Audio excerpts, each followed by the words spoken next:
Man, that buffet food made my tummy hurt. I have to go back to the can. We'll see.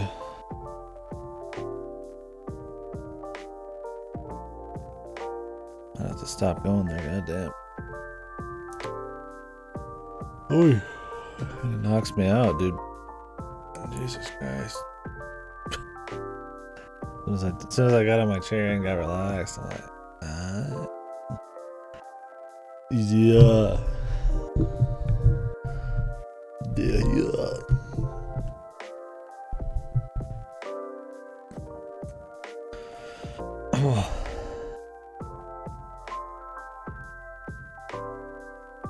Yeah, I'm in the mood for some chill gaming. I don't know if I'll start another game after this today. I just have a second day where I just watch a movie and chill. I watch another Korean or Japanese murder horror one. Mystery. Let's see. I didn't get Star Wars today, is why I say that. Or I'll start Citizen Sleeper. It's good to do other things sometimes. Just to get a better, I feel like, feel of human expression and all that, so I don't get too narrowly focused on what games can do. Because I feel like, watching a movie or something, and the kinds of emotions and tight pacing that comes from that, and kind of using that experience to kind of reflect on how games could be better, or what games do in a unique ways. I think that's an important thing. I need to make an effort to do different mediums.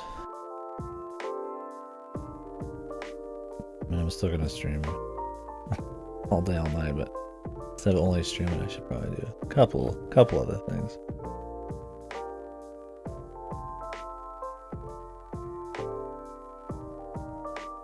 To improve the stream. Anyways, I watched Cure last night. It was good. I liked it. It's my kind of movie, though. Kind of surreal and really good, sound design and atmosphere. And pretty heavy duty. I didn't fully even know what all happened, but it's one of those movies you kind of figure it out.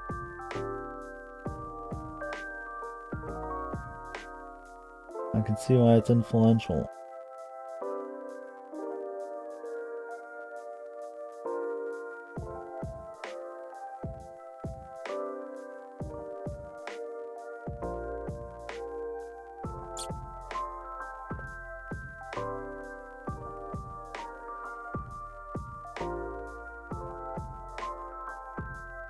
I just think it's a good thing. It's not like I want to stream any less. It's just that, manga here, an anime there, a book here, just here and there. Just get a better range, like I said, of different ways of handling creativity and visions and stuff. Especially the best of the best or something. It's just a good way to, for me anyways, to improve discussion. Because if I only have a narrow viewpoint of maybe just video game writing or just video game pacing and all that. Because I was watching Cure and I was like, we had that conversation with Godo where we were talking about, the kinds of emotions maybe where, movies can control exactly what you're seeing and very finely tuned give you a certain emotional train ride. In a short period of time, they're just very focused, right? Whereas a game is less focused. You'll see games try to become more focused, linear movie games and shit. But where they have a positive in storytelling is player choice. Truly surprising things happening. Things more immersion, right? You have agency, which creates a whole different set of emotions, and then combining those things with semi-paced, you know, tightly paced, like movie kind of stuff, or maybe something, you know, like books kind of do. I think it's just how stories are told and how we, I guess, receive emotions and shit. What's unique to each medium? I think it just helps me reflect back on games.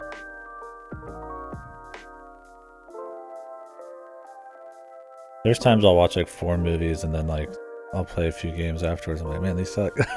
Just because I've, you know, had a different experience and, you know, just the standards kind of changed a little bit. I'm not saying like movies are better or anything. I think there's not like a bad medium. Probably. I don't know. There's probably a bad medium. But it's just good to get different experiences. I think if I didn't stream, maybe I wouldn't care as much. I mean, I would care still, but I think it's just valuable. But, that's probably the thing most people don't think about, since I spend a shitload of time streaming.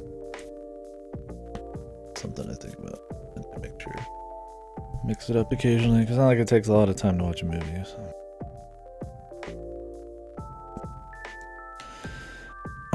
It does take a long time to play a game. That's why I said this year and be a little bit more picky. Anyways, let's get started. If we have time later, I'd like to watch Perfect Blue, but I've seen it before. I'd like to watch it again. It's been like a decade. Probably won't have time. I have to rename myself.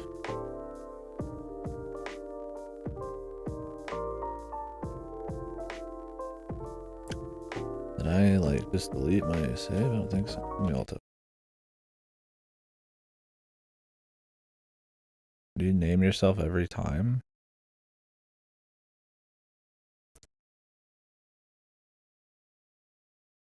Yeah, no, I love VNs. Yeah, I mean that's the beauty of it. Like, I just love all the VNs. Most mediums. I just think there's awesome stuff in everything, and that's what's so cool about it. I just need to make sure I'm trying other stuff, because then it it makes me better.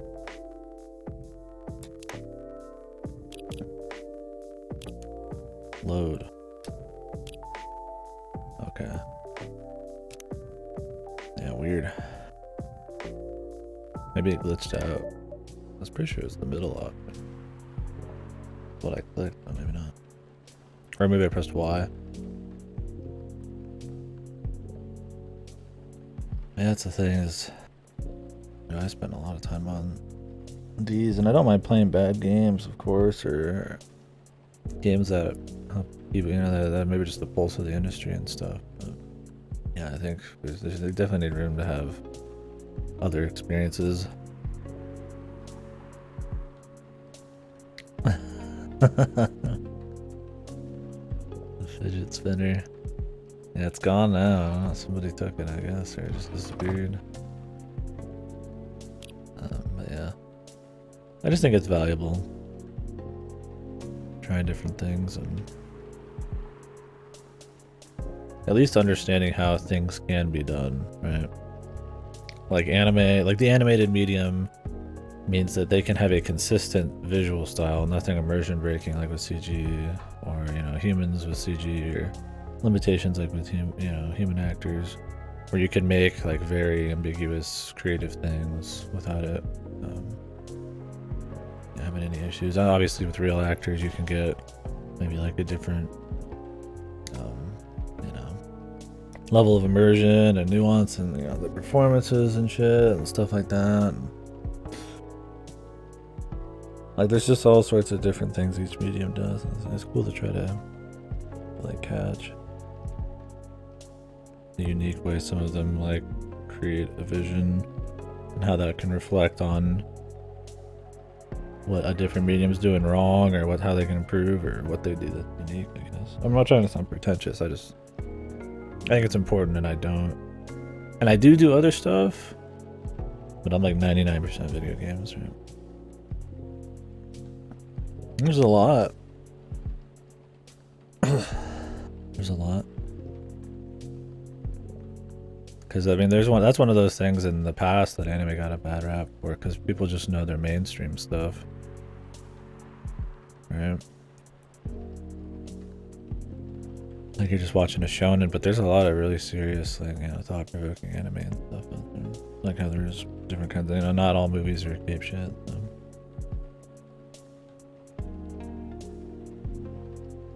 But yeah. Just putting in a little here and there. I also need to exercise more. That would probably help with the mental everything. Need to do that. I'm just like all in on streams always.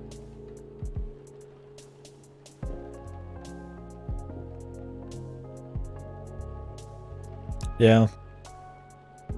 Yeah, I mean, I guess part of it's a mentality. Part of it's just exposure to the right places to find stuff. Part of it's probably just knowledge. I mean, just like, oh, this person made this, so I'm gonna try this, and then they're influenced by this, and then you find, like, you know, niche discussions of shit, or you just try stuff that you find in some places. But I mean, if you've not really read a whole lot or watched a whole lot, you might as well start with the basic shit. Not that I've found like all sorts of crazy shit, but there's just, I mean, there's so much out there. Finding the media for you is like one of the hardest things.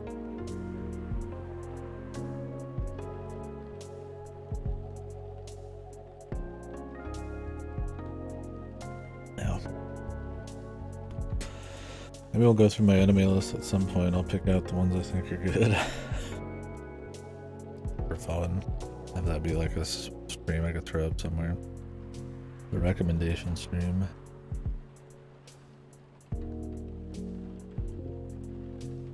I need to make more of an effort to like chill good things. I mean, I try to, but all I got is video games. I'm mostly at video games. But the stream, it's always the big push. Yeah, Memento's awesome.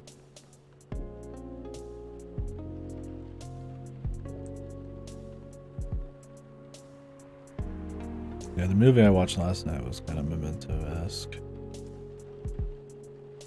A lot more subdued and atmospheric. That was the...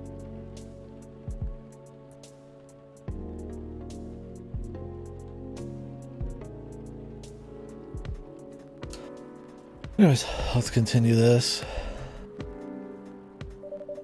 Yeah, I'm also not trying to like I'm losing interest or something in games. I'm planning on streaming any less than I do. I'm like super fucking. My thing is I'm too addicted to probably streaming and playing games, where it's like just a little bit mix up here and there, or at least be a little more picky. I just get a lot of joy out of it. Part of it's the discussion, part of it's the games. Not in the dream world would be actually getting to make a living off streaming. I don't really try to push it because I don't want to like hurt the identity of the stream. But that's always kind of like an extra thing. It's like, well, if I'm just watching a movie, I'm just watching a movie, right? For that matter, it's like I don't always need to stream the movies in Discord. Also, there's some movies that are just, I mean, I'm more immersed alone. But I like doing the shit with a group. Yeah, Christopher Nolan. I like most of Nolan's movies. Maybe that's a mainstream take. I don't really care. I think they're fun. Some of them are creative. Some of them are just fun Hollywood, like the Batmans and stuff. I think as far as like big budget kind of mainstream type of movies, I think you can't go too wrong with the Nolan ones. I haven't watched his World War II shit. I don't know if I'll watch Oppenheimer when it comes out. I'm honestly not as interested in real world, like, you know, dramatized versions of real events kind of movies. If it's like a real event, they're just like making up something within it, that's fine, but I'd rather watch like the actual, like, a biography or something more real. Not that that doesn't mean it's still a good movie or something, but it's not as much my interest. Yeah, you should. We watched... What was it called? Not Interstellar. That one was cool though. Matthew McConaughey is pretty cool in general. When he's doing things that aren't like goofy romances and stuff. I liked Interstellar well enough. It's been a long time. Tenet, yeah, that's what it was. Tenet was pretty creative. It's iffy at times, but it's interesting. And because of the budget and just like the pacing and stuff, it's pretty cool. I don't like the main actor a whole lot. I don't know if he's like purposely supposed to feel awkward or if he's just kind of an odd actor, but overall it's pretty cool. Yeah, Inception's cool.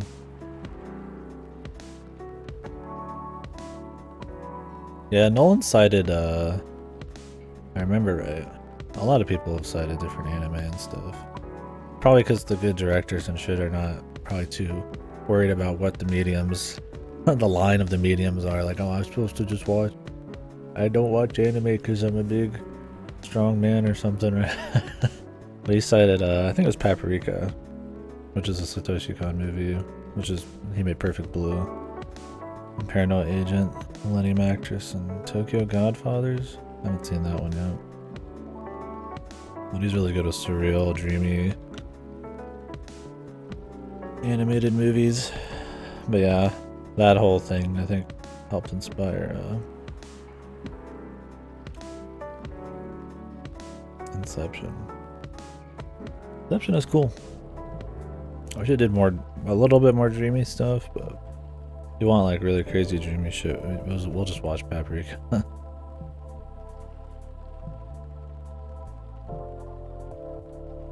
I don't think I've watched an old movie I didn't like. At some level.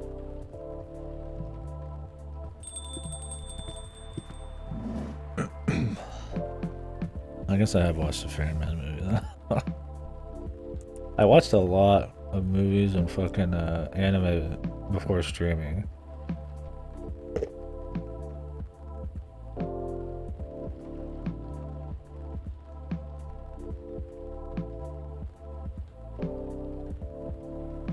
I think that's a lot of what I end up referencing.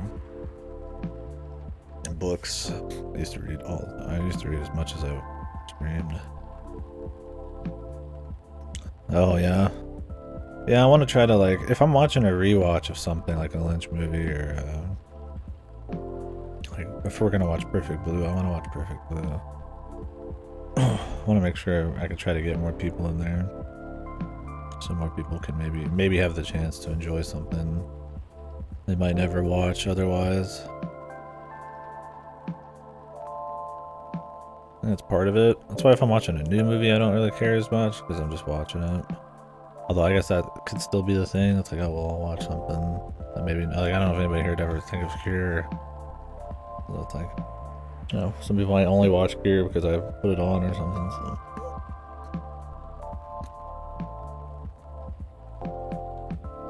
I try to marry those things. I don't want the social aspect to ever like ruin the immersion.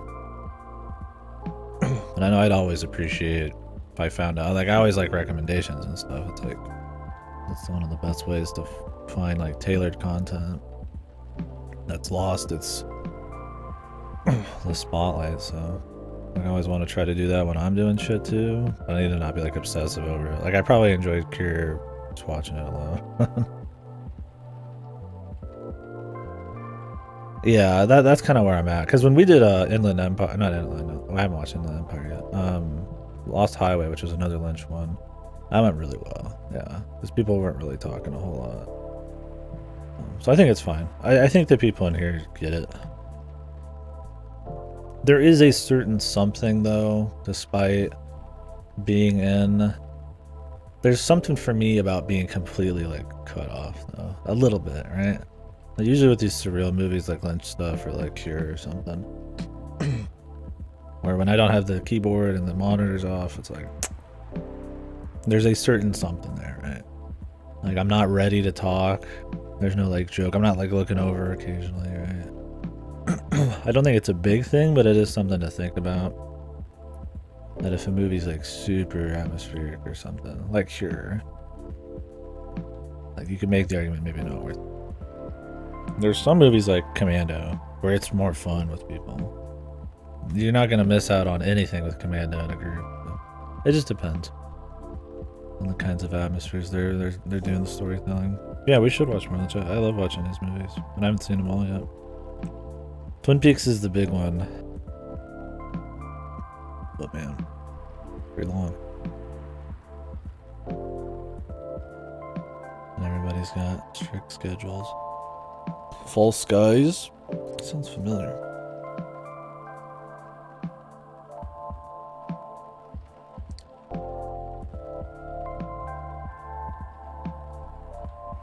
Oh yeah, I already clicked it.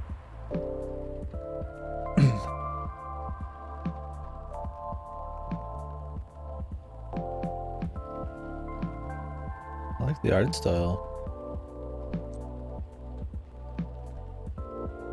Like it's retro, but it's also kind of got this like, I don't know, what is that color? Manila kind of like consistent thing going on in the fights. That seems cool. Yeah, it's already on my wish list. Nice. That's another thing too, is money and shit. I mean, if I had a lot of money, yeah, I probably at that point I might not even care about keeping on the pulse sometimes of what's going on. I mean, the pulse is nice for like just industry talk, and I still only play games I'm interested in, and not just because they're popular. There's plenty of popular shit I won't play because they're shit, or I just don't care. But if I had a shitload of money, I mean, I'd buy so many crazy ass indie games, man. Yeah, for sure. Because I mean, I was pushing people to watch Cure last night, I just didn't take. I was like, I just want to watch it. I want to watch it now. I'm interested in it. And those like, I don't know, fickle feelings, I guess, are important to me because that's when I know I'm gonna get the best experience. So the problem with group watches is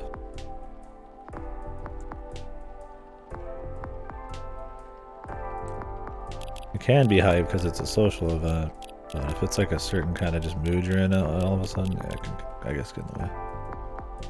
Yeah, Twin Peaks would have to be planned. The Clemmo we just watch and chill. Right? Twin Peaks though is like a. I'd like people to get like invested and actually watch it in a regular amount of time.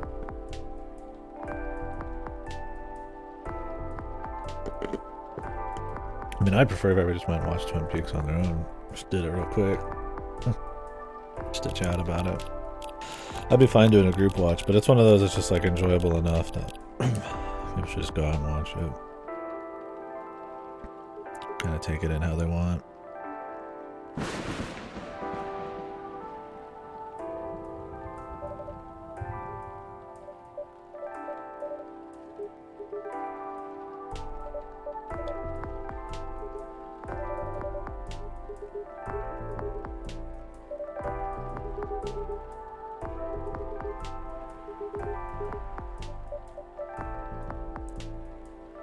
I'm so ready to take your order. What is with these fucking like... Like he just rolled out of Twitter, man. I'm so ready to take your order. It'd be just lovely to take your order right now.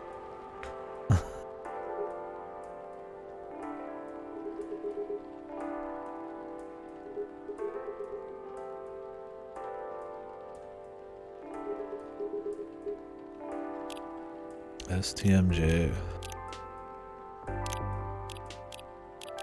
It's a style I don't like, yeah. What was the order on the STMJ? Milk? Honey?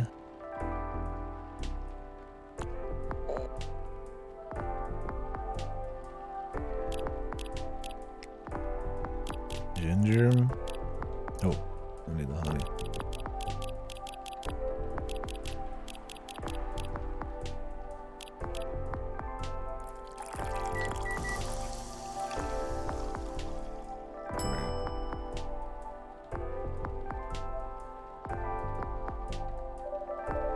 Oh, wait.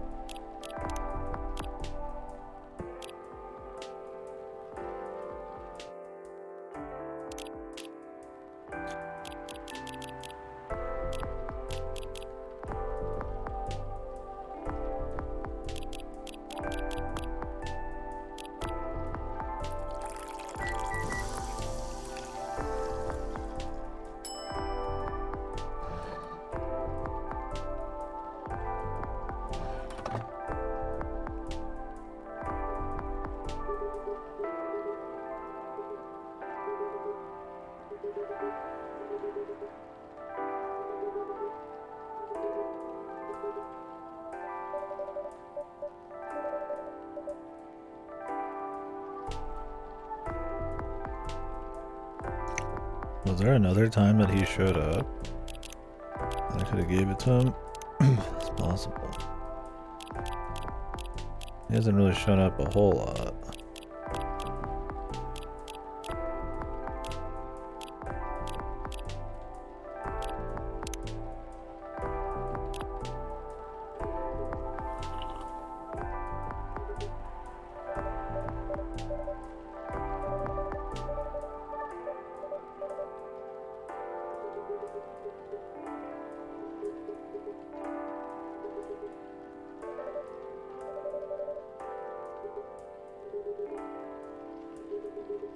Great stamina drink. I wish having a drink just affected me rapidly, man. Like I just took a sip of something and I'm like I'm taking the fucking mysterious chemical X, man. All of a sudden I have stamina all day and I just run around. I don't know, man. I drink a drink and unless it's got a lot of caffeine or something, I might be happier because I just enjoy it, but I'm not like exploding. Peg nogs and Billux.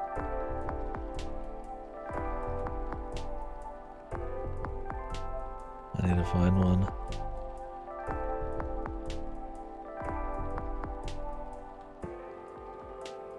Dude, finding an emo in this is hard, man. I was looking for Plank.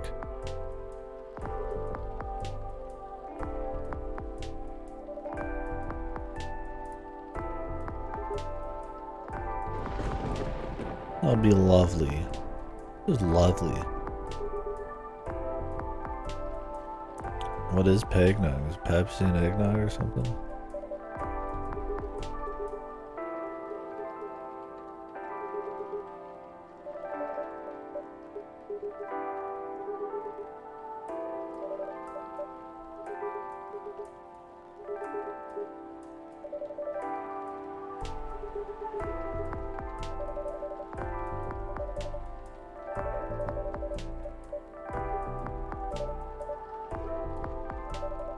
Y'all know that Hyde has the hot for him.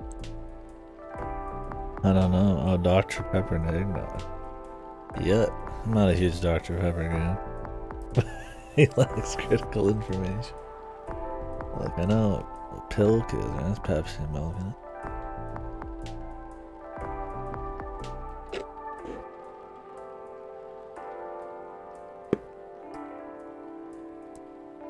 I mean, I'll drink Dr. Pepper. I got a Dr. Pepper icy a few days ago. But, I prefer like Coke.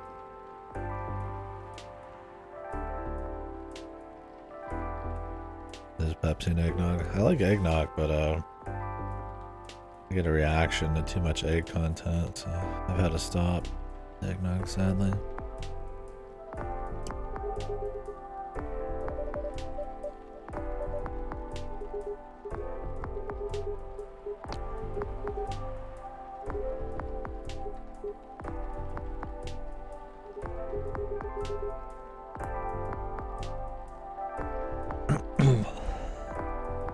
Yeah, I've stayed on Coke pretty hard for the last half a decade at least.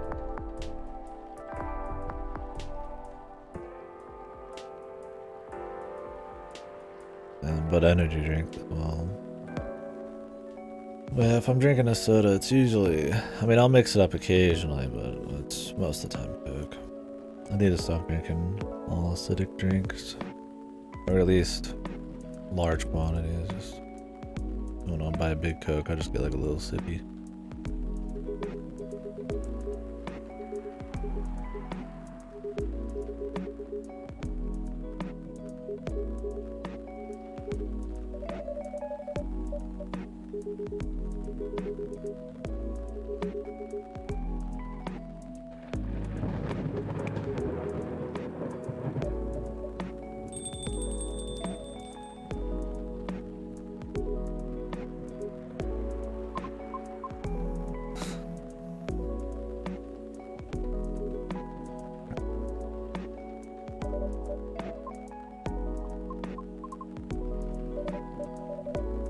Who's she meeting with? Is it Lucas?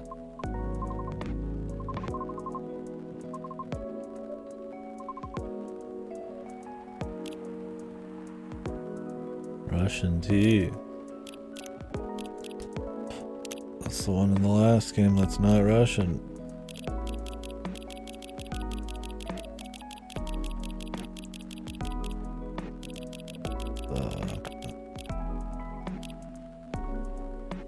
Time to look it up on Google. What is Russian tea? Don't even have to look up a guide, you just look up the actual ingredients. It's not even cheating.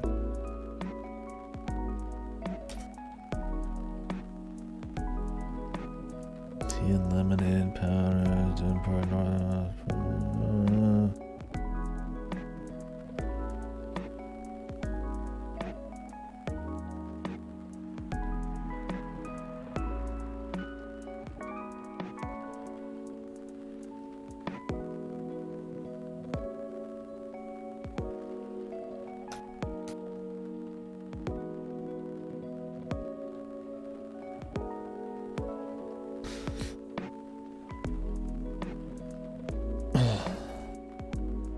lemon and sugar, maybe honey. Let's see.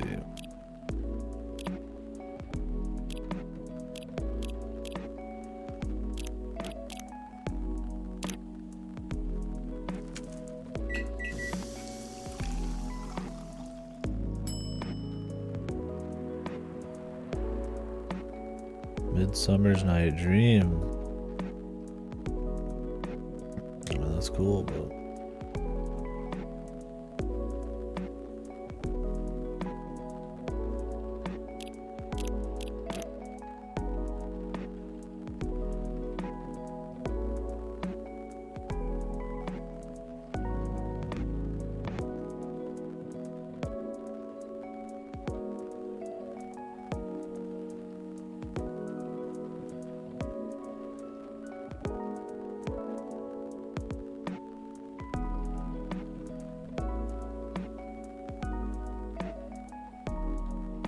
man, when you actually look this one up online, there's a million different ways people do it.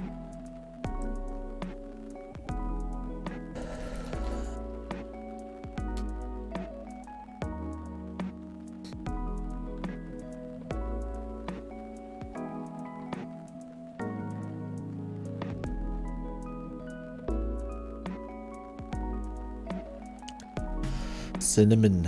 I just went and looked up the coffee taco recipe. We got close.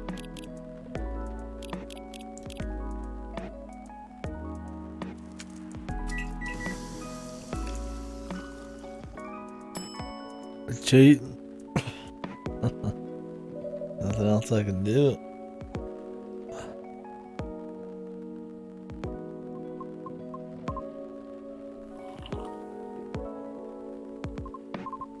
I do wish they kind of gave you hints somewhere, like there was like tea articles, or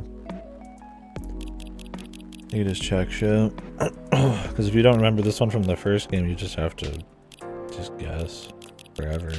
But if she doesn't even like warm you up with like the idea, like, oh, it's tea, lemon, and I can't remember what else, something sweet, you know, and then like, you could like reasonably guess which kind of sweetener it is.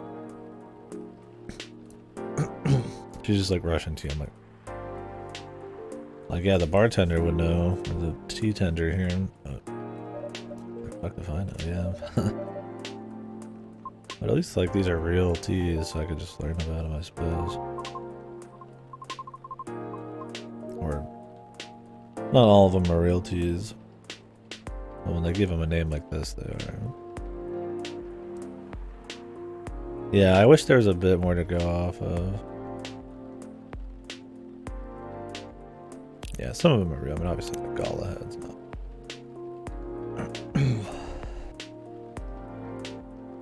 But yeah, I do kind of wish there was more information gathering or ways to kind of test stuff and then figure it out. Somebody just walks in and asks for it, I just have to Google it, which I mean, it's fine, everybody's got access. But Even if you don't look up the answer. Yeah, exactly.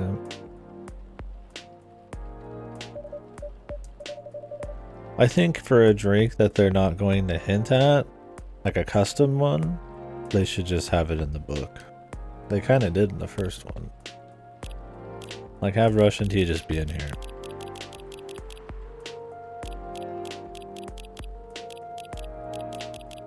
Yeah, so... Like, if Russian tea is not in here, like, if what they want isn't in here, have them, like hint a bit more at what it is, right? Like, hinted ingredients, or yeah, have some kind of little game to it. Every time travel, just go back, yeah. So I don't have to replay every day. No matter what, it's not like they're gonna give me the answer in the replay, so it'll just be the same process.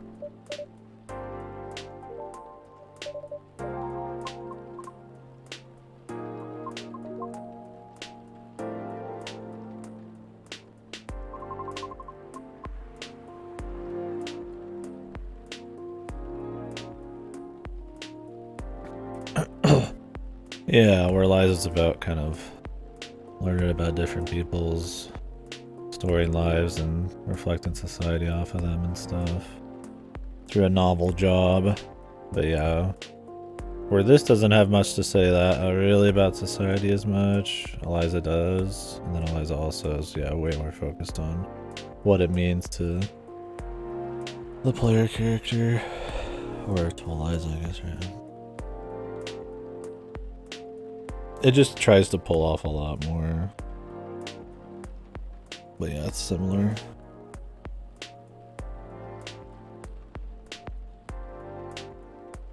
Not that what this goes for is like not cool or something, right? It's just more chill, but mostly just kind of small time drama and stuff. I think a couple reflections on like society would be nice. I mean, not just like platitudes and philosophical ramblings like Gala has or something, but more like, you know, events going on and shit. Just having a little bit of a play. Exploring the world through like a small scale lens is what's kind of cool. I mean, this could be anywhere at this point. It doesn't even have to be Seattle, right?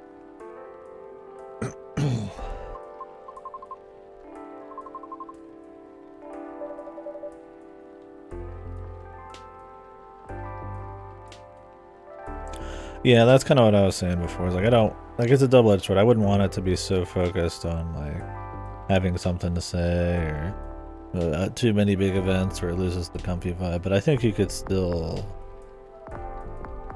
do a little bit more, right? Whether it's just more new characters or a bit more gameplay, or have them lightly tie into things going on in the world, or have you be more aware of maybe it's a little bit of the world around you. I mean, they are trying to do this overarching story with the agent and stuff, which I guess is a thing. Like, you don't have to ruin the deal, but I just feel like there's some potential there to do something. I just don't know if it goes for it. Because like I said, I mean, I've watched plenty of like anime and stuff that are like supremely comfy and still have like interesting like emotion they'll pull off or something to say, or just be really comfy. I don't think this hits that level of comfy. If you're not gonna like hit that level of comfy, like have something else going on. Yeah, for sure. It's just a good a viewpoint. It's a good idea for the story. Vehicle, I should say. It's a believable, immersive way of seeing lots of different people from different walks of life, which is a way to like introduce different parts of society and the world and stuff, to flesh it out without ever losing that like tight small scale immersion. And I guess it helps keep it more human too, instead of just like reading about topics in a newspaper. Which is kind of what I mean with this. There's just like a lot of potential for the vehicle, right? Because it is just anybody could come in with any story essentially, but they don't always do something. I mean, it's always like interesting, but it's not always like as cool as it could be.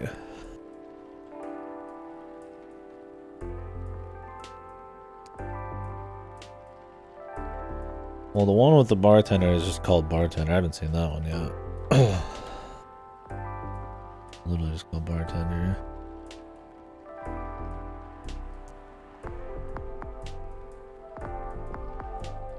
You want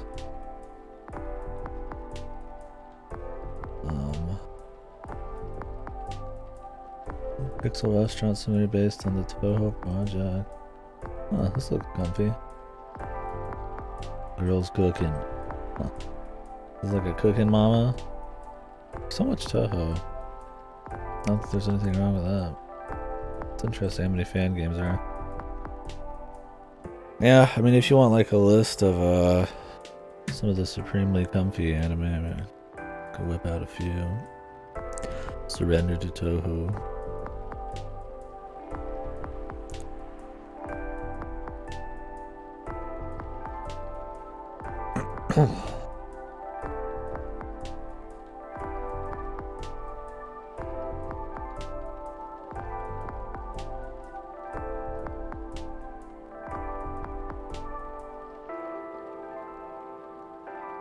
There was Death Billiards and Death Parade, but they ended up getting a bit more extreme. They're pretty good too, but it's for like a bartender in the afterlife, but it ends up being about other kinds of games and stuff, not just bartending.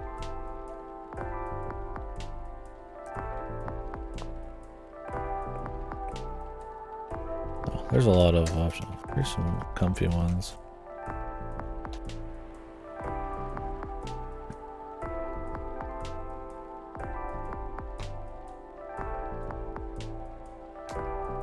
Enjoyed those. We can look through the whole anime list at some point for fun, but yeah, I'd have to look through my list to find the more episodic, kind of like bartending type of ones. Yeah, I haven't seen Bartender itself, but the cool, aloof bartender kind of character.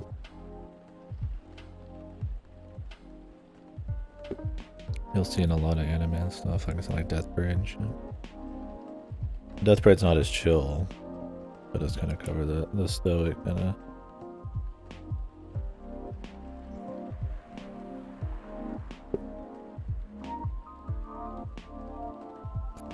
Your camp was pretty chill recently too. I don't know, if I went through the entire list, we could probably whip up some good stuff. But yeah, if you haven't seen any of those, it's a good place to start. I haven't seen your camp season 2. I was gonna stream it. I haven't yet.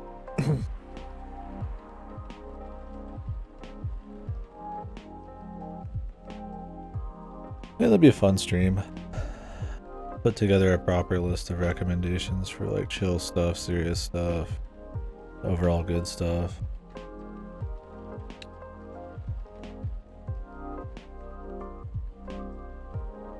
It's similar. I would say Non-Biori is a bit more serene, but your camp's pretty chill still.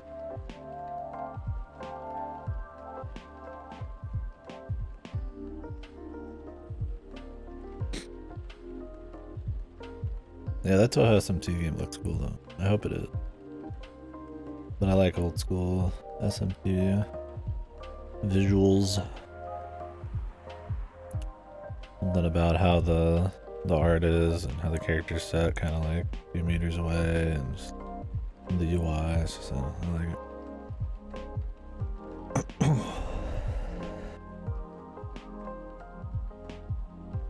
Yeah, we'll do that at some point. Be a nice couple-hour stream. Go through all the anime.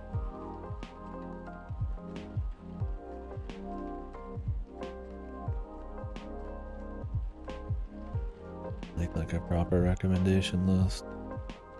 Because a lot of these I haven't seen in a long time, so I'll be running off of just like a feeling of some shows I've had, but the specific names and context I need to remember.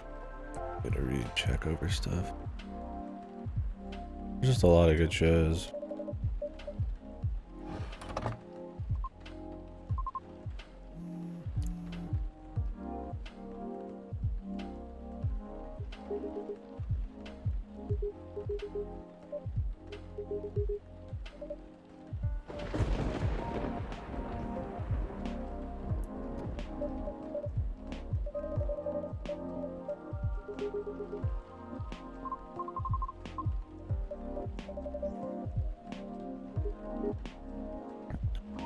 He seems so much more pathetic in this one.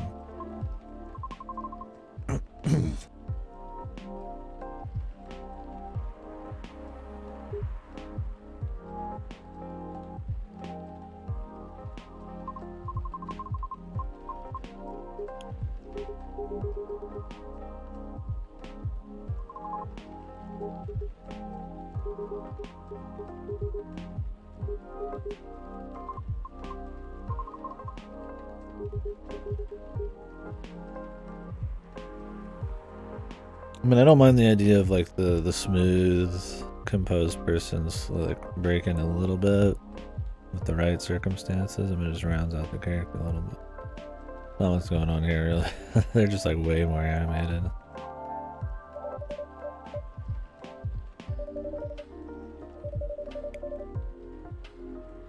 Yeah, it doesn't work here.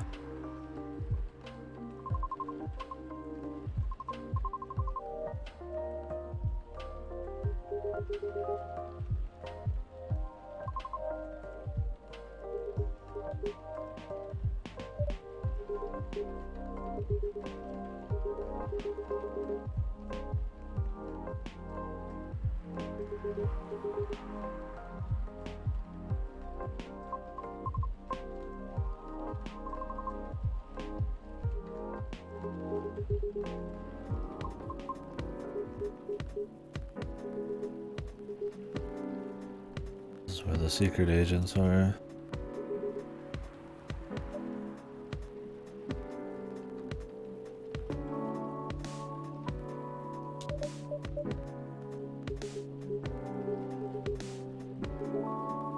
Are they being mind controlled by the government?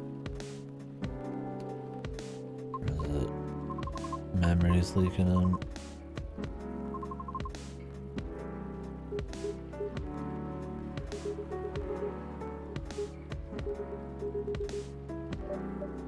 Trinkets.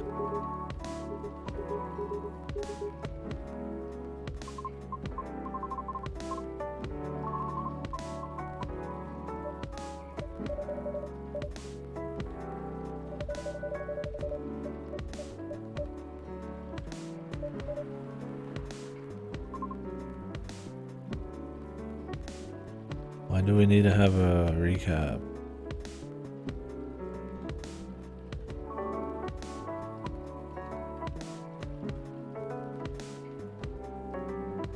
That is so a thing. That's happening. Wow. Do people say wow? Lovely.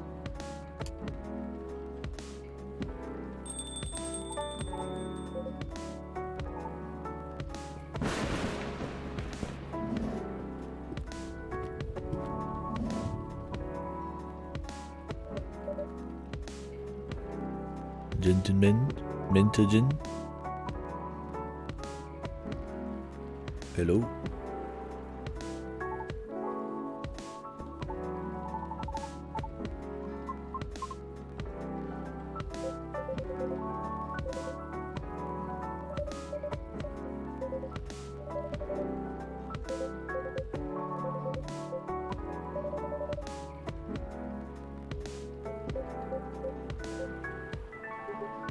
What up, y'all? I mean, they still handle some of the characters pretty well. I feel like Gala's been fine, and Hyde's been fine. And Georgie's fine. I think I liked them all a little better in the first one. They had a little bit more bite to them at times. There's just more interesting things they'd say that we could latch on to and talk about. But they don't feel like they're like poorly characterized in this. They just feel a little flatter, just a little bit. And yeah, they just kind of already had their moments, I think, as part of it, right? They were fresh and had a lot to say in the original compared to now. And they're fine now to pop up, but yeah, I don't know if they need to be the main focus. I mean, yeah, they have these two new ones pop up a lot, but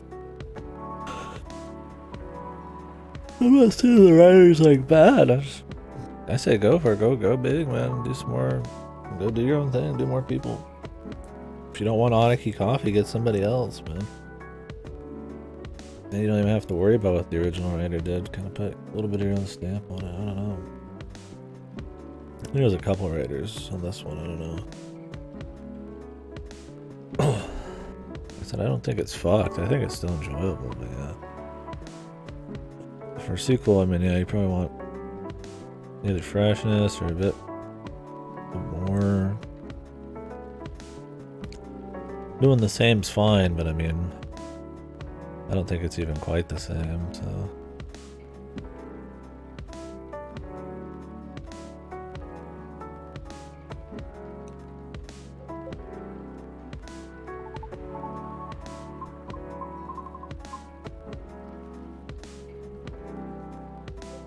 Yeah. Yeah, we'll see with me. They're not super different for me, but because I think they still pull off the comfy vibe. It's still entertaining, just chilling, just kind of seeing what's going on with these people. But yeah, it's definitely lower. Goddamn, sorry about that. Hey, when that happens, you're drinking a somewhat thick drink.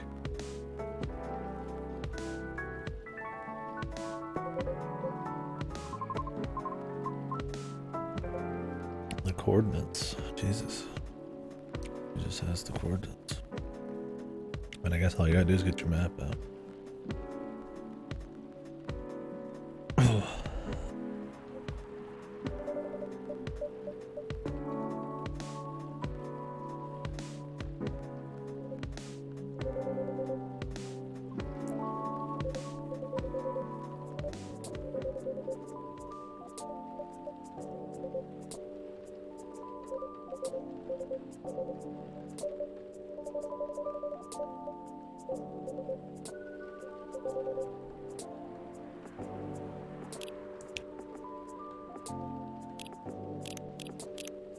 Like, the music's still good. I don't find just talking to them boring, right? I mean, like, if I don't want to be bored, I play Udo or Ramono. That slice of life is fucking mind-numbing, right? Like, whether it's just the atmosphere, or the visuals, or the music, or just the concept, or something, I'm still, like, enjoying just kind of reading their shit, but yeah. It's that kind of enjoyment or relaxation I'd get from just, like, probably watching a stream or something, right? It's not like, I'm not feeling like a myriad of emotions or anything, right?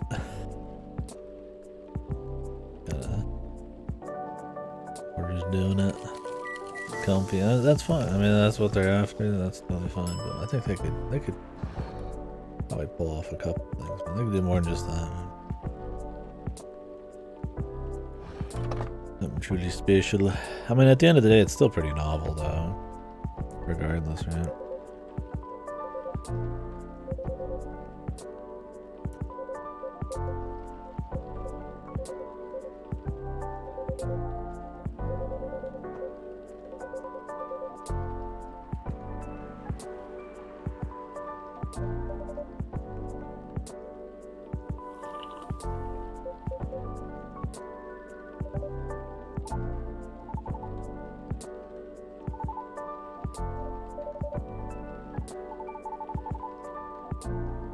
Spanish hot cocoa.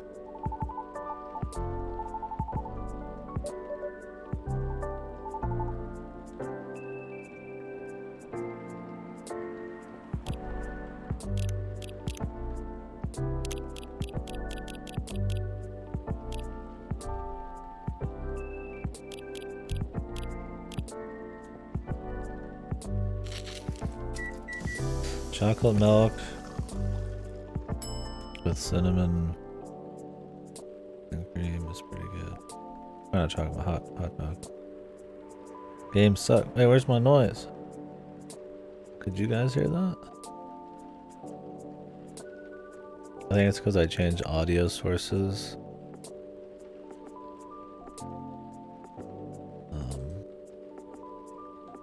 Without resetting my my obs, so I don't get to hear it. You guys heard that though, huh? Thanks, Goodum. It popped up on the mixer.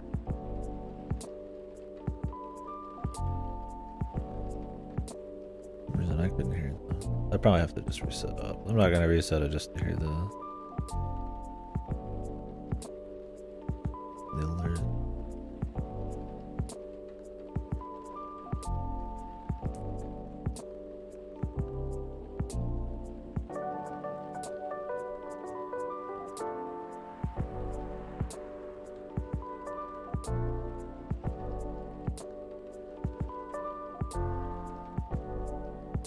Can you guys hear this?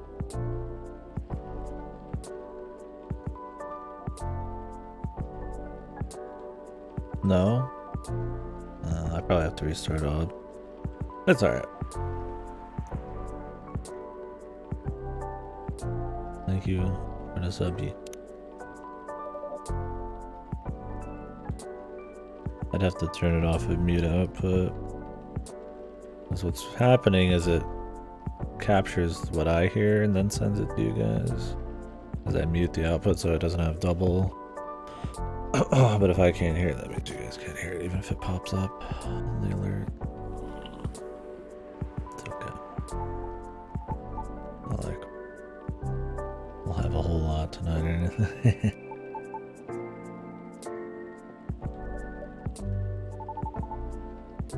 Neither luscious nor thick enough.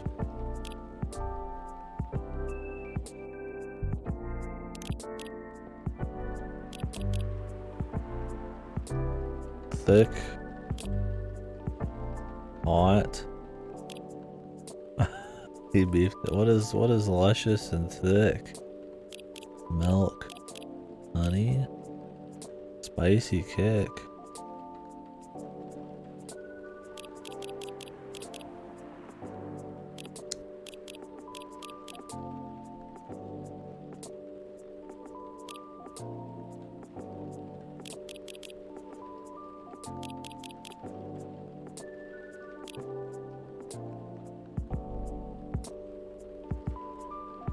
A different spice. Maybe these people should just fucking talk like humans, man. Luscious. What the fuck? How is that a... How do you fucking explain a drink with lush?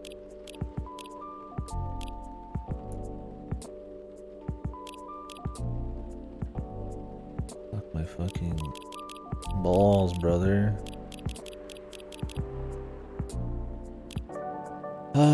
Milk. Chocolate, milk, well, he's got something extra in there. Spicy. Maybe I need to put the cinnamon in the milk, then.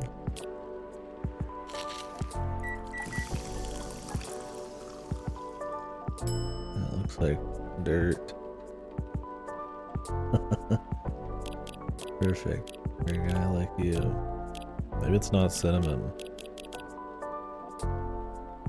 Mint's not spicy. I mean, ginger, that would be spicy. I don't really know. I can't really off the top of my head think of what ginger would taste like. I don't think of it as spicy, but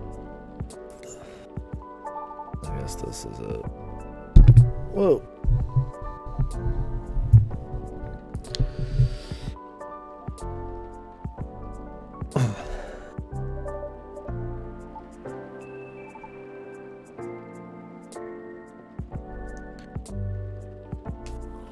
That ain't Spanish, it's French, motherfucker. Or is it? Might not be French either.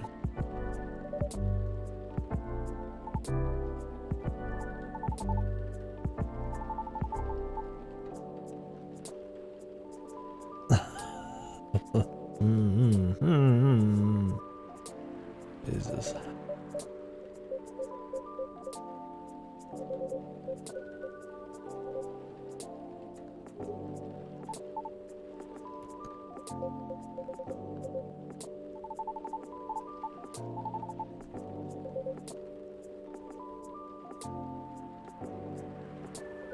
He met a banshee woman in the dark, and he screamed.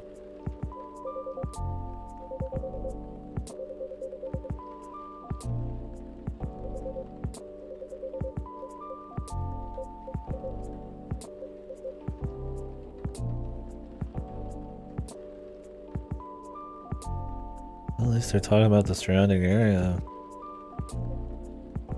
There's something going on here.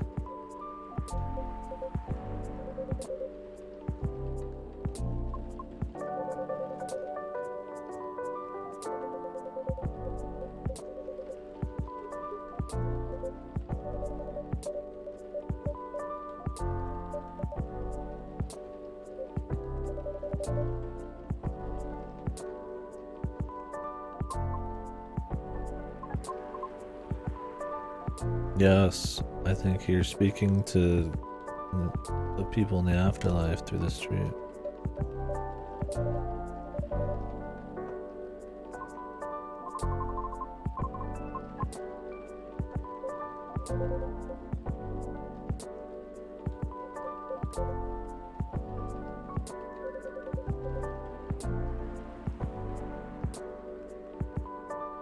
Why is Anarchy such a loser?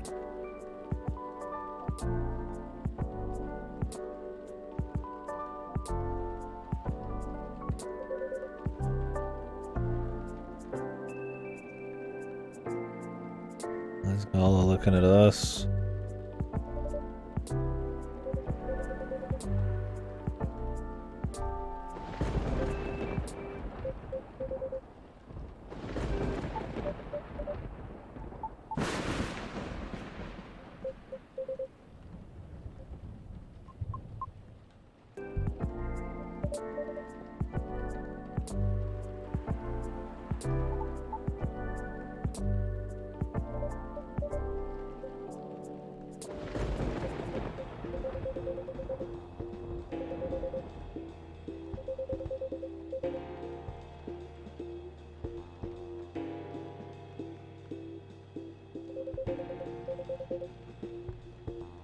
They do have enough facial expressions and eye movements, which is nice. Like I said, there's not like huge animations, only sometimes, but I think that's helped a lot in this game. Both of them. They're always like looking at the guys, talking, or little reactions. Not like a huge range, but enough to keep you more immersed in it.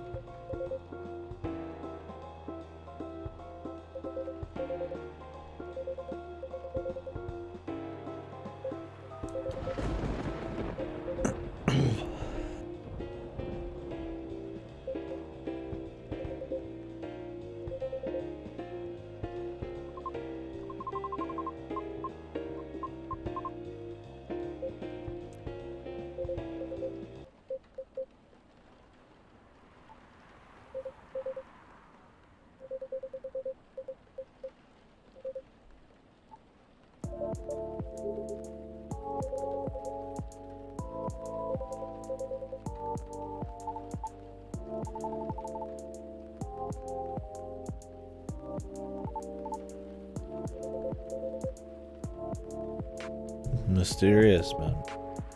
There's ghosts about. Maybe the aliens are here to save the world from the destruction of its life by some kind of evil phantom force or some shit. These evil phantoms will start by popping your tires and then they'll pop the world, man. And it's gonna be goofy like that. That'd be a little much for me. Like I said, when I say more events doesn't mean I would want more crazy shit.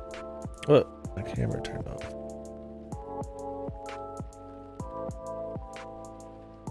The fuck? Great.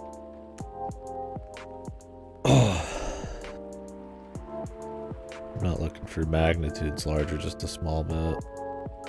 Yeah, it's just frozen on the yawn. I'll finish this day, then I'll fix it.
This is a real serious problem, kid. Quit your joking.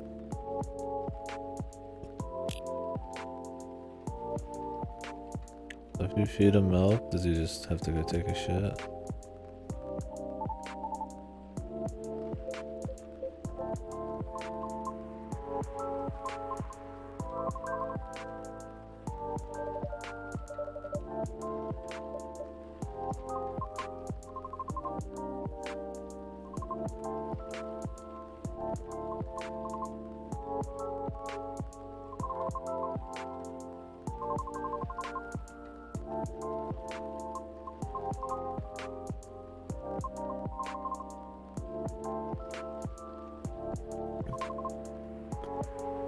The fairies.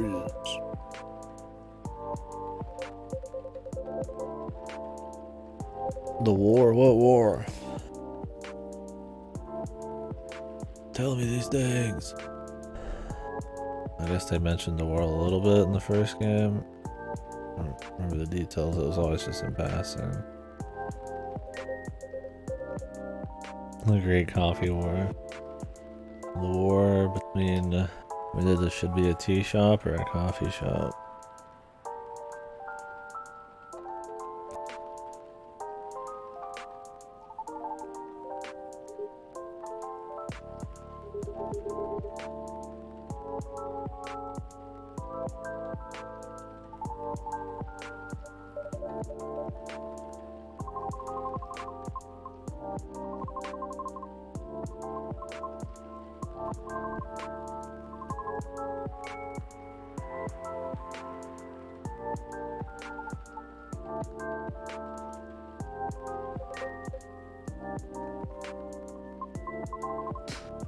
Low key.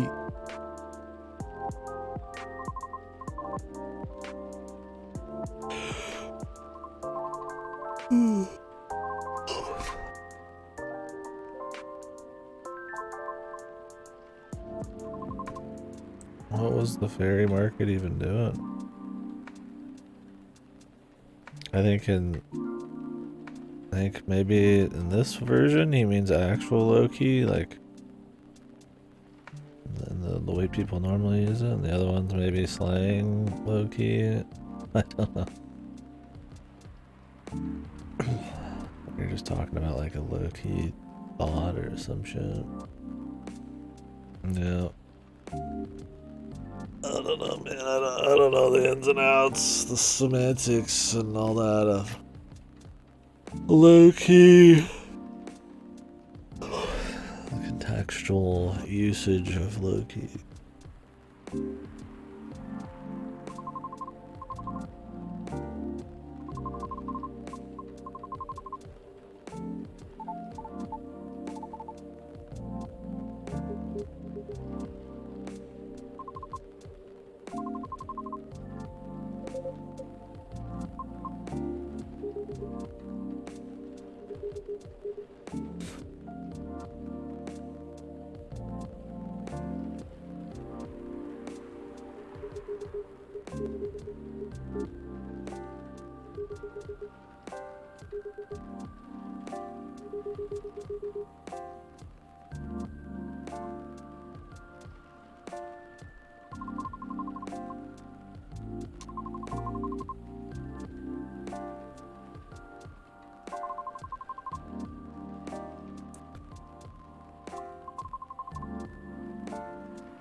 is an influencer, dude.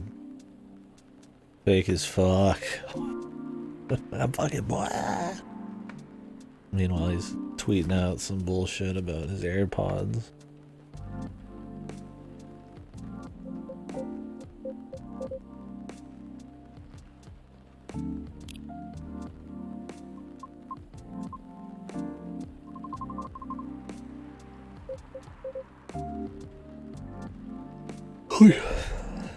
Man, that fucking buffet food that day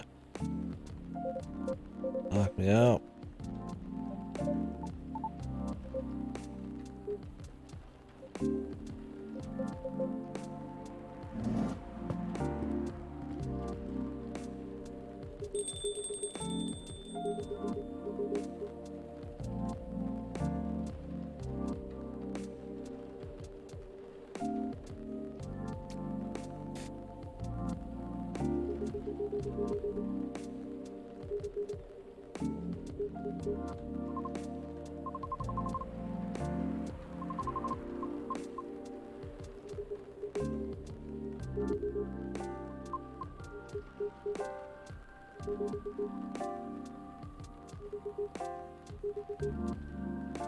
People you've forgotten. Well, it's a cute. I think it's a cute way of using your fantasy races a little bit. Right? I wish they would lean harder into some of these unique things that they bring to the table now. You know, society morphs around them. You know, somebody like then they die, that everybody forgets about them or something. That's a cute deal. But I mean, are we gonna have any like fairy customers or anything? They're just kind of like around. I mean, it's just gonna be like a little anecdotal thing, or that's that.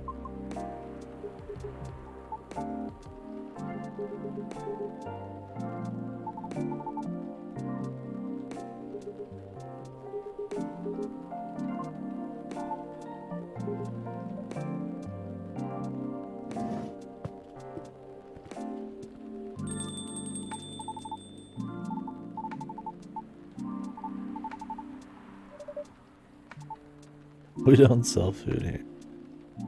We do sell shit. Want to eat some?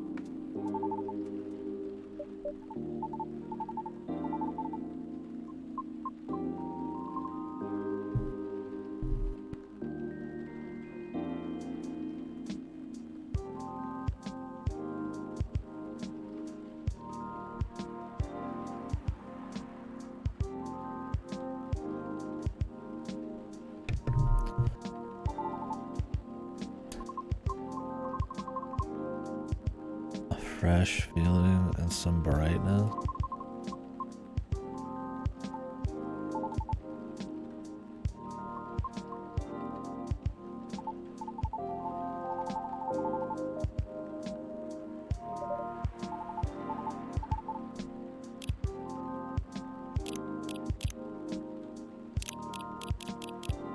On a video. How many videos about obscure teas are you watching, brother? Maybe he's obsessed about his new shop here. The Galaxy Mint.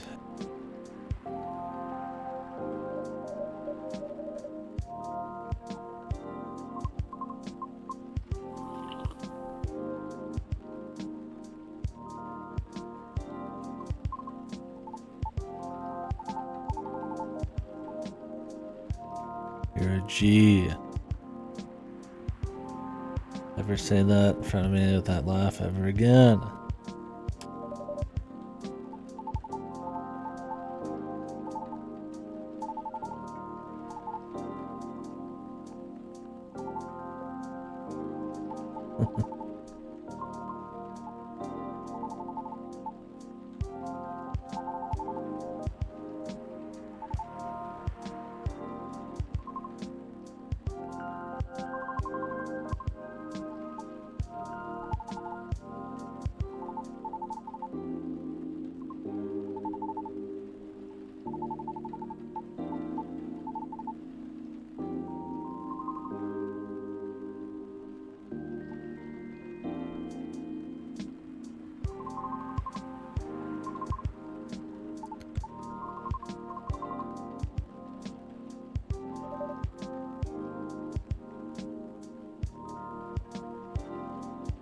Shit, got a sequel? Yeah, it's about a week old.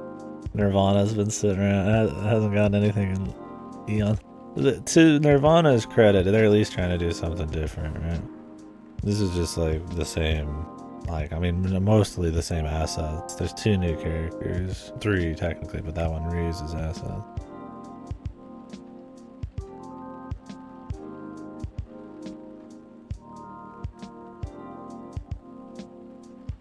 More camera.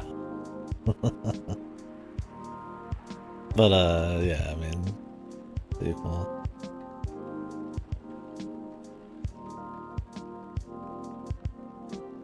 It's been like 3 or 4 years, hasn't it? Fucking Nirvana's just never coming out, man. Came out before Coffee Talk 1. Hasn't come out since Coffee Talk 2. I was gonna do it on the next day, in game. What's up, Rich?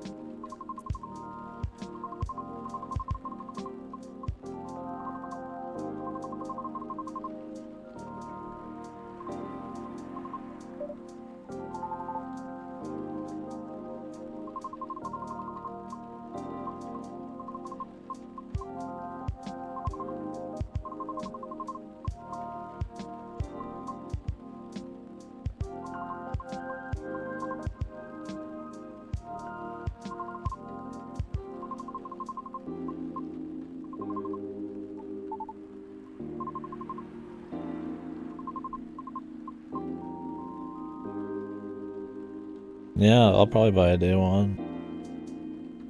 It's one of those games I'll just drop the dough on for sure.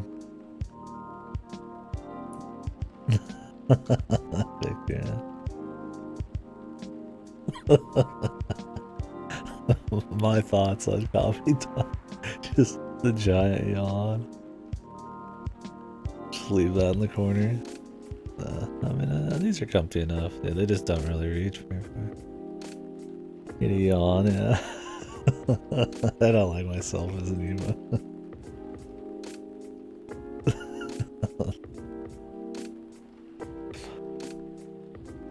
Yawn emo in general would be good though.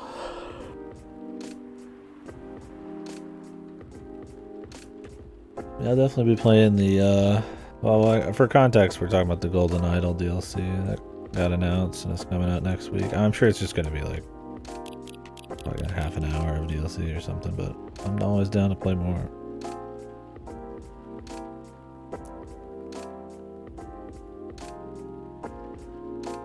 If he wasn't so lazy. So.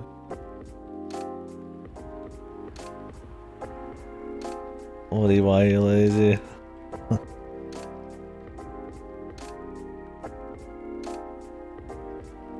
You sweat? You swear? Got a lot of meanings here. Sweating. Any keynote, did they go back to Cozy the sequel? It's the same stuff.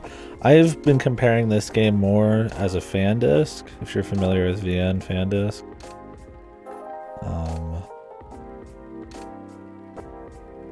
I'm gonna change your sentence to if I wasn't so lazy I'd sweat. Cause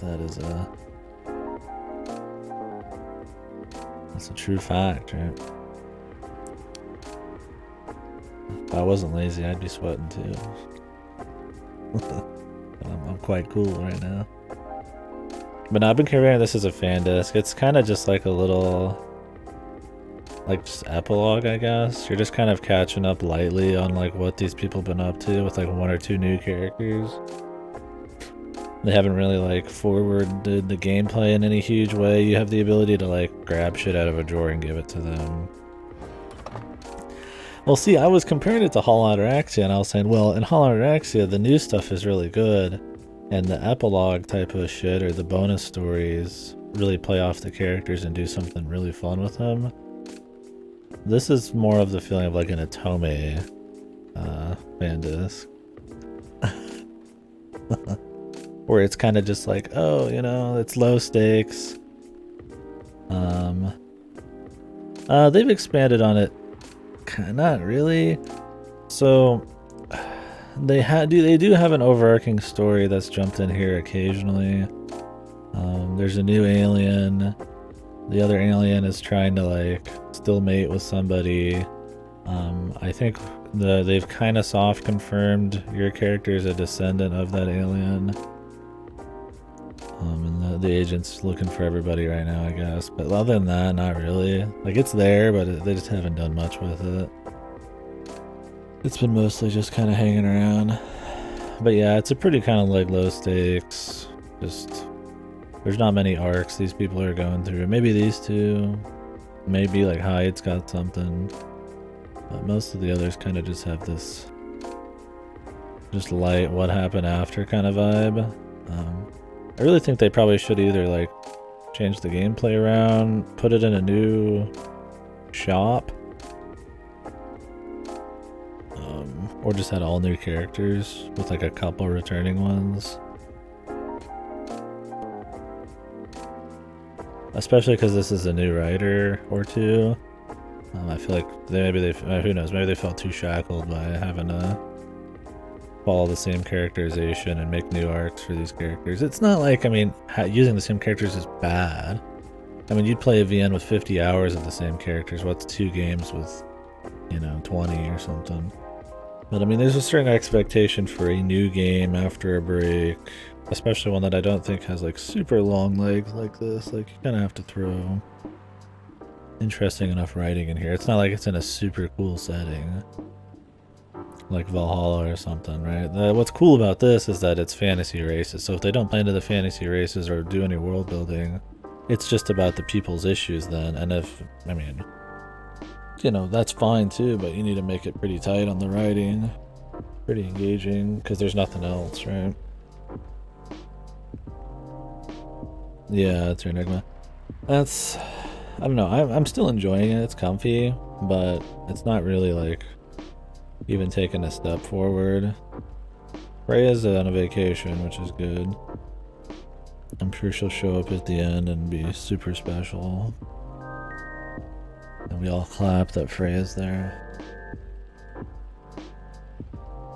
Sweat aggressively in your direction, yeah. That's what I've been comparing it to. A fan disc. It feels like a fan disc. Like, hey, what's up with these people? Here's a couple new things, but it's mostly just kind of seeing old people do different stuff. We're not gonna mix anything up in a big way, but there's some stuff. I mean, yeah, it's a sequel for sure. I mean, it does just follow the story, and there's there's a new somewhat. They're clearly building up to like change the overarching or evolve the overarching story a bit. We'll see if it ends in this or if they got more. But yeah. I don't know. The direction isn't really as big of the issue. I mean, I'm fine with it just being comfy and just samey. I think more that there's not really a whole lot of like arcs or new stories they're trying to tell with these characters, and the new characterization of the main character. And a little bit, there's some modern lingo in here and stuff that's kind of whatever. Like in the first game, we would latch on to stuff people said and like joke about it or talk about it a little bit, even if it was just kind of like not super crazy. It was just kind of chill. But like in this, it's usually like the only thing we're latching on to is like, it's usually like something questionable. I don't think it's a magnitude worse. But it's not a magnitude better either. And it definitely doesn't stand on its own, right? Like most of these all of these characters' things essentially are in the first game, so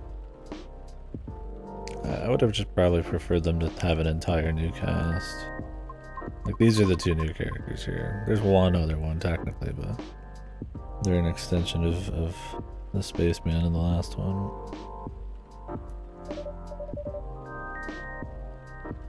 I don't hate Lucas that much. He's definitely got the most questionable stuff. But I don't hate him. I probably liked Freya less.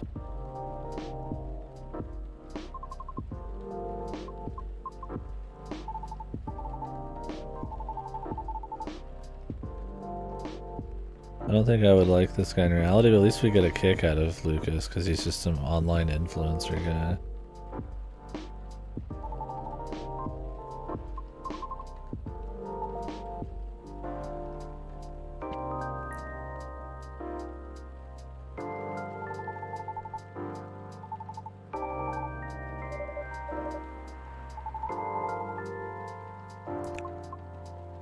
I guess it's probably the...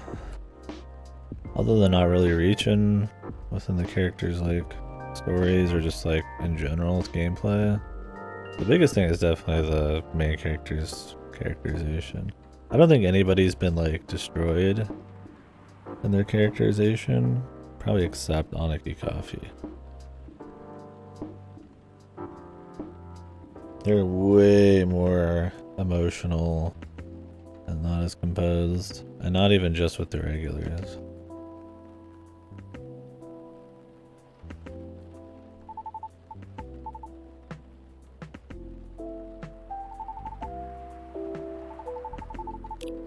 I don't know. I mean, I respect it. I don't like hate it or anything. I think it's fine. It's one of those things like I get it. You just want to have the same characters. It's what people like.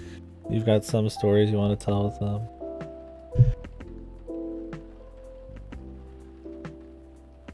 I don't think it's a bad thing, but I do think this setting has like potential. So does like Valhalla and stuff, right? To tell some really cool stories. The cool part about the setting, like I mentioned before, is like you could just have anybody come in here and it would still fit. It'd be very immersive still because you're just working at a shop, right? But for them to not even kind of really do anything different, it's like, most characters are just banking off of like these two, right? They're just coming in and like talking to the ones. I think the most interesting stuff that uses old characters is maybe the Hyde stuff and mostly the Neil stuff, the alien plotline. They actually have something they want to do with that. Like he's like evolving and changing, and they're playing out the aliens a little bit more and something with the main character. Like I don't mind that stuff.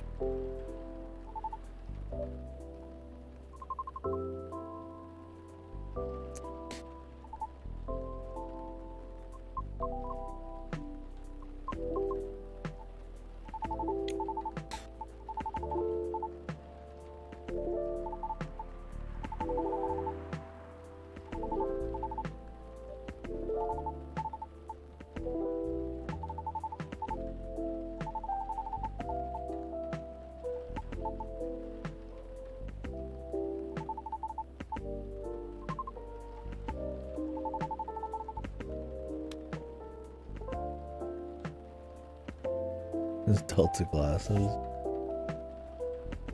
He's complex influencer, man.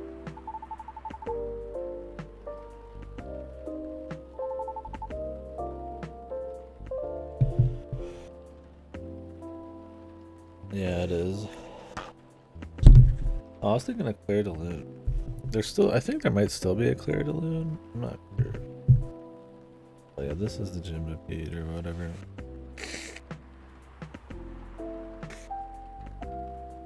There might be both in this one.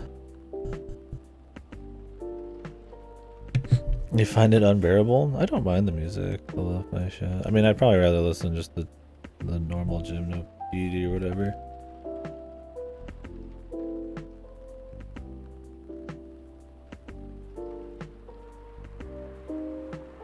I don't mind it.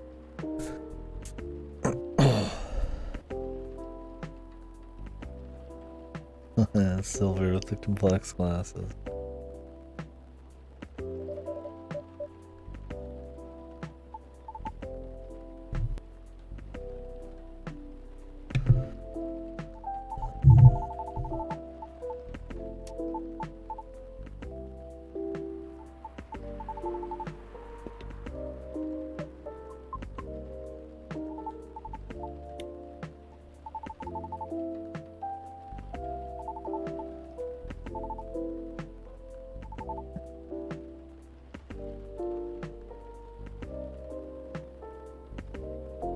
I don't mind lo-fi really. I mean, it's chill, it fits the game. The classical remixes. Yeah, I mean, maybe Mind Broken a bit by G Sun. That'll make anyone hate classical remixes of shit. I mean, I would just prefer the classical pieces themselves, but I don't know. I don't mind. The music's been fine. Easy to shit out. Yeah, I mean, maybe I can see that maybe.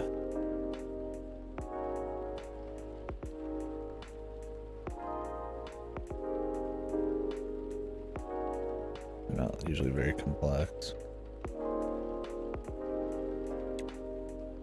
Yeah, I don't.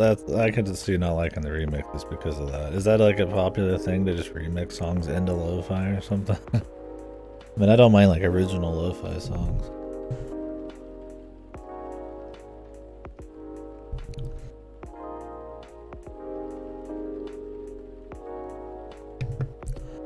Yeah, my cam's dead.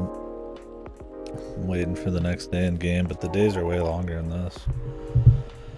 But they're not feeling like there's as much going on. It's like way longer.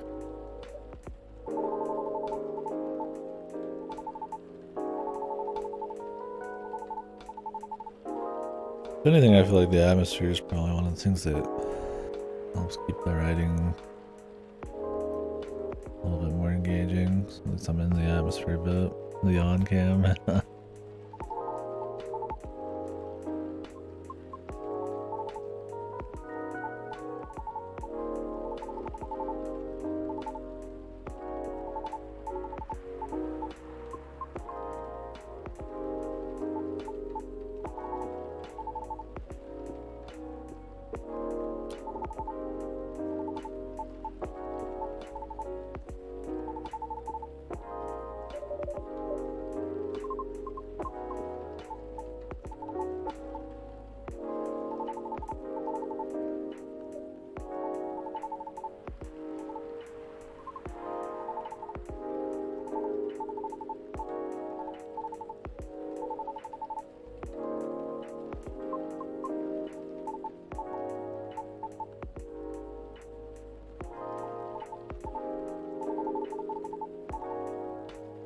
The production house. Man, I need money quick. I'm gonna become a fucking YouTuber. Like, what? That's not a good idea. I'm gonna join the production house. What the fuck is that, man? Do you just get tortured on camera for money or something? Like,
I vomit too.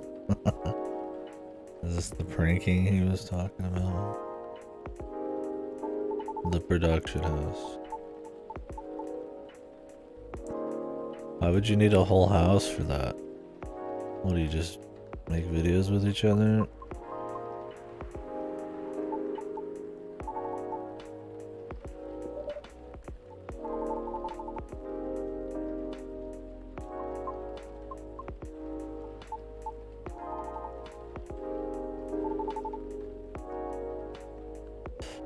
An influencer house, yeah. That sounds fucking awesome. I would just soar with view-centric, cross-promotion kind of media or content. The streamer mansion. I mean, you'll buy a mansion, go to call it the streamer mansion. We can invite guests over. I think there's people who do that. They'll fly people out to their streamer mansions to like stream from their place. And they just kind of stream there. And then they leave. I don't really get it. The VNDB mansion. We could do like a giant group reading. Whoa, whoa, my God, did you just read what I just read? Whoa, whoa. And we all look at each other. Whoa. A house. What are we going to call it, man? The streamer mansion. Then I start the Castlevania music up and pan up to Dracula's castle. Welcome to the streamer mansion. Didn't some guy have some crazy streamer mansion that ended up being some kind of drama thing? Like a few years back. I don't remember who that was. There's some crazy shit going on there. The streamer mansion, boy.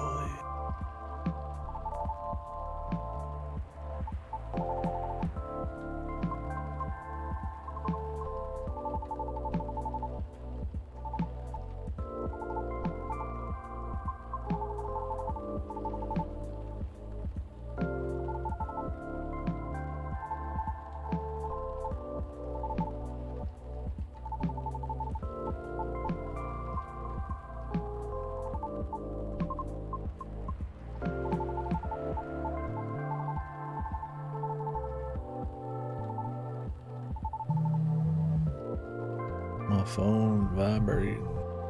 My vibrator's vibrating. Always got to be jacked in, man.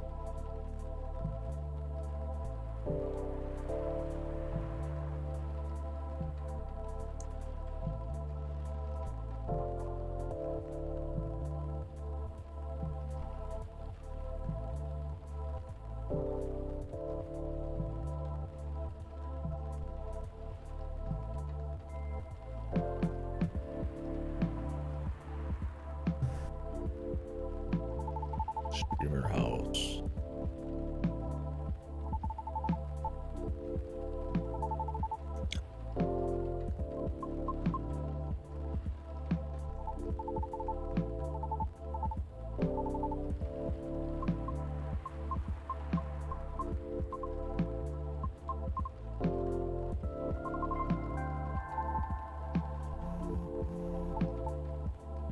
Is this chick so lame, dude? No thanks. This popular guy with goodwill. He's not trying to just make it views only. Trying to just give exposure to people. He's like, hey man, you want to start your Banshee singing thing? My talent show? He's like, no. I'm gonna just deliver booze at night. And then cry about not getting noticed. You fucking suck.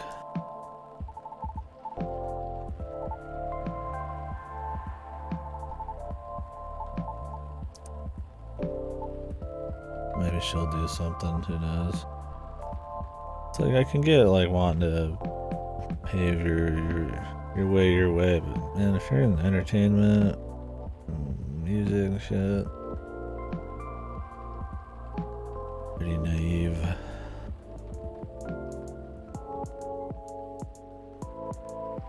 Way you going about? I'm sure people worked a lot harder having to use those kinds of things would be annoyed at this mentality.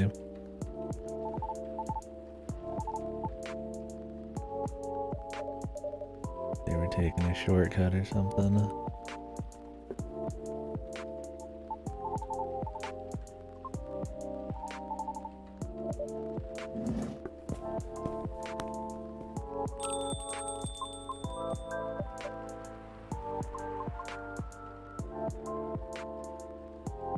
clearly.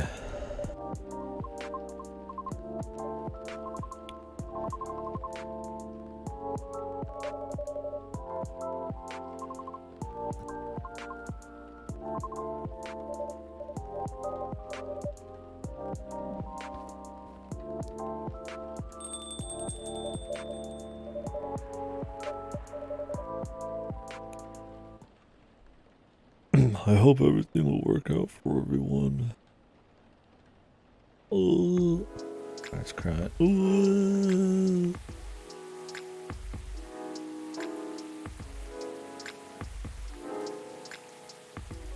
It's not like they've got anything that bad going on. The guy wants to try some different content. She wants to get famous, but she's willing to turn down opportunities to do it. We're not famous, but become a soprano. That's it. What's everybody else got going on? Try to figure out how to do their wedding. One's moving to Seattle.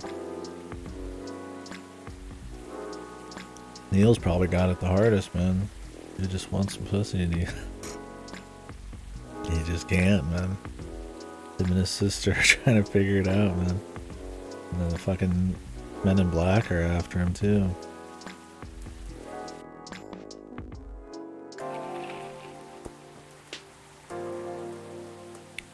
World Golem culture.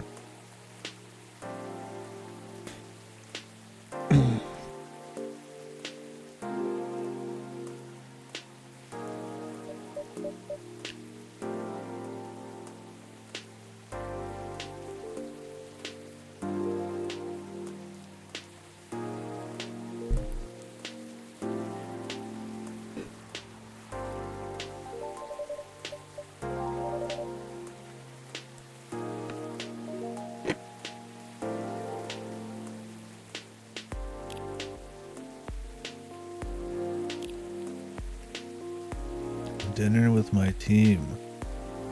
And work. I feel like getting on a beanie with horns would be a pain in the ass. Don't even bother. Golem. Little star dude. Look at that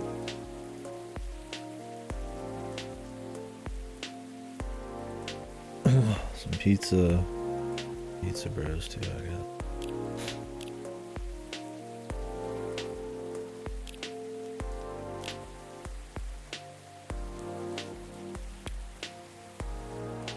Self-care is important. Yeah, being a lazy fuck.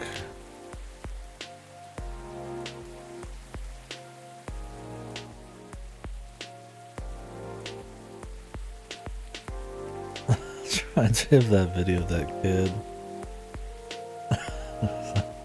Like, have you ever...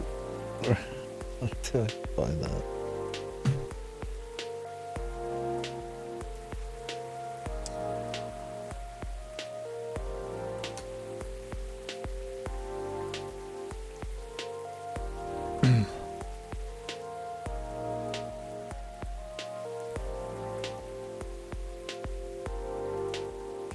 Have you ever had... Is this the one? No. Yeah, I remember that. The dreams that you had you could do so you want him to do you so much you could do anything. The end there is so funny, man. I mean, the video is funny because the kid just fucking smiles at the end. If you ever wanted him to do you so much you could do anything. Hashtag share your story.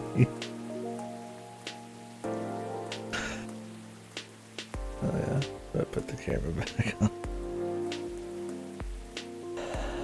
Yeah, it's always interesting seeing the kids from like these child things as adults trying to bank off of old fame or just fuck around, right? And just say the whole same thing like they're supposed to or something.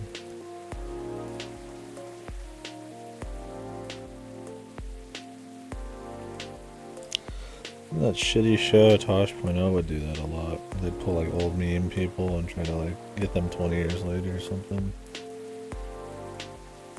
I'm sure it happens on YouTube plenty. The Nirvana kid? I don't know the Nirvana kid.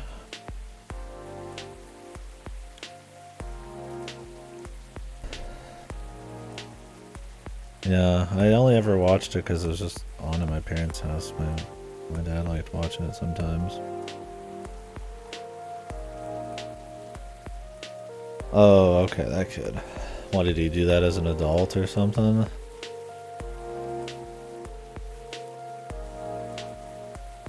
Oh, nice, dude. Dude, just like, you know what? I want to make some money.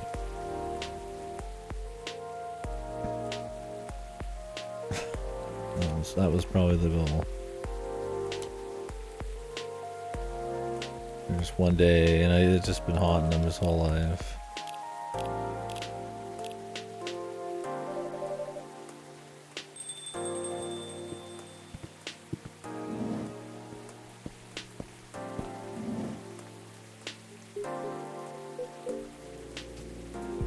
What the fuck did they do that fucking photo? This drop a baby in the fucking pool?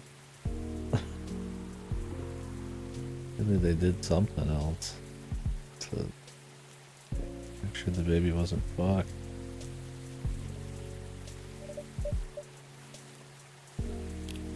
Mr. Hyde, Mr. Gala.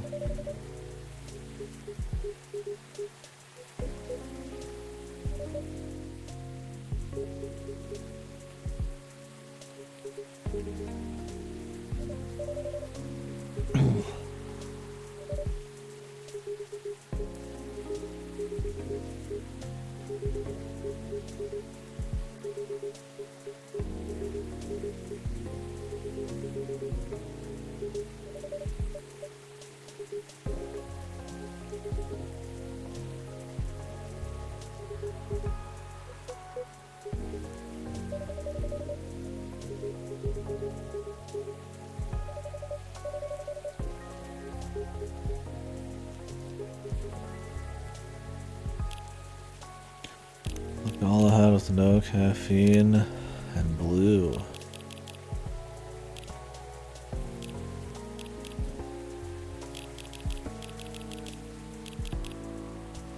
Milk and ginger.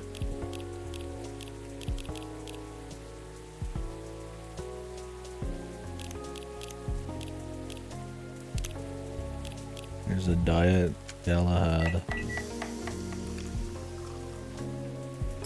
Let's eat.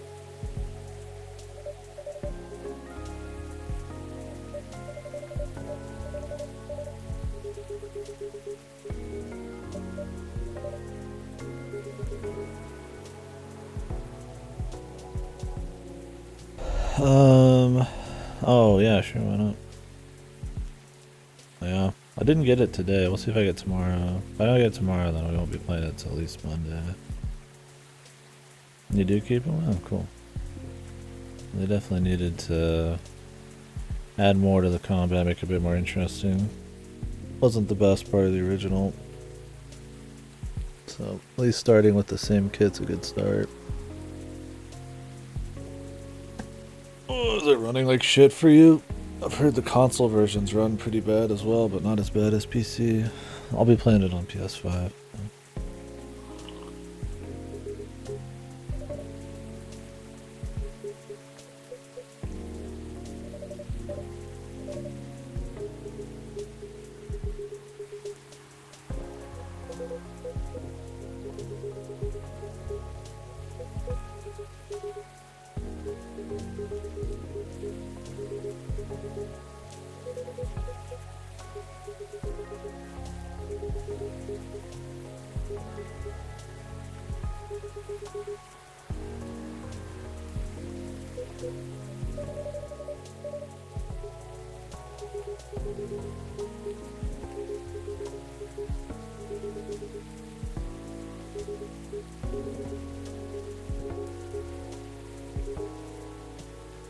At my wits end.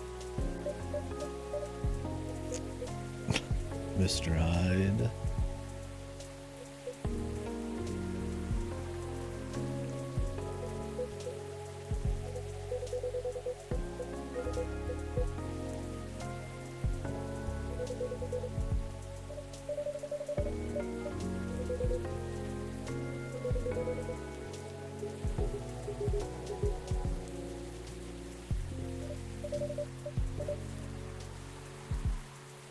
Eyes on the prize.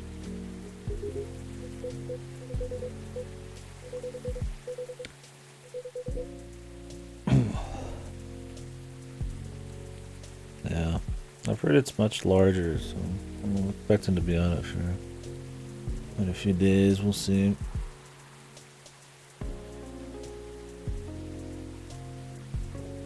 I'm going to like some jazz thing at an arts center on Sunday.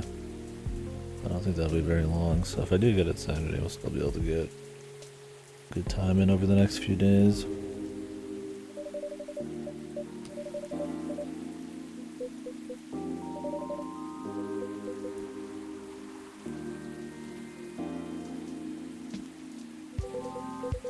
Well, my brother was hoping to find like some part-time work at an art center around here just to try it out on the side while he's working his main job. So they ask whether or not you've been to many, so he's like, we should probably go to this one, and I figured fuck it. I think it's like a jazz stuff for like, I think a college group or like a high school group's putting on. I was like, yeah, fuck it. Go out and do something, mix it up. Free ticket, might as well.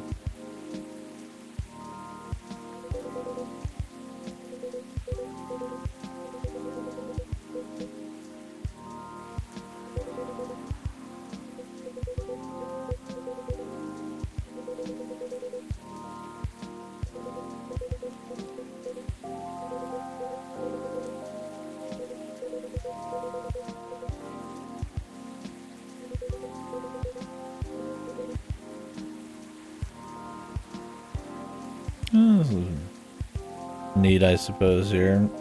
Playing into his long life and the vampire and a model. Increasing short attention span and disposability of stuff. I don't know if they're going to have much to say on it, but at least they're playing into the vampire thing a bit.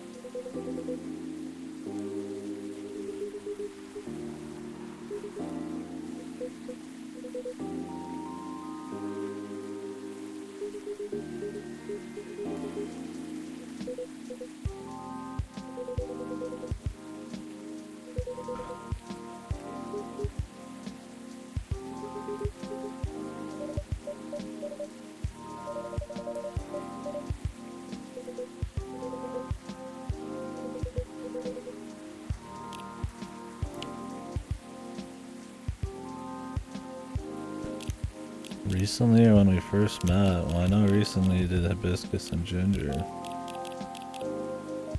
What did he like when we first met? I don't even remember. Hopefully this worked out. And the Zobo.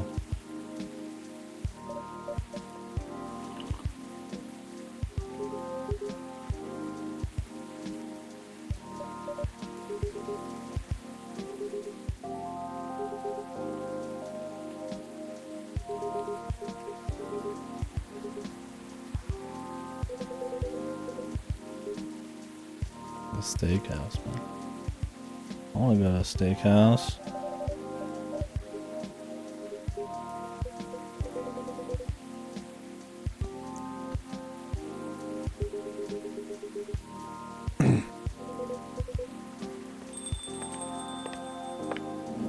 He's good. Oh no, not the wedding crasher here again.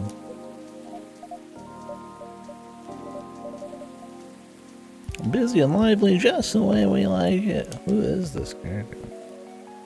I hope they've been mind jacked or something.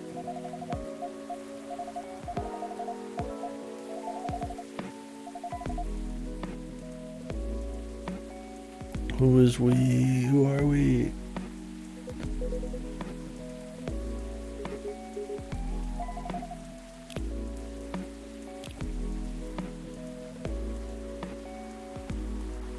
Here we go. Right back.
Any zuppers in here?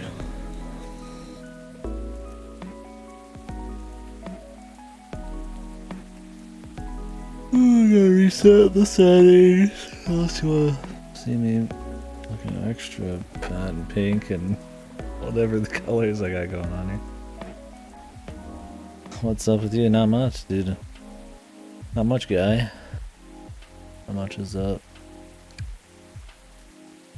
I'm just kind of low-key chilling, no cap, dude. See, I can't say you dig or anything like that anyway. That's old, dude. Yeah. Who are these? It's me. Check it. Wait. Check it.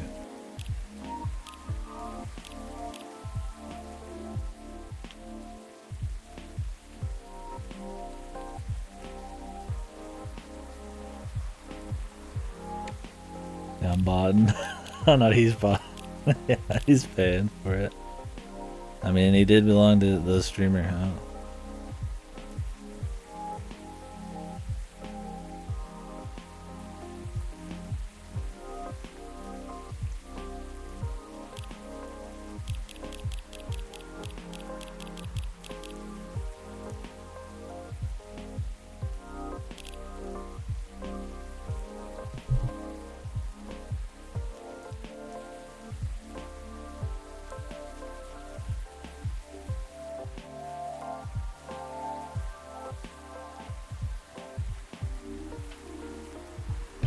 How to have fun however I want. I gotta.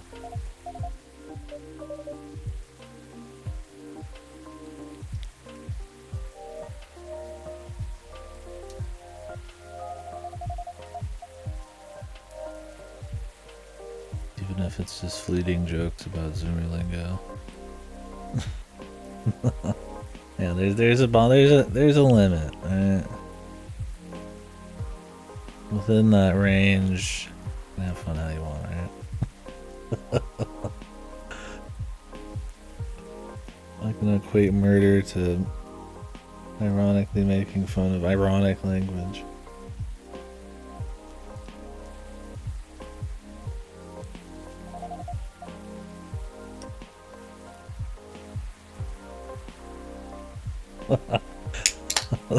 The death of the English language is more extreme than murder.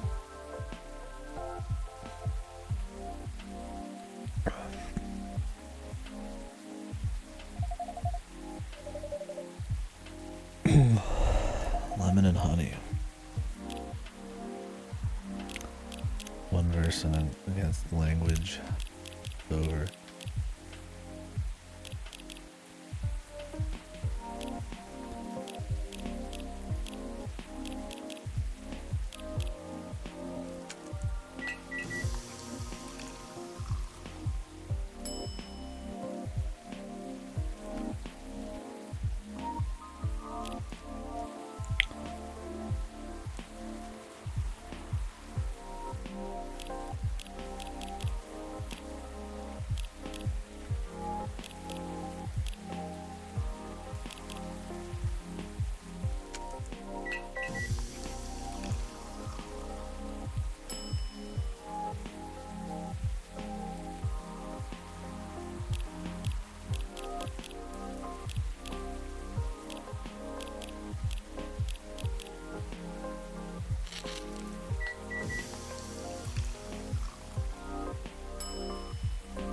Cough syrup.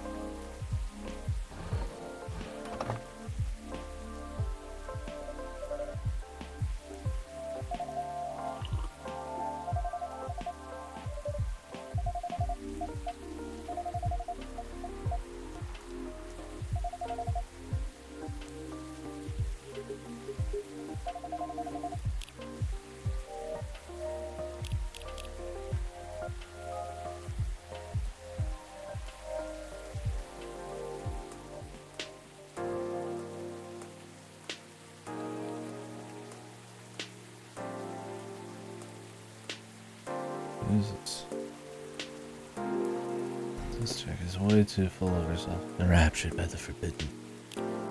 What does that mean? This is why I love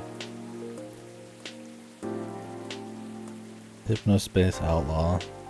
Because it'll like recreate, you know, not people exactly like this, but like these like made up internet people and then just take a dump on them. It's like real accurate to the people they're trying to recreate. It just makes it funny. Without having to like specifically take a dump on them, it just presents it in a way where it's just everybody's getting a laugh out of it. She likes durians. Forbidden fruit, yeah. I can't wait for Dream Settler and all those other ones they're making in the same universe. Or spiritually the same universe. I don't know if it's a sequel or not.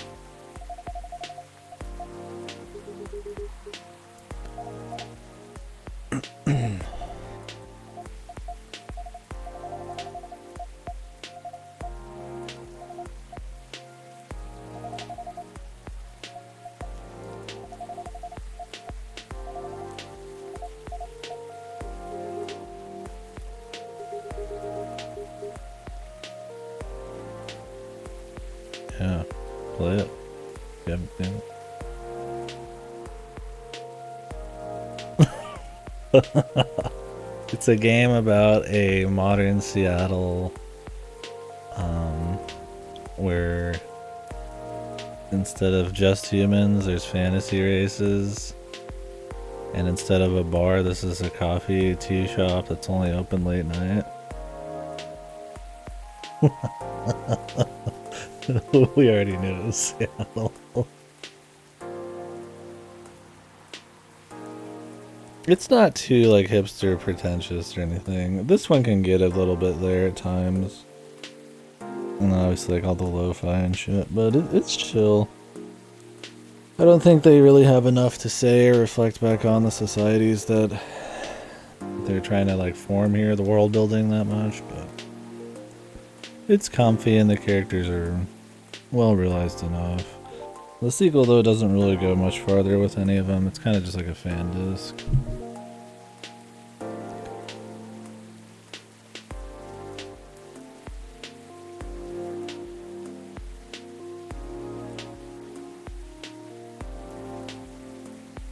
Open pretentiousness? Yeah, now you gotta talk about the forbidden fruit.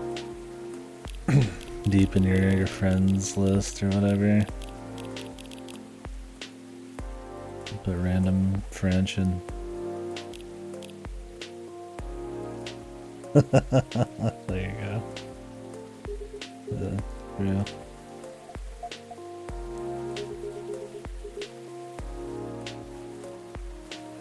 Yeah, I don't think this would be your type of game. I find it chill enough, but it doesn't like, not life changing. It's not boring. I mean, the first one almost got boring by the end. This one will probably be the same way, but I'm in a comfier chair this time, which helps.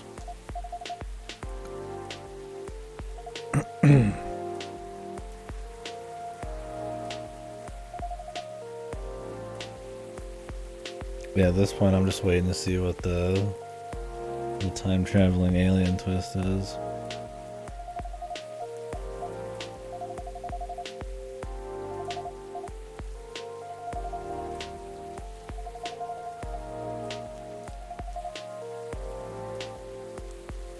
Look.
Base Hyde. At least they still write Hyde pretty well. I mean, I don't think they write anybody bad. I just don't think they have enough to really... I just think with the second game, you could have just gone, well, new people, have some more interesting arcs for them to get into. Like I said, play out the world building, reflect it off of them a bit more. Just a little something. Them just being back is fun, but yeah, it's just very fan-disky. At least certain types of characters like Hyde and Gala and stuff are just fun regardless.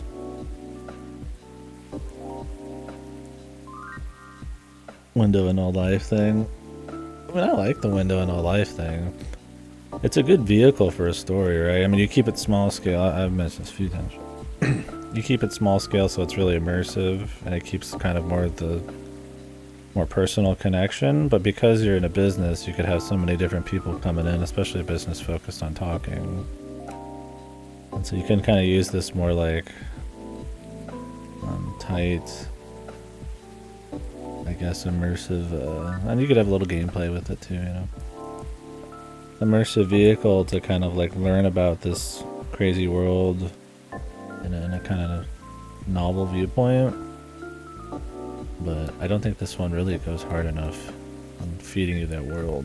They're just doing human things, which is fine. Sometimes they'll feed in the fantasy stuff. And not every character needs to be an Ace Attorney gimmick, but like, you know, you also want it to be fun, right? I mean, if you're not gonna have the stories and dialogue just be that good, then it's not wrong with throwing a little spice in it.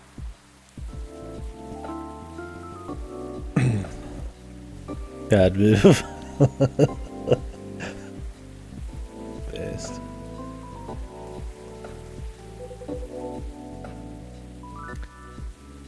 I mean, the end of the first one has like a meta twist thing going on. This one seems to be forwarding that, but who knows? I guess they just wanted to play it safe, just have it be 90% the same characters, see what they're up to. The big discourse. And I think that's fine. I enjoy this game. It's comfy, but I don't think it's like hitting the upper echelons, right? It's not going crazy or anything. I don't need to be like whoa all the time, but it's like just more entrenched in like what they're talking about and their characters and their lives and learning about the world through this viewpoint and being more invested in the bar and stuff. It's just like, oh, it's comfy just seeing them talk, right? I mean, that's like a sitcom or something, right? You just like seeing them talk about nothing, just bullshit, right? It's fine, but you're not always gonna be like, whoa, you know? It's like good background type of shit. It's good chill shit. Which I guess is the goal, but I don't think the game's wrong, it's just not more than that. It's like, especially for a sequel.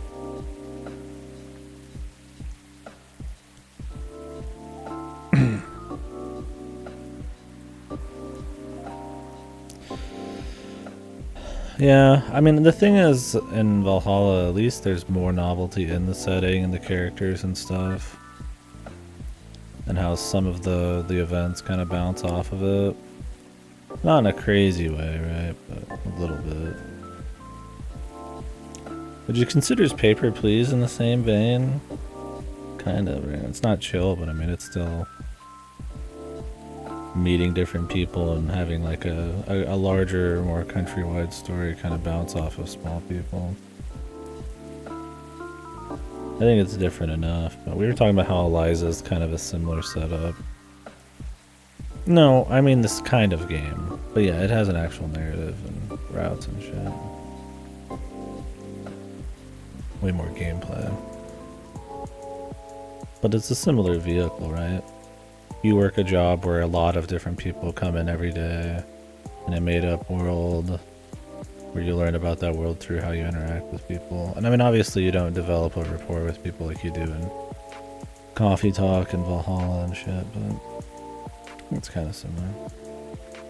It doesn't matter how similar they are, it's more that you can draw some like parallels to kind of see how different games did it. Similar concept. Yeah, I think the biggest thing with Valhalla with me was I just kind of wanted a little bit more. Kind of just ends. Like, I really liked the atmosphere and the music, and I think the characters were fun enough, but yeah. That's kind of all it really does.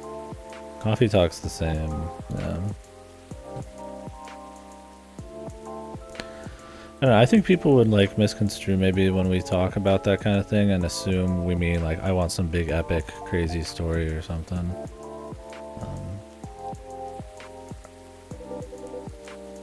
That's not quite what I mean. Like I need crazy events happening all the time. There's a pretty big difference between engaging the slice of life and just kind of just a droll slice of life, right? Like I don't think this is like droll and boring, but that's like Udo or Mono or something. But I think you could have something that sits with people a lot longer, right? Some kind of emotion. Yeah, a bit of focus, just a bit more engagement.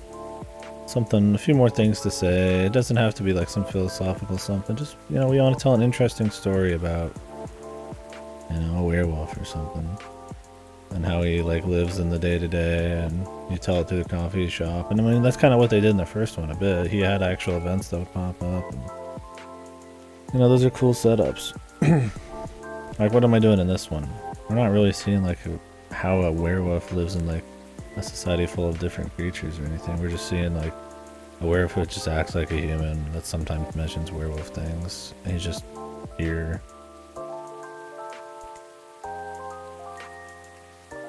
Freya was the main plot. I mean, I do feel like Coffee Talk 1 at least had more of a... I guess, yeah, because of Freya, a start and an end, and probably Valhalla felt like at times, but...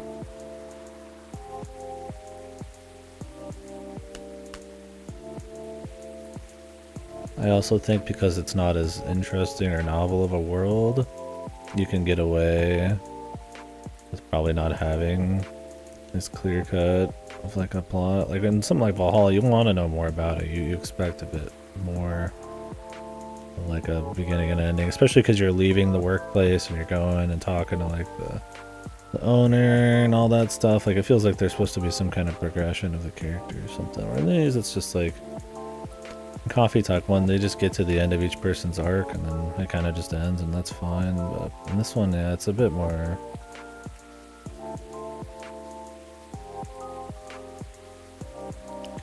I don't know. Aimless? Comfy, but like I said, and more in a fan-disc way, where there's not really a big goal. It's just kind of more...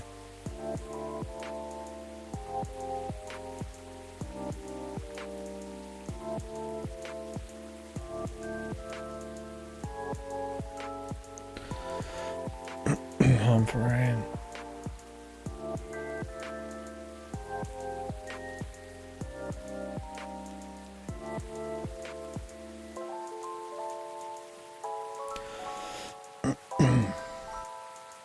Yeah. No, I don't remember how many endings or kind of route things there are in Valhalla. More than's going on in these, but not a whole lot. This game, there's just like... Well, assuming it's like the first one, you can get things right and wrong, and you can't get them all right on the first run. So you just reload days and then get them right afterwards, and then it slightly changes the ending to the true ending, I guess. Is how the first one went. I mean, it's more non-committal, which makes it more chill. You don't have to like stress about getting all the right points accrued across these drinks and stuff. You kind of just soak the atmosphere and the dialogue. I think most of the criticisms I have of this, I don't think they're like extreme. Like I can at least understand why they would do what they do sometimes. I don't think it's like reaching for the stars, and I think they could still capture their goal without having to just kind of rely on the same characters and not really having any new arcs or having anything to say, but like it's still fine.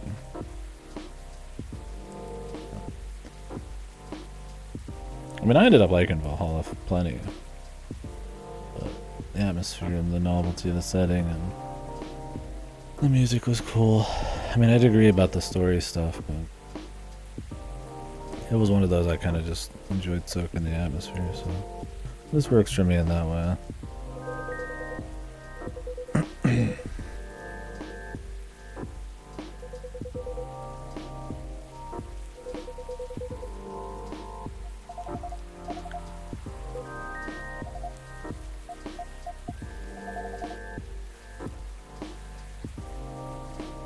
Yeah, I mean, it got me to listen to more Garode music. Big deal. The thing with Valhalla is that is just the first game, too. This is the second Coffee Talks. I mean, we'll see what Nirvana ends up being like. I mean, you gotta give Valhalla that, right? It has staying power. We're still talking about it. It's influenced things. It's a novel enough concept, executed decently well. Like, it's got its issues for sure, but like I said, it's had more staying power than a lot of indie games. I think it did plenty right. Maybe it doesn't get as much credit for it at times. But mostly the atmosphere and the novelty of the concept. I just wish, yeah, Nirvana would happen. Dev Hell. Yeah, and I don't know why Garode's not coming back. I mean, maybe they want to capture more of a PC-98 kind of sound. I don't know.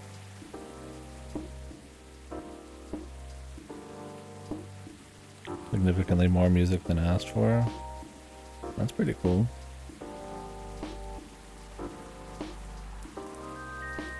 And I assume at no extra cost or something. I mean, it's your music being played on a playlist throughout the whole game. You probably want enough variety and a good showing, I guess. I can respect.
Capsule collection.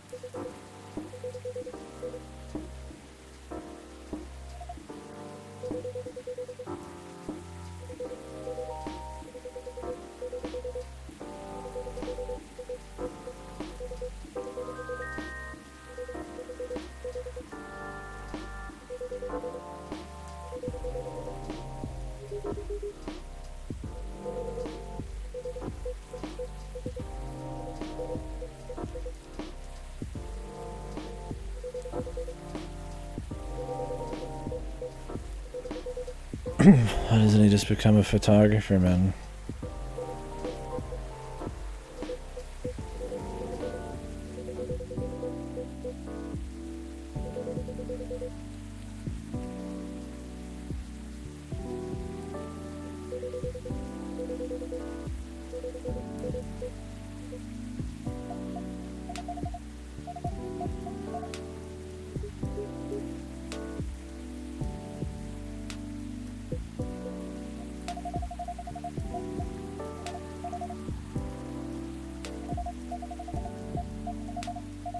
Boom.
Ui.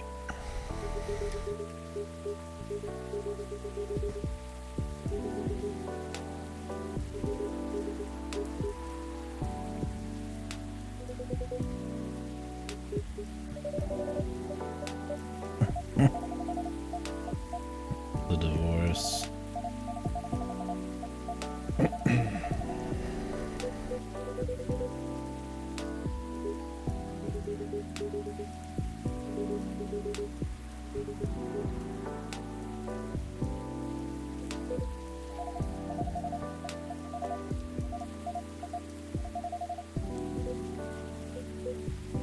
So they'll still have people drop in and you'll max out their friendship. This doesn't matter, I guess. You keep giving them the right drink. Maybe? I don't know, maybe Myrtle's never coming back, I don't know. I mean, Hyde's maxed out. Colin's got another one. What are Amanda and Silver not coming back? I have no idea. I guess they're trying to make it less predictable in this one. Yeah, Myrtle got hit by a truck. If they're gonna bring back characters and see where they're going, then bring them back, man. What's up with the game, dude?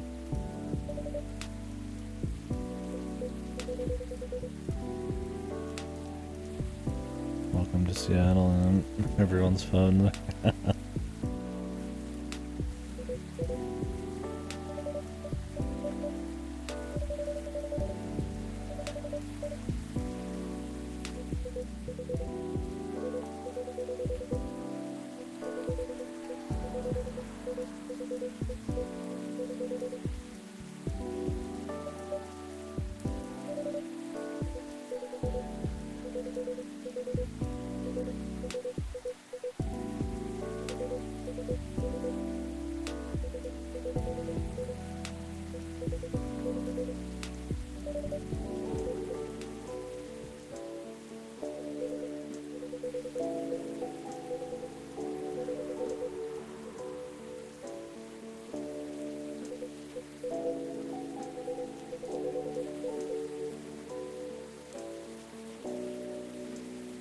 That gaming is impossible.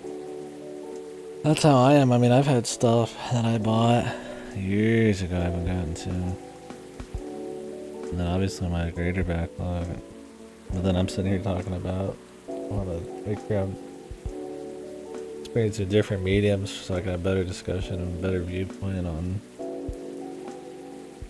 games and reference and stuff. I was like, I can't get through all my game.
But you will.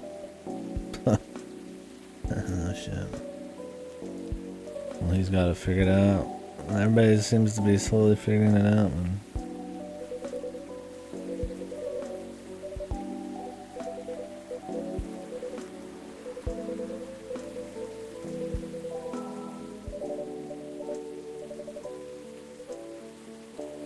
We will make sure. They like randomly have Aniki coffee talk like a bartender, like, oh, we, you know, the bar and I and all that. And they had a big conversation about that at one point, and then half the time they'll be like, oof, this, and saying all sorts of random or like expressive things. And I prefer they just stick to either the cool composed bartender type of thing that like it's familiar with some people when it calls for it, with the right people, or just go full character goofy mode with Valhalla. I'm supposed to do like the second game was like real wonky about it. Guess where I am, because sure as hell I don't know. True.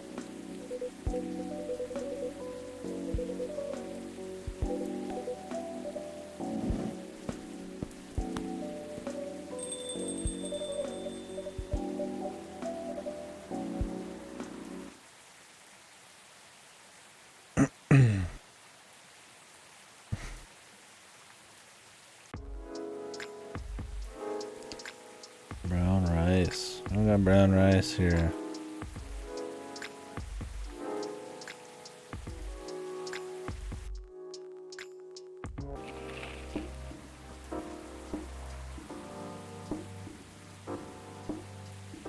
Uses gnomes with dwarves. How has there not been a gnome or a dwarf new character?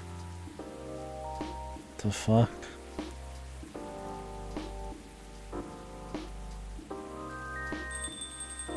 All the newspapers have all these like racially themed topics and stuff, but then you'll get here and there's like barely any. I mean, there is like he was just talking about how it would be to be like extremely old and you know not have anybody and all that, and it's like that's an interesting thing, right? So they'll dig in a bit, they just don't dig in enough, man. Like it doesn't have to be just novelty hour all the time. I'll just dig in a little bit, man. I mean, that's the whole point, right? If you just want it to be reality, why even have the fantasy setting? Just to give, like, the chicks cat ear sometimes? An influencer and a banshee, yeah.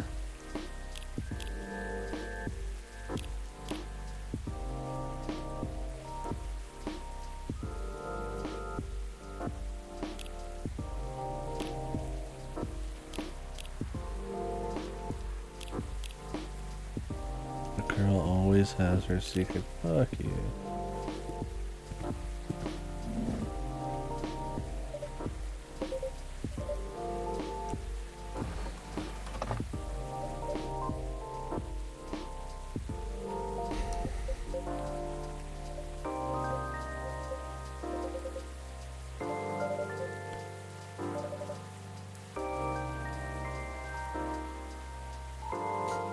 No.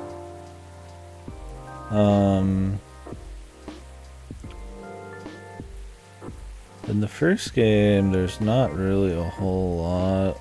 There's a little bit of racial stuff. The elf and the succubus were getting married, and the elves are too proud to want like a succubus married to their son, so they have something to say there about racial lines and all that shit, and him giving up his family and immortality so he can be with her. So that was something. And there was like they hinted kind of like a race war thing that went on a while back, but in this the racism is just for the new races to the game essentially, like the banshees and the satyrs and some of the lesser species or some shit had like a little bit of like prejudice against them, but they don't really dig. That's what I mean, they just don't dig into it enough. Like in the first game they kind of deal with it a bit, but it's just like it's just a set dressing essentially for a marriage storyline. The lesser species, I don't know what they're actually called. They're like the non-sentients or some shit. I don't even remember. Like that's what I mean. I can't even like name it because they barely gotten into it.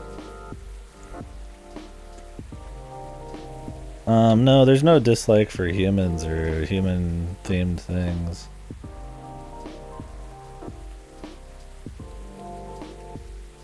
Someone stopped us, man, what?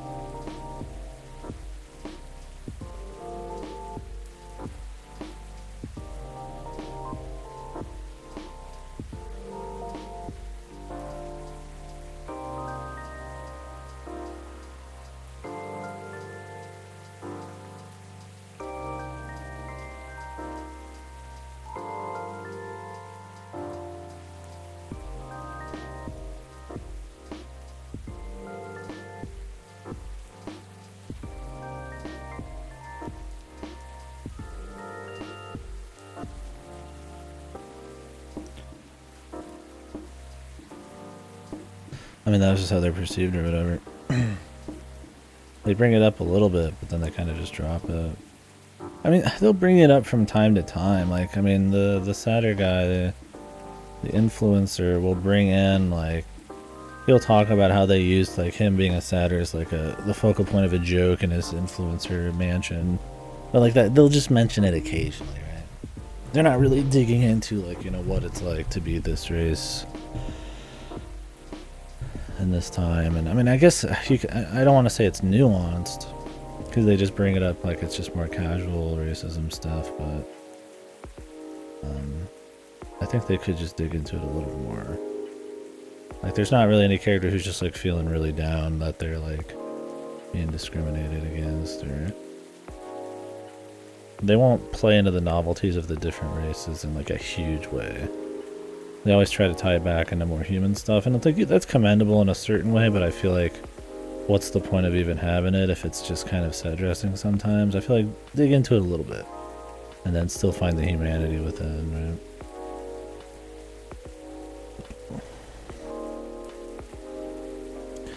Well, in the newspapers you see a little bit more.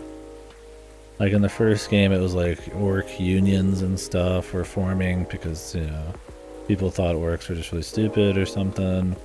And then you get an orc game developer in the game 2 seconds later and there's nothing to say about that. So it's just like, they just don't do anything. Like they just had the paper in this where it's like orcs, like like dwarves and gnomes were being mistaken for the same thing by like an AI or something. Like, well, they don't plan any of this. Yeah, that's kind of what I mean, is like, I get that they want it to be human, and, you know, something you can empathize with, something relatable, that's the word I'm looking for. And I think that's fine. But yeah, throw a little spice on it, you know? Like, yeah, Hyde's talking about how he's, you know, he's a vampire, so he'll grow old and all that, and gets a different kind of boredom because he lives so much longer. You know, he'll play off of Georgie a little bit, who's just a human here, and it's like, I mean, they'll do stuff like that and it's cute, but it's not, it's usually just like a little thing. They don't like go hard on it. Like the cat will come in and turn into a cat and then turn into a cat girl, but it doesn't really matter. She's just an idol.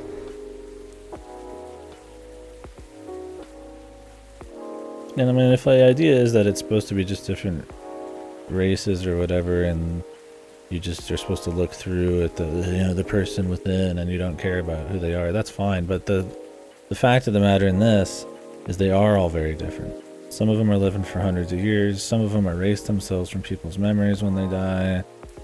Some of them have like glowing horns and, you know, like hundreds of siblings because of how the birthing is. Some of them have tentacles, they're from the sea.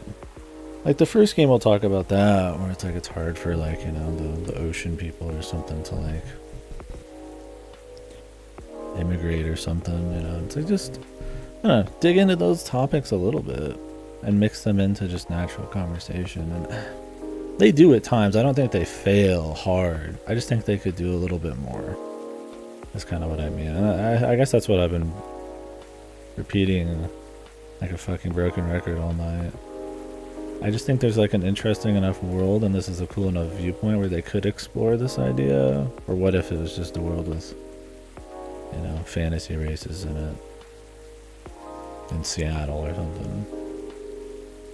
And I just don't think they go quite hard enough. Like, at least Valhalla tried to go a little harder, even if it kind of fizzled at times, right? I think it's too worried about maybe making everything feel really relatable, and down to earth to a pulp.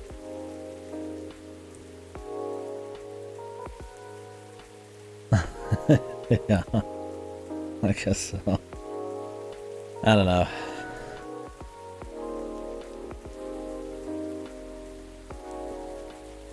Yeah, it could just be interesting, and I mean, it doesn't have to be something like radical. It could just have a viewpoint and on like how we think, and, you know, what's wrong and right, and I mean, just like any, you know, think about race or whatever. Like, they're the same emotions just like anybody else, but, you know, they have different circumstances they got to think about in this. And it'd be cool if they kind of played into that, or just their unique powers that they have in this, right?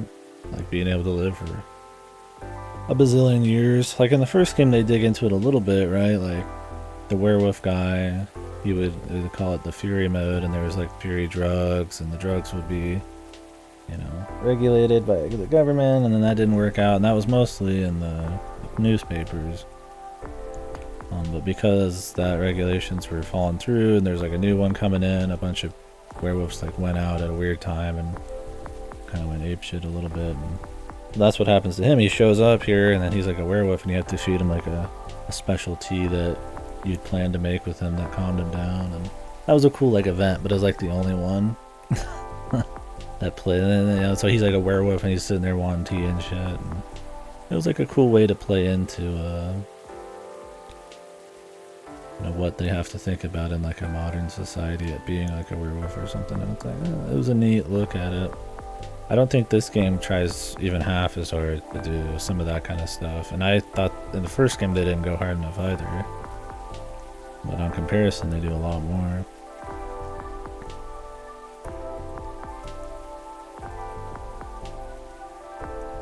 Like the orc and the mer person,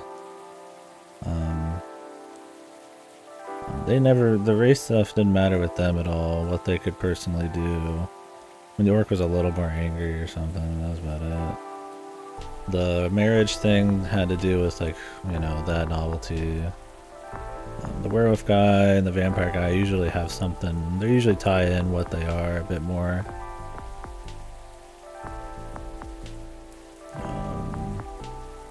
The cat, not really, it was a gimmick. And then the greater world, you'll see stuff in the newspaper, but I think they go out of their way to make sure none of that really reaches the coffee shop. When they could talk about it just lightly, or how it affects things outside. The only time it really affected anything outside was the Coachella thing, which wasn't that interesting, and then, like I said, the werewolf thing. I don't know. I get it. They try to keep it downbeat. They try to keep it chill, right? Like, not every time I go somewhere, I'm not talking about everything that happens in the world, but this is a made-up game. I feel like trying to blend those two to kind of like capitalize on like what an interesting, you know, what's interesting about your setting and what's novel would be kind of a cool idea. I mean, if anything, even just more engaging, like drink gameplay or. Like, I like the idea of giving stuff to people, but it's not really been much.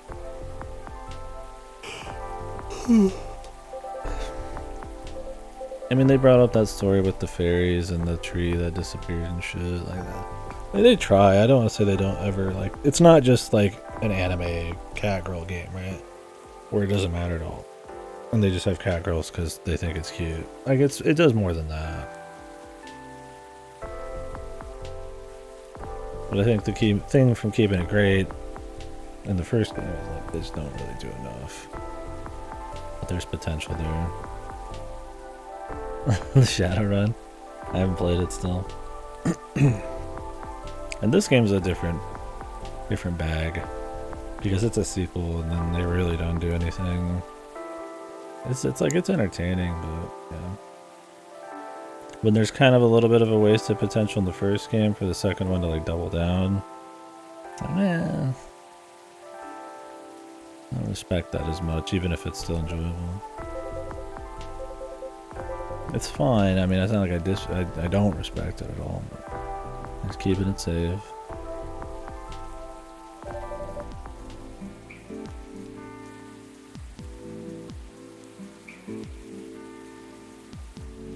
Oh yeah, I bought Shadowrun, a couple Shadowrun games like 10 years ago, and I still not gotten to them.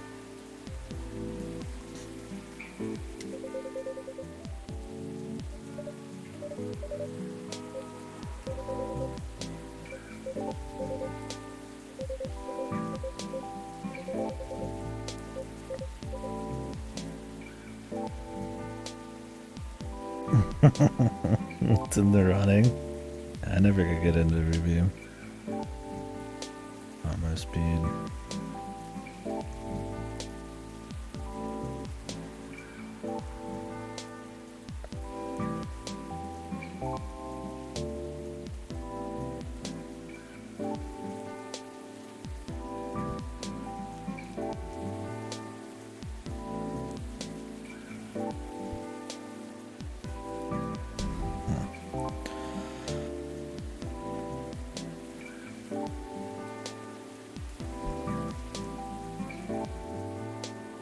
So what this game still does though is have a, you know, somewhat engaging dialogue. I'm interested in what they have to say. I'm invested enough in the characters, just not in a huge way. And it has like a good atmosphere. Got just enough of a loose meta plot line that I'm like kind of curious where that'll go to. So it's like it's worth the play for me, but yeah. I could just go harder. I imagine a lot of people this would be like godly. I mean, I don't know. There's a my goalpost a little bit in a different place. What's up, Marcus? How you doing?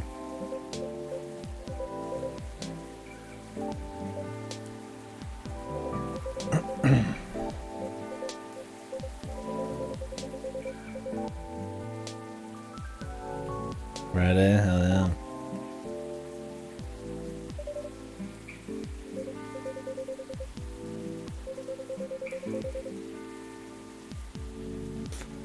They'll just shit like this where he's like explaining what a fairy meant, how it's affecting like small crimes in the city and shit. I mean that stuff's cool.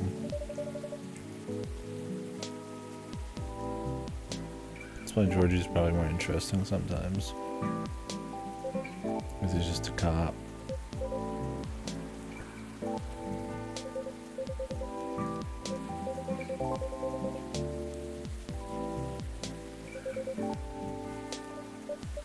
Apparitions. Ghosts.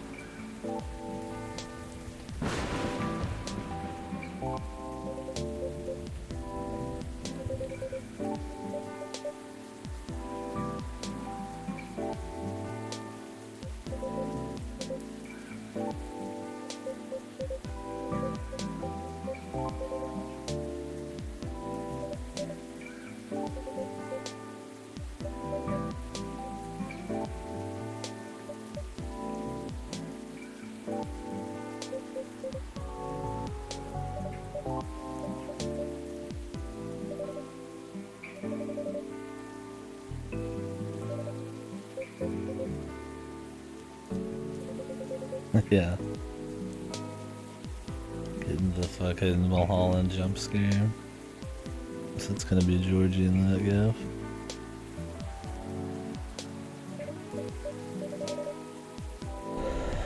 Their own peccadillos. What?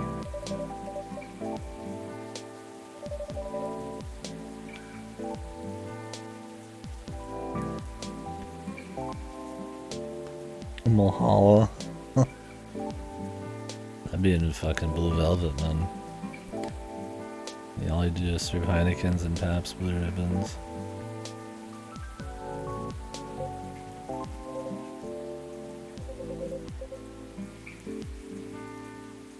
Oh, there's a bar in Twin Peaks. And a diner. God, what was the name of the bar though? It was like up here. The diner's pretty comfy though. Yeah.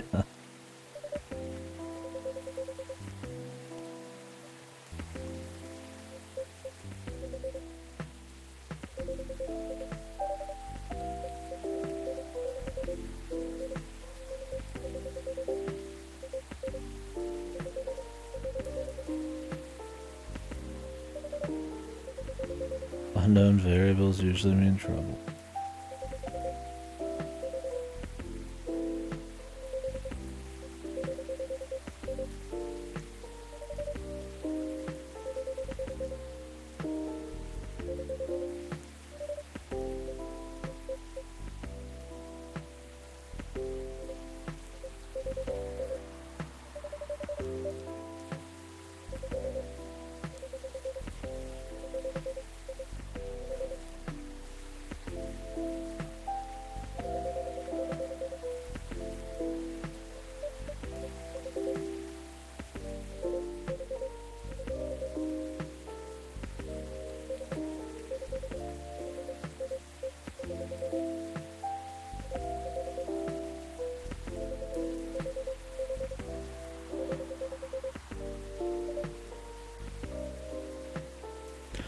Learning about his family here. It's fine.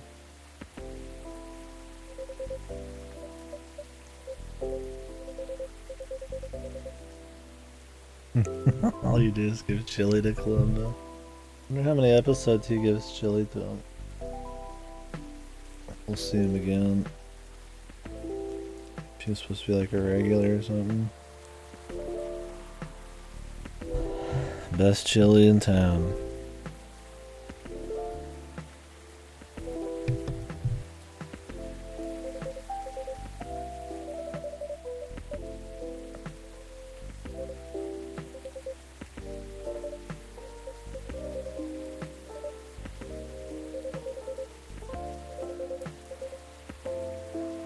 Detective Georgie.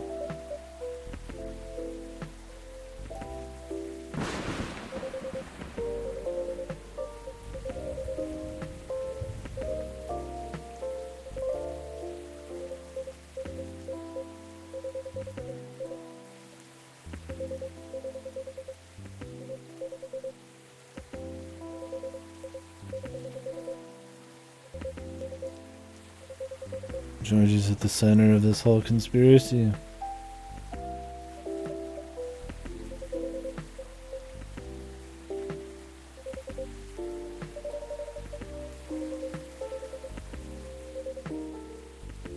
The case is made for me. I mean, at least I'll try to do fun stuff. That's what I mean. It's just more fun, interesting things, right? Can still be human and have like a let's imagine like the craziest 2 weeks at the coffee shop ever, right? In reality, right? Like, what's wrong with having it be like that? Sometimes you just have a busy couple weeks. Doesn't mean it's like not relatable in some way.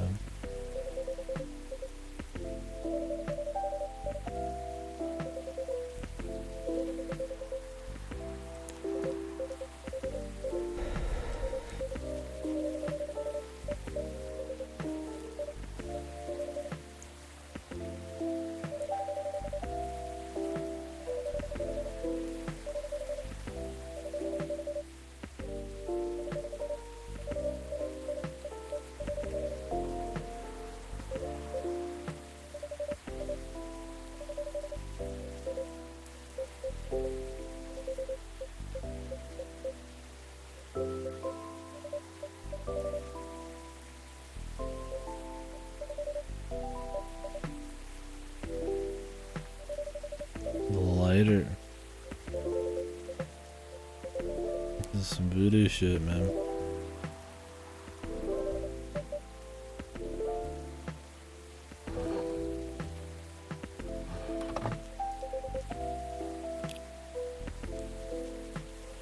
A magic drink. Coffee, honey, lemon.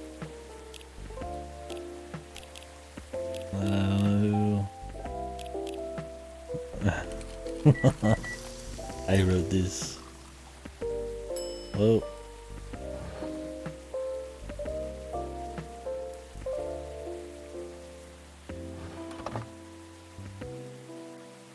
Why is this coffee on fire? How does that work?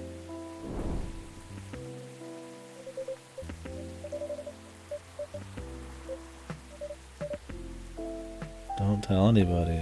Is our guy a fucking ghost? Time traveling ghost? That way I can light this up? Do you have magic?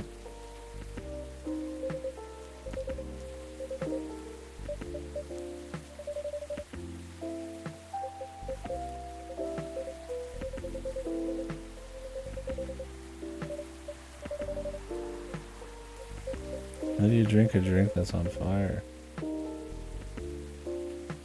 The booze cage is filled. Burp. Time to use this superpower.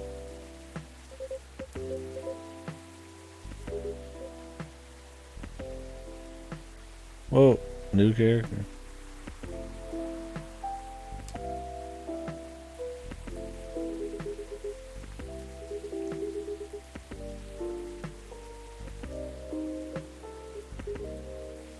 McQueen.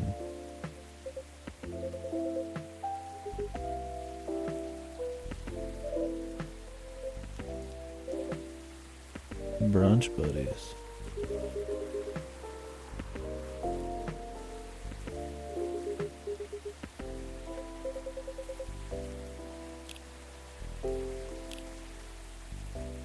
he's copied to the ghost, and they're totally different.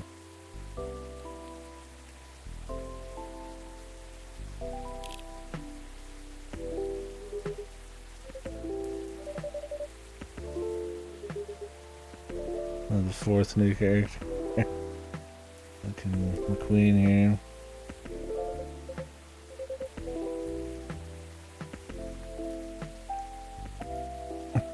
They're both. I mean, I assume they're both humans. I don't know about the new guy, but Georgie's a human. I wish there was dwarves and gnomes actually here, not just in the newspaper all the time.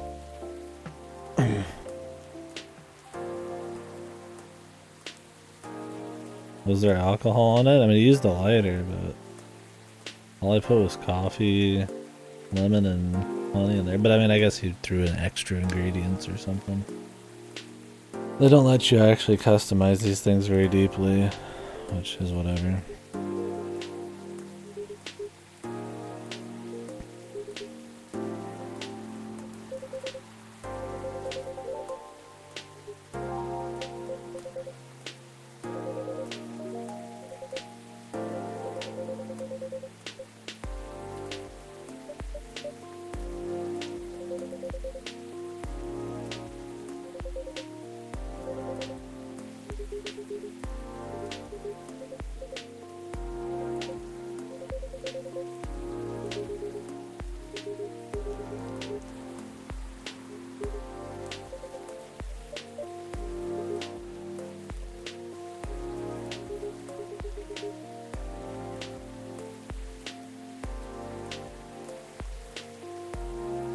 Yeah, maybe just poured some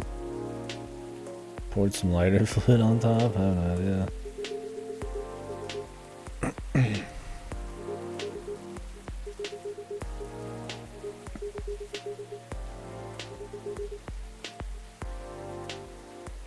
So ghosts are real, and this guy's exercising them with the police.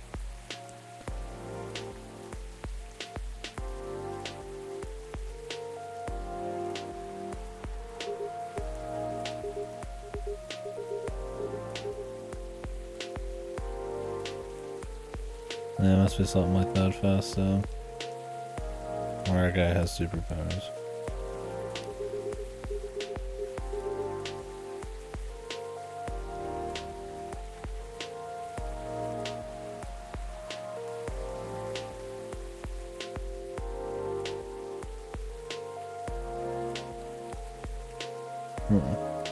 Oh, it has blue fire, too.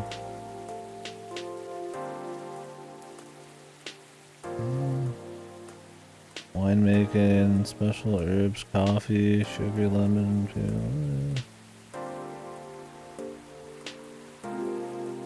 a hollow pumpkin.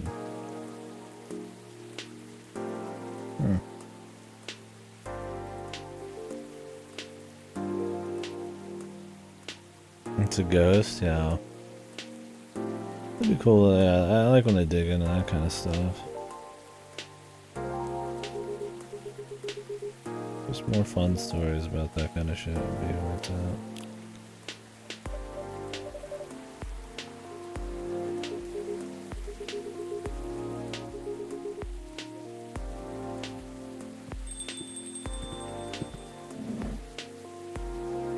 Oh, another new character.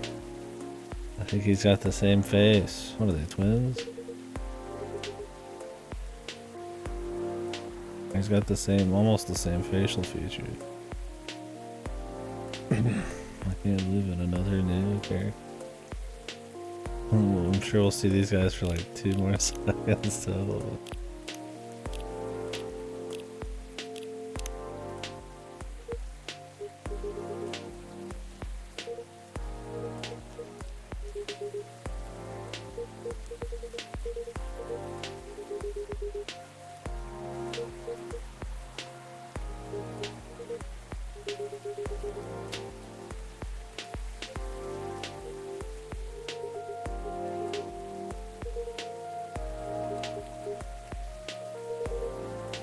Ghost Riot.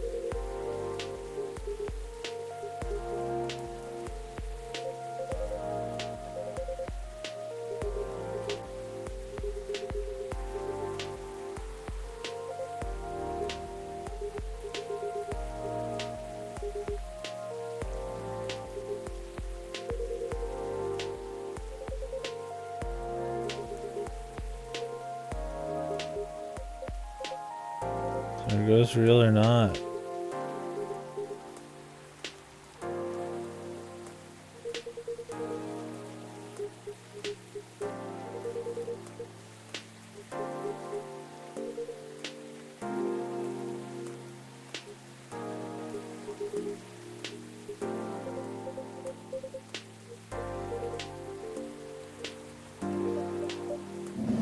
I feel like they're almost a reference. They were here for so little. What the hell? They have the budget to just throw up 2 new characters for 2 seconds, but not anywhere else, man.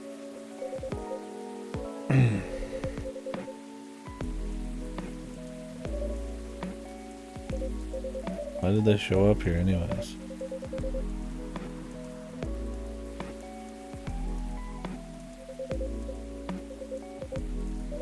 Did he invite them?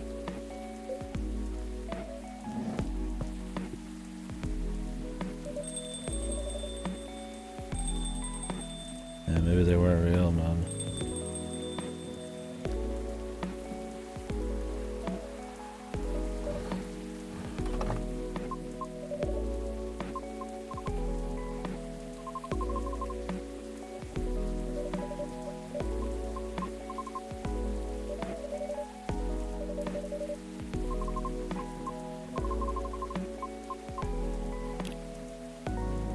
Tea lemon infusion.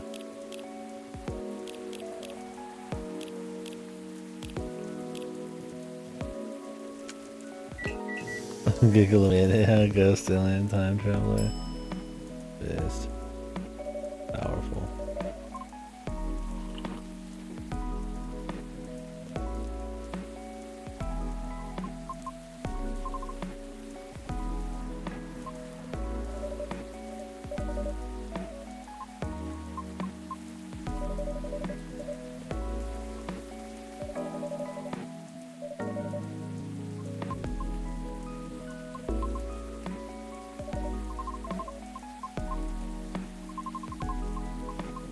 Bluetooth. What? Why didn't you just give each other... Wouldn't it be easier to give the other guy your fucking phone number? Fucking Bluetooth. Who the fuck's going to a coffee shop saying, hey, could you send me the coordinates to this place, and then sending it over some kind of Bluetooth guy? Hey, what's up, brothers?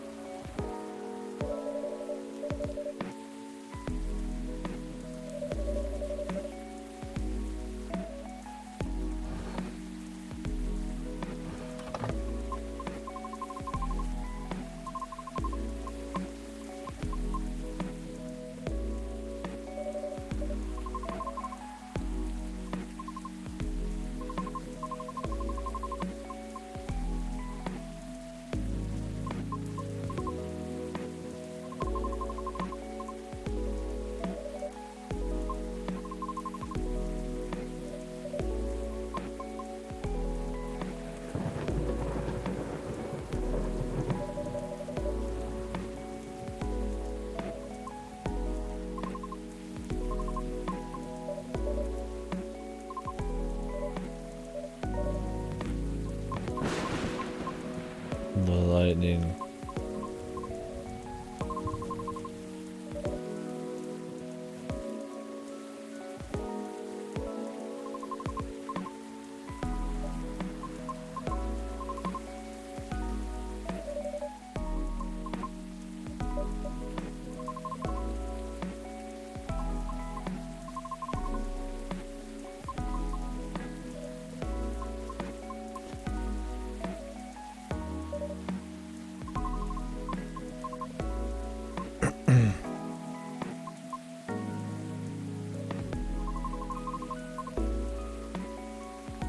More people helping her out. What is she gonna tell him to fuck off again?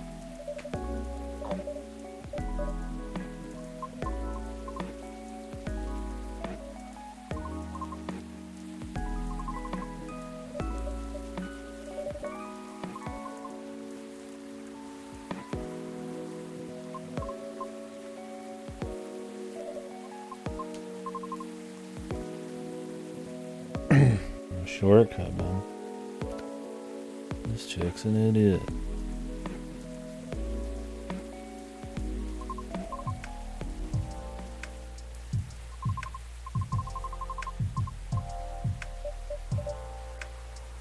Very naive about the effort it would take.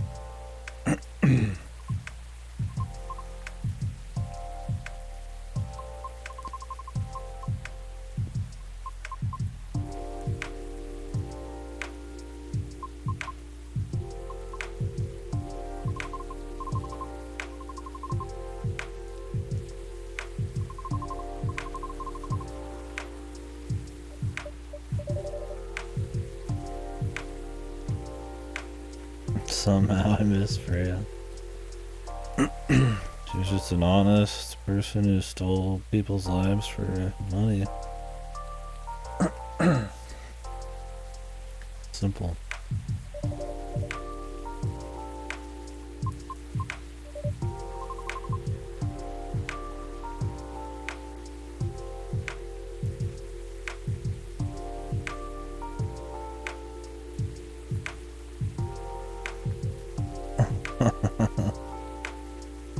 Yeah, I mean, hopefully they got it. Cause yeah, that's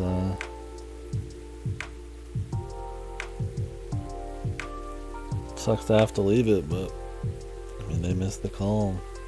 You got shit to do. Maybe some goat came and ate it. Yeah, I think if you're expecting a call, you should have your phone on you. And audible.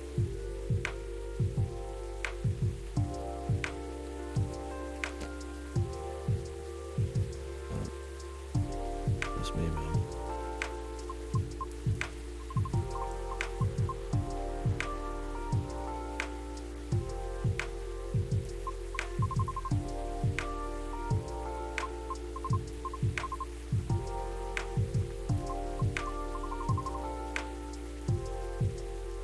Maybe they thought you were like a spam caller, even though they were ordering food at that moment. Like I said, if I'm expecting a call, I'll answer anything. Maybe they thought they were refunding it by not picking it up. I don't think that's how that works.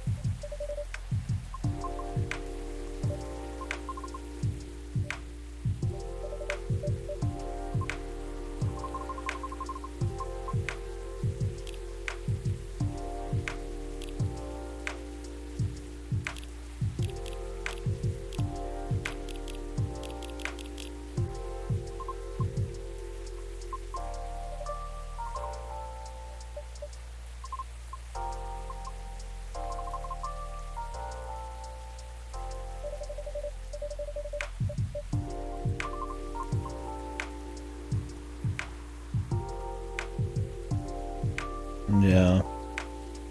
I mean, this person might just be used to the big tips. Maybe it didn't seem like anything special to them, so they weren't too worried about. I'm too concerned if their phone was nearby or not. Just because they live out in the sticks.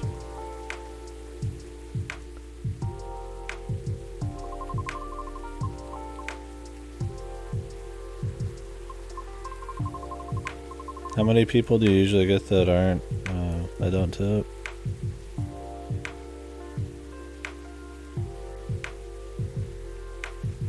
Pretty common.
I mean, she's got a point there, but I mean, you're in the business of entertaining others, man.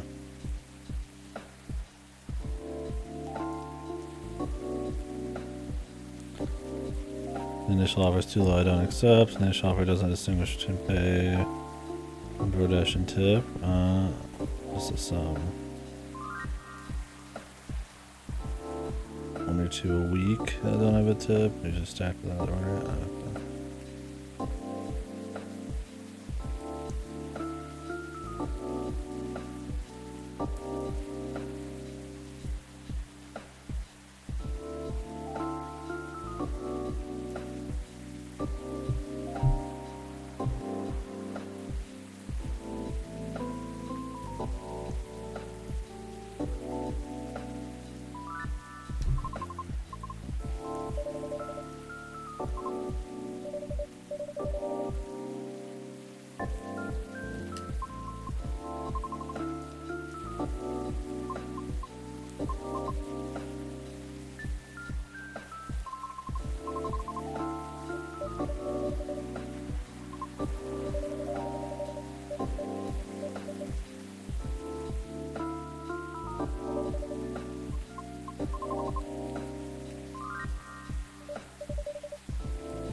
The element plays addicted.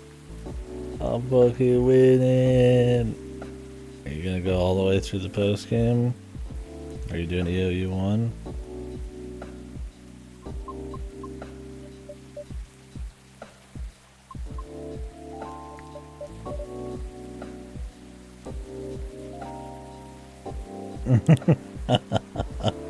Happy monkey.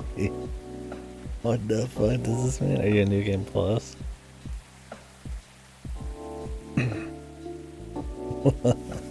Yeah.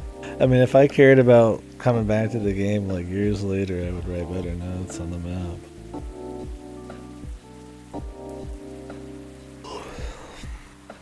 Luckily, I'm not. Oh, okay, cool. That's a good idea.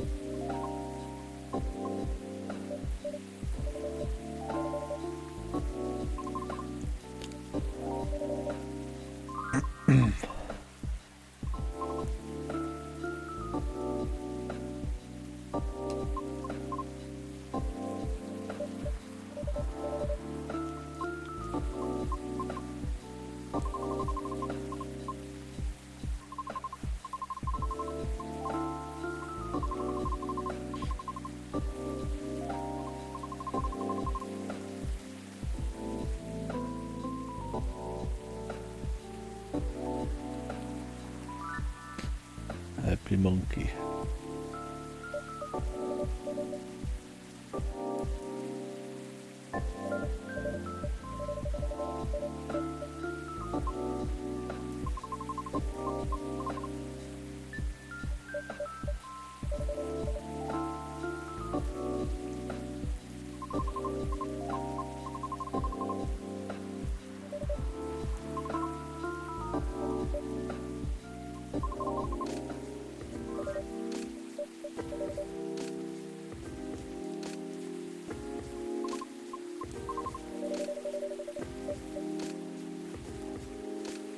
Whoa. Thanks, Arcus. Yeah, my noise isn't playing because I need to reset up. So just imagine, you know, that scene from Predator. Thank you, Arcus.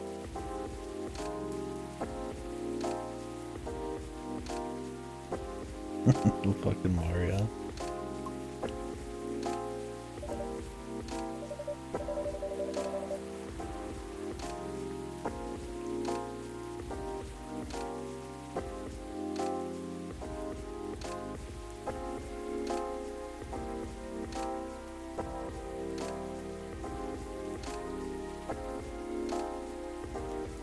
Yeah, I mean, at least it's over for now. I hope it's not something that's gonna haunt you into next week. Yeah, thank you very much.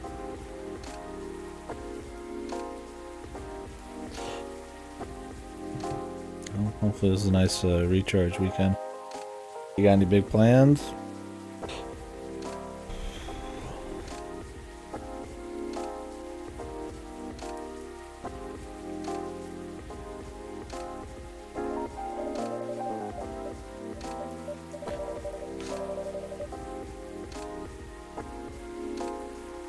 Oh yeah. It was alright for me. I mean, I felt kind of dead and sick. That day I was up for like 24 plus hours, but any stressful times, but just exhaustion. Oh yeah, nice. Yeah, I need to work this bad boy out. I'll slap on my dick, I'm slapping my fucking belly. I bought a standing bicycle. I haven't really used it a whole lot. My brother has a little bit. Need to do more. He's usually out there and they usually want to get everything done right away. So if somebody's, I don't want to like work out with somebody in the same room, so I'll end up just delaying it and then never get around to it. Your takeout diet? Do you have like a place you usually go to?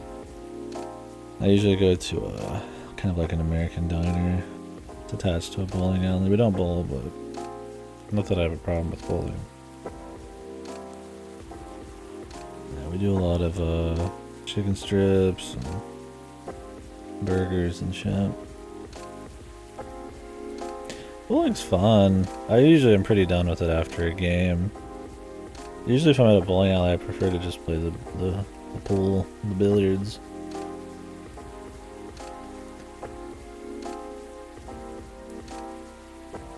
It's more chill, more my speed.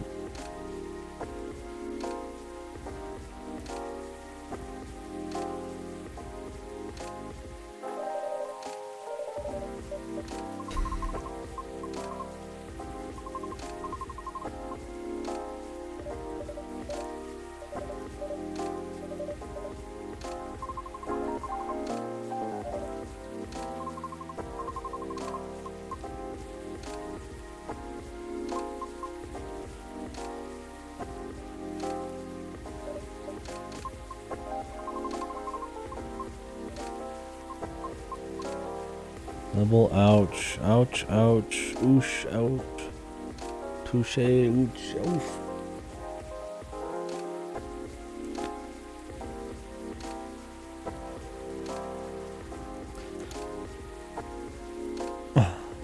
I don't remember the Trials of the Sword very well.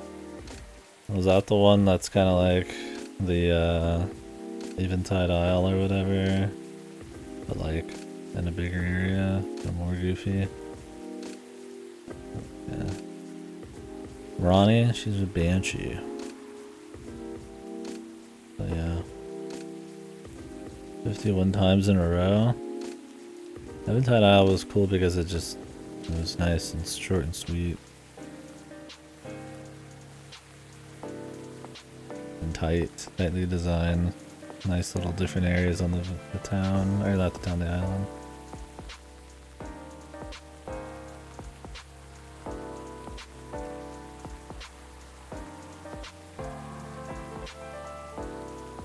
Is this just a replay ride list? I mean, I imagine you've 100%, or I mean not 100%, but all shrined it before, right?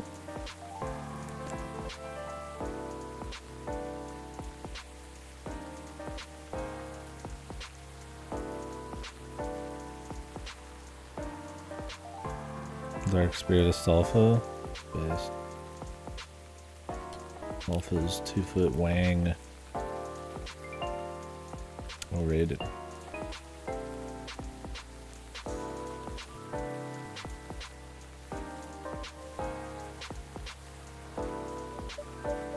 Yeah, what was the goal of the Trial of the Sword? You just have to kill like a certain amount of dudes or something? Oh, that's good, right? There you go. Get you some stuff to do. You don't have to replay it or nothing. Surprised you didn't, considering how big a fan you are.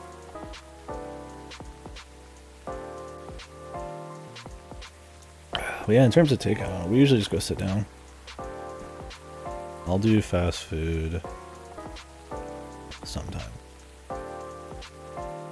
Used to do it more, but there's just some really cheap places around here where we can sit down at. Always. Challenge rooms in a row. There's no armor bears. Oh, okay. Yeah, that's more boring than having to find the special stones. Because you still had to kill shit to get the stones on Eventide Island, but it wasn't just that, right? Like you could grab some of them a different way.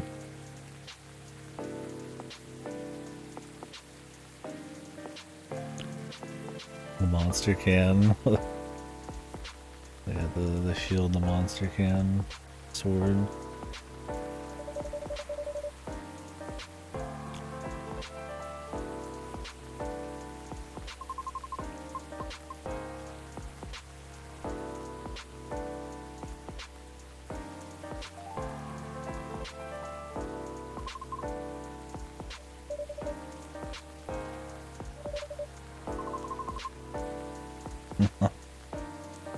You didn't get to find out. Maybe it was for the best.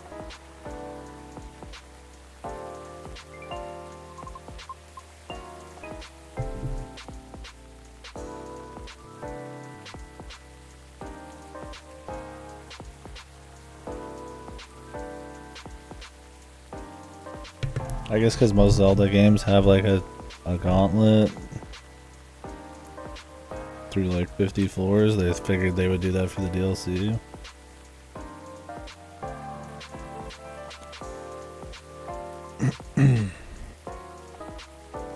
You were hollowed.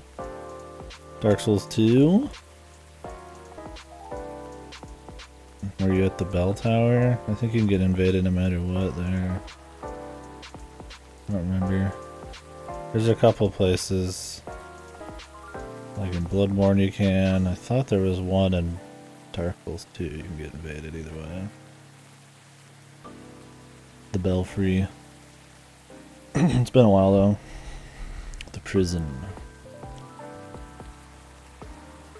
I don't remember. The Bastille. Oh, yeah, I wouldn't know how you got invaded. It's been a while since I played Dark Souls 2.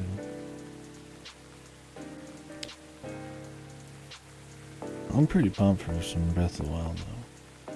Like I said, I might do like a Zelda game before that, we'll see. I don't know which one though. Kinda feeling like a Wind Waker playthrough. Could do a new one, but I kinda wanna play a nostalgic one. Oh, you're good, Arcus. We were just talking about takeout and then it turned into Zelda. Thanks again, man. Zelda Untold one. Zelda Guns days. Oh, these motherfuckers, man. I don't like the changes to the movement, and I didn't like... What was it? Adaptability? Was it adaptability? What was it called? The one that changed whether or not you'd have more iframes. I didn't like that. There's a stat that dictates your iframes in Dark Souls 2. There's also more creatures that have hit tracking. That's a lot more about timing than always spacing. Yeah, that limited them.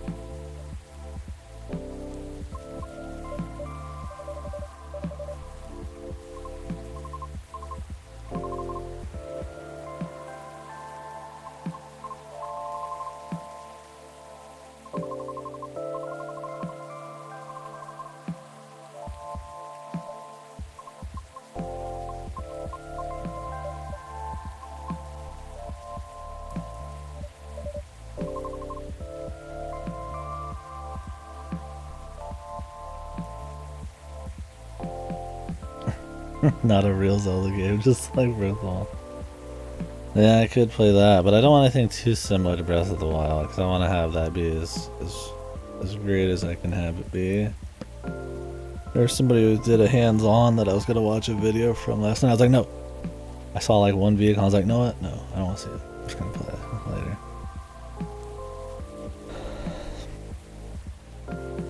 Yeah, I usually can fill it pretty quick. Like I was saying.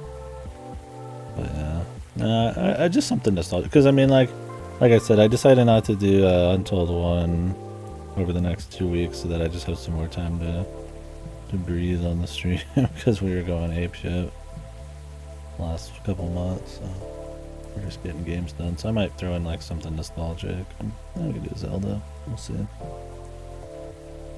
If I have time. Like I said, after this is Jedi Survivor, then Theatrhythm. I need to do Citizen Sleeper. That's still a lot of games to get through in 2 weeks.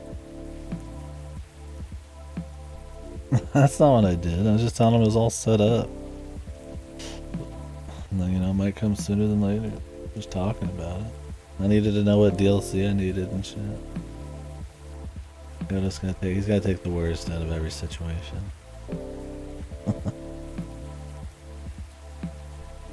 Oh yeah, okay. Well, I mean, you kill a couple bosses. You could do the age-old strat of rekindling or resetting the bosses or whatever and fighting them over and over. There's one big fat guy, I'm not gonna say his name, I don't know if you fought it. Where people will farm those if you really want. Can't say I'd recommend it, but it is a way that the speedruns get souls really quickly. What was it called when you reset the bosses in Dark Souls 2? Got a name. Yeah, you reset them, they're harder and they give more souls. Ascetics, yeah. It's the only one I know that does that. But people usually fight, there's one of the major demons that you can fight. I don't know if you fought him, so I can't say it. But they'll fight him because he's pretty easy. If you're really looking to grind, I mean, I don't recommend grinding much, but if you just want to get your adaptability, it's an option.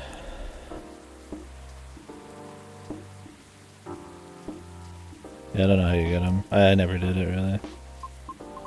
I don't remember.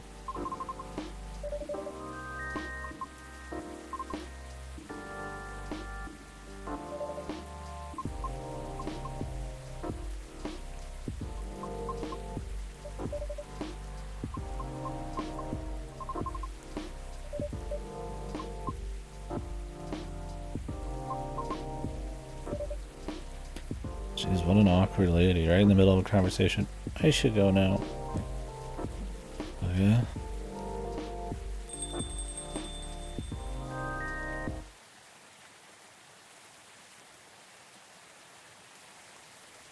Why does it suck? You just don't have the spells?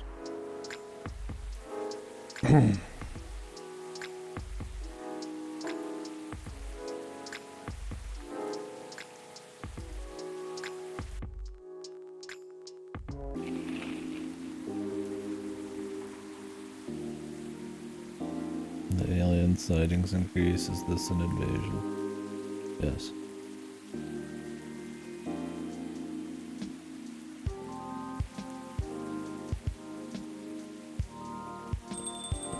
No damage.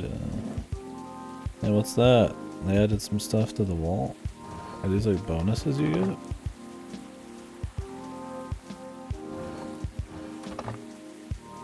Maybe you like earn shit. You do certain things.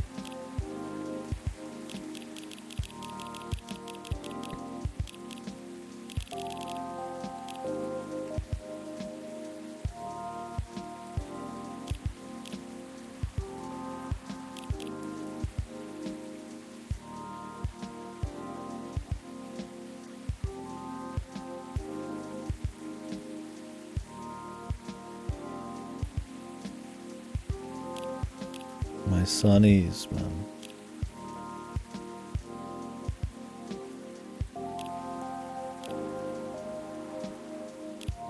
Bailey's Yak returns. I'm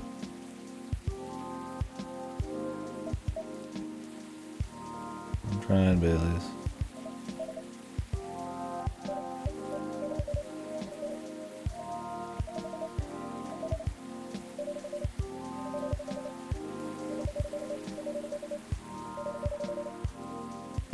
Jesus, Sonic-y coffee. Just whip it out real quick, dude.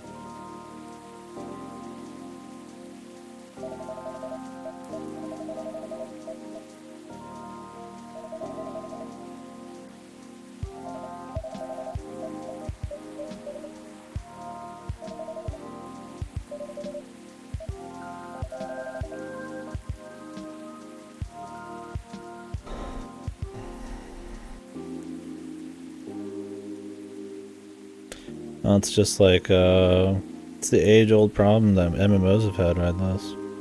When you introduce flying, you detach yourself from the journey and from the immersion of being up close to stuff and having to worry about, you know, all the hurdles and the land and shit. So. It's a real thing, so they gotta find ways to limit your use of it or make it so fun and experimental that it's just cool in its own right and it captures a different feeling. So, we'll see.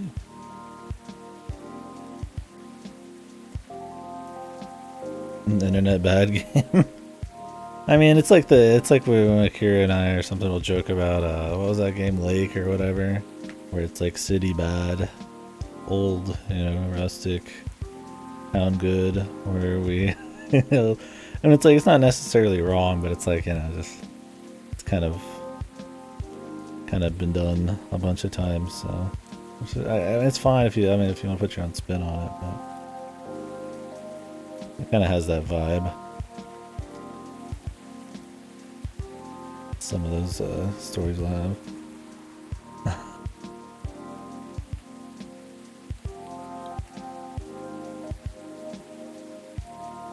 Yeah, okay.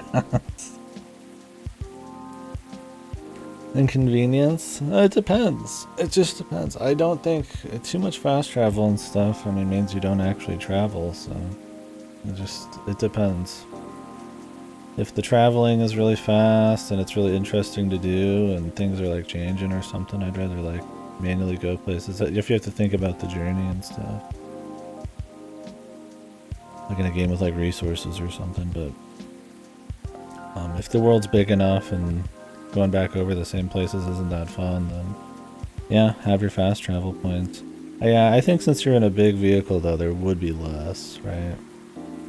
Because you might just move 2 feet to the next area. Then again, the vehicles might be something you only make in custom times. It might not be something you're always running around with. Or for all you know, they might go so fucking fast by the end, you might just not even need the fast travel. Who knows? I don't think that having just more fast travel is always good. Then you're in an Ubisoft game where you just warp to each point to get to the end game, and the getting there is not a focus. I mean, the getting there is boring in those games anyways, but I feel like in Breath of the Wild it was fun, right? You gotta, you know, glide or climb certain things. Just depends on where they put them, I guess, and the kinds of challenges the vehicles will have.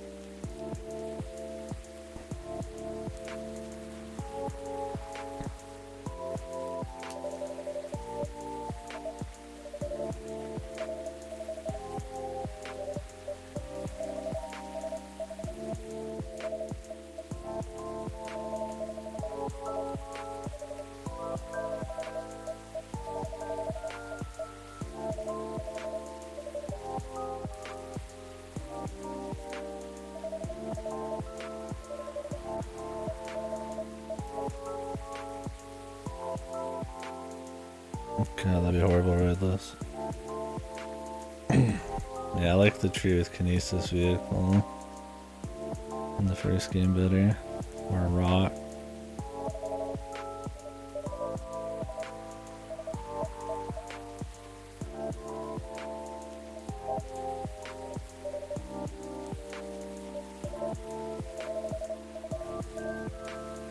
Oh my god, the butterfly pea, man.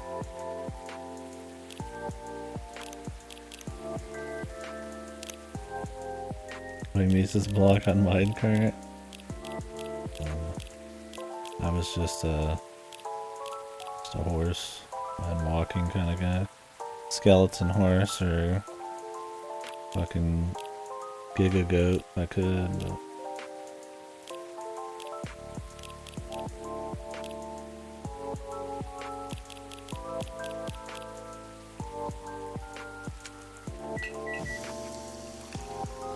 Yeah, that'd be cool around this. Like, FF15.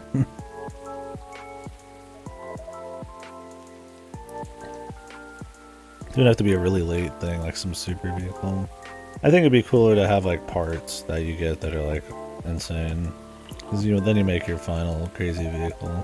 It would kind of suck when you're sharing stuff online if you were making your own vehicle and it was always outclassed by just a simple unlock. So I'd rather it be like parts or something. Maybe you could put 2 of the motorcycles together with like a stick in between. Or maybe you get the Mario Kart Mercedes-Benz but with like jets on the back.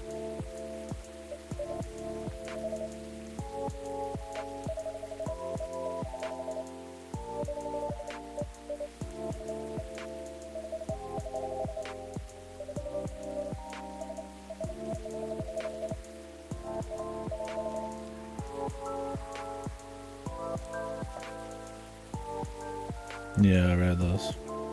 I mean, who knows? Maybe that kind of thing will be real. You unlock.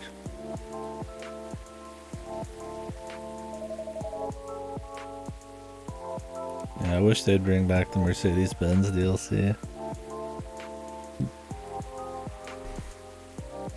Mario and a Mercedes-Benz was an amazing picture of the Wii. Amazing little snapshot of the Wii age.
I mean, they've been making in recent conversations an effort to explain like elven society and all that kind of stuff. Like they make little efforts, it's just not always like... It's like a few steps, it's not really like a leap. Like it's interesting, but... Like I'd always play another one, these are comfy, but yeah. Maybe it's just the concept itself, just... Maybe can't reach high enough, but I don't think that's the case.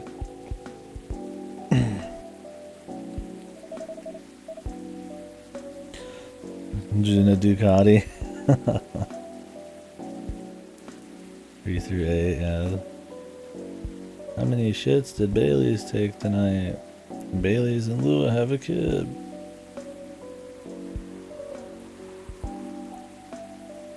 The work girl still hasn't finished their game.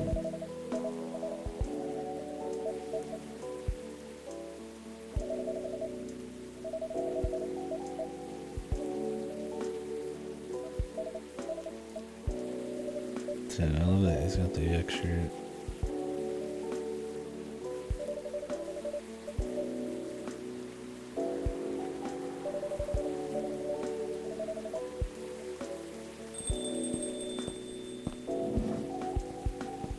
It's our guy. I was hoping she'd be on the other side of Bailey's as a joke. Yeah, Hyde's still base after 8 games.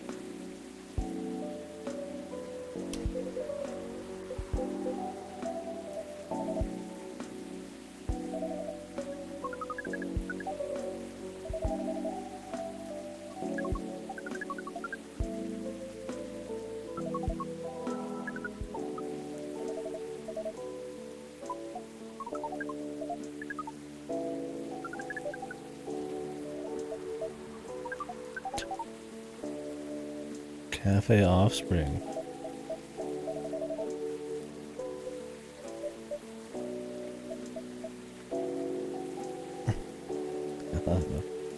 They really just lathered it on, man, that he's like some kind of descendant, time travel descendant of Sildren. Or something.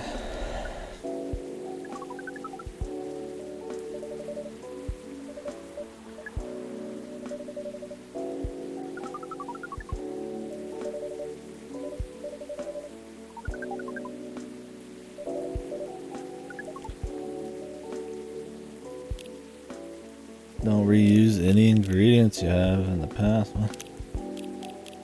Huh? I don't know what I gave her. Oh, green tea.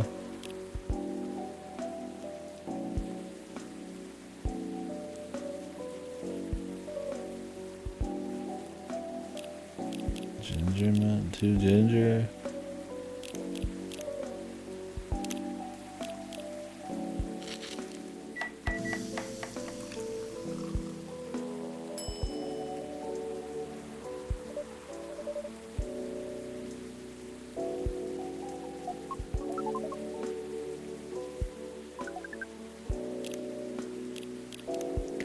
I don't remember what I've served them.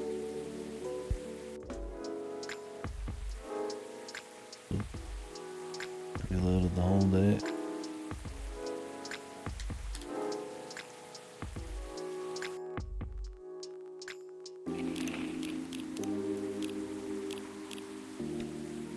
I got auto-saved.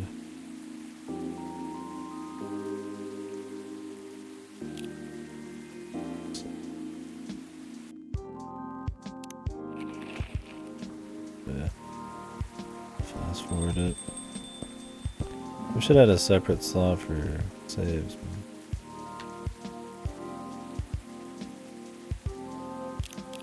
I'm gonna speed up this.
What is there, like only one setup for this?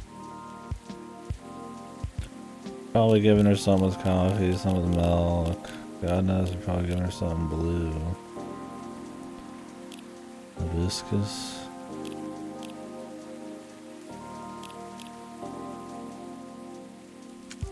Can you just do 3 of anything she hasn't used before?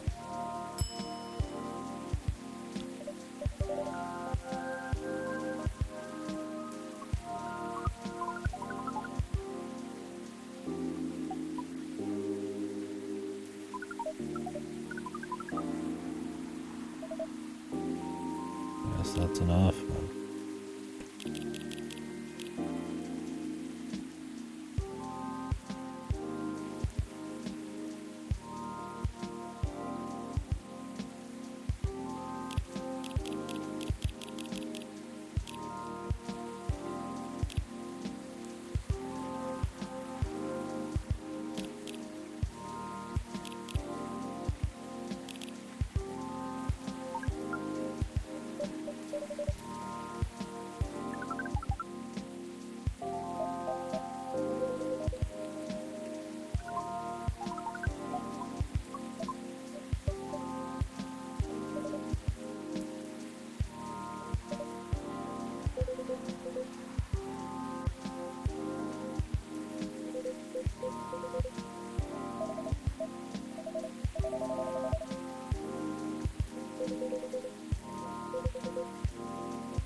Mm-hmm.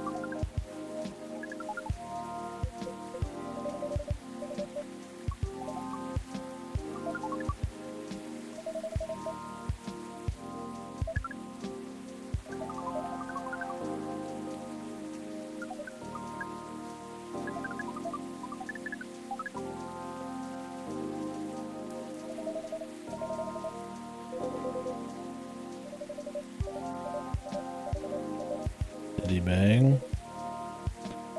Pearl. And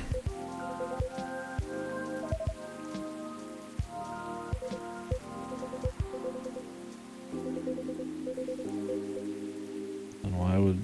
Oh, is Amanda just leaving soon? Sylvie's gonna stay? I might think they're both leaving back now.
Whoa.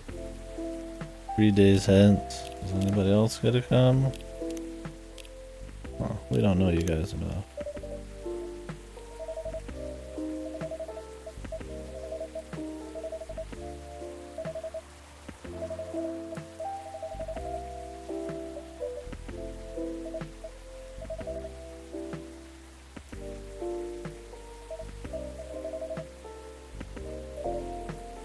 Hyde's invitation.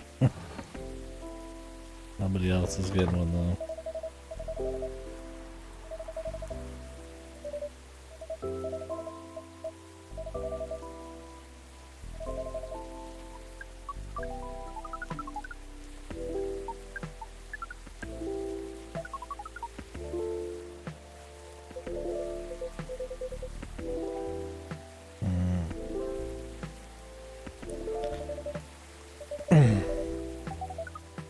An adventure. Trip to the country. It's gonna be a while. Are they gonna fly?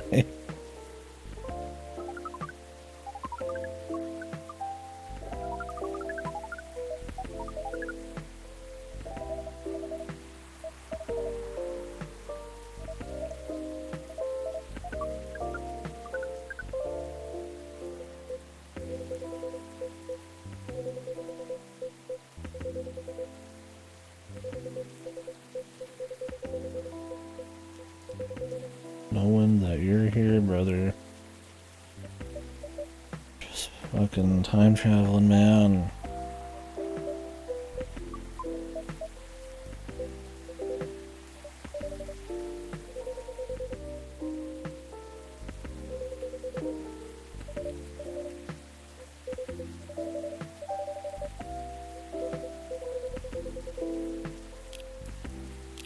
Hot chocolate with sweet and spicy. That's what everybody gets. You want to try ginger? You want to try fucking cinnamon, man? Whoa. 299-792-2458. What that?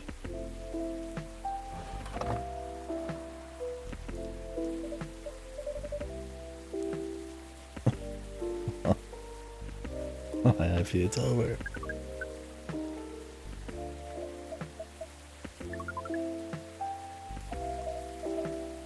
The speed of light. Damn, he's good.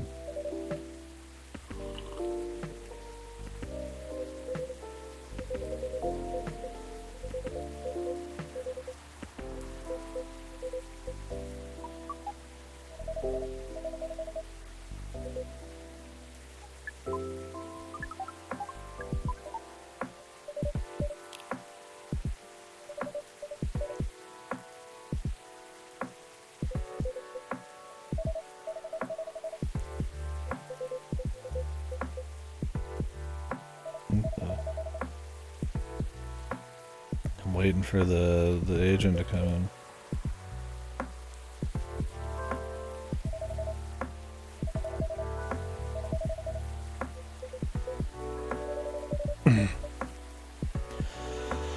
So if he just got his first date, but then he's going on a fucking trip across the country and beyond, what is he gonna do about his date? You gonna start dating and then fucking peace?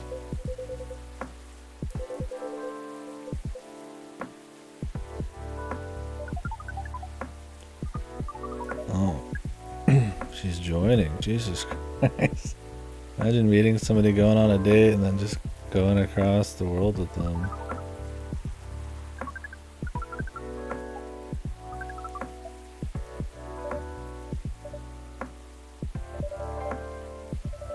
Movie. Work westerns.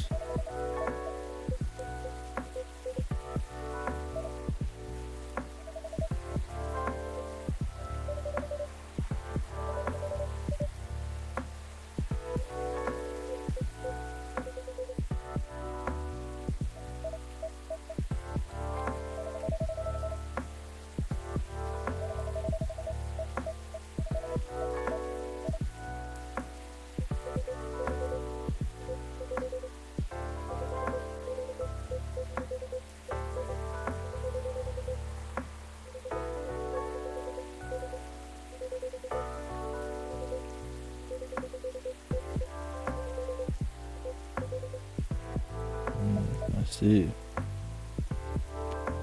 Do we get to meet Pearl?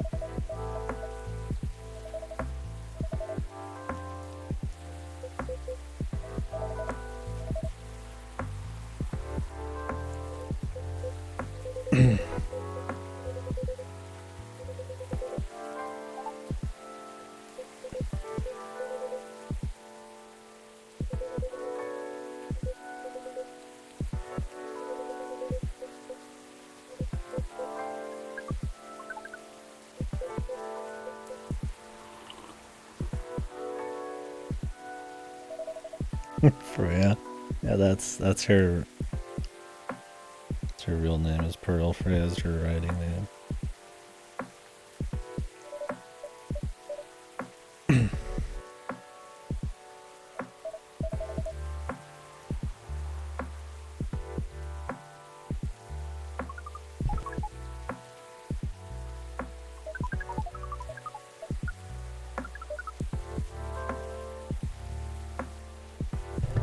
Right.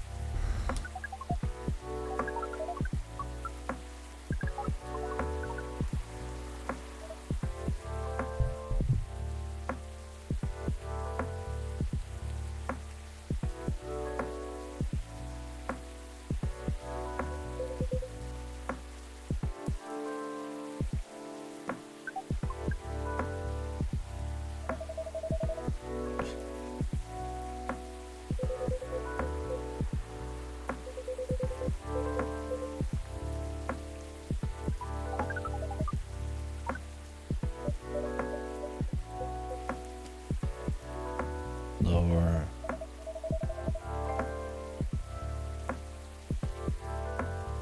Lower.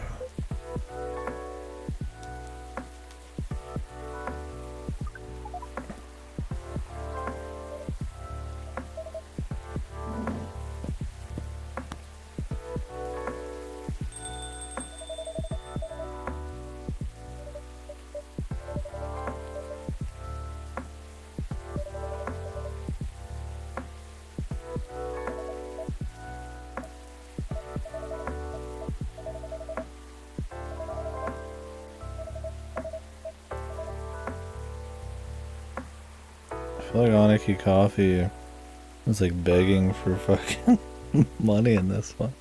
Would you guys like to come on by the coffee shop for your wedding?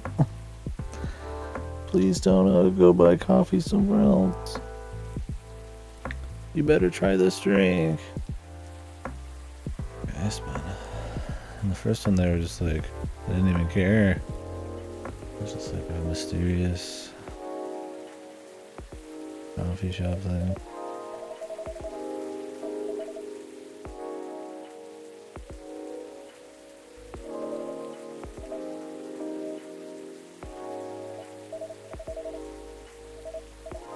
The guardian angel. Maybe he's not a time traveler, he's a fucking angel.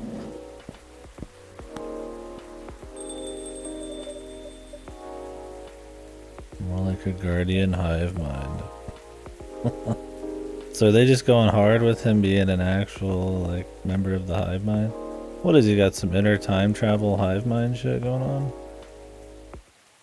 Or is there different Anakis in different timelines? And he connects with them.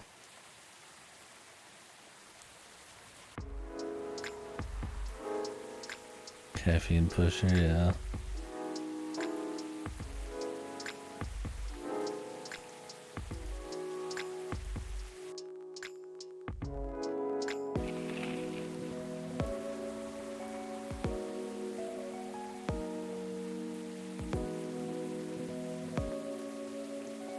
Catnip.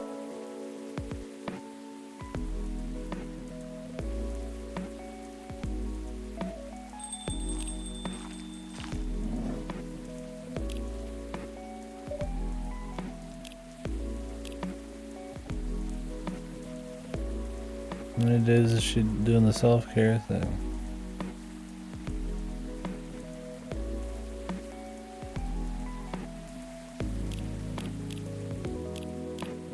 Yes, Georgie.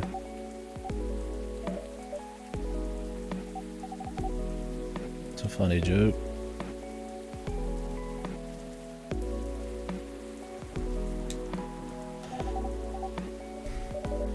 Where's Myrtle?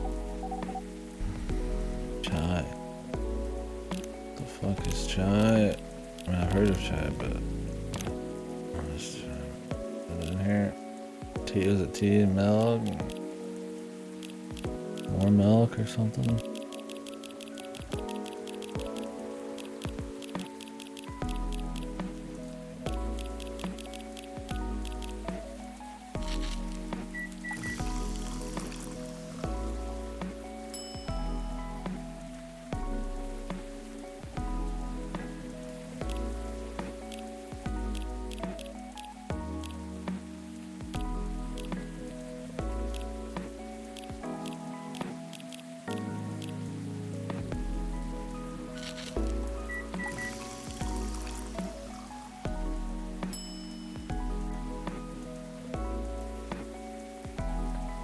The fuck is chai?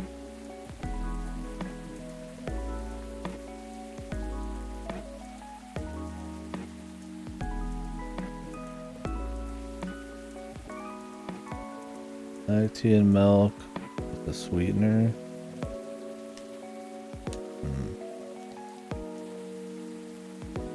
Let's hope that the actual recipe is right for this game as well.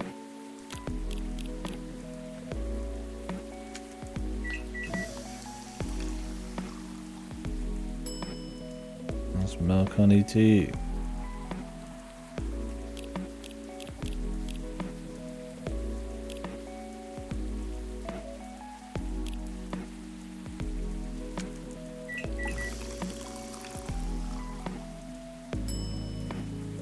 Fuck.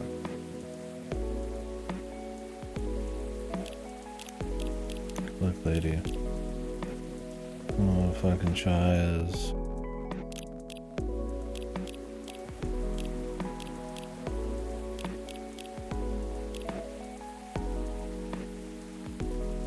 Yeah. I recognize that more than this. We're gonna have to look this one up. I have to sit here all day. I gave it the college try.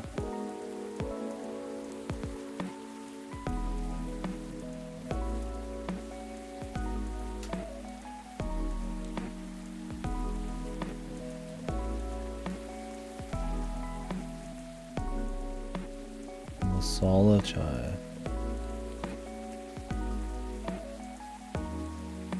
Oh, we just wanted chai.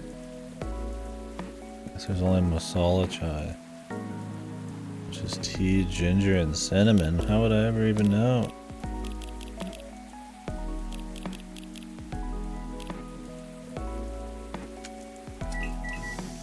Bastard's asking me to accept cookies, but I'll just look through their fucking list without accepting the cookies and leave.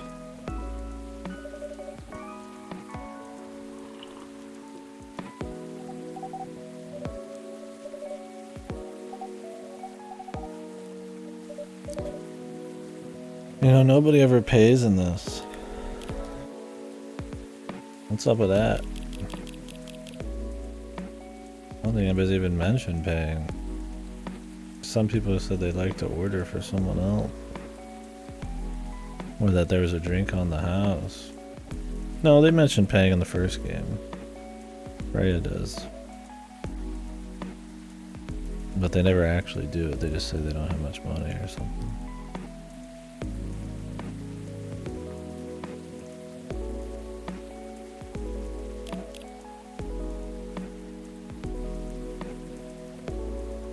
Oh yeah, same price. So they do mention it in the first game a bit. Definitely not in this one. And it's not a thing they do after whenever they leave. Be cool if you had to like take the money or something. I mean, I guess it'll all be on cards or something.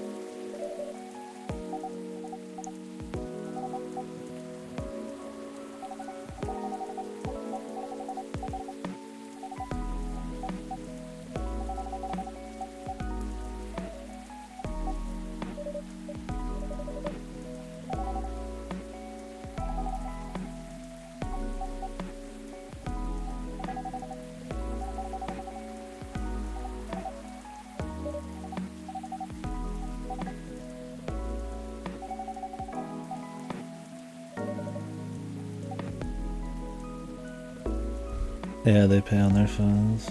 Just wire them some money. Or maybe they have one of those apps where they pay and this entire counter is rigged up to have like Wi-Fi paying. So just auto accept the money. If you don't have your phone on the table, you're not allowed to fucking order.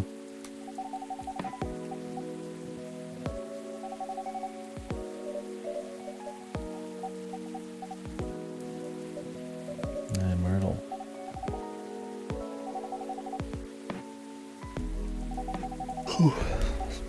Maybe she get hit by a truck since we already maxed her friend thing. Maybe. I mean, I'm also super disconnected from tea and coffee culture. If anybody's gonna not know any of them, it'd be me. So maybe chai's more common.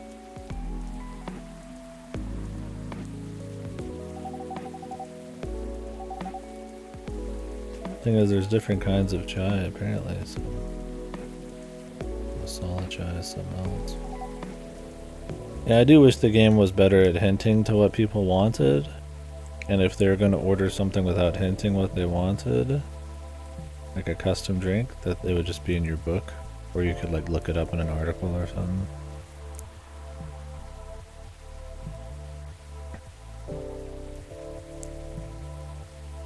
Like if they want a chai, it's like just put it in here.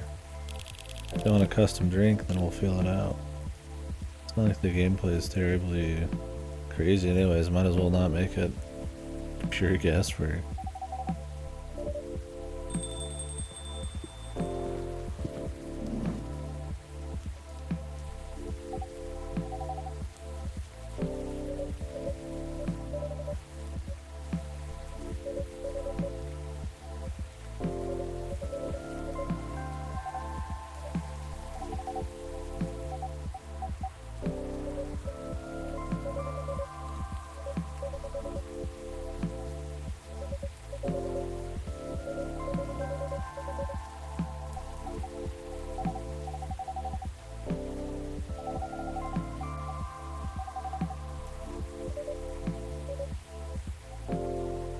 Go big or go home. Wink, wink, wink. Once you go work, you never go home. They kidnapped you. Straight to Door Cave. Yeah. Yeah. For such a simple system, they really don't make it feel like there's like a proper kind of engaging way of handling. Like I said, if there's like articles you could read to learn the stuff, or it was always in here maybe. Like maybe you could read an article or something and then like press a button, like it was highlighted and you'd press a button to like add recipes or some shit, right? So like maybe there'd be like a fun article relating to tea or some character or something that would mention it, or maybe you'd find it online or something. Like, hey, I'm getting into tea, I found this tea, and then you read it, and then you press a button and it adds it to your book or some shit, and then you can just go from there. And then custom orders are always kind of well hinted at or something. Once you go work, nothing else will work. Yeah. I mean, that'd be just like a cool way of doing it. I mean, yeah, it'd be a little extra busy work, but I mean, at least you'd be engaging in some other kind of like character building stuff that isn't just in front of you. I mean, you already do that with this. Just add the tea shit bit sometimes. I don't know. Oh, that was quick.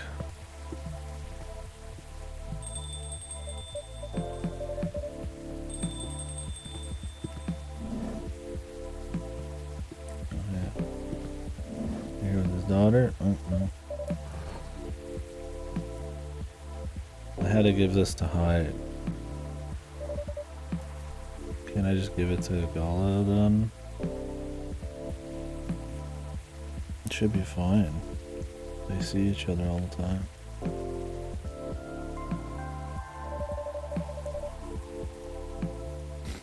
And this is for Lucas, I think.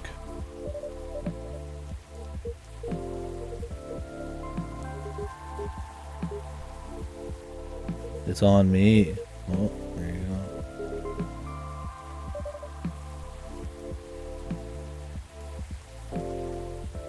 Good guy, Gollum.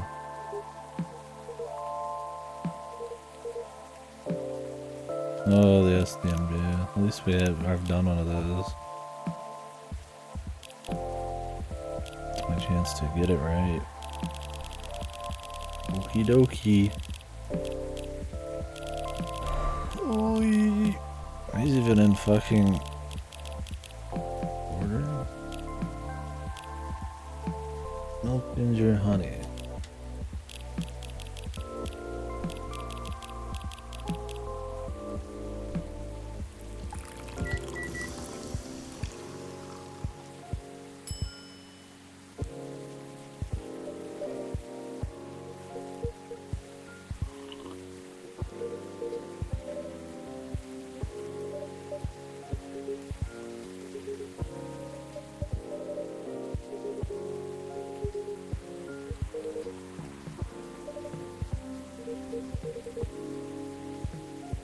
Jahe Rosella.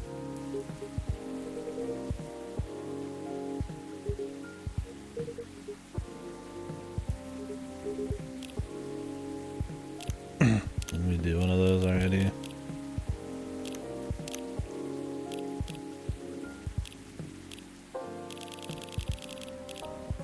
Can I just check? Whoa.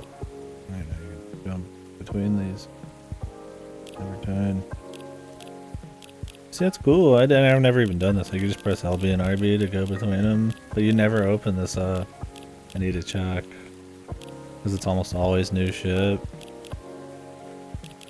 or like there's no info here for what you need.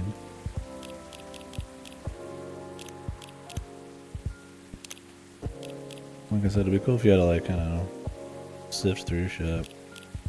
If you missed the info, then you had to guess or research it.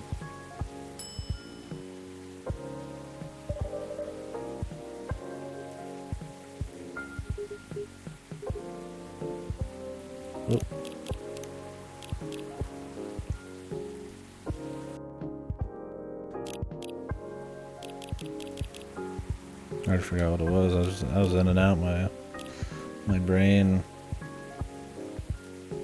Yeah, I was like, I gotta give him the thing. I mean, it's not supposed to be specifically for him, but it should be fine.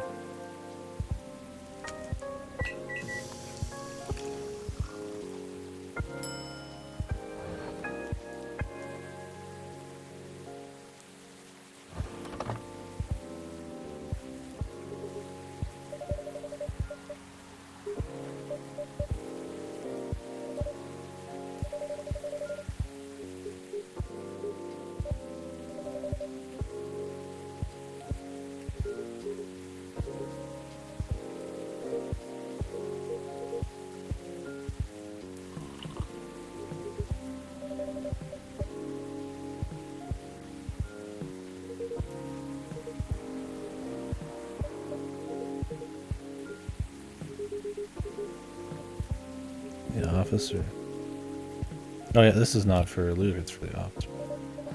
Where's Georgie?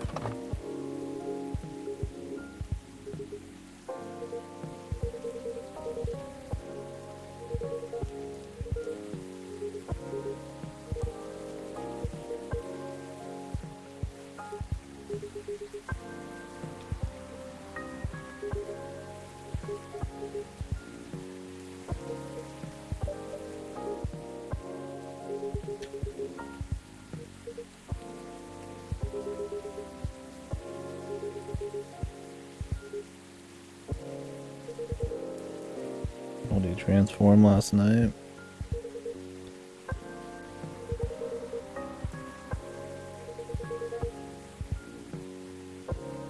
Accuracy of his joints.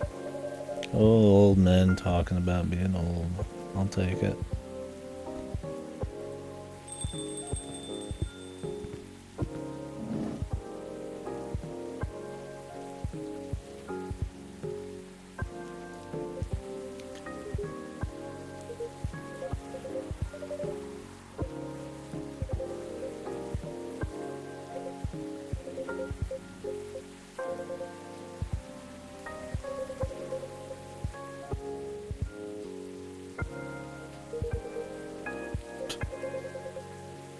Primed him.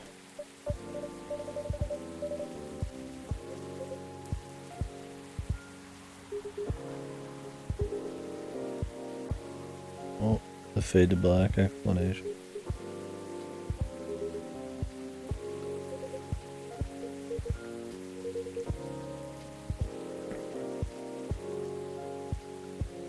Tell us about the treat. This is the first time Hendry's shown up this game.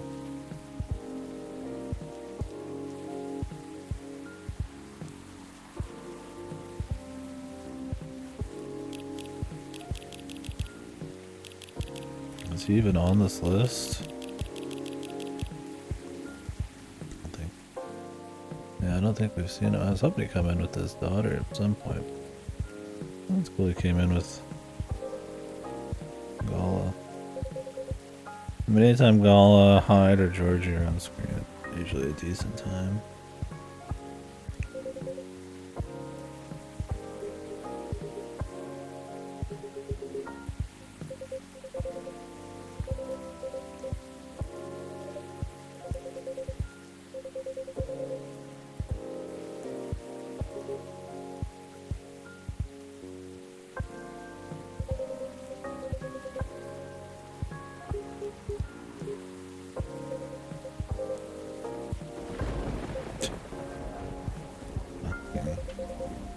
The music cutouts are good.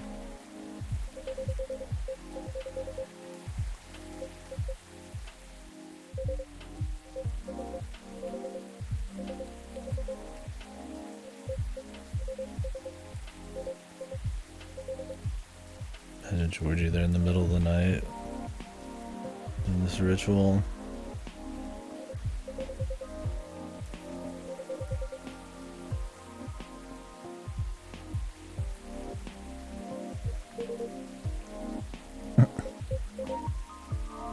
It blew up.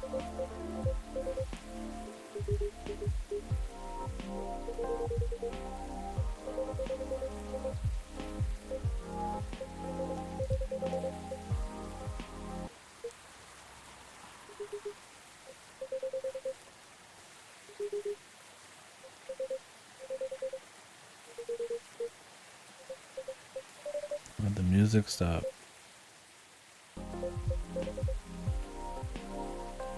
Night Outcast.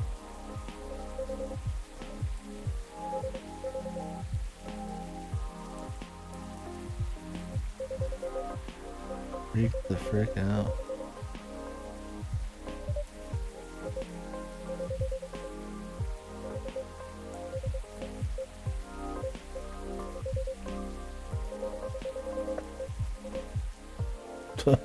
Like, yeah. Okay.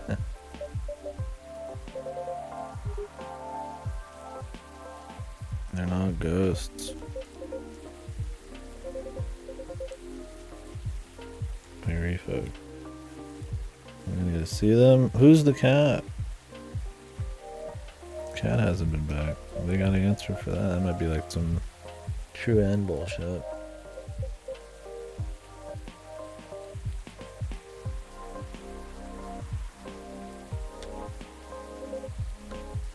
The gnomes.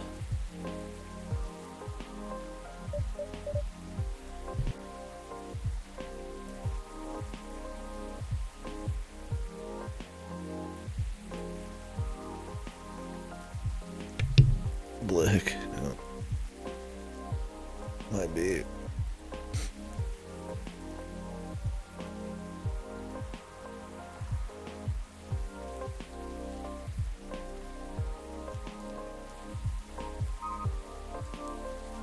My nose.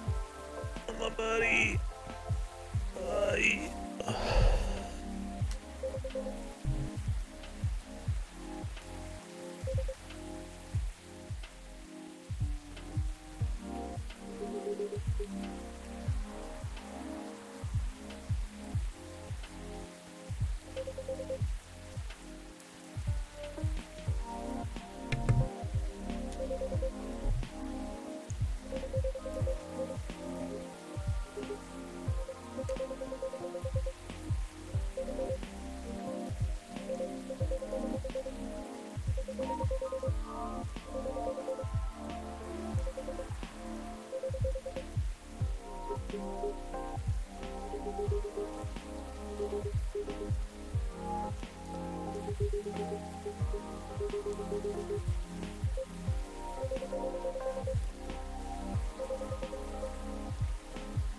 The projects.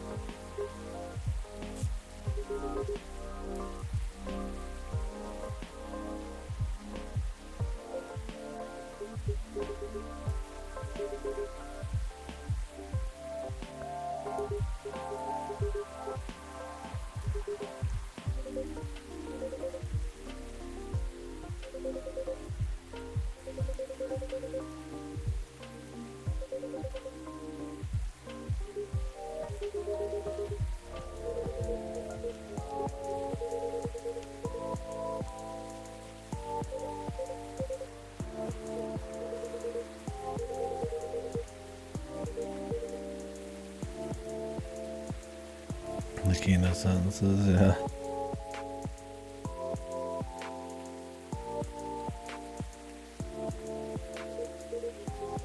Trying to fully wrap my mind around what this existence erasure shit is.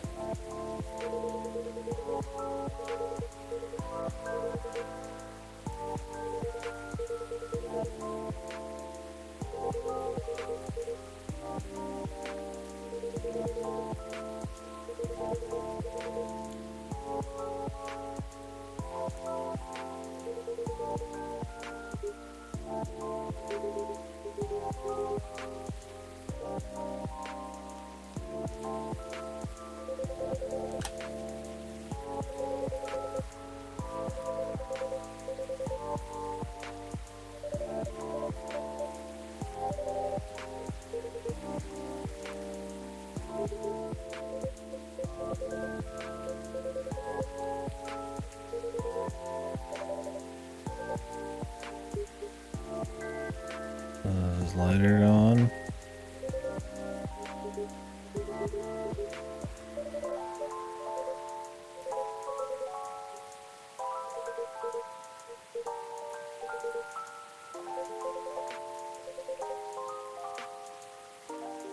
Maybe he missed what really happened.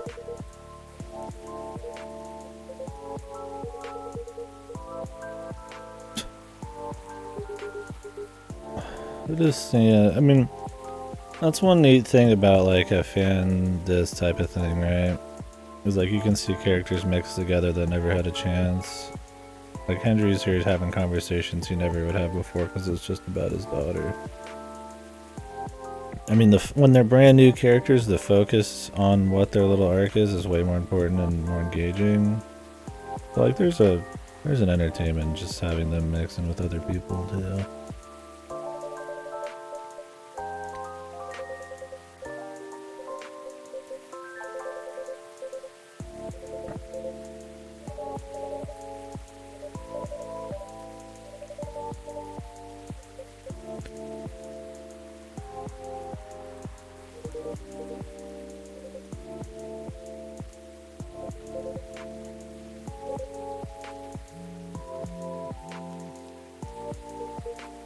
I mean, like I said, it's still entertaining. Yeah. Doesn't really take any chances, even ones that are barely chances.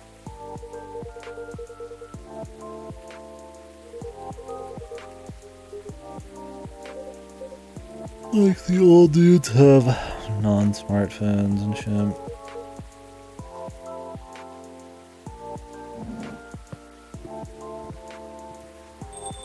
But they still keep their phones on the table regardless.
Yeah. Giving people who didn't have a whole lot in the original some more stuff, or didn't go through a whole arc or anything like Hyde, despite it still being like a large part of the story. Like, I mean, it makes more sense, but yeah, you'll have people like Bailey's and Lua come back, and it's like, I would be fine having just like one day where they come back and talk about their wedding occasionally, but I think some new people, or at least trying to have some kind of more interesting next phase of each of their stories would be more interesting. Like I said, or start incorporating the world around them a bit more, digging into the lore and shit, which they've done a little bit.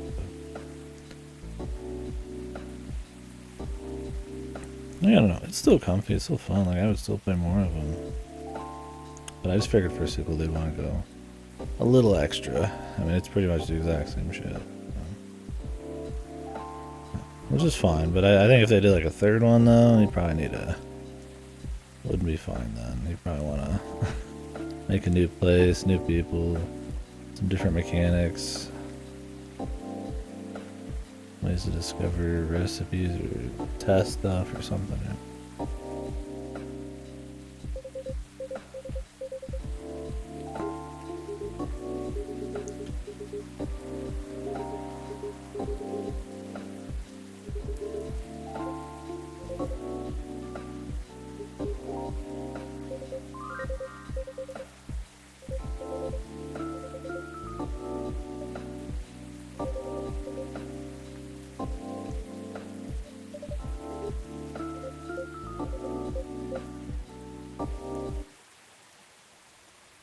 Yeah.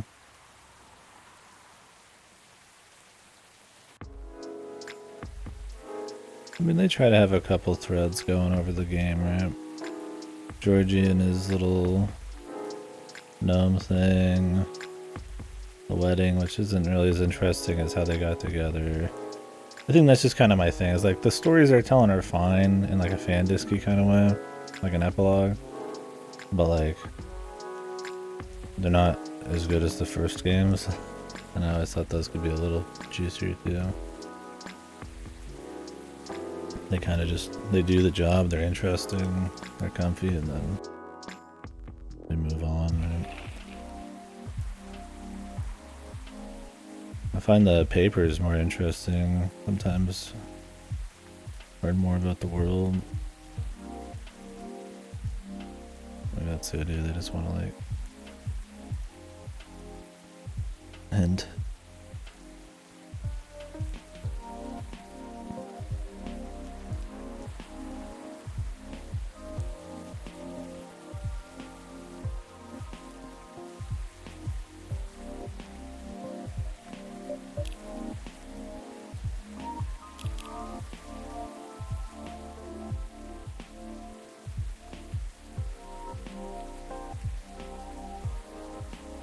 It's like ghosts.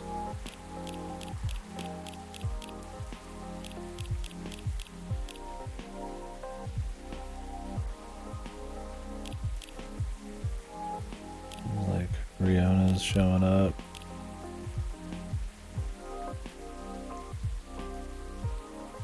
Lucas has her info online.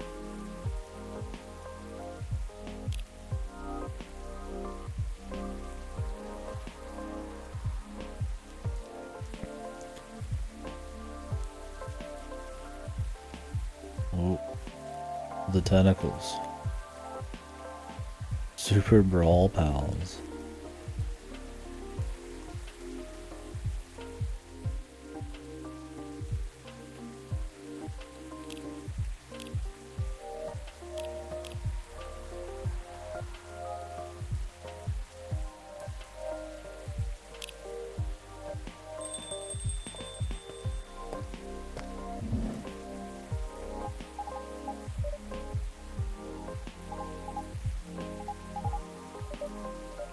I don't think I care about her story after the last one. Her dad I'm more interested in. It'd be fun if they wanted to have like a scene with both of them together, but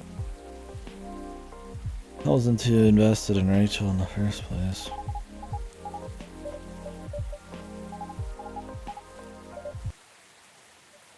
Oh.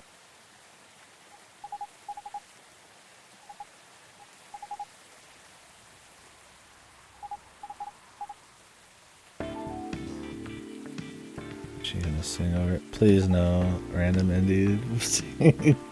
I'm begging, dude.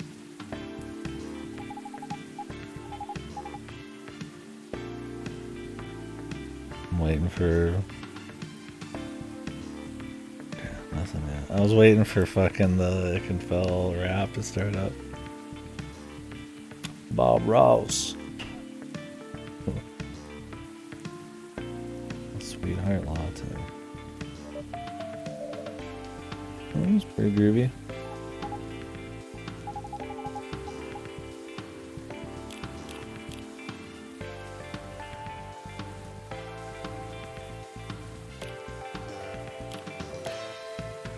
Just shut it off. Shit. Beefing like I'm Angus. Oh, that's so smart.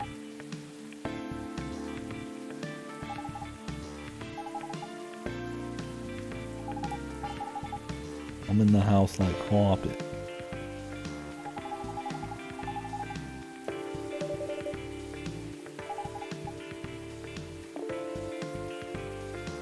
Oh, there's 3 different songs, really? Huh, that's cool. I was gonna say, I don't remember if there was like a... Like, I thought it was kind of a big order, so... I don't know which one's the best.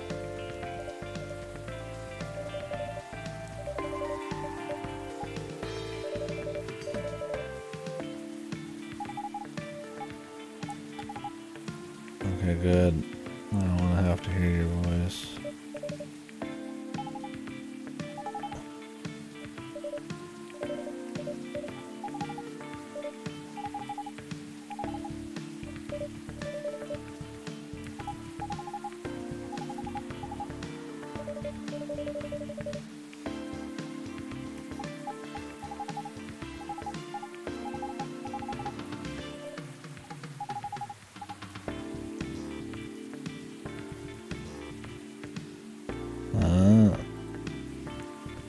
Yeah, I whipped out the red schmoove.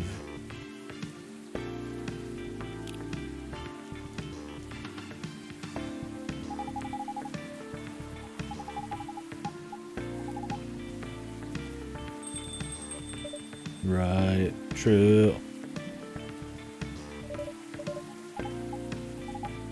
Hey, Miss, we're wanna spit some bars over this new song. Let's go spit some fire ass bars, dude.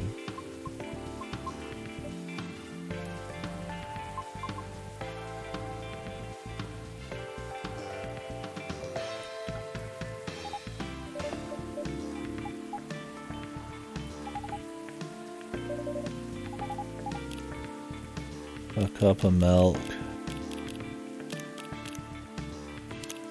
Imagine coming here and paying top dollar for a cup of fucking milk. You're the good old boys, dude. Some sick nasty rap.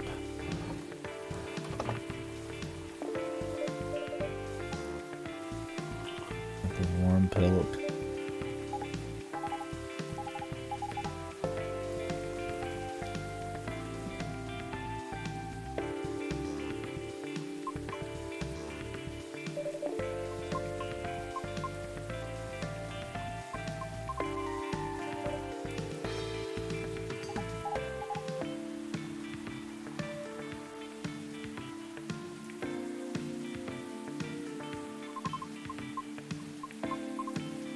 I've been doing a bit of thinking lately.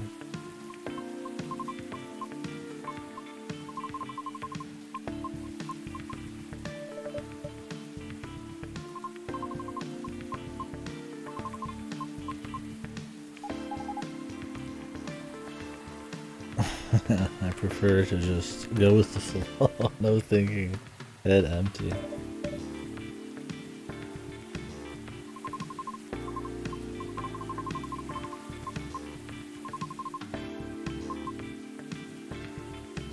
Yes.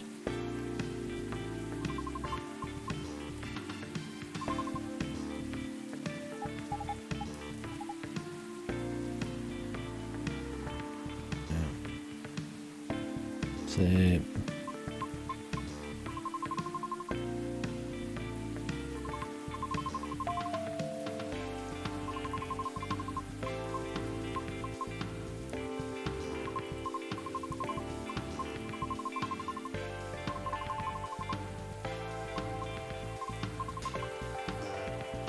Alright. Well, she had some development. These last lame. Yeah, that song's cool.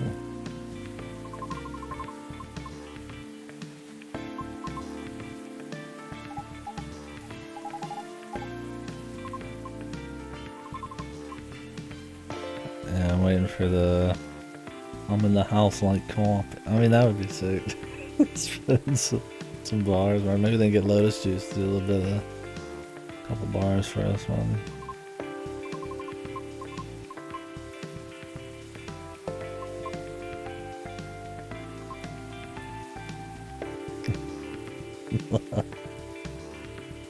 Check it out, I'm in the house like carpet. And if there's too many heads in my blunt, I won't spark it out, put it in my pocket and save it like rocket. To everybody's gone in the school, then I spark it up with my brother. His mama named him Mo, but I call him Mo Lover, and he's more than a cover, he's a quilt. We're putting shit together like He's more than a cover, he's a quilt, dude. You're gonna feel like velvet turtle. My style fits tighter than a girdle. If you hate it, then you can just leave it like Beaver. But in a day or two, I'll make you a true believer. That goat is the king of raps, the king of bars.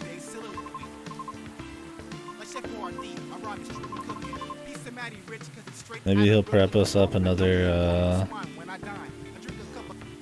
swan. Maybe he'll prep us up another couple bars for Untold One.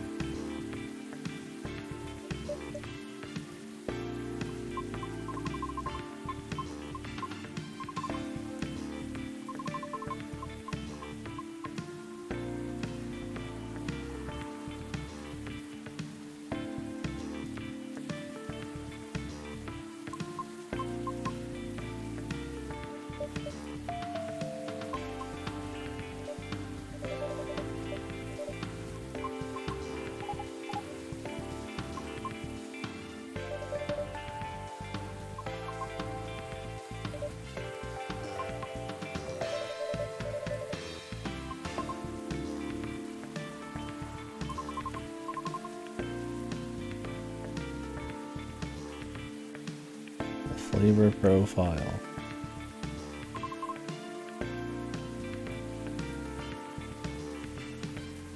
Hibiscus mint and honey. I don't have blueberry.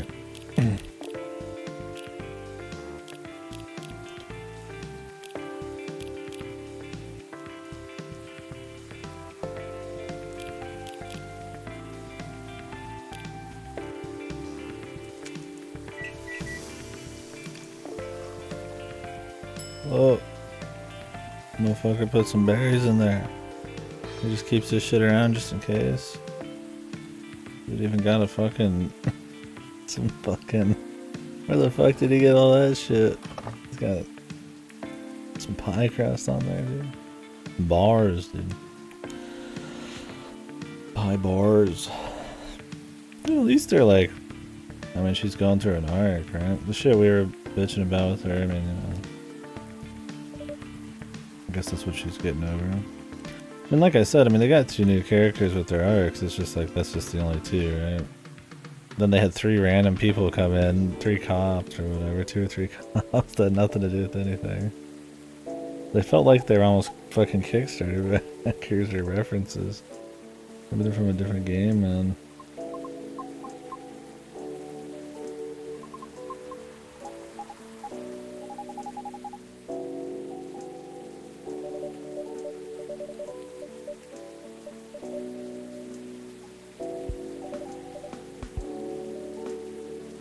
Yeah, what the fuck? This is totally... The only reason he has this is because of time travel bullshit or hive mind bullshit. There's no way you just happen to have blueberries and an entire pie crust. For no reason.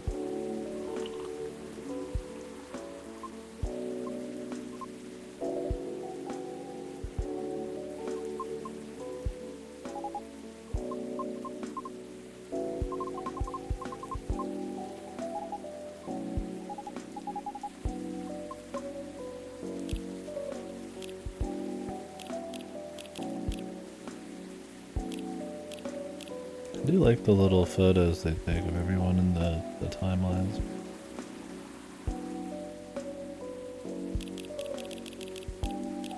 We're closing in for sure.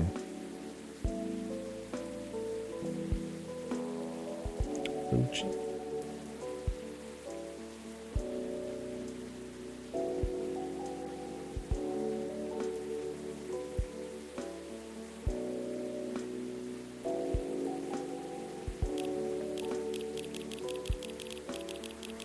Left is Lucas.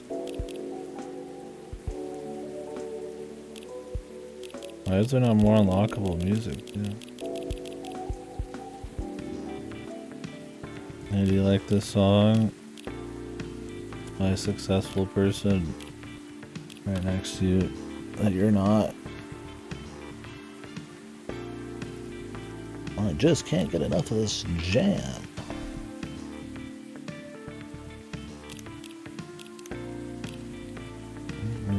Done. I mean, one of those days is going to be probably like a filler quickie too, so.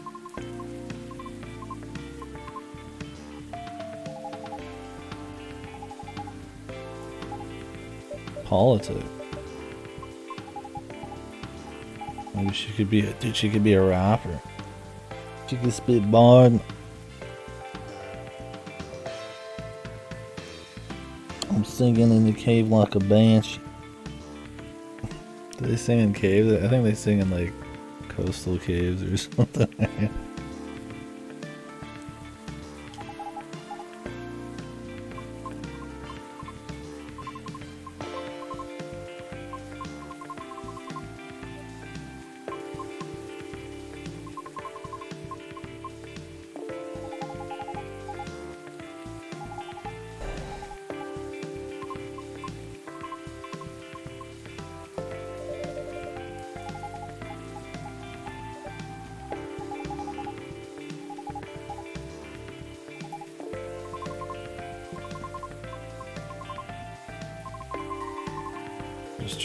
Just say you're fine with it.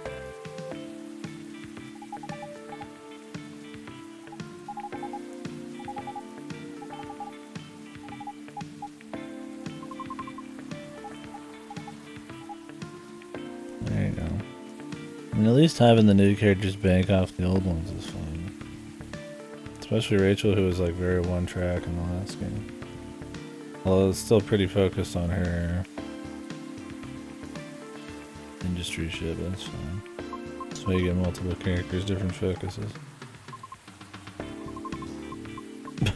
Stay here. He's gonna come in and look like he got hit by a fucking truck. I'm drunk, help me. No cap.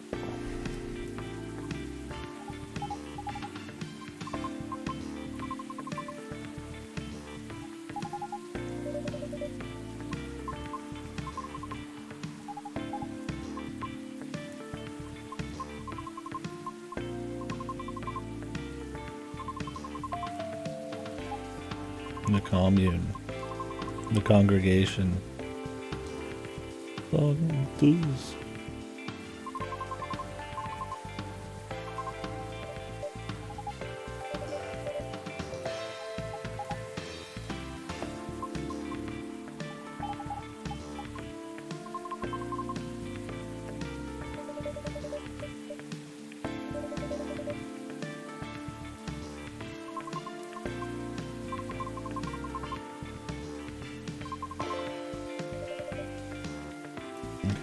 Trying to do a little world building.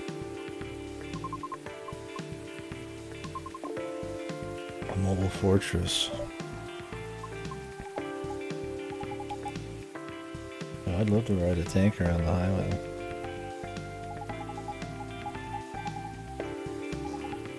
I agree, there's definitely something calming about, well, I mean, as long as you're just out at night or something. Driving around your ride.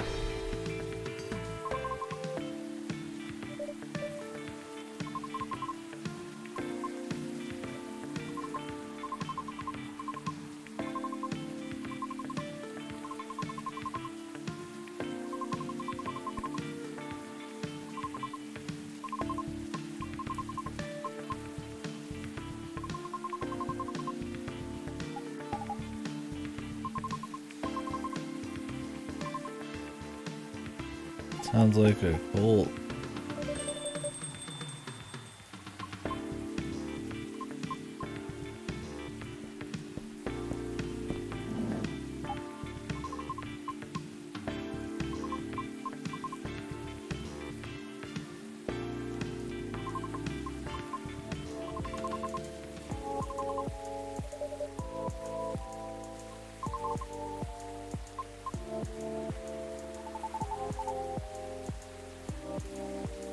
Oh, how did she not notice?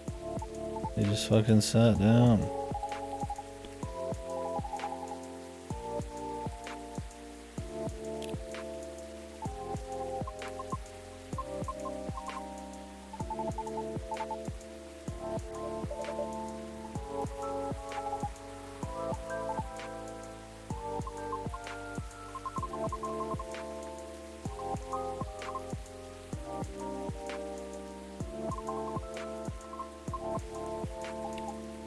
Angry Banshee. Rihanna did the angry thing once. Maybe the Banshees are supposed to be emotion.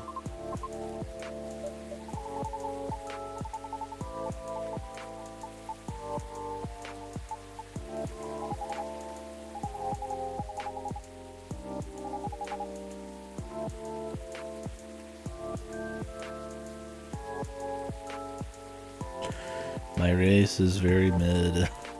What the fuck? The most fucking bizarre thing I've read all game. Us cat people are mid.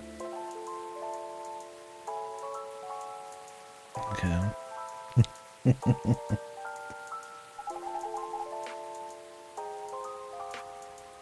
True.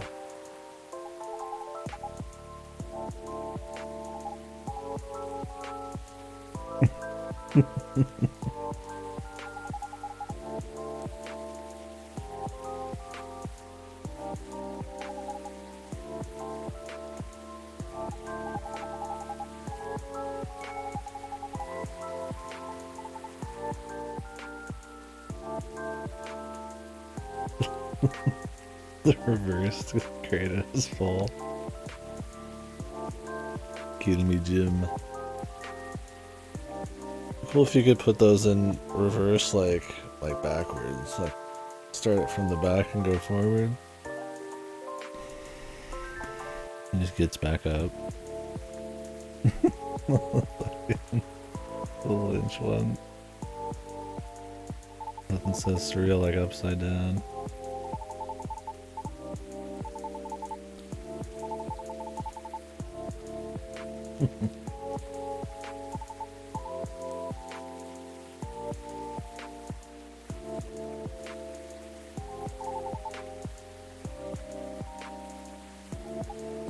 Consume.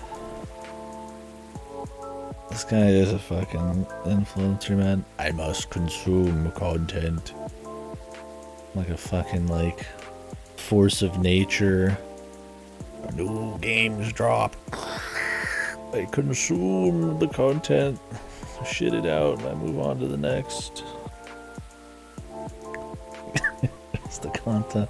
I can only create so much to help you guys consume. My content's not very high in nutrients. There's just a lot of it. It's over, yeah. I don't know if I used the word consuming. Maybe. I might be compromised. It's over.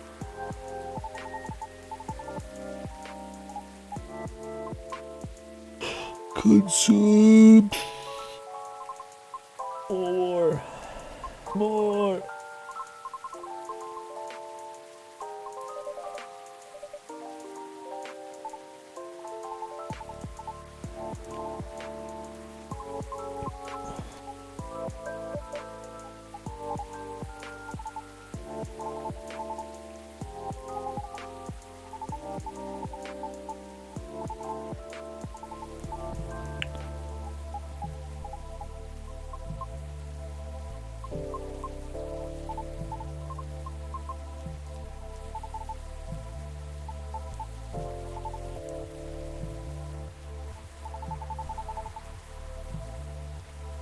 A deep dive. Tell us about the commune.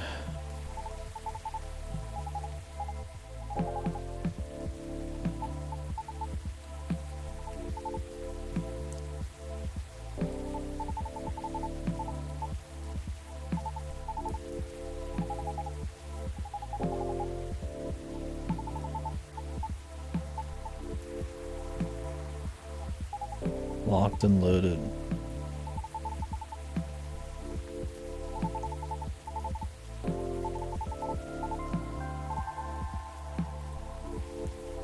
Story. Boobies. Dicky.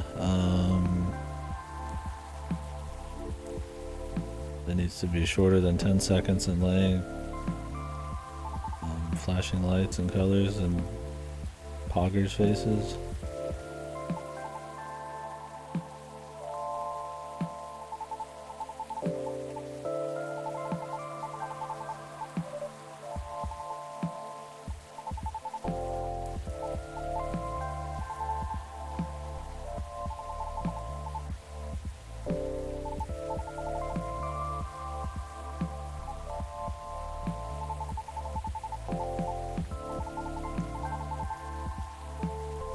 Is he gonna show off this place? Gonna get a lot of business. I mean, we meme about Lucas, but he's fine. I mean, at least they like cover some. He doesn't seem like a bad dude, and he's got some things he actually wants to do that are, I wouldn't say noble. He knows what he's talking about. I mean, he's like a goofy goober to make fun of and shit. But I think they use the influencer thing well enough. It's just like it's the only big plot point, and it's tied to the Banshees. Everything else feels like it's just kind of like comfy fan service, or not fan service, and fan diss time. And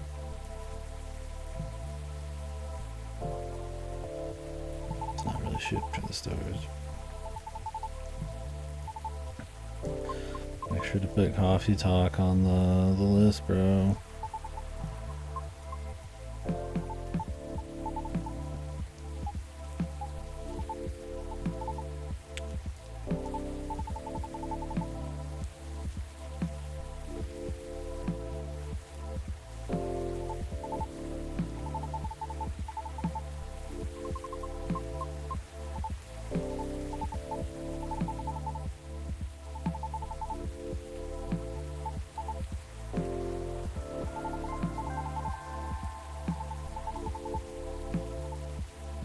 Wink, wink. Oh.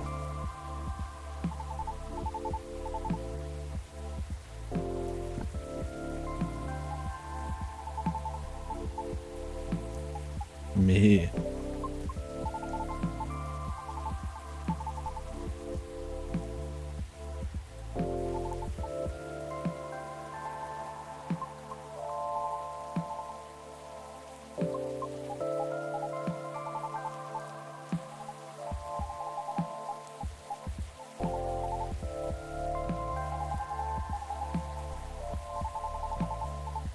He's confident. I'll give him that.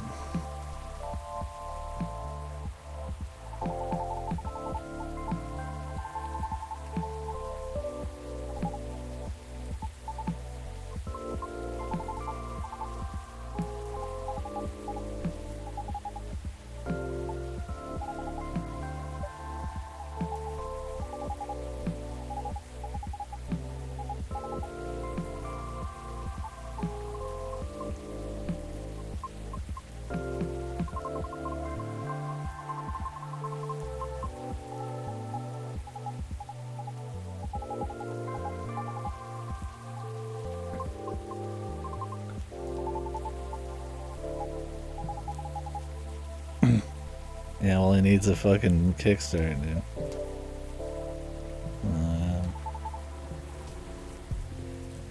That's new music. Wait, let me whip it out.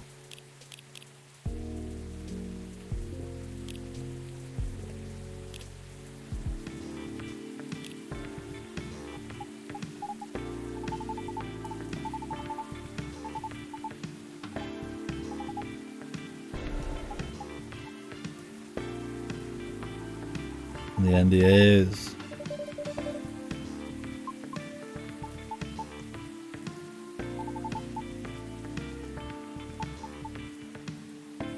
The co-host. Bass Lucas.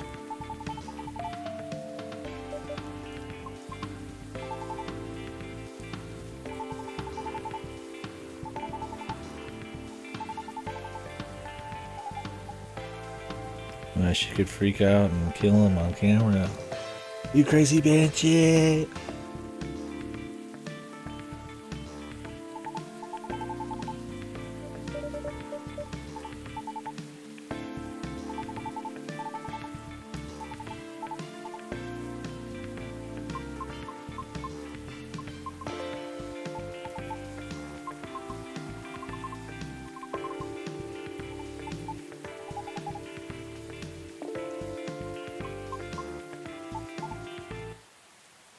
Oh. Espresso. Hotter and more bitter than hell itself. It's a fucking cup of coffee. It's a plain cup of coffee. Shut the fuck up. Get it. Light rain.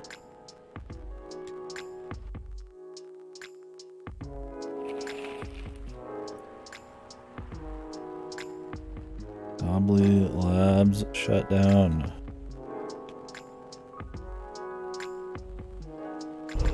1,300 inches. It needs a longer duration.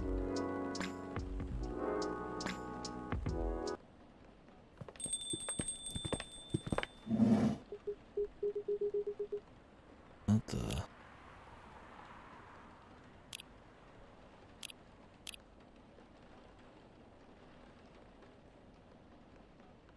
Picture with all of them.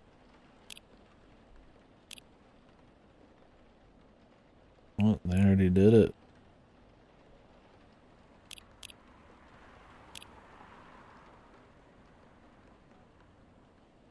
That was quick.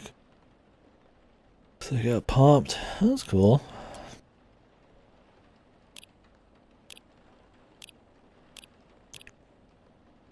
I got no likes on his one. I just forget to put the likes in.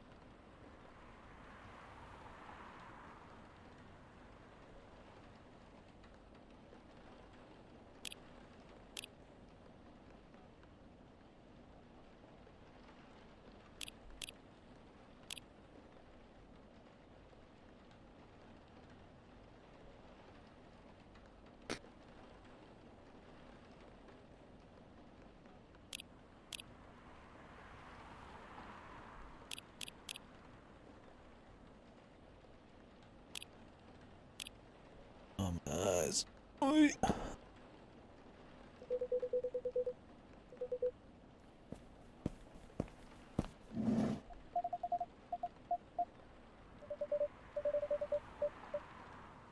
Oh, did they just arrive?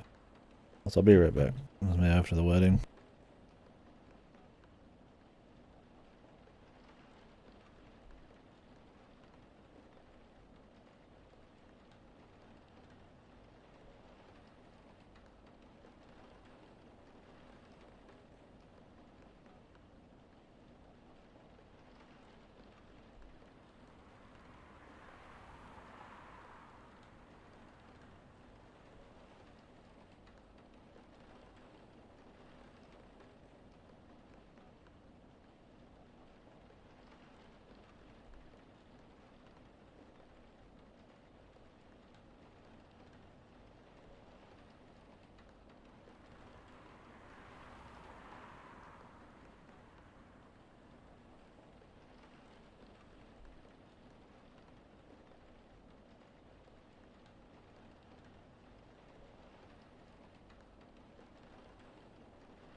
That's another thing too, is everybody's just like likable in these and like knows how to talk and is like relatively mature.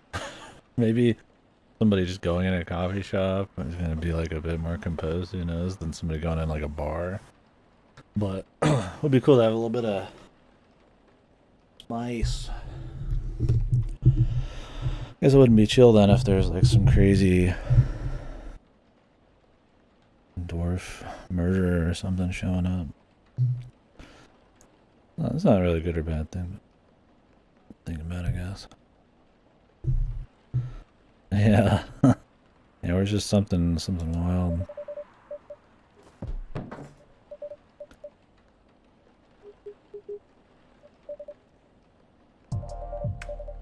Oh, more new outfit. That's cool. Nice.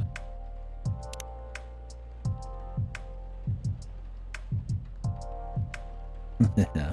Now you get a bunch of crazy something or others.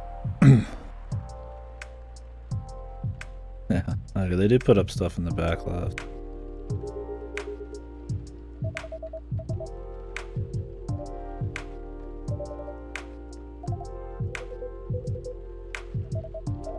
My man with the fucking Dracula outfit.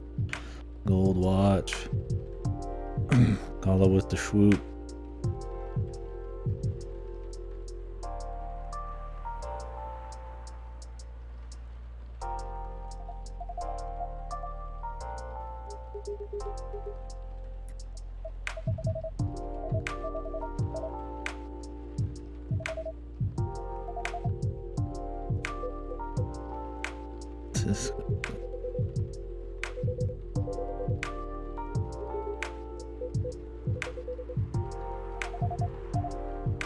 At least they go all the way with this plotline.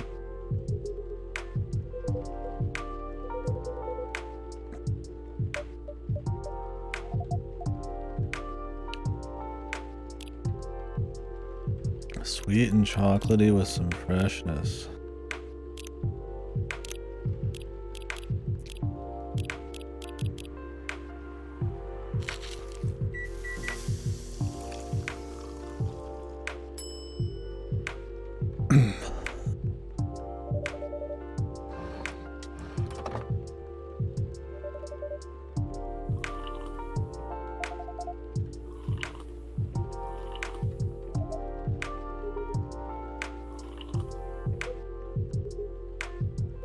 It's fine.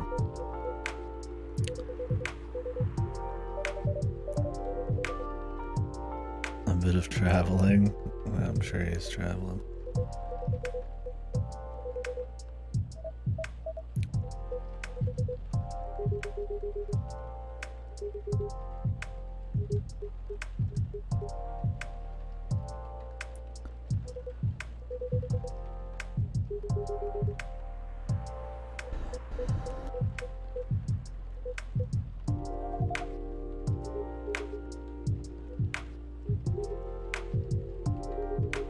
Toast, the coffee shop, our hot chocolates.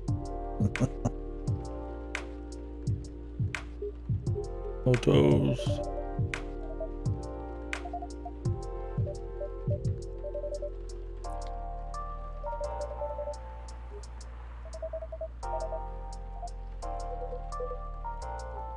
Good speech.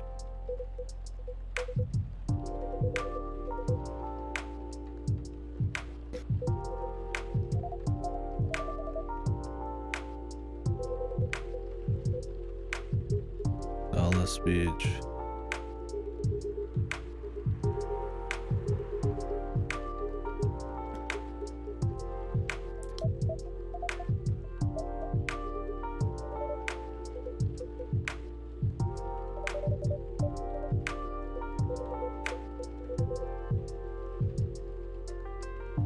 The retribution of Hyde.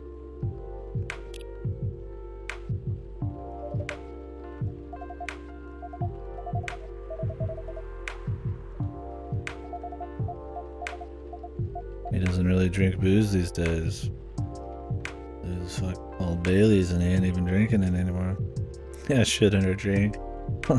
I've been fucking saving this one up for fucking 5,000 alternate dimensions.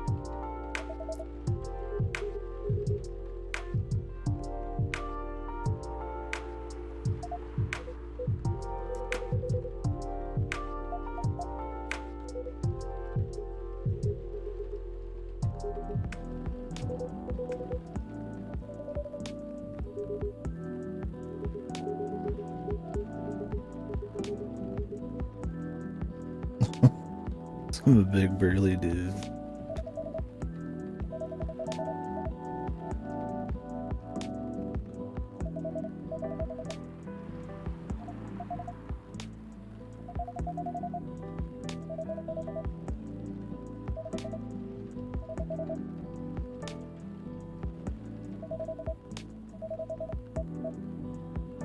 Edible robot.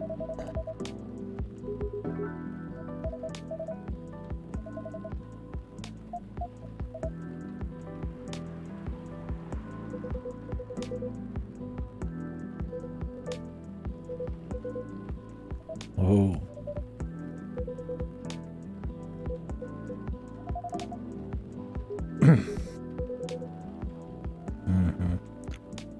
Fresh blood.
gossip. What does he take? Is he like paparazzi, man? It's taking the perfect shot.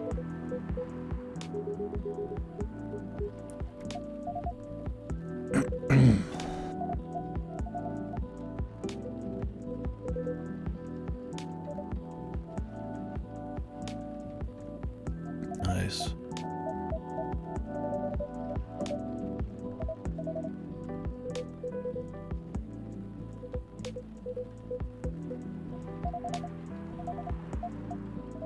Friendly and warm.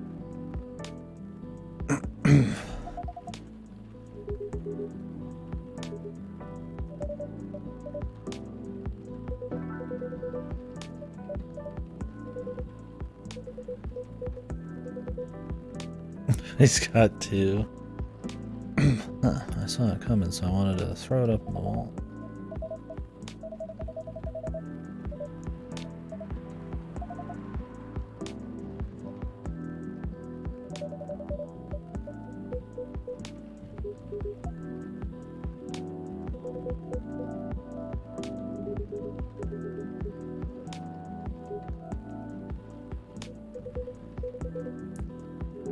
The story.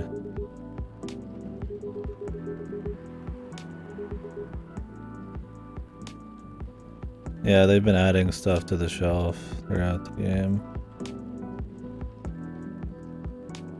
So I guess you do certain things and it'll add to it. I don't know what the context is on most of these, except the album art.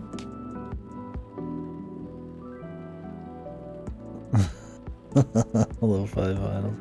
Maybe that one in the back there is. That's the album. You can, yeah. That one on the left. This looks like a little postcard or CD.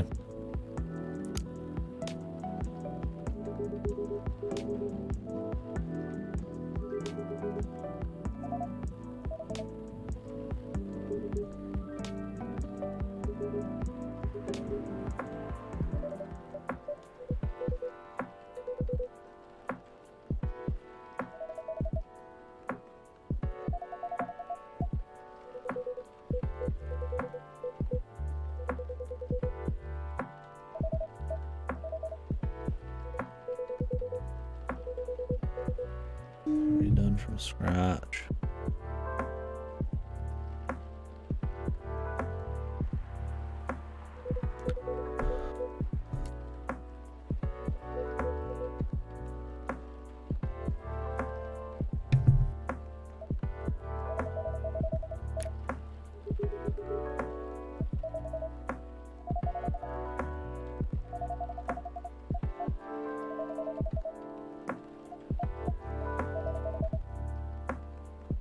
My love.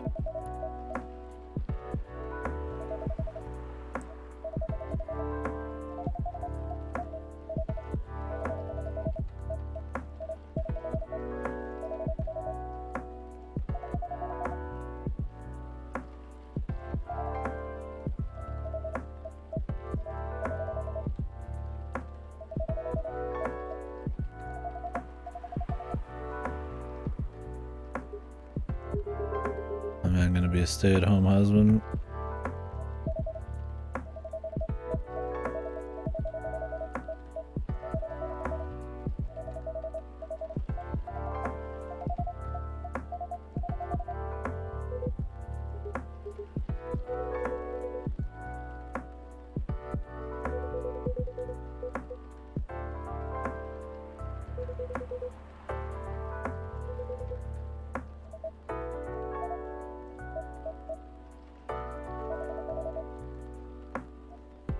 This is W.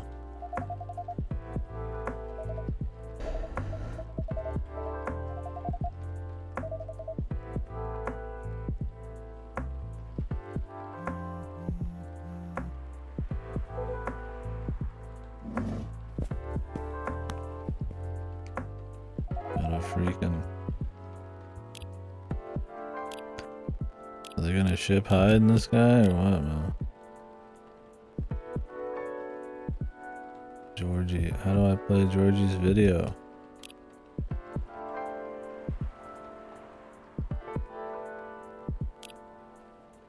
Depends on what it is. What am I looking at?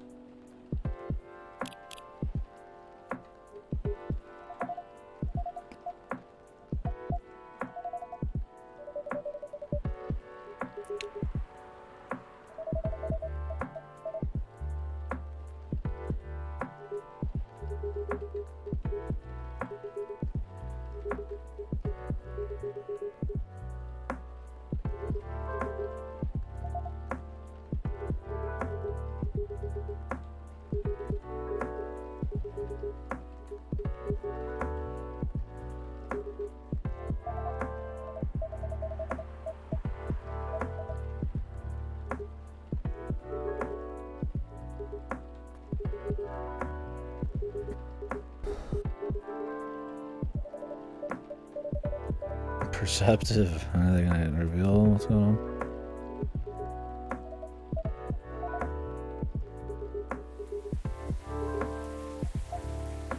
Bring back the rain.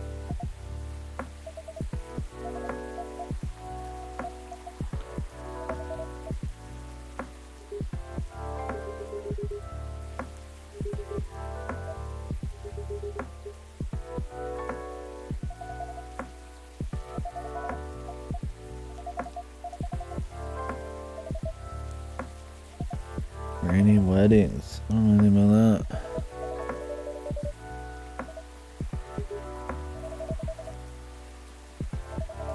Luego desses dias.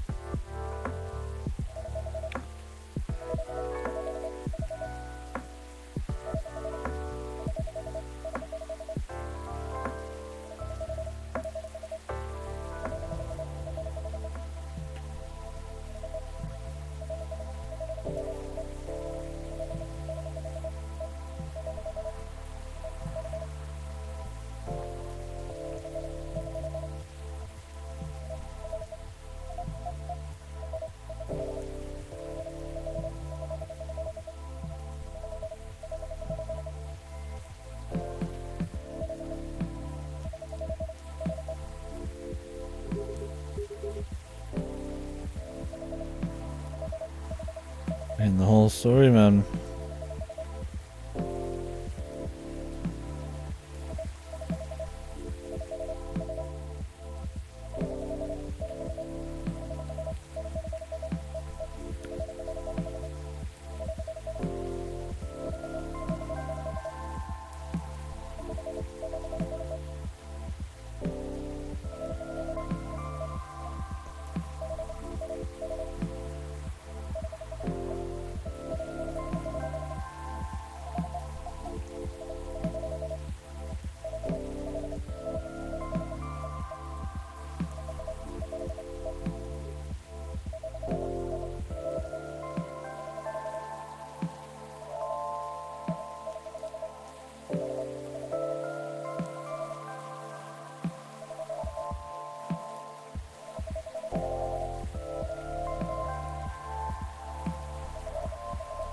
Yeah, this is the whole thing, man.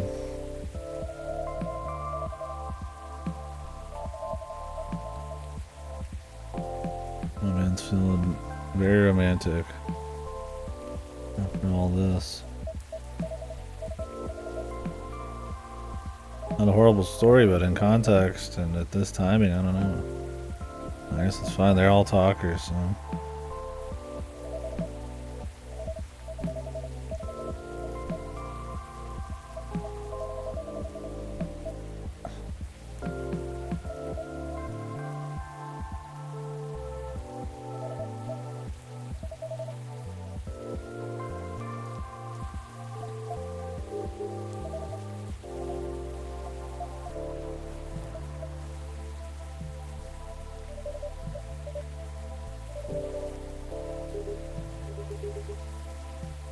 That was epic.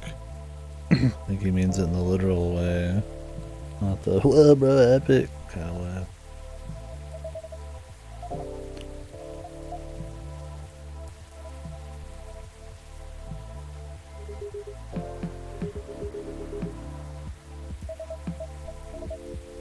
Paste. Nala. That's all. That's all you needed to say, man. Rain's fucking cozy.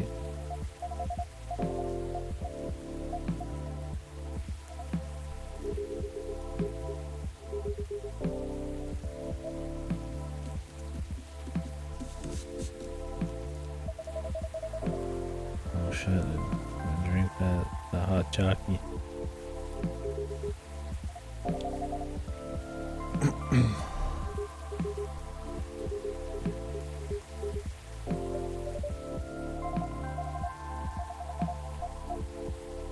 What the fuck is this got? Too much talk. Yeah, we need balance in all things. This is more of a tea game than it's a coffee shop. Or a coffee game.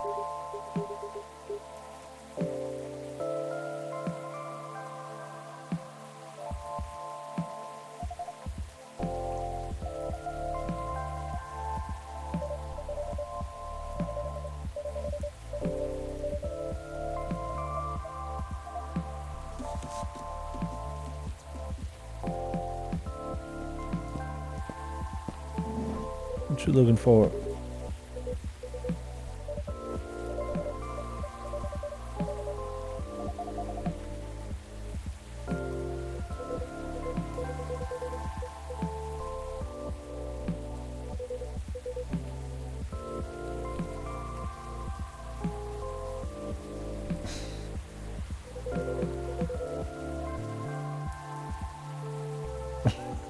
Yeah, it took me a minute to use.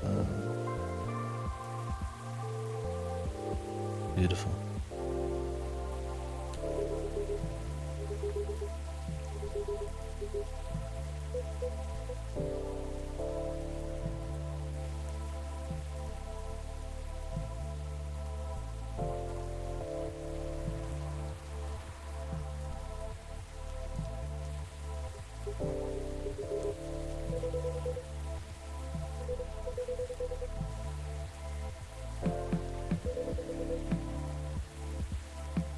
Turntable. Walnut or oak floors.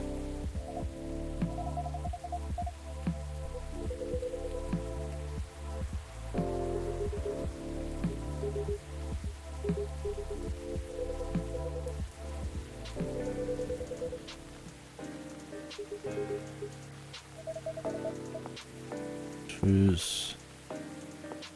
Touche, touche.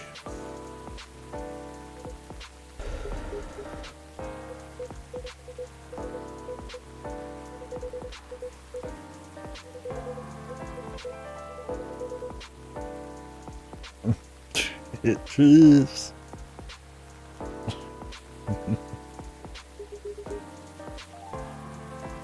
That was all function.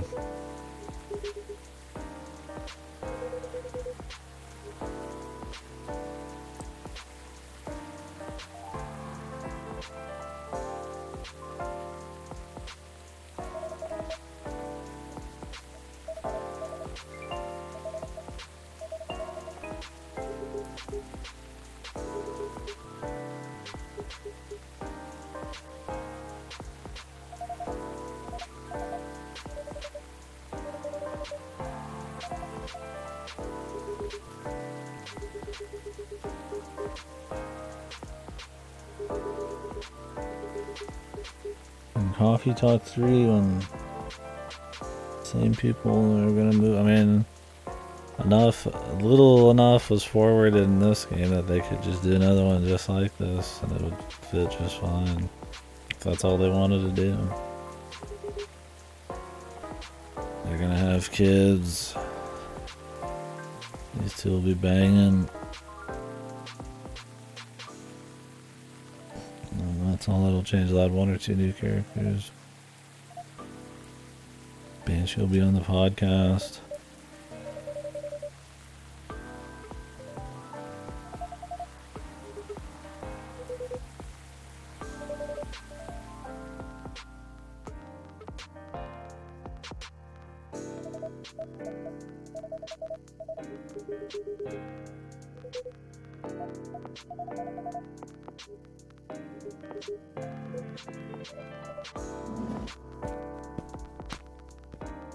That pop, man. Every time somebody goes, there's a pop. when they reach the exit.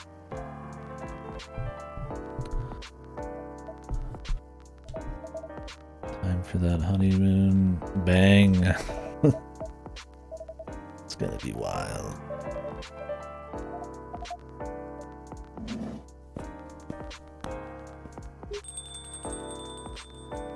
Look at the wedding invitation over there.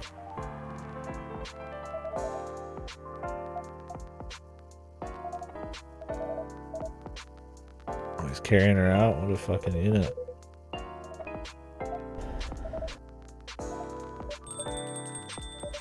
Bustling, busy, and a buzz.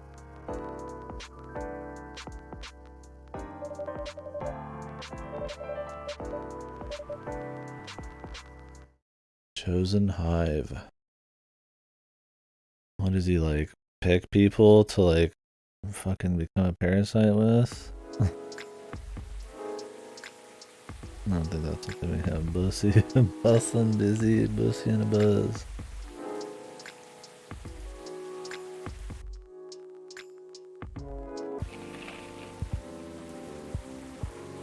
Fire director resigns in the wake of shocking leaks. I guess all that conflict is all gone now. Barely knew ya.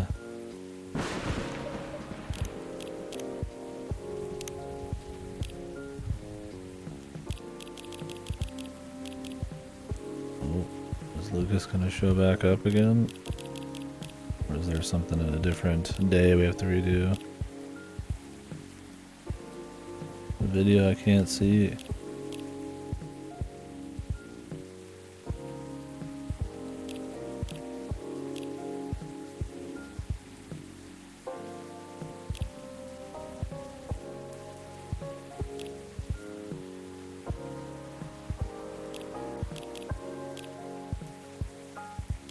Oh, I took that picture of him. All right.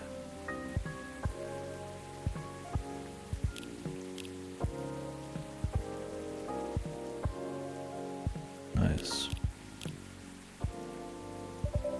Yeah, most people have been shipped. They don't really get very obvious about it. They just kind of are like lightly shipping them. Oh, now we have some kind of like black box over there, dude.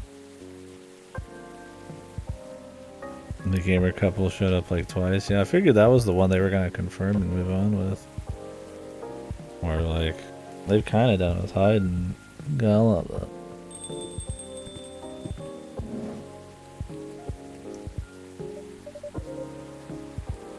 What's cracking? The giant orgy. Coffee talk after hours. The daytime orgy.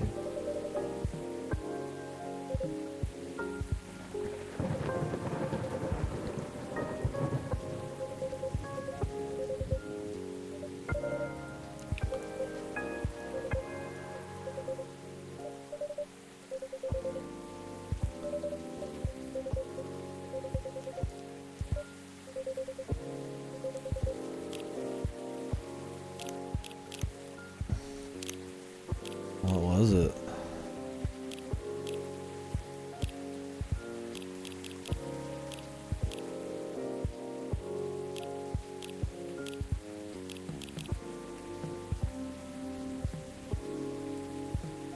There you go, Redless.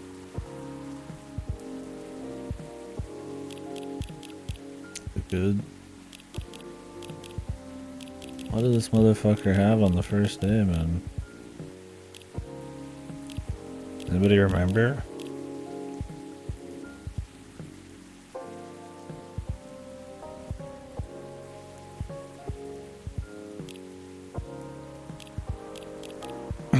When did we fuck this guy's up?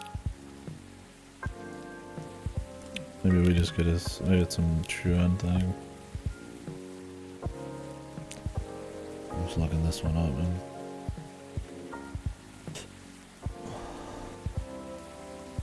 Oh, I have to remember which one I personally made. Shit, man. Probably fucking just the blue one, bro.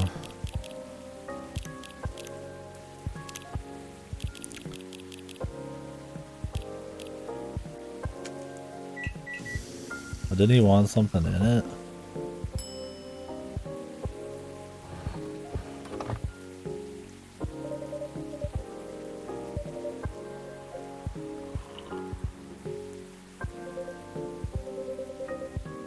I guess that was it.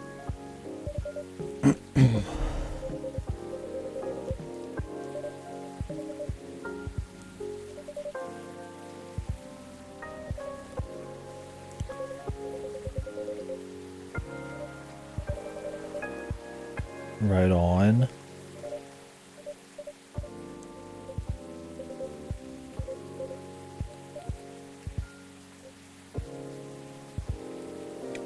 Well, I figured, yeah, I just did something super basic. Once Redless mentioned it was a custom drink.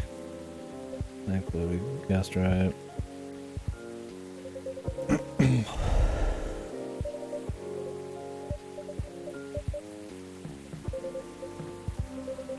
There are gonna be 2 gnomes.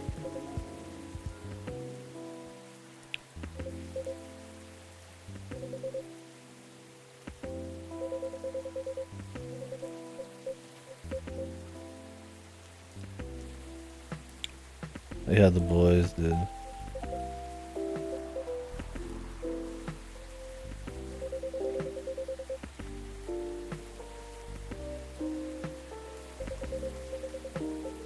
Right. True.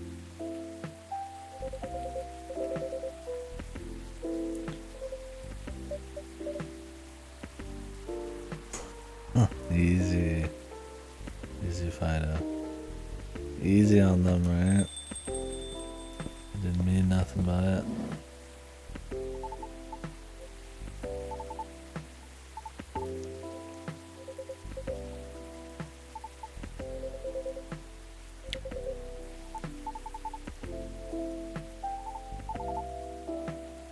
Okay, we got another Lucas at them. A blue pea latte.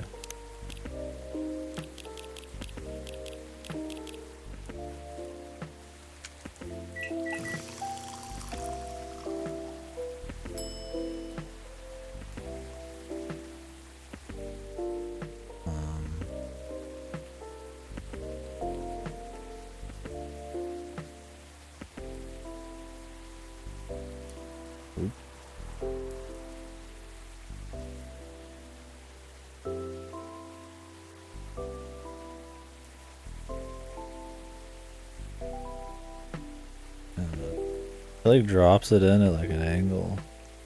I'm gonna type oof.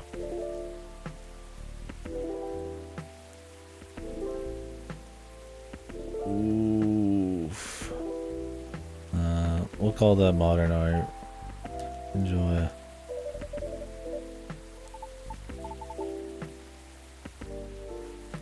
A masterpiece.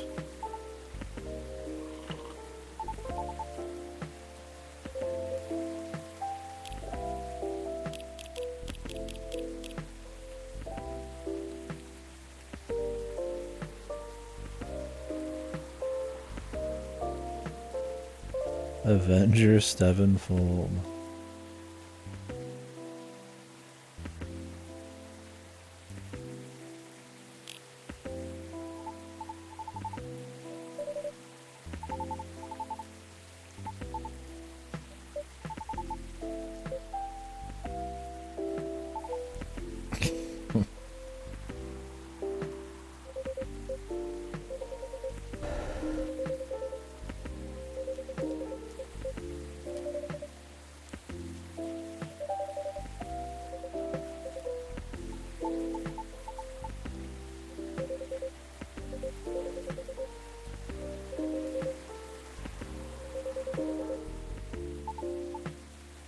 They've been cooking. Let her cook.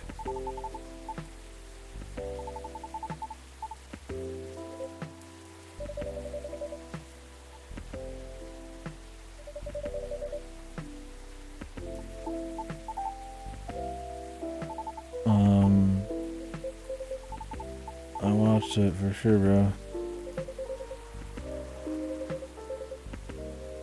Ghost Hunt.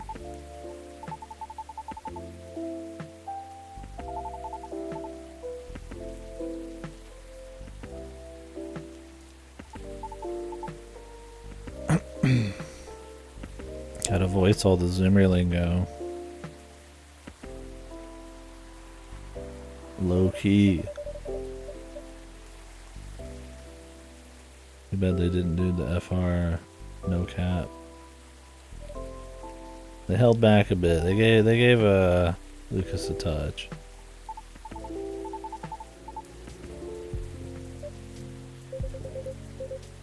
The new kids lingo.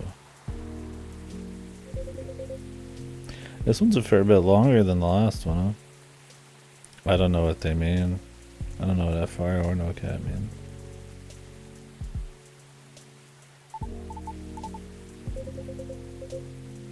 They'll be gone in a a year, maybe even less.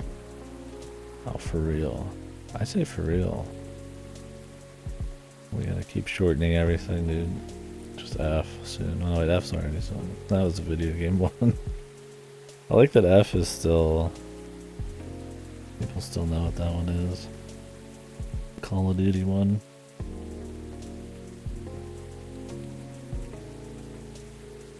Silent Hill F, yeah.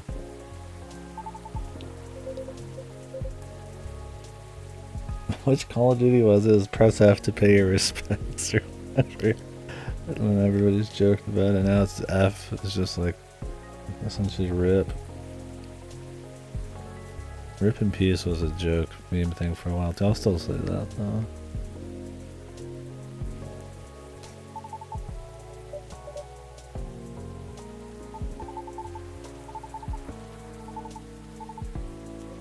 That was just the clickbait.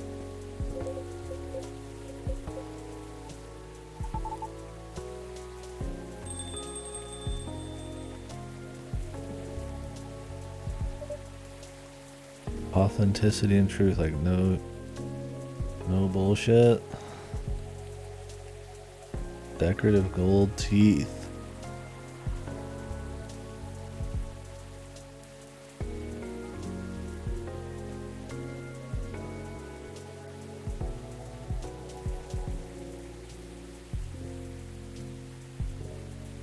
Jesus Christ. Gold teeth. I really never want to say no cap. It's literally a cap on your tooth. Yeah, rap culture. Alright. No cap. Now I'm gonna think about gold teeth every time I say it. I mean, most people who say it would never even think of that. It's just its own thing, right? That's how language ends up being. You'll say things and not know the origins, and that's why I don't really care about the origins sometimes. Because the language transforms and people don't care. But I'm interested in learning the origin of shit that I don't want to use. I feel justified. No. I'm just saying, like, I'm not bullshitting or, you know, something like that. Same thing, I guess.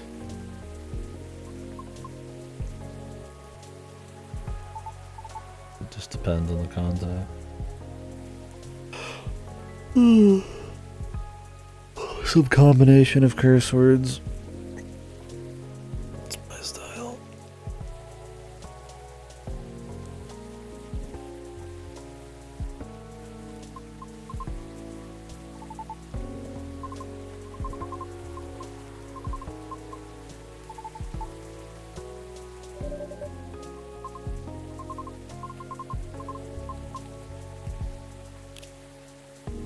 Mild coffee.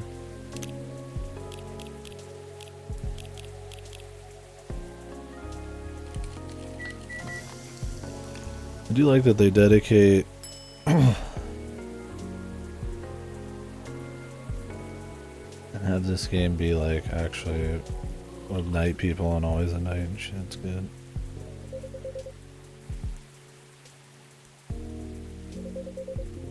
Did I get the right thing? She said mild coffee, a lot of honey, man. Boom.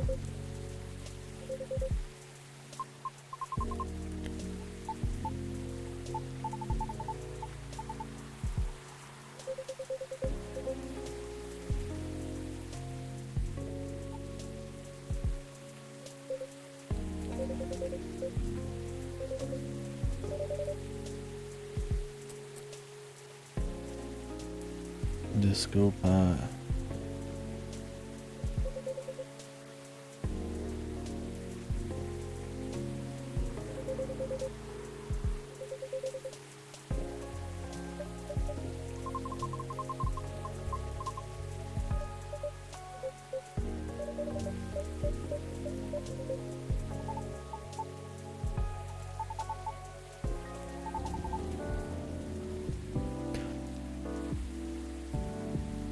Why doesn't he sell food? Coffee talks here. We're gonna have peanuts, and we have to refill the peanuts. Or sell like really overpriced, pretentious like pastries or something. Special coffee talk croissants for $12.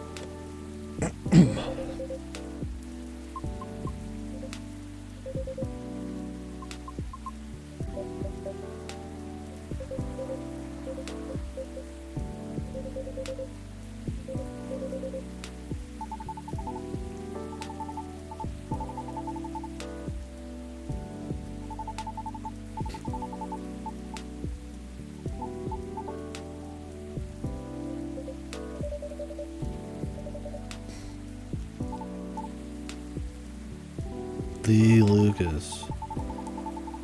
Skills with a Z. Oh god. Forget everything I said about him.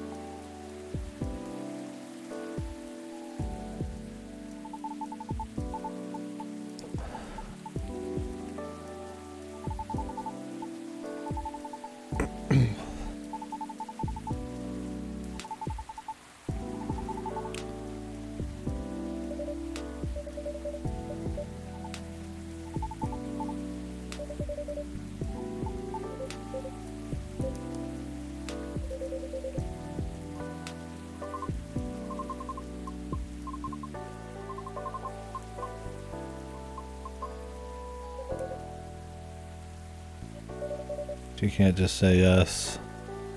Always complicated. Are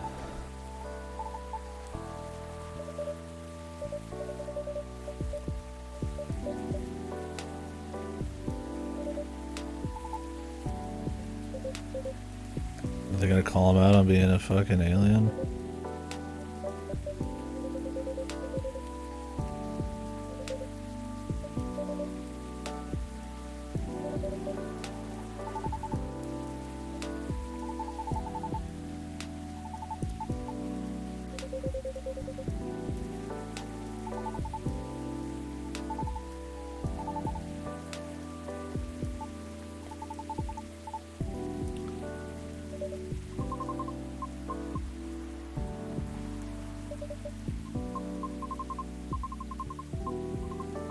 Banshee magic.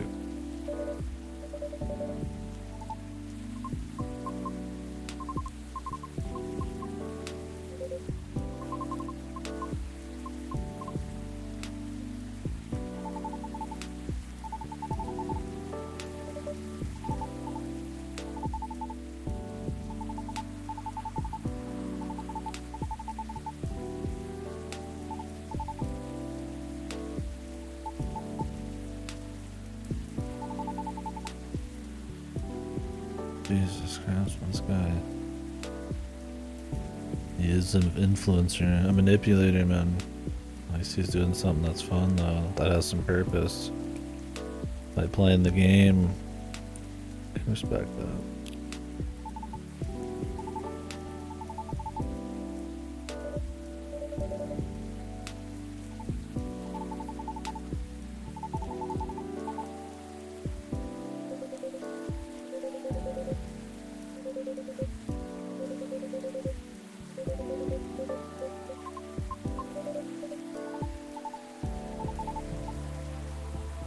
What's up, son? Tea and coffee, that's what's cooking. It's about to be not cooking. We're almost done, I think. What's up with you? Make yourself a tea? It's good stuff. I have some iced tea in the fridge. Maybe I'll have some of that after this. That'd be nice.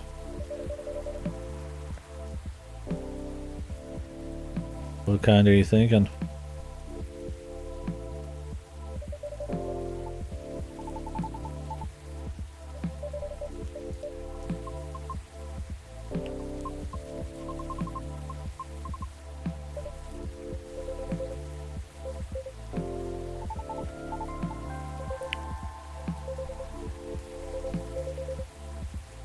Private investigator.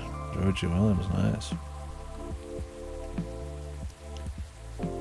Oh, nice. And I don't know if I've had a White Claw, but I've heard of it. It's pretty popular, right? Who makes White Claw again? Is that Budweiser? I don't remember. Georgie Colombo. Easy to drink, yeah, that's the problem. Anything easy to drink, you get fucked pretty quick. I've never had one. Moscato's awesome though. I do like Moscato wines. Quite tasty. Or am I? You should be an investigator.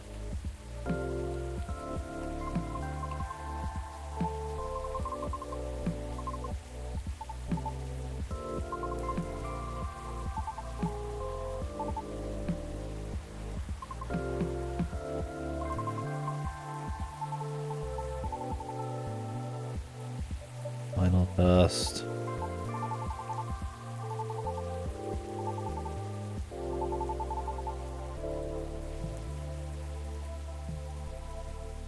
Five-star plaque. I already have a 5-star plaque over there.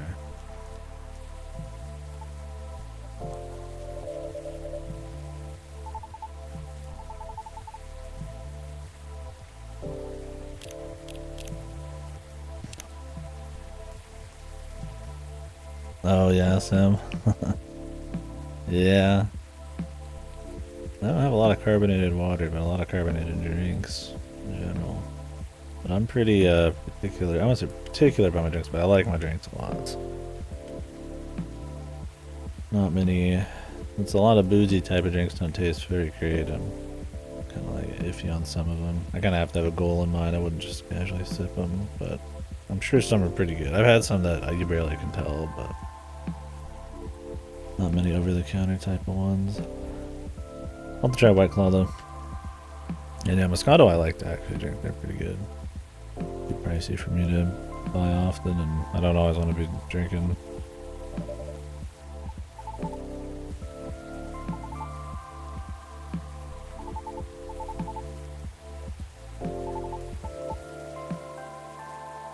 No coffee, sweet things, rich.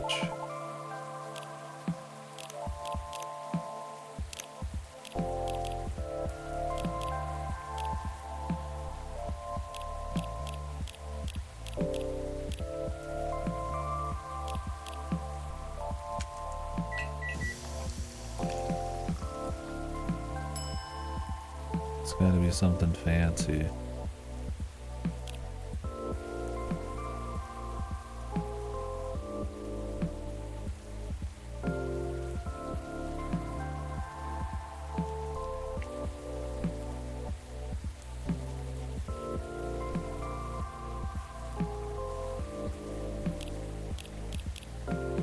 I guess he likes it really sweet, so chocolate, milk, and honey. This isn't super sweet, though. Oh, there's no caffeine in this shit either.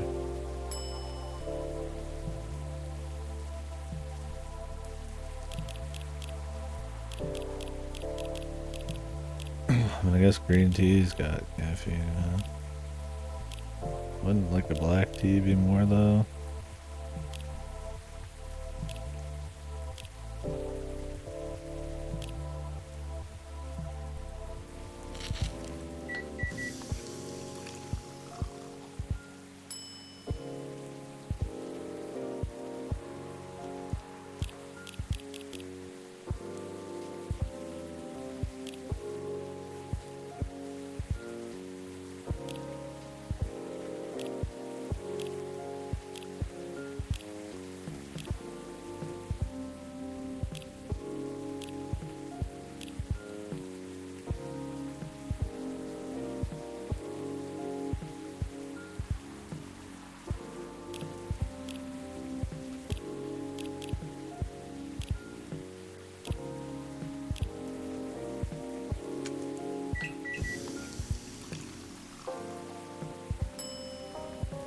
Haven't I served this 1,000 times? I don't think this is what he wants.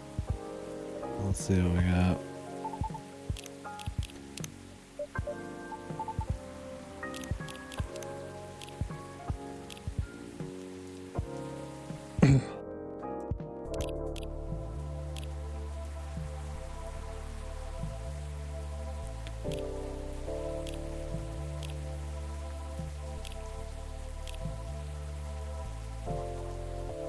How many likes? Wants caffeine. Rich. This isn't even that sweet.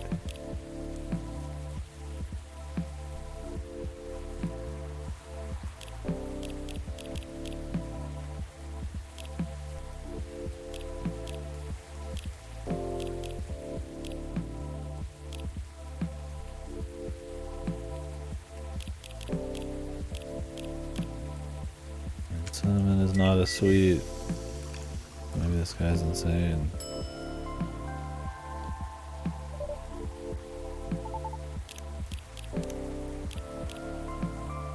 I know, what's this nerd want? Oh my god, do I got this here?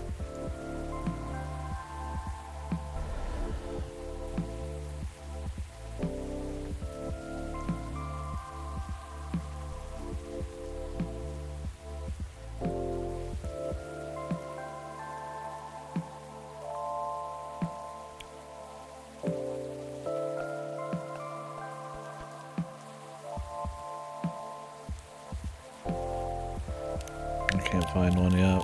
I'm gonna try something though. I don't think I tried this one. Tried the hibiscus. Let me scroll down.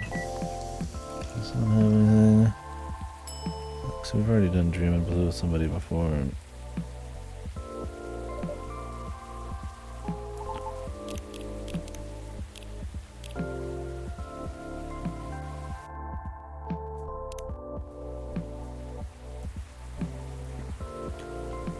You won't.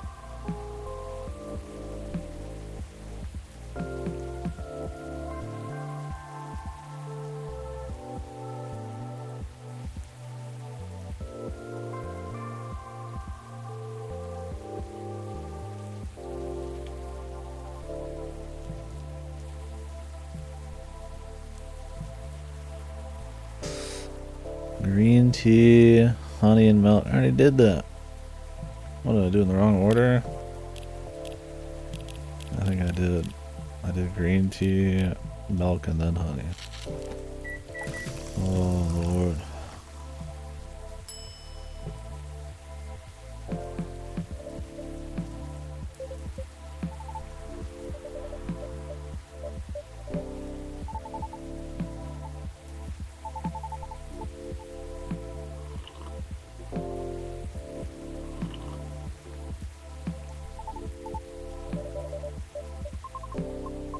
Down the whole thing, dude.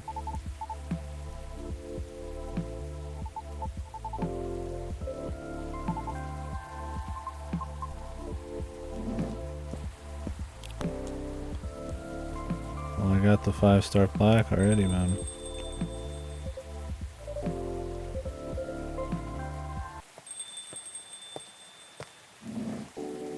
Oh no. Ah! Ruined, man.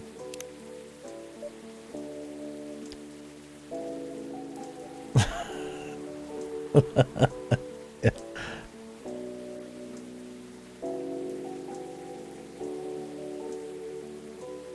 The hacks here. She's like, oh, have you been building up some stories for me to steal?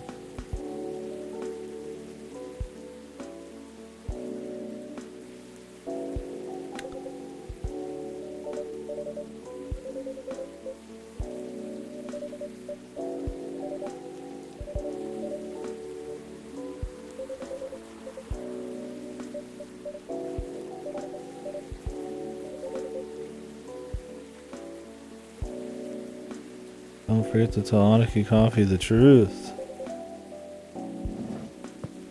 The truth.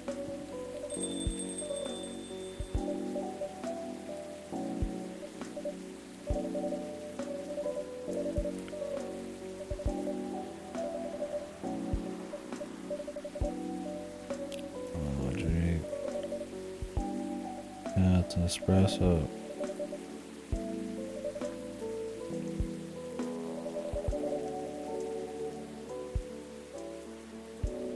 Which means ever.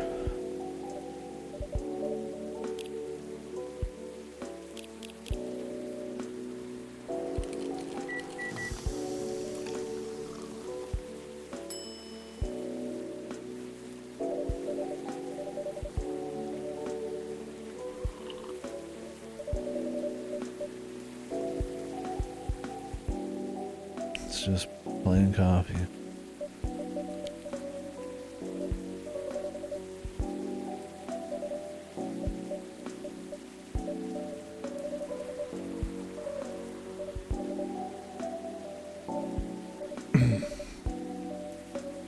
He's leaving forever? Oh no. That's so horrible. Have an espresso to go. You better hurry. Wouldn't want you to be late.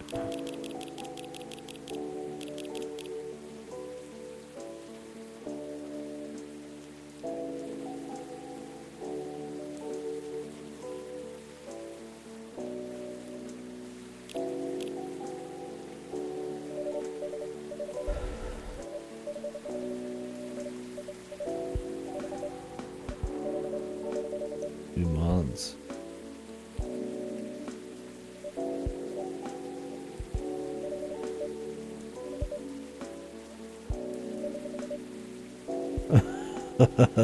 They don't mean it like this, where he says he's not sad, meaning he doesn't give a shit about it.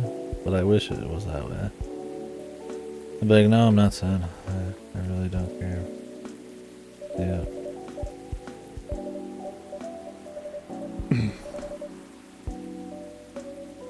Oh man, we are filling her with all the stories, dude, for her to steal.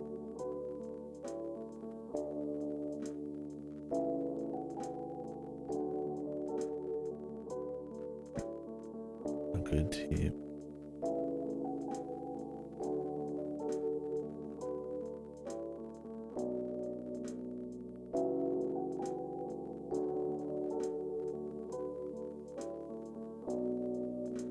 Where's Pearl?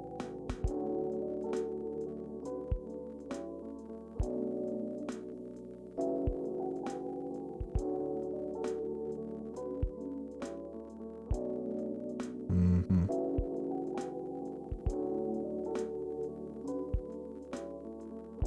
Ooh.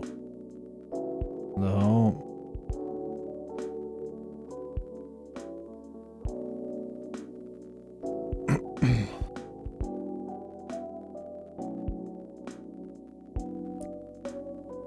The story. The reviews are mixed. Oh, they fucking suck.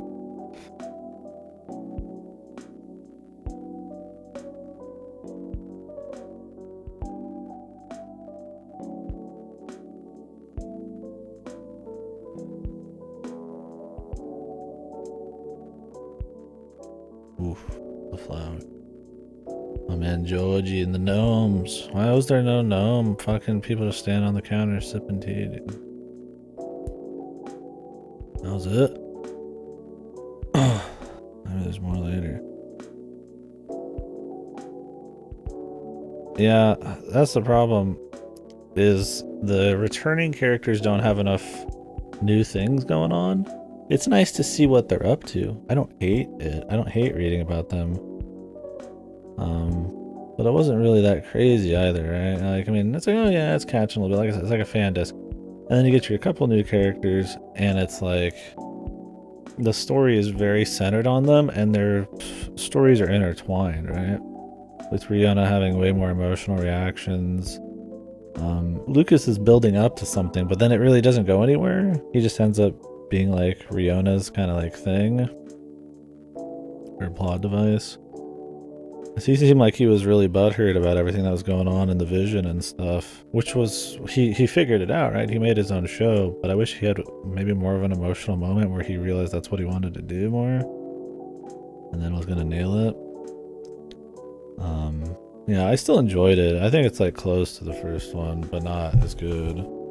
The problem is, when I say close, I think the first one had a lot of room to make more, you know, show us more of the world in an interesting way, tell us more interesting stories. I wish this one had done more with the gameplay, different location, or just more new characters. You know, barely bring back the old ones, not a big... They already had their moment, it was fine. They could just jump in at the end or something. Or make it a little longer and have a little bit more... how you find the drinks and stuff and figuring all that out could have been more interesting. Obviously, like a bunch of new races and stuff, and you know, really play up how they work in the society and all that, and just more engaging stuff happening. I feel like it's a little too safe, which is comfy, but they could do more with it. Yeah, right, though. Sadly, that's kind of how it is. There's probably still more coming, but...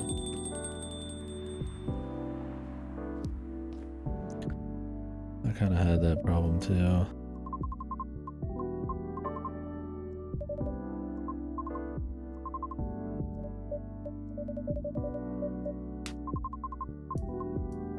We miss things.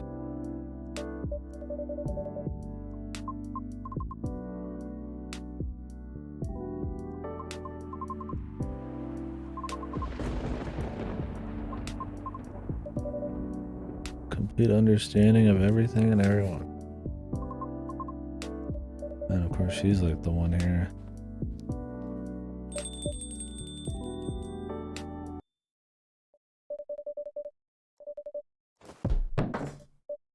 So I gotta figure out what the cat's about too.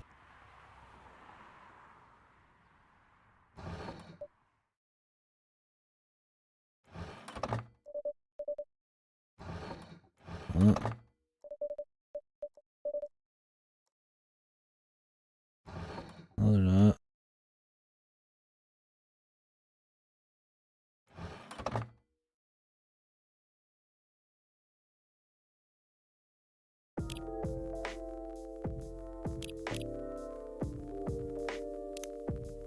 So what do they want me to do now?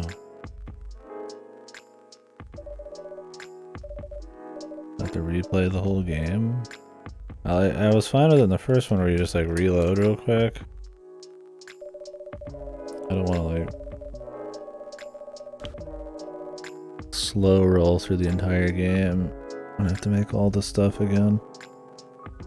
Yeah, I just think that's the problem. Like, it's still comfy, it's still the same kind of characters, and they're kind of doing little new things, but I don't think the new things they're doing are as engaging as what they were probably doing before. I mean, I like that they're trying to ship Gala a little bit more.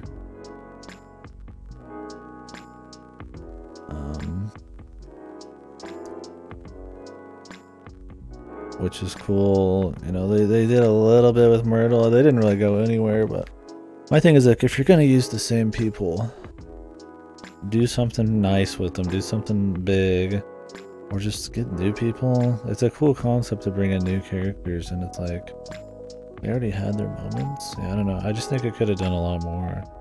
Like, it's still enjoyable, it's still comfy. I'd still play another one even with the same characters again, because the writing's fine. I just also had that problem with the first game. It just didn't really go hard enough. When I say hard enough, I don't mean it needs to be a Hollywood movie, but just more spicy, fun little things to liven it up. More exploration of the world. Because I mean, if you got this fresh, novel setting, I guess, do something with it. And sometimes they do, but it's usually more set dressing, just light stuff. And I mean, that's fine, a more nuanced thing, but it's not gonna change my life. Yeah, you have to go through the whole thing and do wrong stuff? What, do you have to fill up the backboard or something? Yeah, I figured they would actually try to finish off the main story. Like, I get that our guy's like a hive mind dude. Like, probably some time traveling hive mind descendant, but...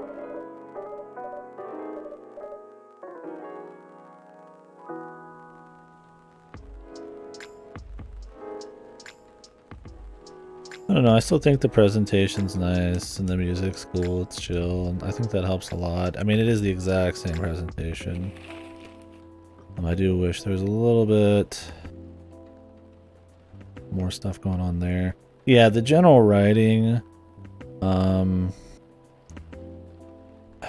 it could get a little romanticized sometimes, people waxing philosophic, and people will do that naturally, but yeah, it didn't always feel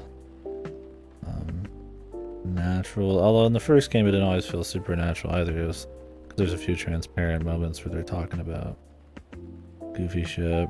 I also feel like it was generally always really focused on like it wasn't anything too serious, but there was never anything kind of just like goofy and fun, right? Like the topics were always kind of like, they had a similar feeling of like emotion between most of them, except maybe the new chick.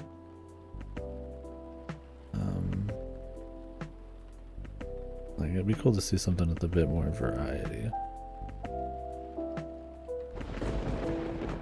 Like it keeps the shit in the back there.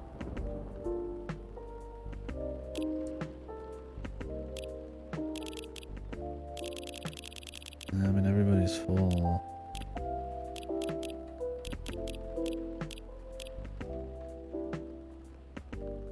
Guess if you've ever wanted to see Freya's feet, dude, there you go. Yeah, what even happens when you get everything? Is there just like an ending I can look up? I don't really want to, yeah, like see everybody's like bad reactions. I mean, this is a new gameplay thing, right? The drawer. I think that's cute. It's a neat idea, I suppose. I kind of almost would have preferred something where you're just kind of doing something in the environment a little bit more, maybe. I mean, giving people shit at the right times is neat, but, you know, depending on how goofy it gets. I mean, I imagine it makes the story a lot more different than the first games.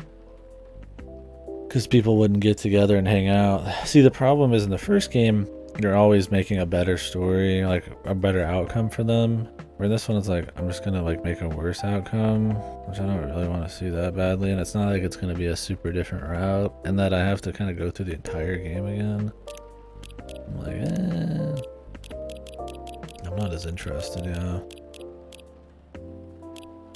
Oh, there's a mystery person here.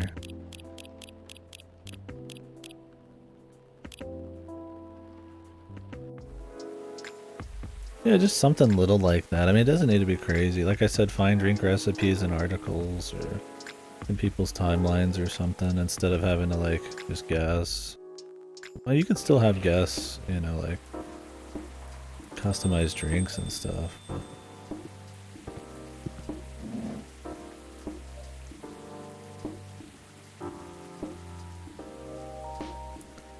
who's the new character? Is just the cat?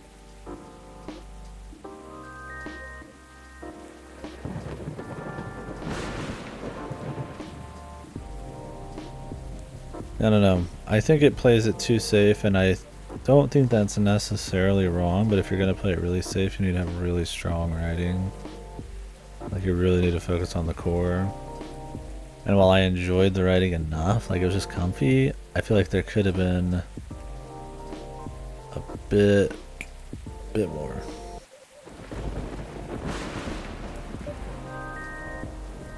Oh, okay, I see. Yeah, that could be it.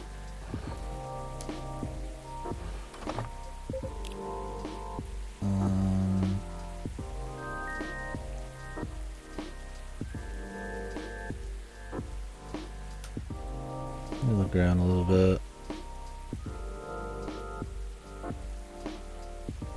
God, I hate this fucking Eurogamer website.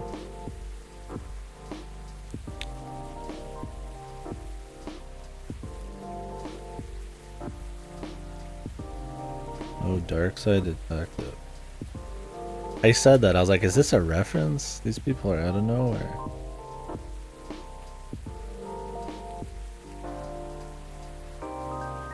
Can I play this game? I don't think so. I think I might have it somewhere.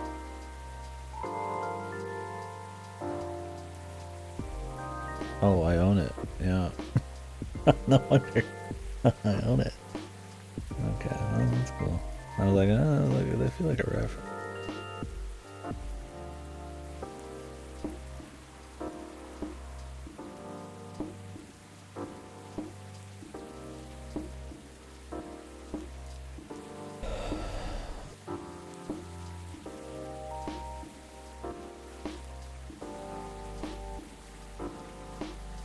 New ending.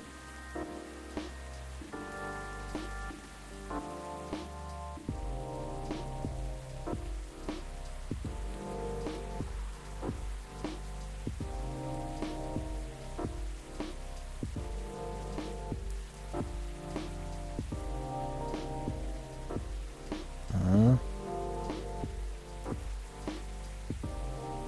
Not true ending. I don't see shit. Oh, is there like a gallery you can go check or something?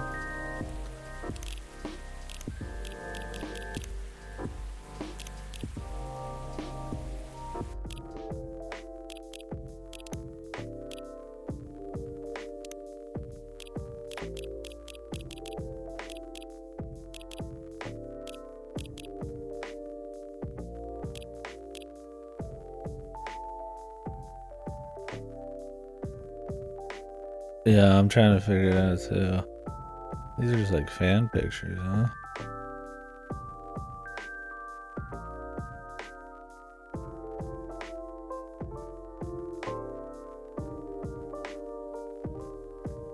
That's my thing is like, yeah, I mean, seeing the same characters is cool.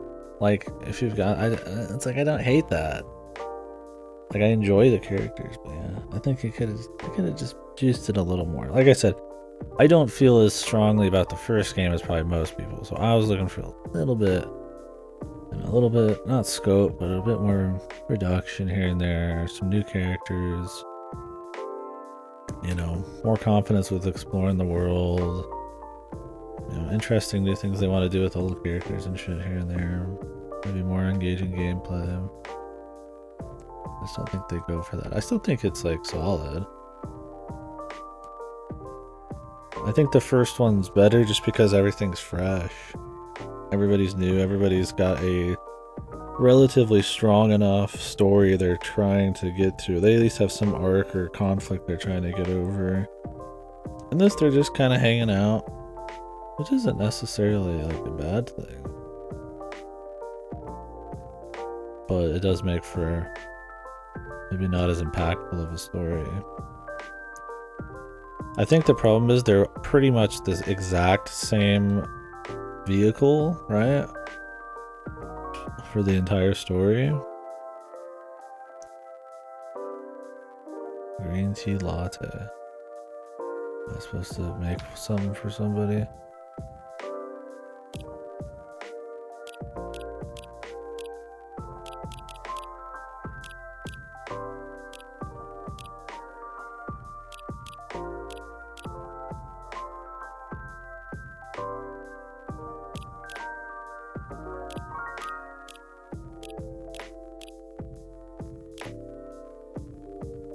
Bald. And me looking like a 2E character. Yeah, I think that's a great way of putting it, right, Los? It's the same thing again with like less charm, less novelty to rely on, less charm. Like it's still a good enough time, but yeah, just missing those bits. These must be the alternate ending things.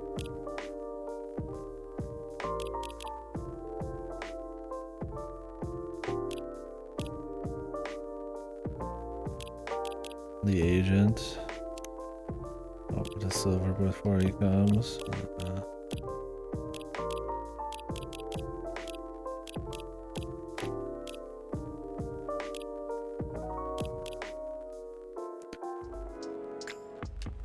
Yeah, if I could just like adjust certain things, that'd be fine, but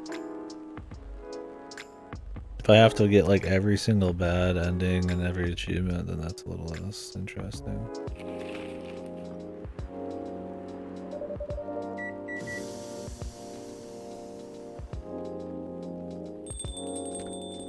Like I said, I don't think there's anything super wrong with just giving people more of what they like. Like, it is still comfy. The writing's not abysmal or anything. But, personally, yeah, I would have probably preferred something that tried to push the envelope a little bit. Still be comfy. That's totally fine. Bitter and tart coffee. I already forgot what this. Bitter and tart.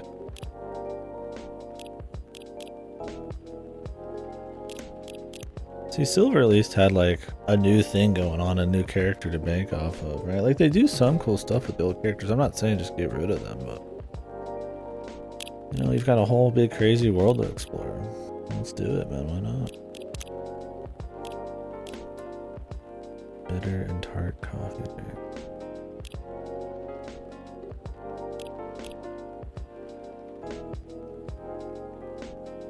Skip to day 11. Okay. I don't remember what drink to give him. Maybe 11. I probably have it written down in the book. Let's see that.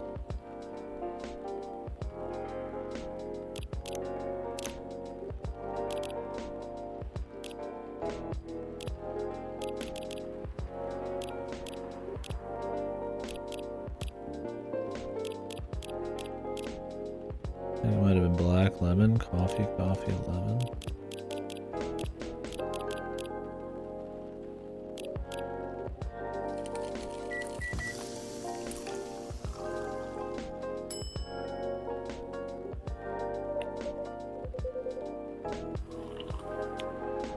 Oh, I forgot to give him the thing, dude. Yeah. So caught up with the coffee.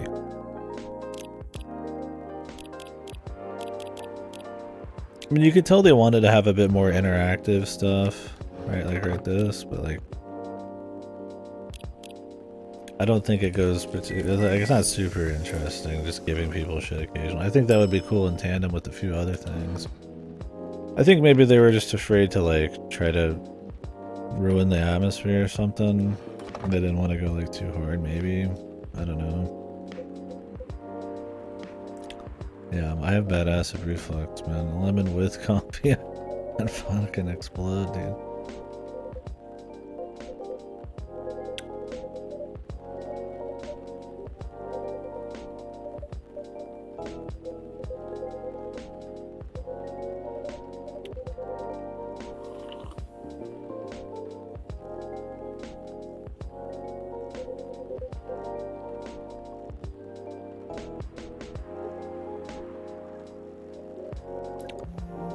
Let's finish the day out.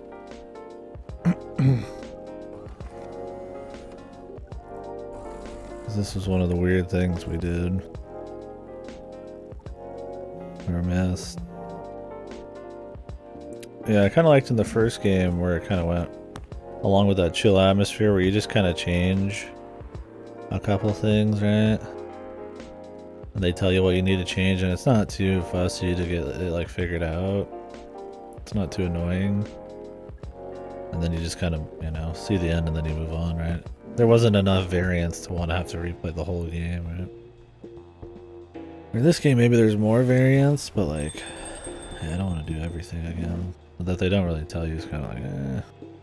But I guess because there's more options. Maybe people complain there wasn't enough options.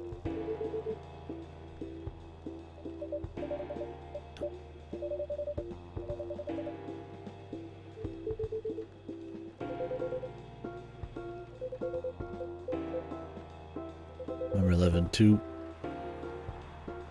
Remember 12.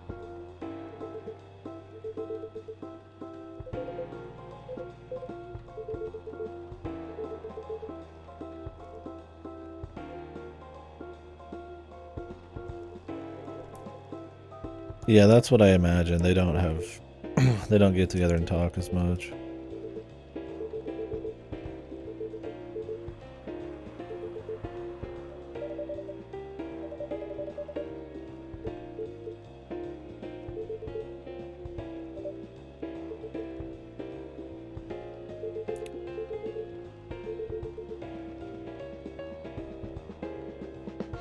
Acknowledging.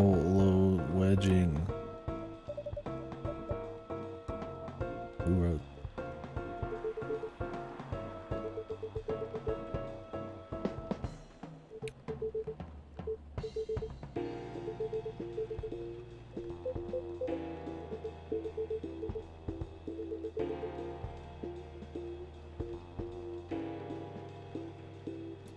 I like how everybody who comes here is a nice person. I mean, I get it. You're going for a comfy atmosphere. That's kind of what I mean. Is like I get like it's probably hard. I don't want to like get too ballsy because I mean the comfy thing is kind of the hook, but that's fine. People just enjoy each other's company, hanging out. But it is just kind of funny. Even this guy is like, oh yeah, I love aliens.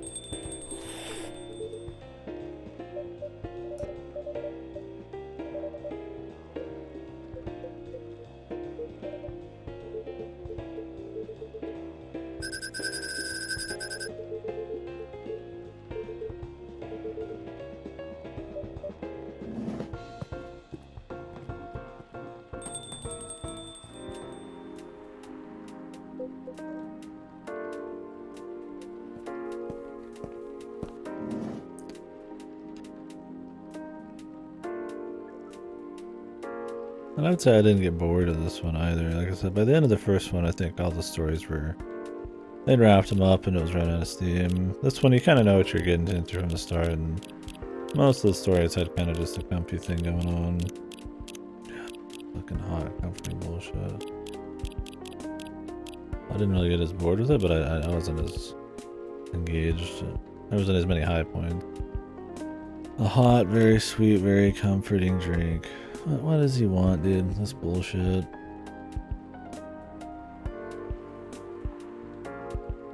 I have no fucking idea. He wants it hot, he wants it sweet. Comforting, man. What is comforting, bro?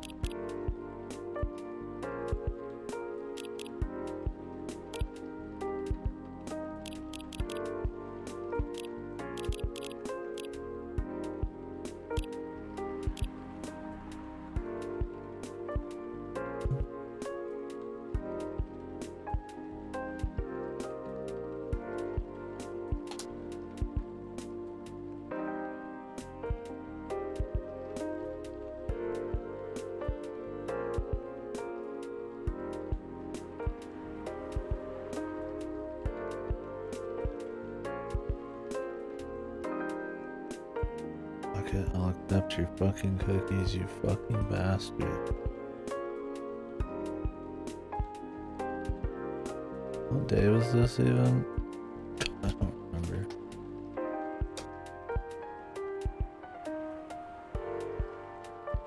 Seven?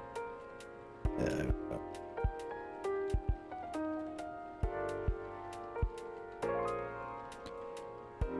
Honey chocolate. Chocolate. Honey, honey.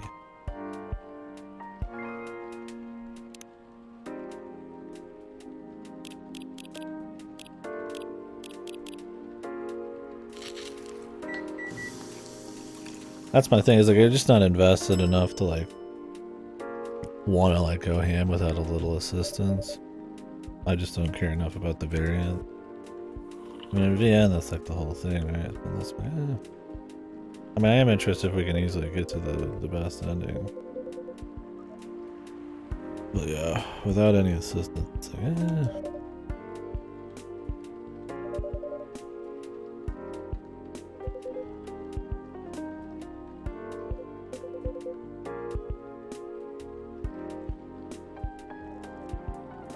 I can't what?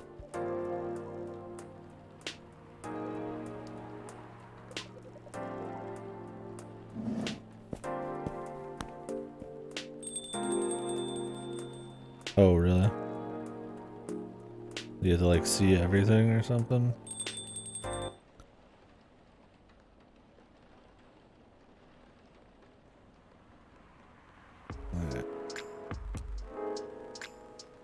On day 11 now, was it?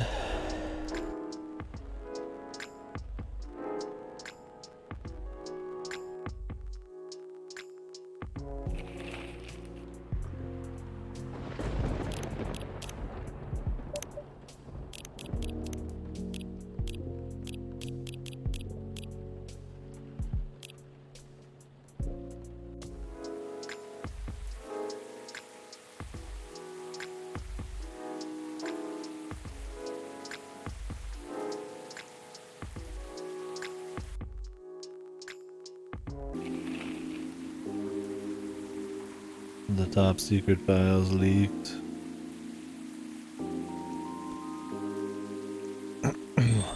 What?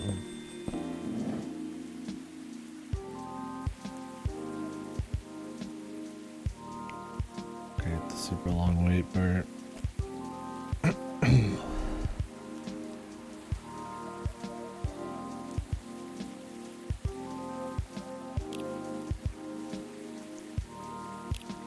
I remember what I gave him before.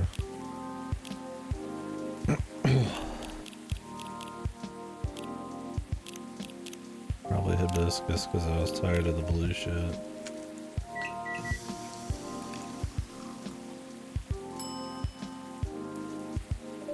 I read those.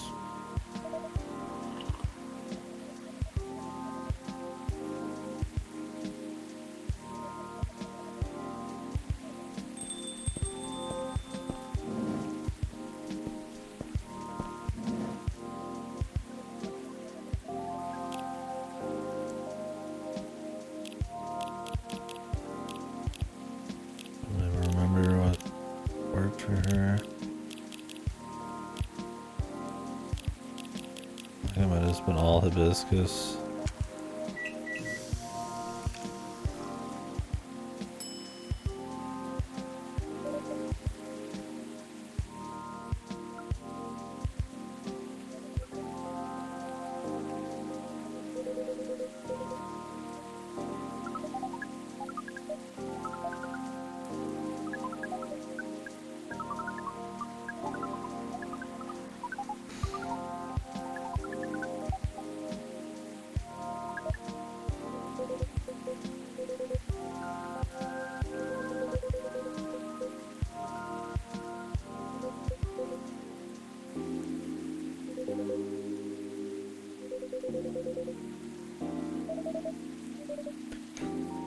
Sent the agent to Europe.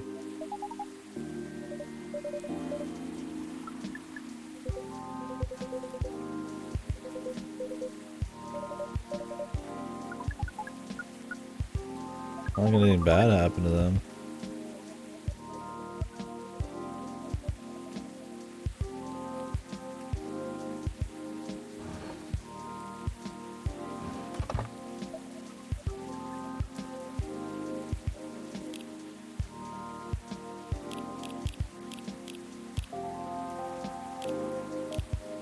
Sweetness and some spice.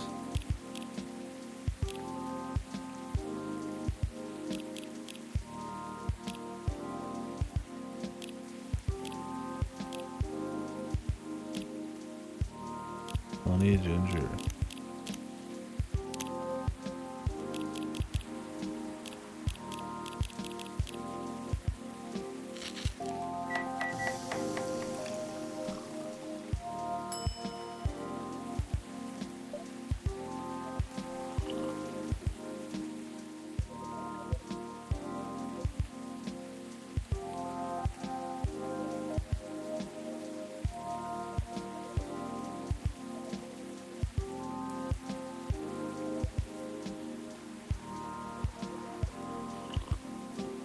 I don't think we had to give anybody anything today.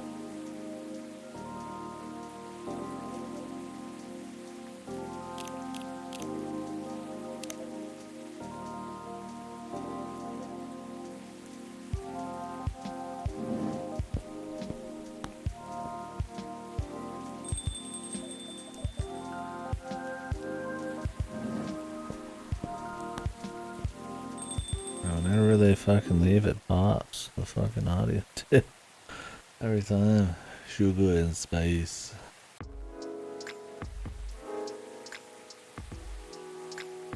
think of spicy, I think of like hot.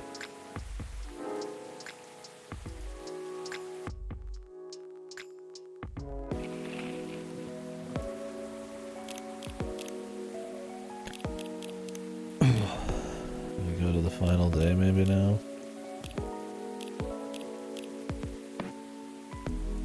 It's hard to get to the final day. You gotta make a bunch of bullshit, but yeah, it's worth a shot.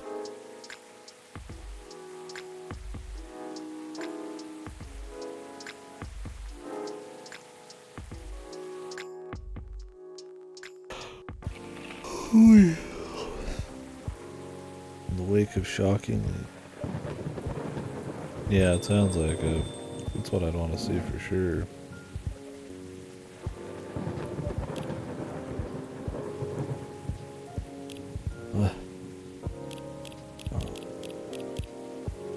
It's just this, right?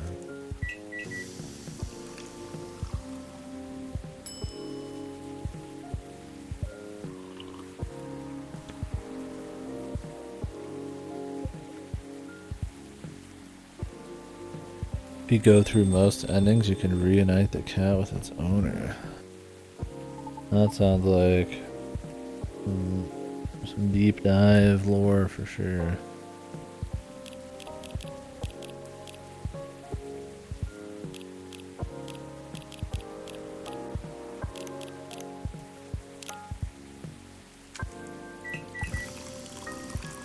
Freya's friend. Jesus, there's a lot of... I mean, maybe the cat is Freya's friend.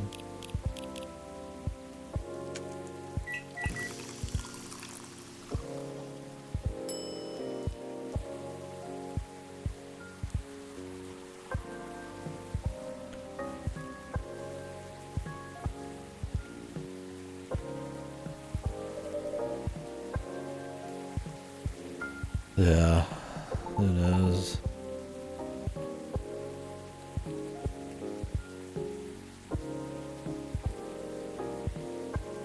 Everything about this is very unneeded.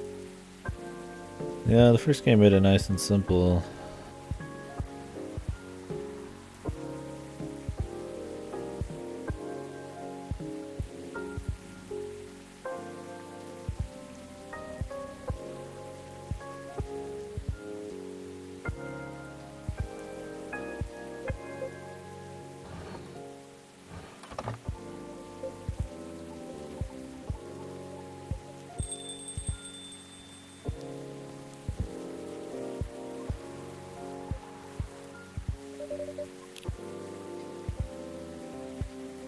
Mild coffee sweetened with a lot of honey.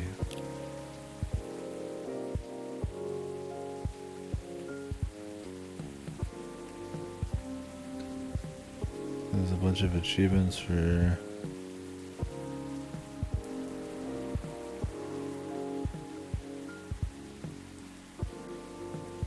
random bullshit too. You get this day's shit, I've already forgotten.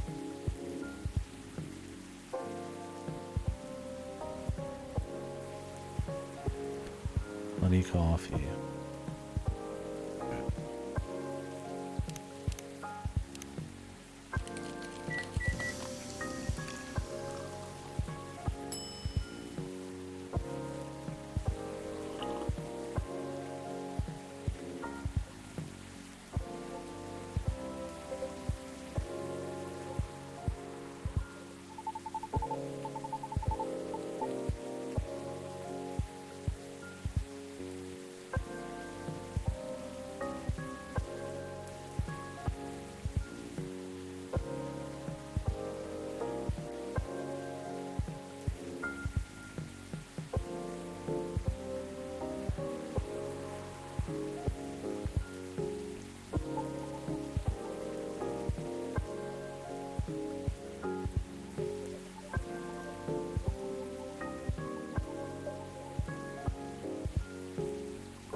Green tea, honey melt.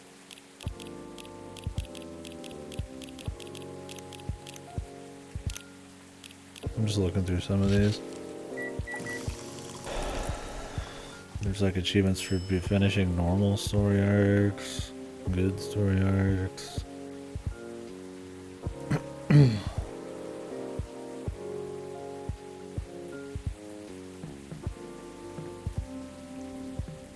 You have to do like everything good but forget one like little detail. A lot of these sound annoying.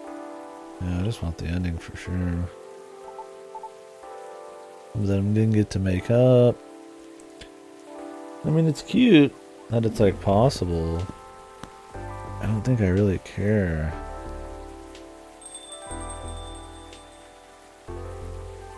Provide Rihanna with poor service until she no longer visits the shop. The thing is, it'd be pretty hard to totally fuck these up, right? So you'd have to just want to see them like fail. I don't think the gameplay is complicated enough for this kind of thing. Definitely doesn't match the vibe of the game either. I mean, it's cool that that's what they're going for, I suppose. But at least there is like alternate fail shit.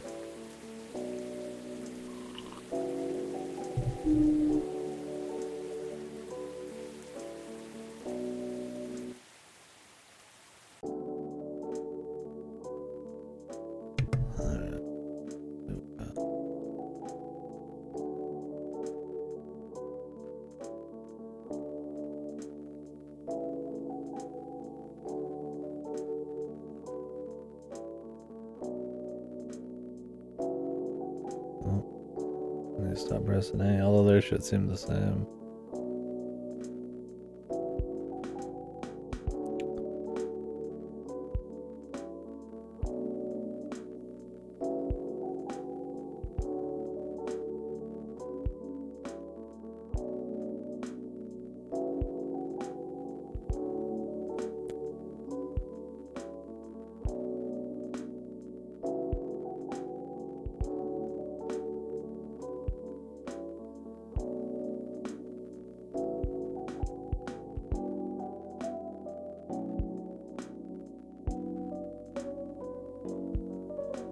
I wonder if that's like the good end for Rachel. Mixed reviews.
Hitting the fast forward button.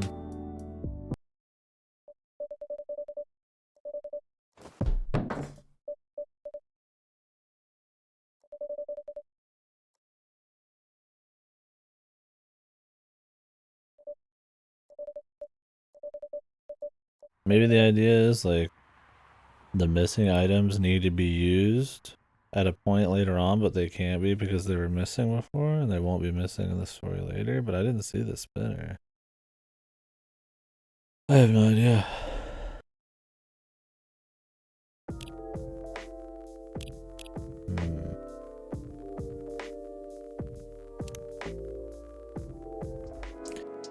Yeah, it's very vague, and there's no good like way to figure out if like what even really we're going to see. My thing is there's just not story-wise like I'd like to kind of know his origins, but the first game didn't like explain that either. So this one might not. So the thing is like I don't really like there's not a big draw. Like I will assume there's something, and I would like to see it just because of that assumption. But like, I feel like most people probably just will bounce right off at the end because there's nothing really like. It doesn't feel like there's a big chunk of the story that we haven't seen. Like there probably is some stuff, but what should I say? I mean that there's not a huge pull. So to make it this kind of like annoying is like it was worth it in the first one because it took like 10 minutes. And it was about as cool as 10 minutes worth of fucking around was worth. I think getting people's like orders wrong for a while is like super juicy.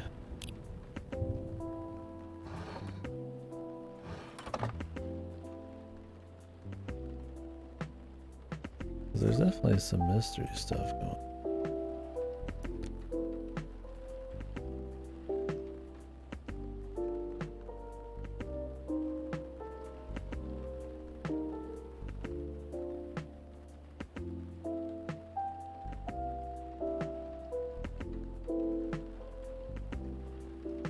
Oh, there's one for saving Gala from getting fined. You have to give the blue card to hide. Maybe I need to do that.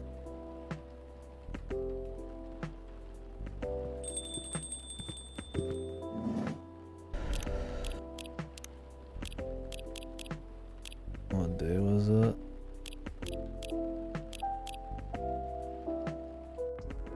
Then jump to day 8 for the results.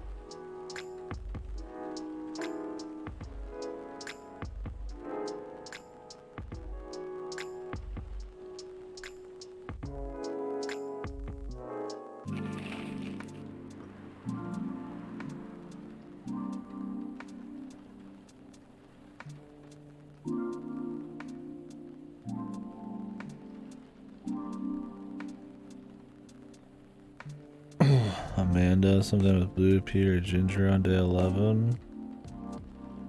Yeah. It was delicious. Oh no, wait. That was blue. That was just hibiscus, I think. She said she wanted something I'd never given to her before.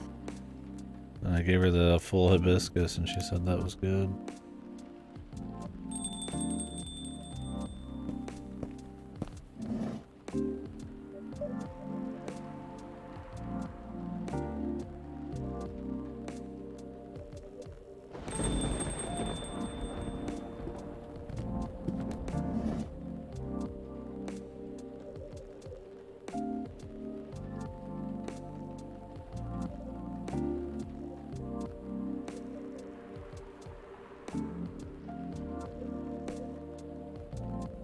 I should, yeah, let me see.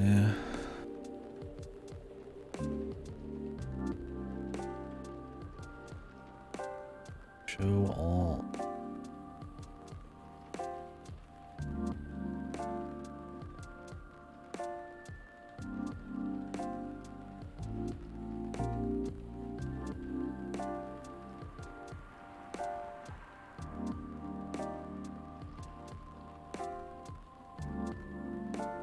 I got remembrance. Maybe I have to make sure I get this one right here. Let me read this one. Get every order correct to give everyone their correct items. My compact is guide and the end for bad runs. I mean, I didn't give hide this, so this is probably what we want.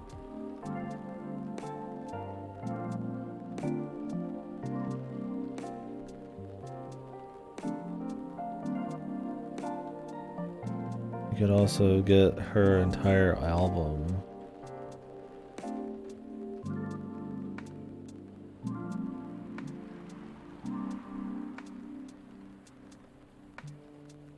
That's just music stuff. Good runs. Sure everyone gets the right drink. I got that. Remembrance I got. Hard boiled detective. I mean I could have got. Guest of honor. Be invited to the wedding. Amanda's good story arc. Complete Hyde's good story arc. Did that. Just married. Got that. Alright, so the only one I haven't gotten on here is the Giving Hyde this thing. So let me try this and then do the ending again, maybe? Yeah, it's pretty vague, huh? For what's probably gonna just be like a little bit of stuff. And I didn't find a quick YouTube video.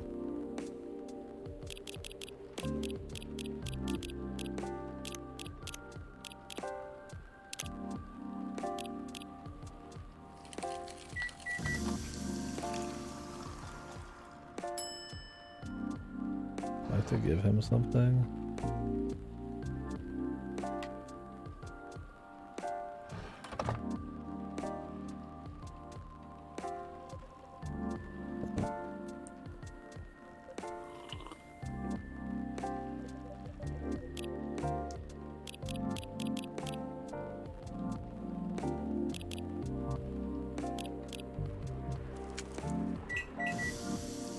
You can't get this right.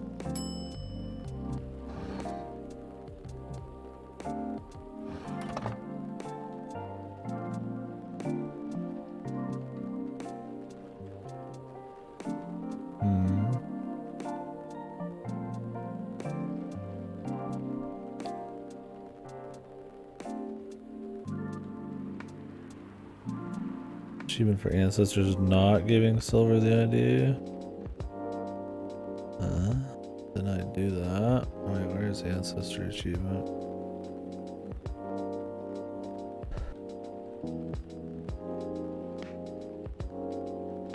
Fire crossing.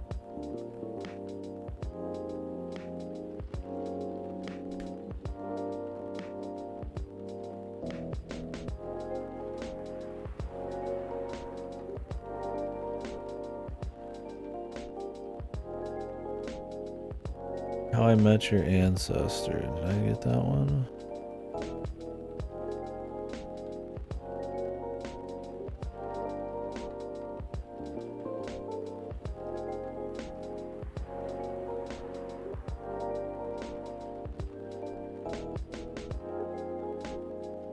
I got an achievement for don't give Gala Hyde's invite to the wedding, but I did give it.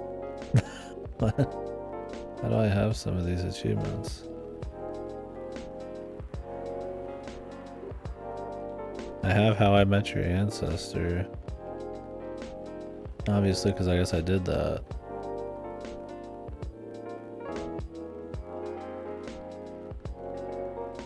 Yeah, I have the achievement. I wish I could show this to you guys. I don't know if it'll... Let me see if I can do it.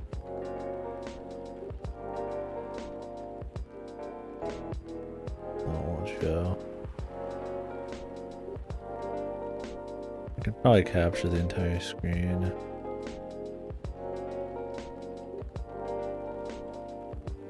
I guess not. No.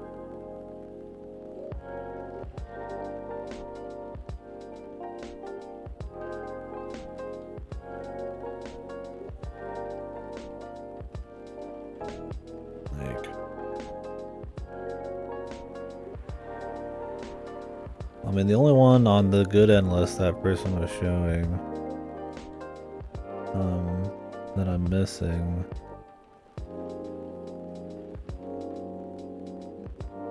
is this one right now, to give Gala this to help him from getting fined.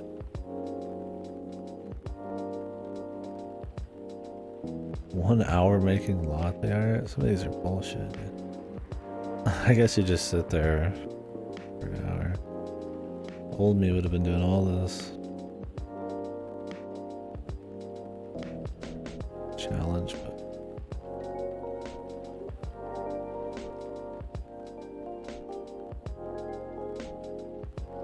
Some secrets. I don't know what these secret ones are. I don't know how you check these at reveal. Give Lucas's contact info or the fidget spinner to Rachel. Okay. Give Gala the fidget spinner to this fidget spinner shit.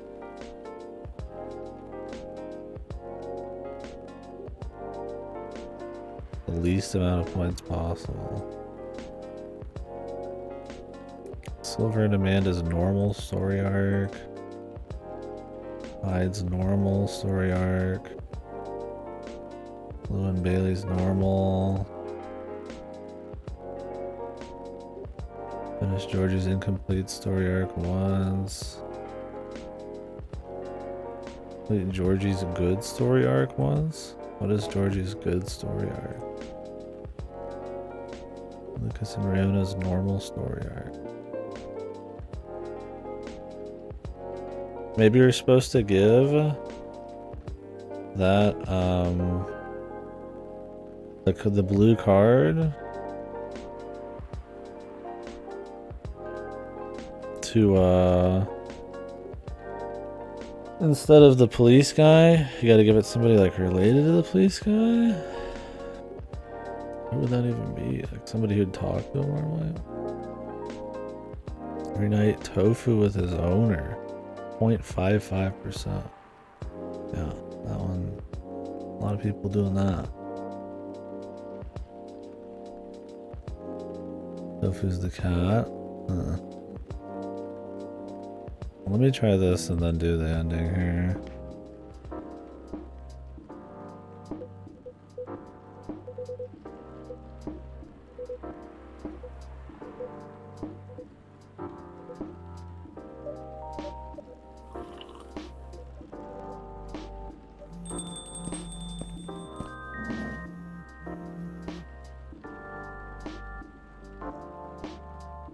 I just want to imagine they just really didn't go any farther with the overarching story than soft confirming that our guy is a descendant and I guess a time traveler.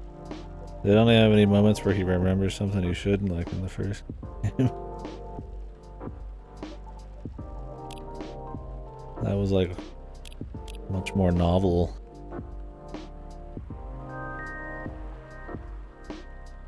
I don't remember what day this is, dude.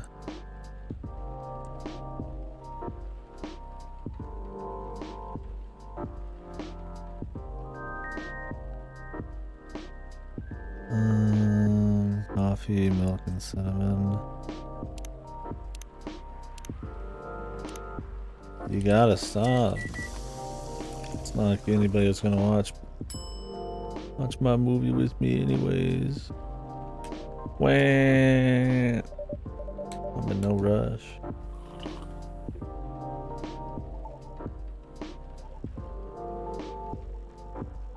I'm gonna ride it out. I'm invested. I mean, I'm not gonna do any more if there's no like actual ending in this. Rush for what? Maybe I'll watch another murder movie alone tonight. Or start Citizen Sleeper.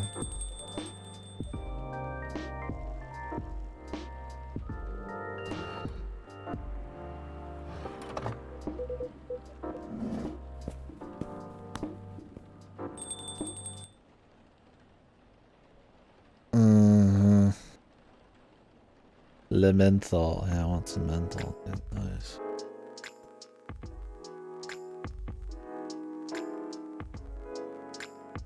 Aren't I supposed to go to like day 13 or something to see the fucking...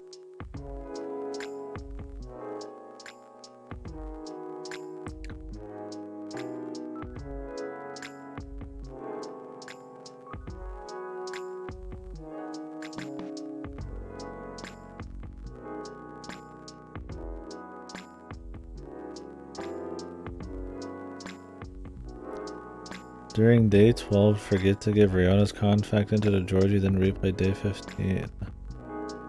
That's Georgie's good story arc? So you don't want to have him help? get helped or something? Is that what's going on?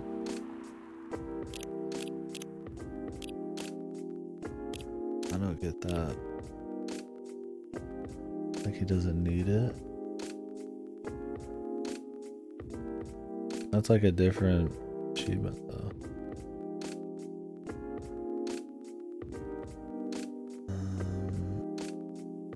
Come to day 8 for the result.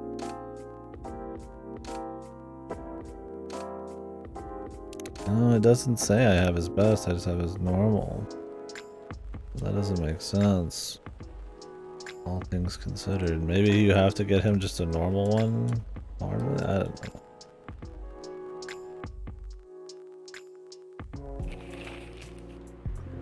Giving people shit was a mistake.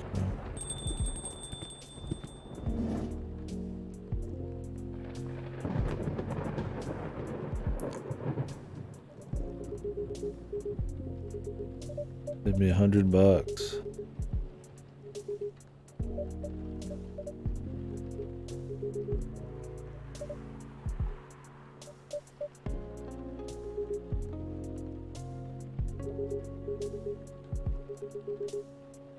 Fly here when he gets tired of something.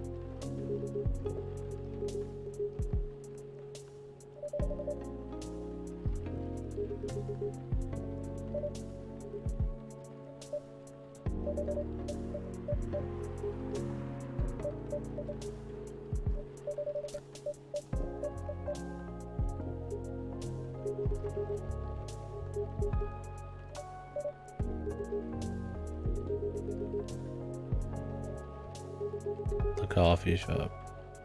Yeah, I know. What if Tofu's king as fuck? How do we even get it? It's like the rarest achievement in this list. Maybe you have to fill the whole wall back there. That'd be fucked. The thing is, the skip speed's too fucking slow because you still have to feed them the drink.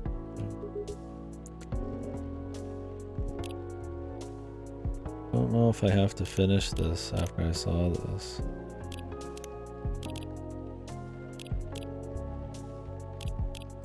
I just finish it anyways?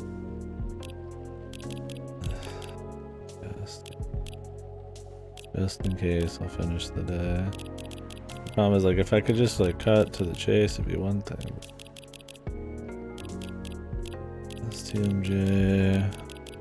What was the milk one? Milk, ginger, honey.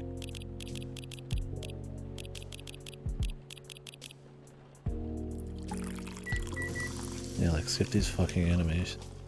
I don't know if I have to give an item either. I don't think there's much today.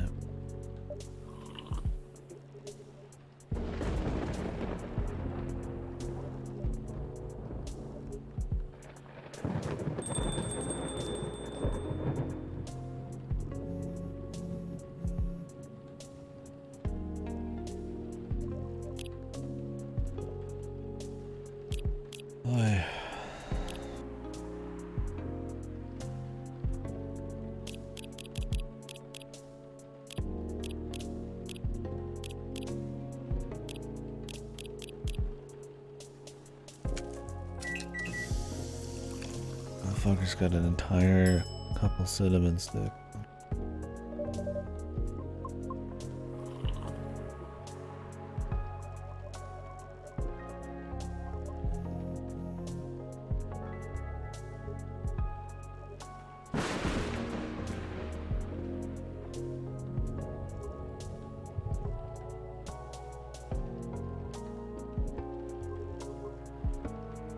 I gotta put this on the VN rating list, yeah. I think it's just gonna be like right under the last one. Maybe more, we'll see.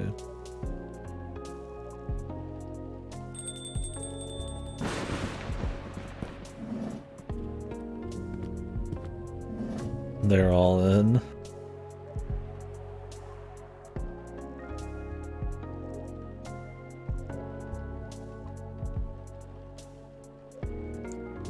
I already forgot who Rihanna is, though.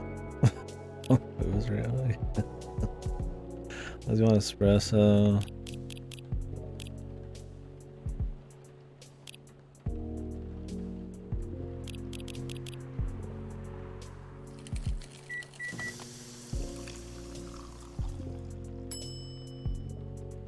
not enough characters. I think there's enough characters in the first game. It's just about the length and the kinds of stories they were telling. I mean, yeah, there probably could have been a few more. I wouldn't say that's a bad thing. This game definitely needed probably some new ones. Have some of the old ones take a backseat. I think some of the old ones do take a backseat in this, like the Neko Mimi and her dad.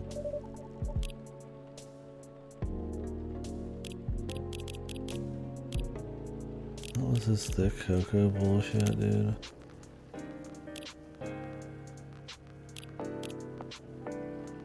Yeah, I think the first one's fine with it.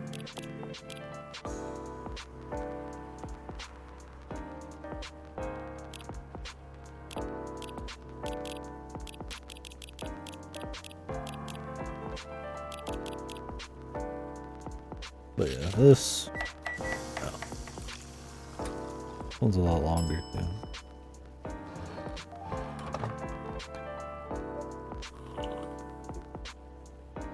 We'd stop and talk, but it wasn't quite as long as the first one. Yeah, I don't know if you have to finish the day to save your progress. You'd imagine it wouldn't, but I was like, I better just find out. All it was just us seeing that achievement.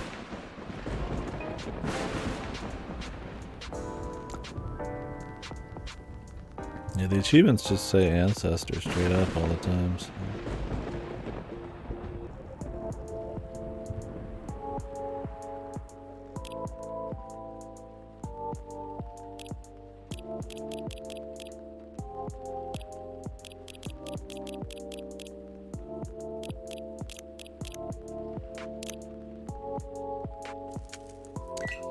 Yeah, this is too much trouble for sure, unless you just want to grab achievements.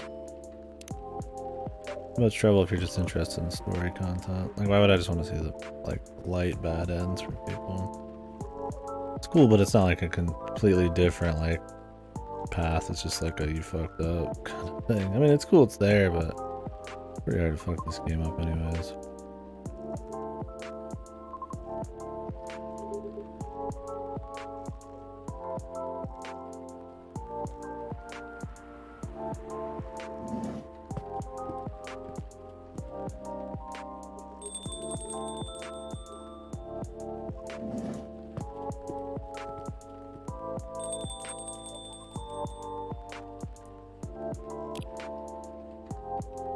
Oh god, more drinks. There's a lot more drinks to get.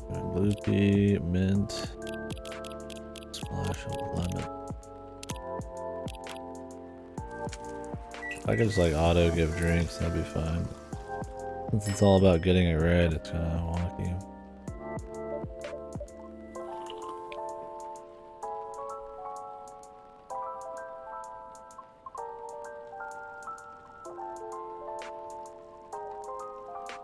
Ending scene info and speculations.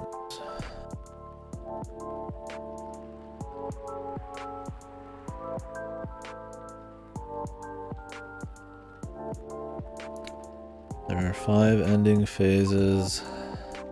You can only progress forward. If you miss one of them, then tough luck. You'll need to make a new save. As such, no options change. Skip dial from read to all. It'll speed you up.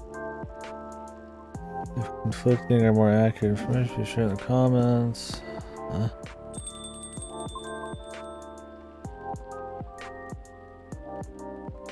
There's like they're trying to like make theories and shit.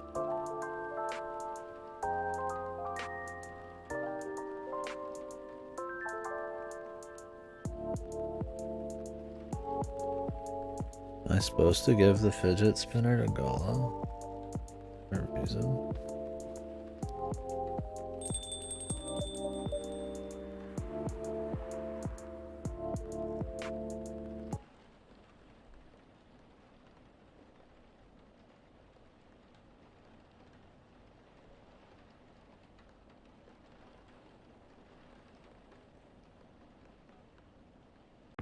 Chivo. Also, different people will show up depending on what's going on. Yeah. Like,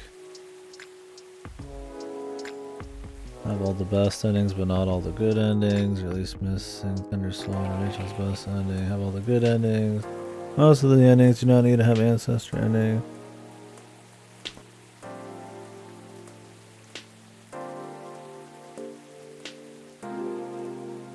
Freya, a cat, and Fami for this one, and there's a long conversation apparently. Let's have all good and best endings, but not all or enough bad endings. What? Yeah, I don't know if they even know what they're talking about. It definitely doesn't help. Let's just see if something's changed now that I've like adjusted some shit. We have to go through another day.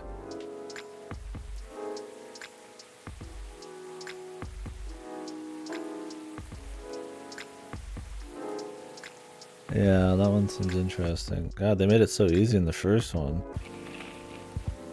It's like giving people like items and stuff could have been neat, but Christ, man, it ends up just kind of being goofy. The story's just not complicated enough for it. Whatever you gave me that day.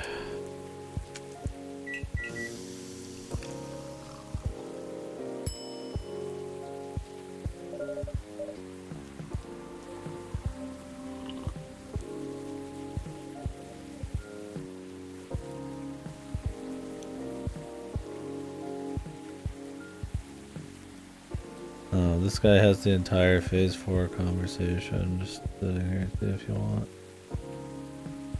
New ending? Yeah, hopefully that's the case.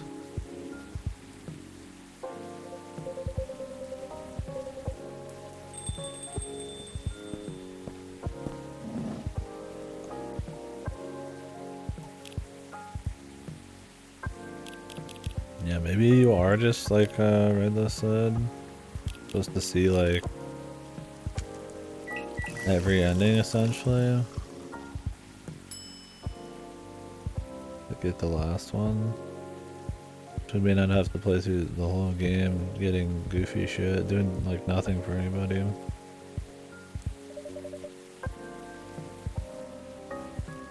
And since the animations always have to play out, it's pretty long. The text is quick, but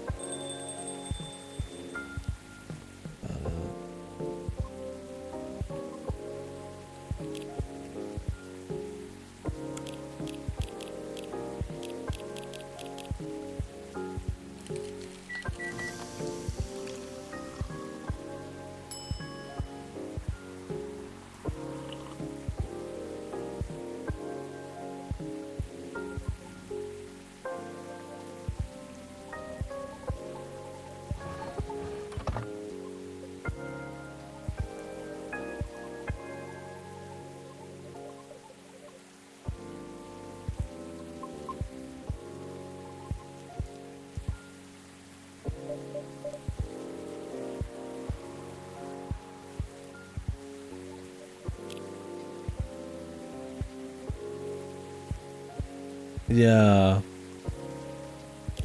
Yeah, I'm not sure. I keep forgetting his fucking special ass screen. I don't know how that would be possible though, because it's talking about having like all of the endings and but not all of the bad ones. Like all of the good ones. So that makes me think like it's a combination of everything, like the first game kinda. Well, the first game you could just adjust shit, but it knew that you were going to redo shit because there's things you just couldn't do, right? Green tea, honey. Oh. So I don't know. But then again, yeah, I mean, this phase 1 and 2 they're talking about seem like they're a, you either get them or you don't kind of thing. I don't know.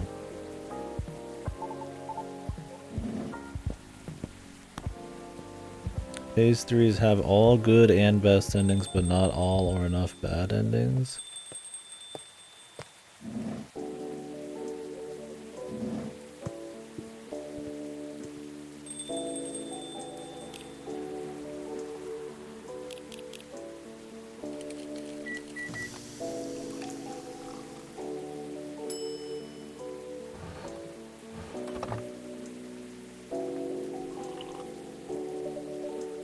I mean, technically I don't have the good ending for Georgia, I think.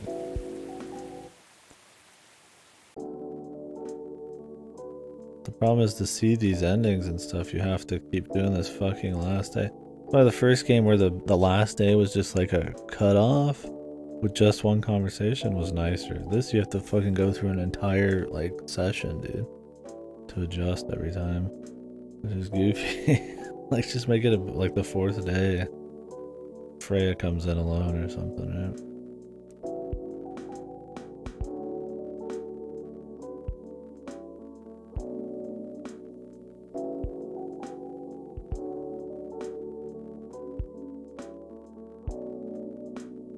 Extremely sensitive. So they didn't. Nothing changed with them. That was the same thing, wasn't it? With hide. Unless you can't jump around or something, but that should. Yeah.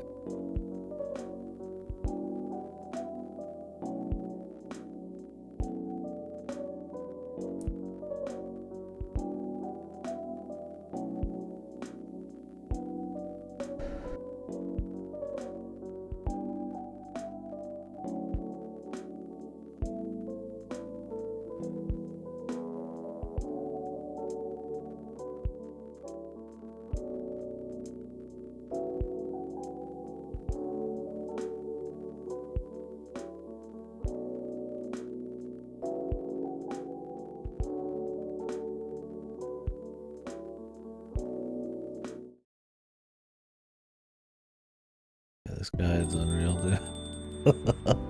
Serve any drink, doesn't matter. Maybe some drink would give out secret, who knows? Holy base, man. Here she is again.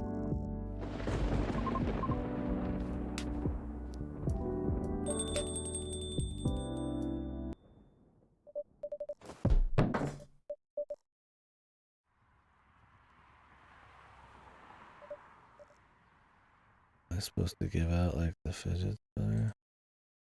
Yeah, they could have made this a little less goofy.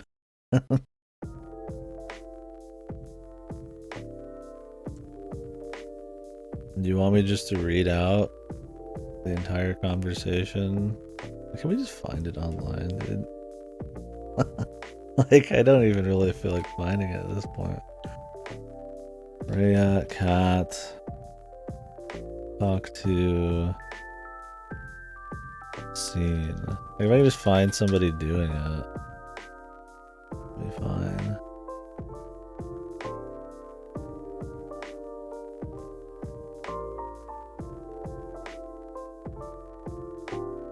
Is there a video of this? Like, way too much bullshit just to get like one scene. If you talk to, it's always part 2 of somebody's playthrough. Secret ending. Coffee talk. It's fucking bullshit. This guy, true ending. It's just the fucking same ass ending we've all had.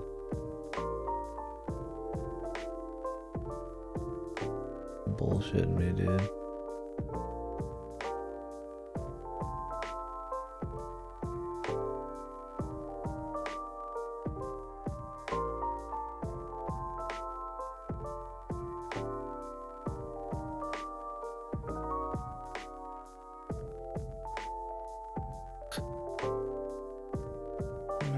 Achievement guy.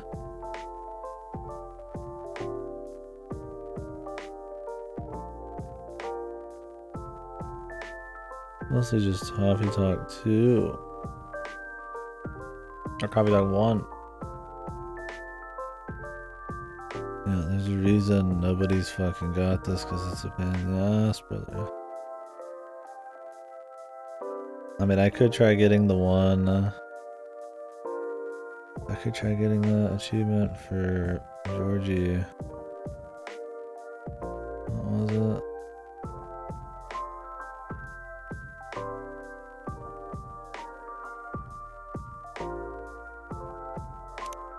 Day 12. Don't give Riona's contact info out. Oh my god. You have to start from this too. It's fucking unholy after day 15 every time. What happened in the first game? You just fucking load right away, dude. Like, if you're gonna put hidden scenes, man, at least make the quality of life, like, godly, right? Like, what the fuck? Like most VNs, man.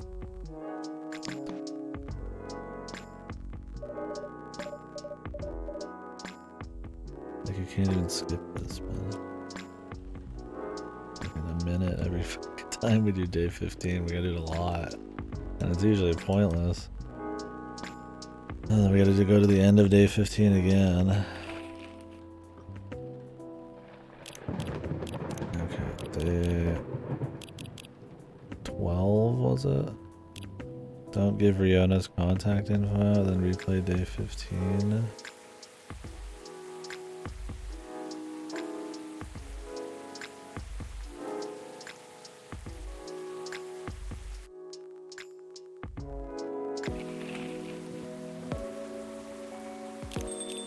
Yeah, if I wanted to get like everything,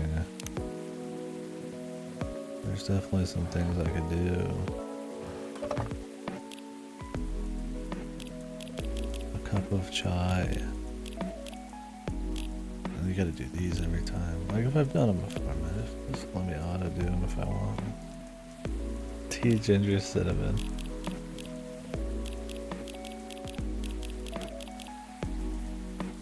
I just don't think there's significant enough changes for it to be worth it. Like earlier, I got an achievement just to save him from fucking,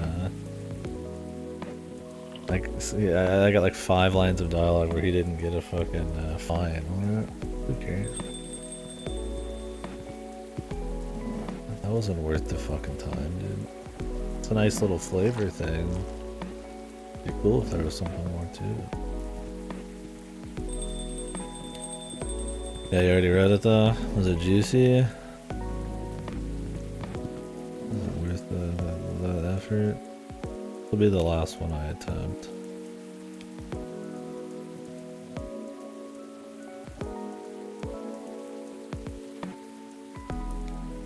This doesn't give me anything new. That's it. I'm just gonna read it. Milk, ginger, honey.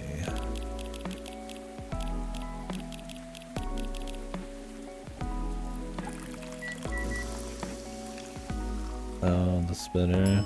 Yeah, that's gonna have to be a while back. Oh wait. No. Not worth it.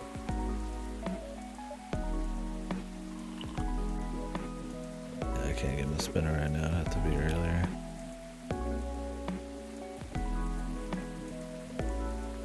Yeah, I have a feeling that it's not as fucked as this guy just hit me with. I mean, it's nice that they're giving it an attempt, but yeah, it's not ultra helpful. This guy's ginger.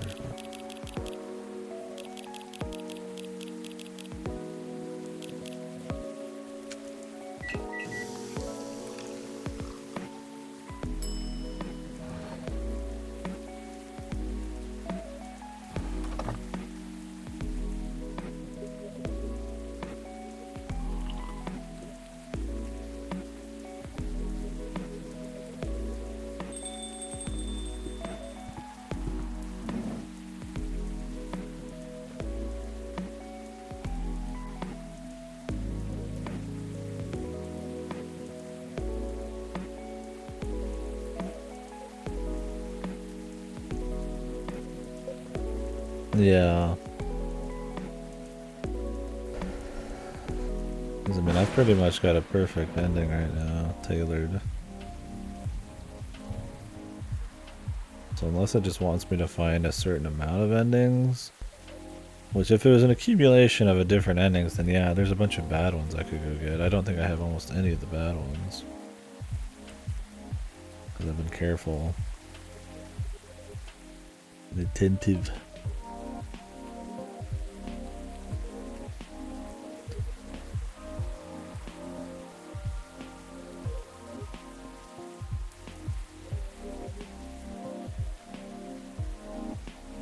I kind of wish Onigi wasn't just part of a hive mind. I was hoping he'd be like an offspring that became something different. Or maybe that still is the case.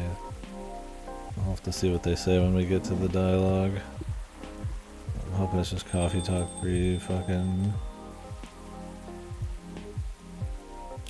cliffhanger.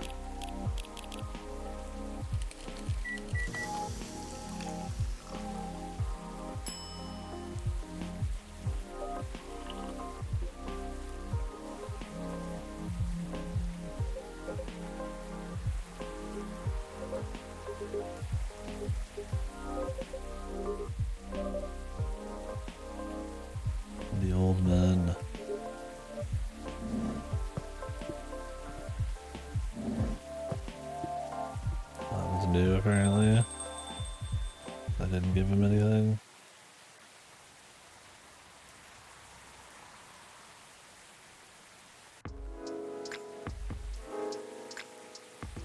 Now what?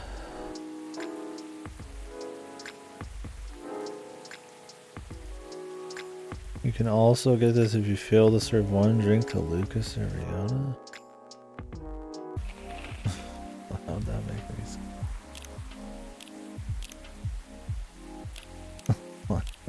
Why would that be his good ending?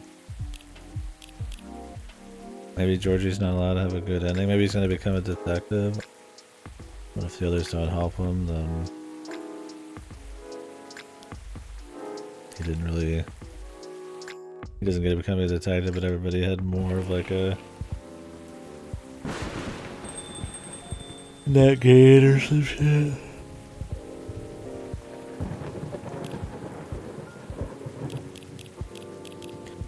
See, the problem is also I could be giving somebody the wrong thing on this day for all I know, man.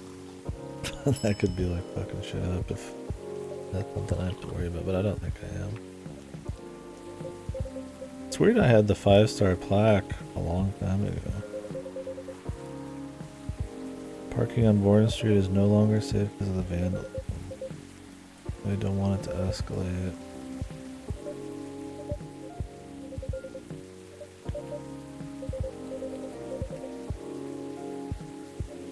Paid the visit, had a chat with him.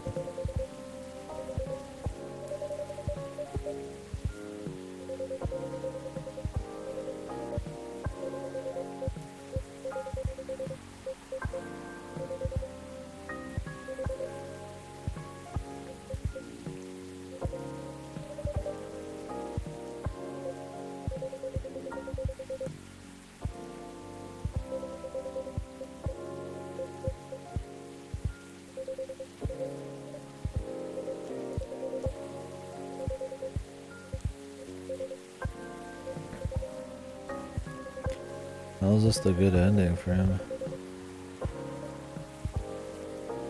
I mean,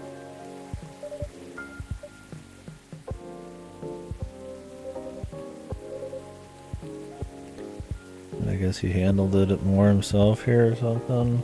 They're not gonna make a memorial for them, I guess.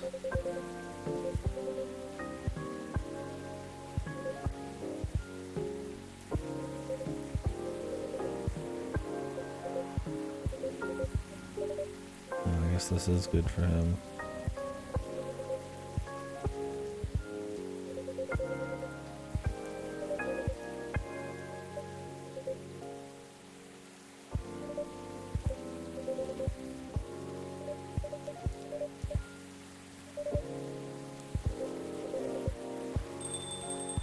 Okay.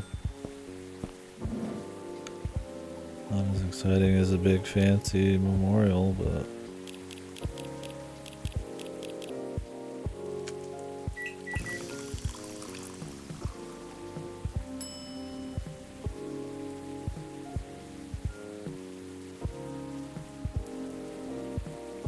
there's your super cool latte art, you fucking fuck. You bastard.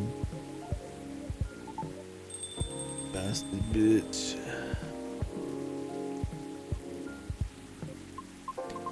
It's funny, it says I got unsolicited bouncer. Don't give Gala Hyde's invite to the wedding. Don't give Gala Hyde's invite to the wedding. But I did, and I still got that. Oh, maybe it's because I reloaded immediately after. I might have quit. That's probably why. I probably just forgot real quick. Yeah. I understand now why that happened.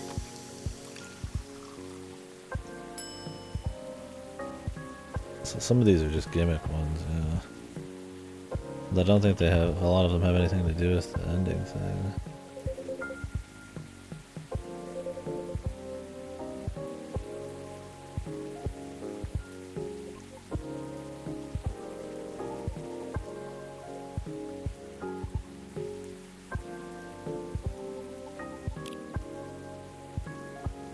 I Why does this say you need a new save, dude? Doesn't even make sense.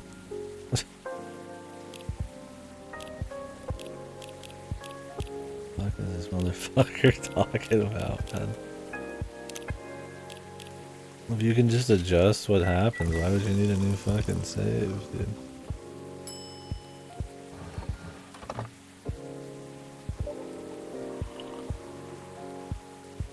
Yeah, it's definitely more of a pain to get all the endings and lore in this. For how little it really is, it's way too much effort. So, the first game was much easier about that.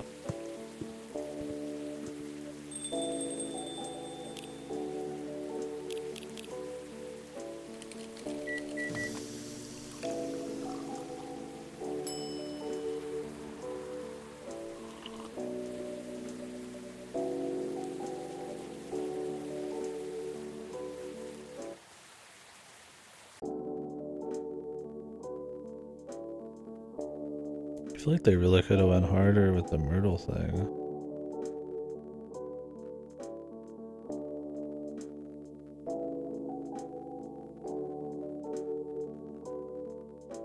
They like kind of hint at it with Hyde.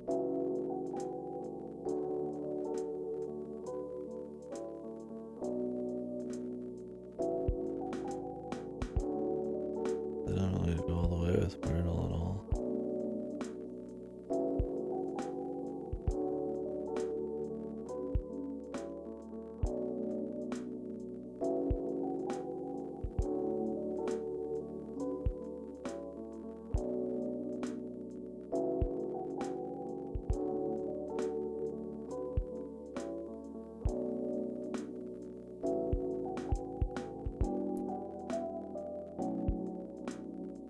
Rachel definitely didn't have much either. I think this song's fitting enough for it, even if it's just one of those remix songs. Fitting enough for an ending. Real. And they look so different. Some of these men look totally different artists. Fortunately, the vandalism ended before the rumors could worsen. Is this his good ending? Is it because it's all him instead of like the entire group doing the mixed thing? It does suck that the original passed away. I mean, not because the game's just like horribly written, but just especially if the thing you made keeps living on after him. Without you. Let me jump to this. Did I get the achievement? We definitely got something different there.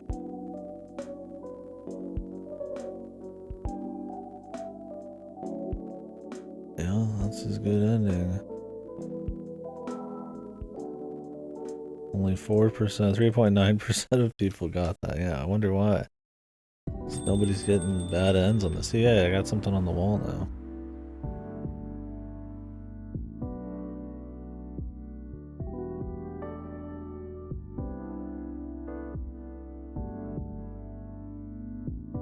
Oh wait, okay, wait, alert, update. I think you have to give the spinner away. Sorry, I missed that.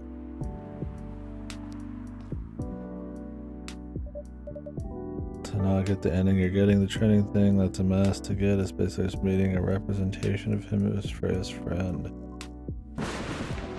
Huh?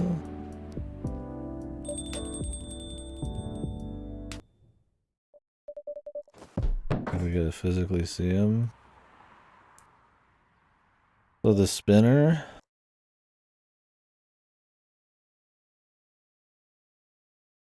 You think it's the spinner?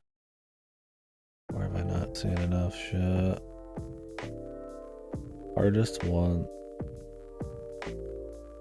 You'll need to experience most of the endings. After that, during day 15, and you'll get this mirror when it face empty before the right scene.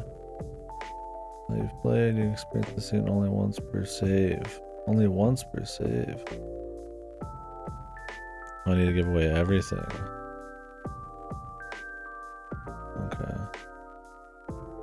to give him the spinner.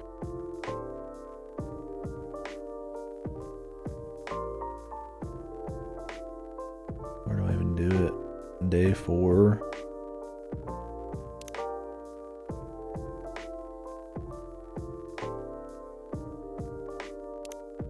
Oh, we're in too deep, dude. This will be the last one I try, man. I said that last time, but this time. This time for sure.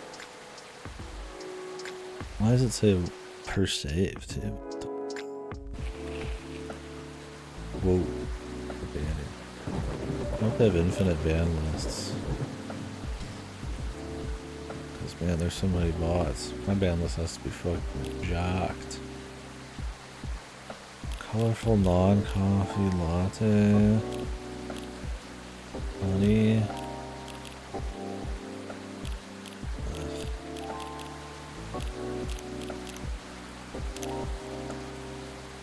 Thing is, you can't fuck these up either, because that'll change the ending.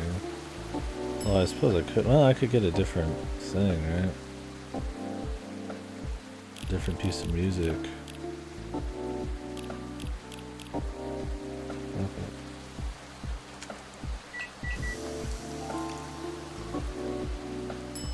Here's Dreamin' Blue.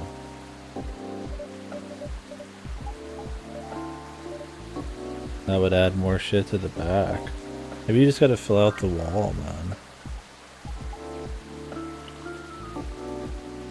But then you'd have to get all of her music for that.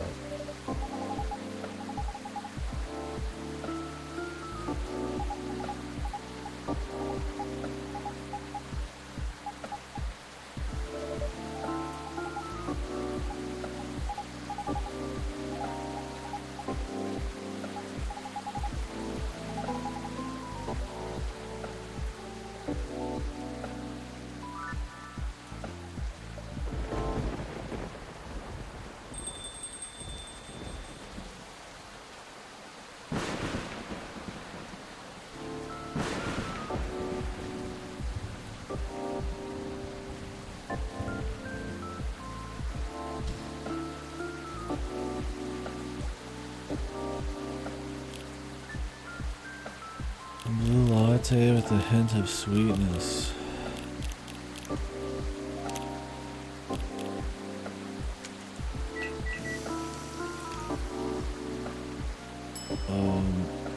Dreamin' Blue. You too. Did I have to give any of these to her? What is this? Oh wait, the influencer card.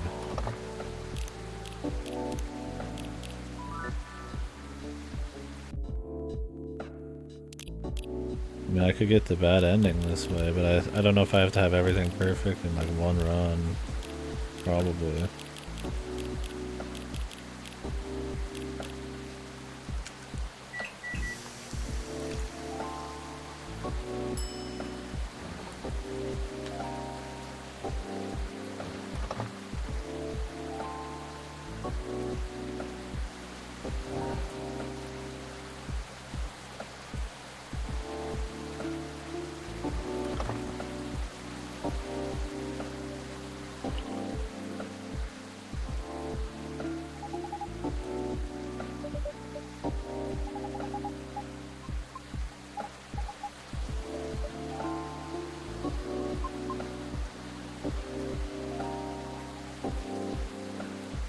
Give Georgie the thing you did last time? Oh, yeah.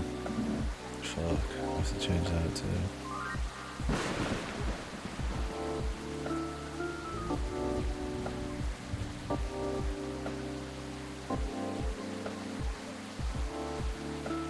Yep.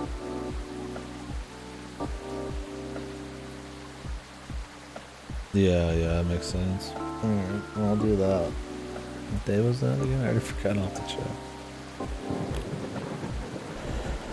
Tea, milk, and ginger.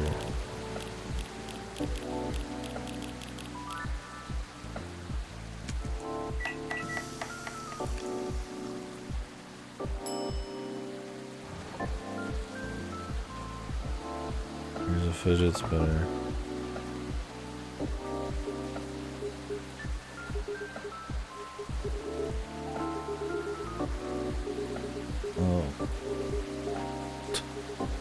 Okay.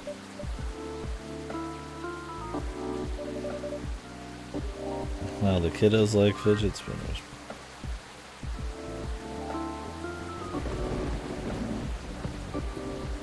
Zhaoji. Day 12. Big dit. Spit off. I don't know if I have to go through the entire day.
Zhaoji.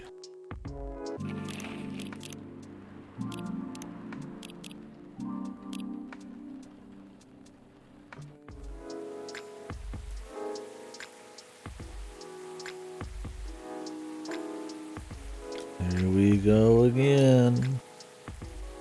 More of this shit needs to be skippable.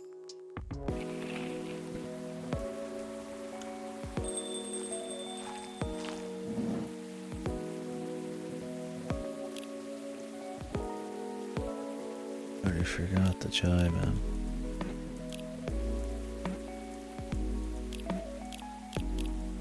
Ginger spinning.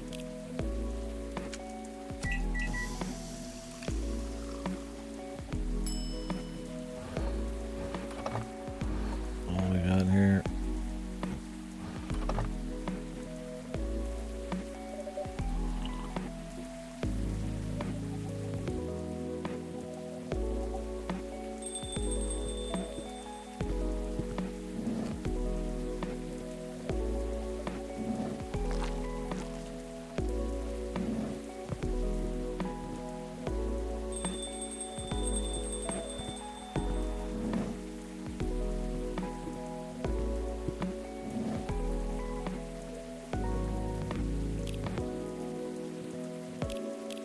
Milk. Ginger. Oh god. Honey. I'm trusting my gut. My gut. What? Oh, I put coffee. Milk. Ginger. I even said milk, but I put coffee. Just on fucking autopilot. Your fucking egg drink, dude.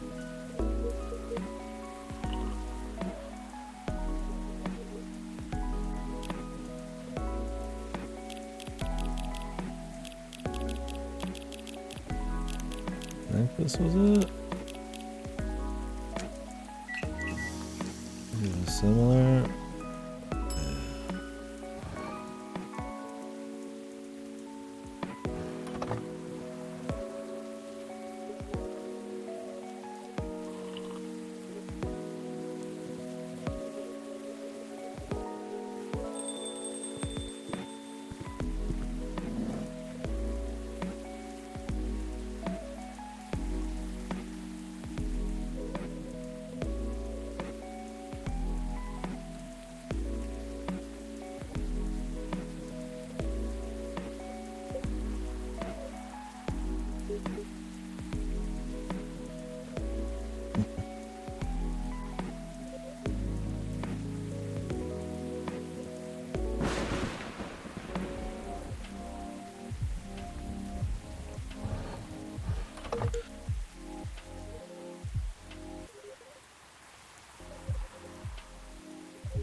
guess if I want to get her a new song, I could probably grab that real quick and reload.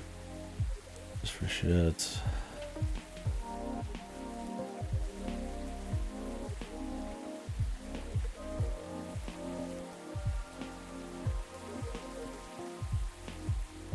It would probably will add it to the bag.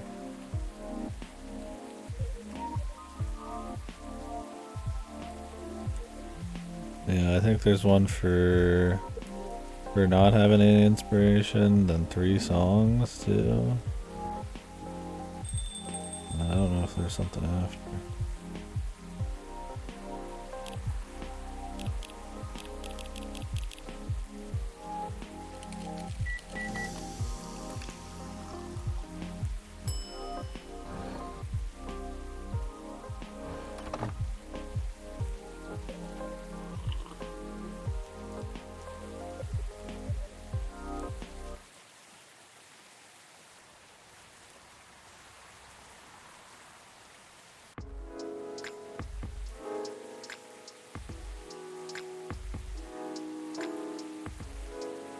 Dominated by Pilk.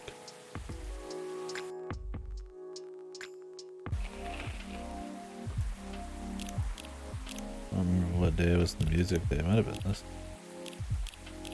Yeah. Just grab it real quick, man.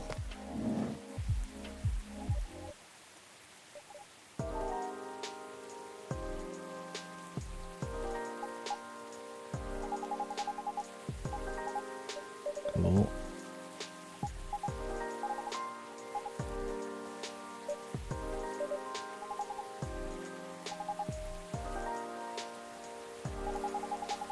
I might as well just grab it real quick.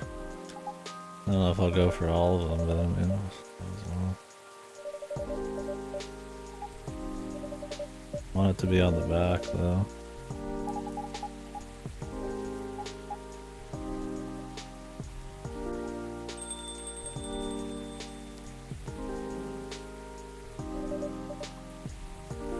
It's not there yet.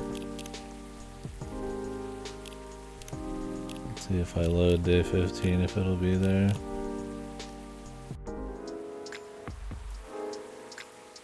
I'll just reload it real quick. I don't care about the whole spiel. I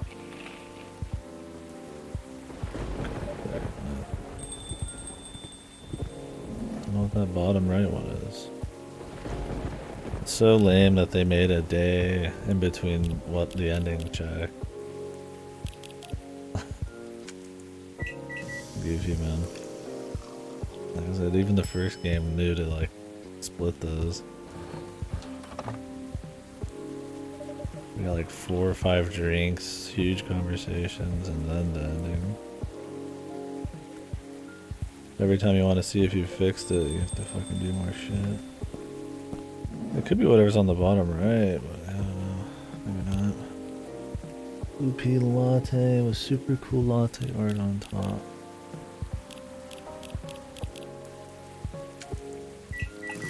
To make a drink, it takes like half a minute.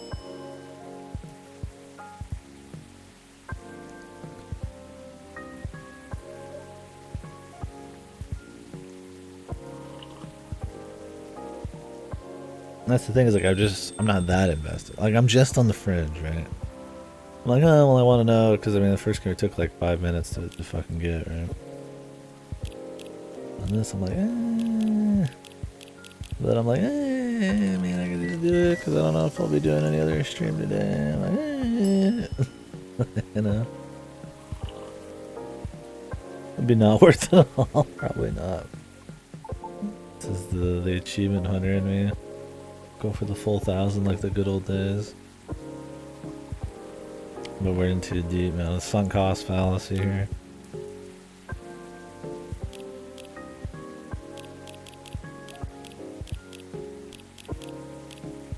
Was it honey?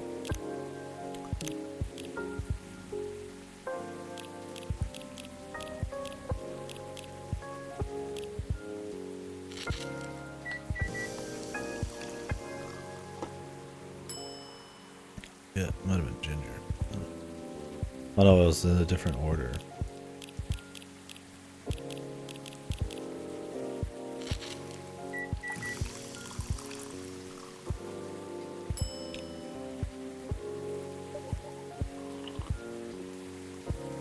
If you wanted to actually achievement hunt in this game, it would be a pain in the ass. Because you have to play the endless mode. It's gonna probably be people just saying warm, juicy, and sweet.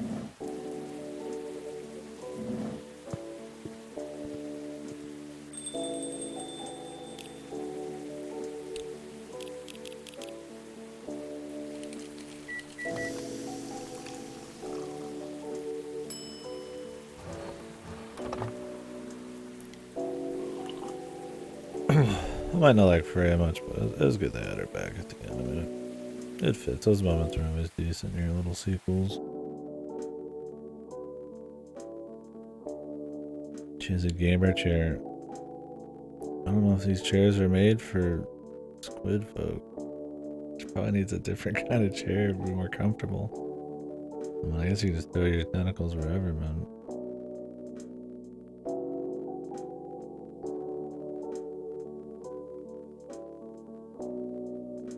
They're not made for humans either. True. You're definitely right about that, though.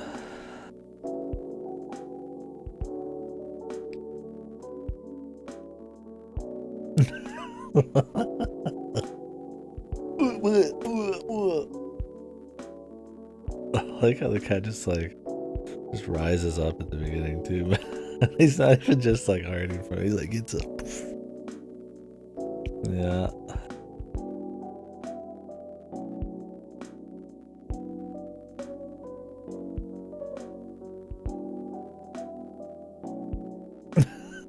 What are you gonna spray me with water? Make some high pitched frequency noises.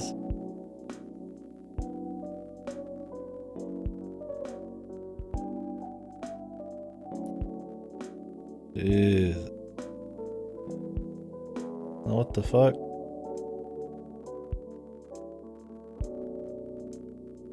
Well, that didn't change. How come it didn't change this time? What did I...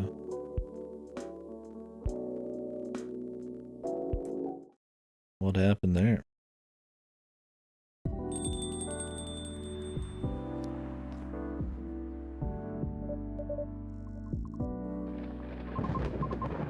I gave him the thing, did I not?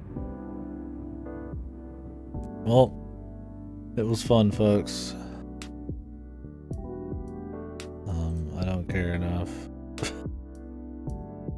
For some reason, that ending didn't actually change.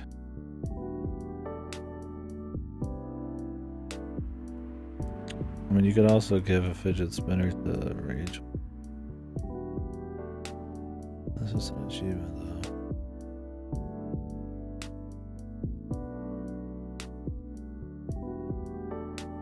That's weird. Did I not give him the information?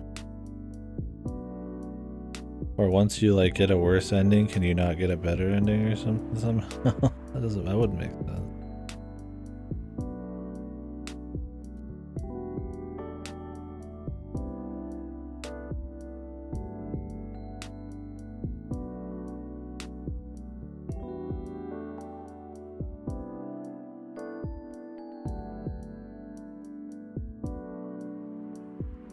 Alright, let's read this shit off, man. Yeah, there's apparently like you can meet with Rhea the cat and Fommy. Who's Fommy? I even see who these people are.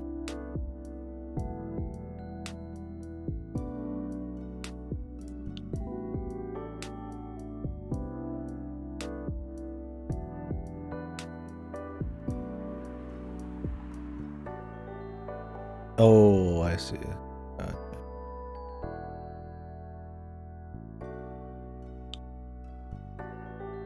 Phase 2 have all the best endings, but not all good endings, or at least missing tender stuff. Phase moving away with.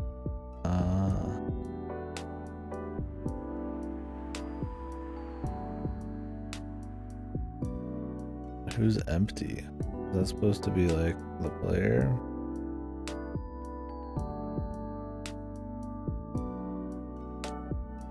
at start. Freya plus sleeping cat. Freya. Oh, so there's nobody's there. There he is. So it looks like my friend is cat not sleeping. Here. Oh. Fami enters. Fami says, Freya, sorry I'm late. I knew traffic was bad, but I never knew it'd be this bad. Freya told you it was gonna be horrible. Cat, meow. Fami, hi little one. Is this the residential cat? Freya says no, but it's been visiting here a lot lately. Fami says it's friendly. Freya says, oh yeah. Player, meet Fami. This is the guy I mentioned earlier. Player, hello Fami, welcome to Coffee Talk. Nice to meet you. Cozy place you have here. There's not much. I'll just read the whole thing. We'll be doing the writer's residency together. He really knows his way around. I see, that's a relief. Oh crud. Freya starts to sigh. I have to go. You can stay though, have a cup of tea. Fami stays. We assume. Player, follow me. You need help. What would you like to drink? My favorite drink. Green tea latte.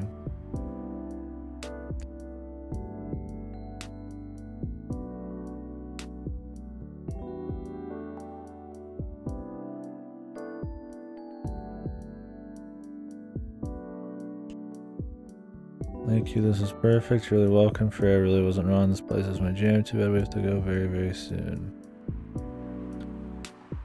Gonna show me around Seattle before we leave tomorrow. It's understandable, I suppose, but it feels so soon. I know, right? We definitely didn't expect to get the writer's residency so fast, but here we are.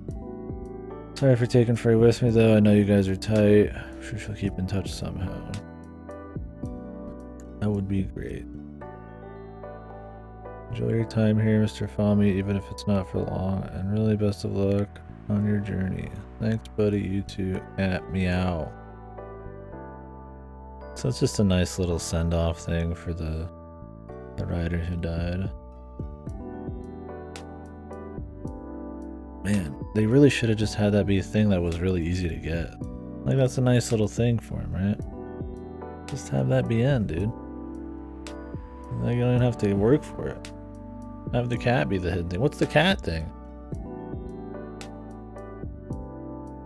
Yeah, it's super annoying, right? Like, I'm changing all these endings. All it should be is you just have to get enough endings or just get the perfect setup. Like, I had the perfect ending already. That should be enough, right? The first game at least had a cool little replay thing where you'd like remember certain things and you had to fuck around and all you did is adjust a couple things real quick and move on, but yeah, that's just not worth the secret ending. That's something that really should have been in there by default. I mean, maybe I would have gotten that if my ending was different there. For some reason that didn't just didn't work. I mean, it'd be cool to see a sprite.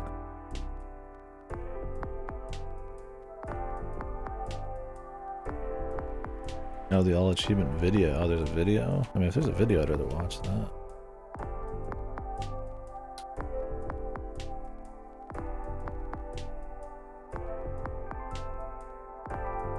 Or is it like some dude talking over it?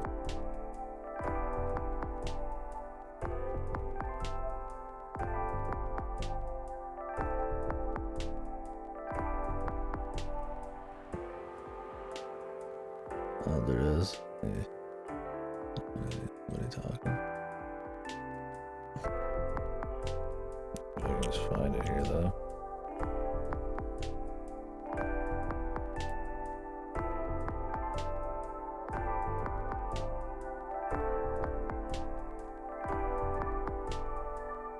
I don't even know what this achievement's called.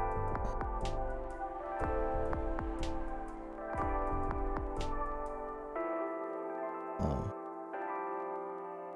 Looks like my friend is here. Oh, this is the one. Let me see. Oh, nice.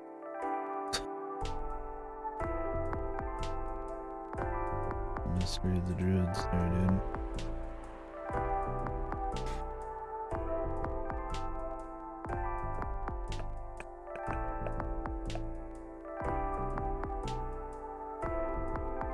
The ending before that.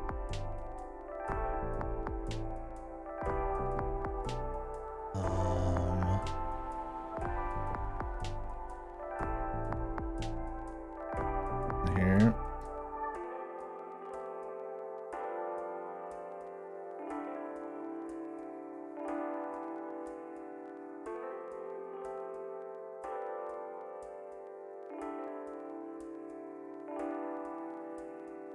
The cat here after those credits. Okay.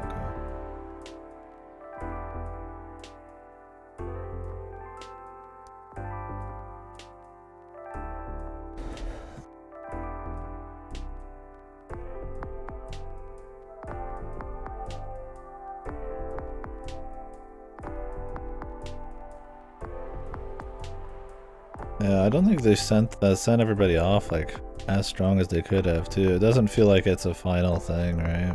I feel like they're leaving room for another game if they wanted before they really send you off. Because there's some of these romances and shit where they don't, the games that aren't fully done and shit. Like I feel like they've left a bit off, possibly on purpose.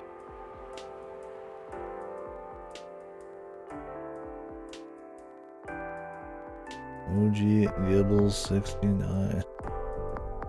You think he'd turn that shit off? Whatever. That's if you're gaming hard.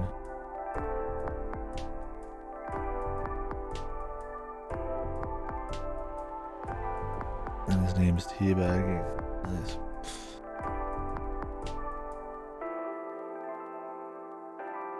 Yeah. Classy. What is going on here? He must just be talking or some shit. You just make a random drink for yourself? Oh, you make the drink you saw in that visual at the end?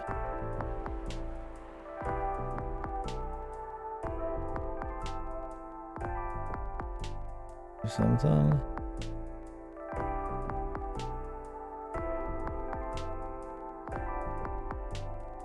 Oh, he doesn't even show the thing.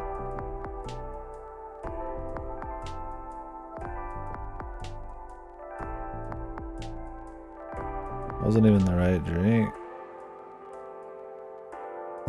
Wasn't it? Wasn't it with like the art and everything on the top? I mean, I guess maybe that's fine. I thought it was just a latte. That unlocks the foamy thing. I guess they really wanted to be super hidden. Oh, and this is his cat. Or something.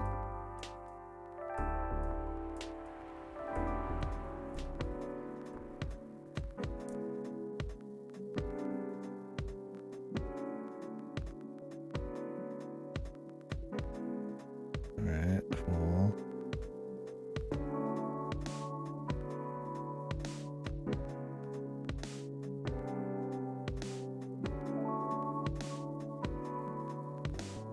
Might as well just see it.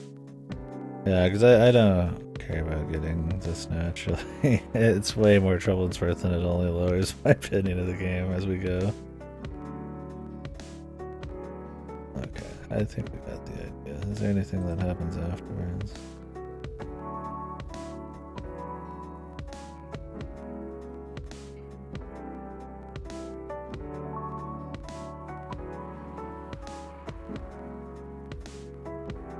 You have now uncovered the whole story, thank you. Okay. Yeah, they really, this has even less going on than the first games. To have a little thing for the writer who died, that should have just been easy to get. I mean, I guess they wanted it to be kind of cool and secret, but do something else for that, I would say. Yeah, I mean, they made it like way easier to understand in the first one because they just told you the situations you fucked up. It's like, I don't need it to, it can be fun to mess around, but it's not fun to root around in this game. You have to redo way too many days, way too many orders, the variance isn't high enough. It is an infinity brew. So it's just kind of like goofy. I mean, it doesn't, it's not a huge deal, but it's like, yeah, I think most people are just gonna bounce afterwards. Most people aren't gonna see that, sadly. And I think it's a nice little thing to do, right? Yeah, I feel like they hint at a lot of stuff in this, and they don't go anywhere with it. I mean, the cat's pretty much all just for that thing, which is cute, but... And then obviously the hive mind shit is like, you get the answers. You don't need to be told, I guess, explicitly, but like, it'd be cool if they did a little something. I also feel like, despite this being focused on a lot of the same characters, they don't even fully finish off their like stories, right? It's not even like a send-off, right? Like, Hyde isn't even going out gala. The game isn't made. I mean, I guess you could still say the elf and the succubus could still have like kids and shit. I mean, he's not an opera singer or nothing. I mean, they have stuff going on, but yeah, they definitely left enough material for another if they wanted to do the same thing a third time. Anyways, let's put it on the VN chart while we talk about it and be done.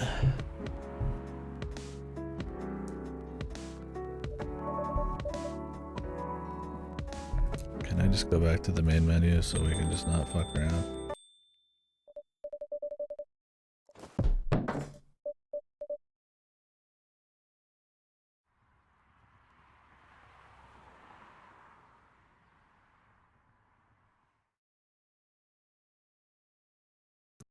I need to take this. I'll hold it.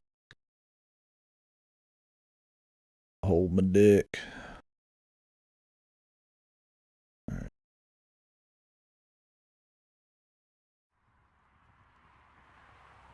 It's much easier to do on a 1440p monitor. I just want to get to the main screen. There's too many details to discover, like the whole image. The only thing we didn't get to see was the little thing for the developer, man. That ain't shit, brother. I hate that it shows that.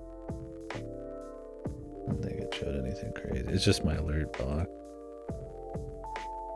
Okay, I don't think the game sucked. I think the game could have been more.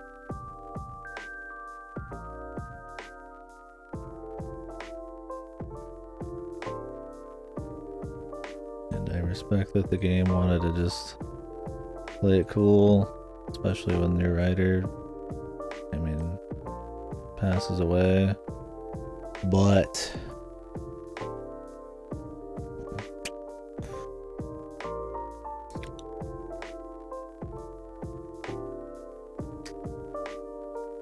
I mean, the end product's the end product. I mean, that's them's the breaks, I would say. Alright, does this work if I put it on here? Okay. Not that you'd be able to see it, but it's gonna have to do. You could always zoom in.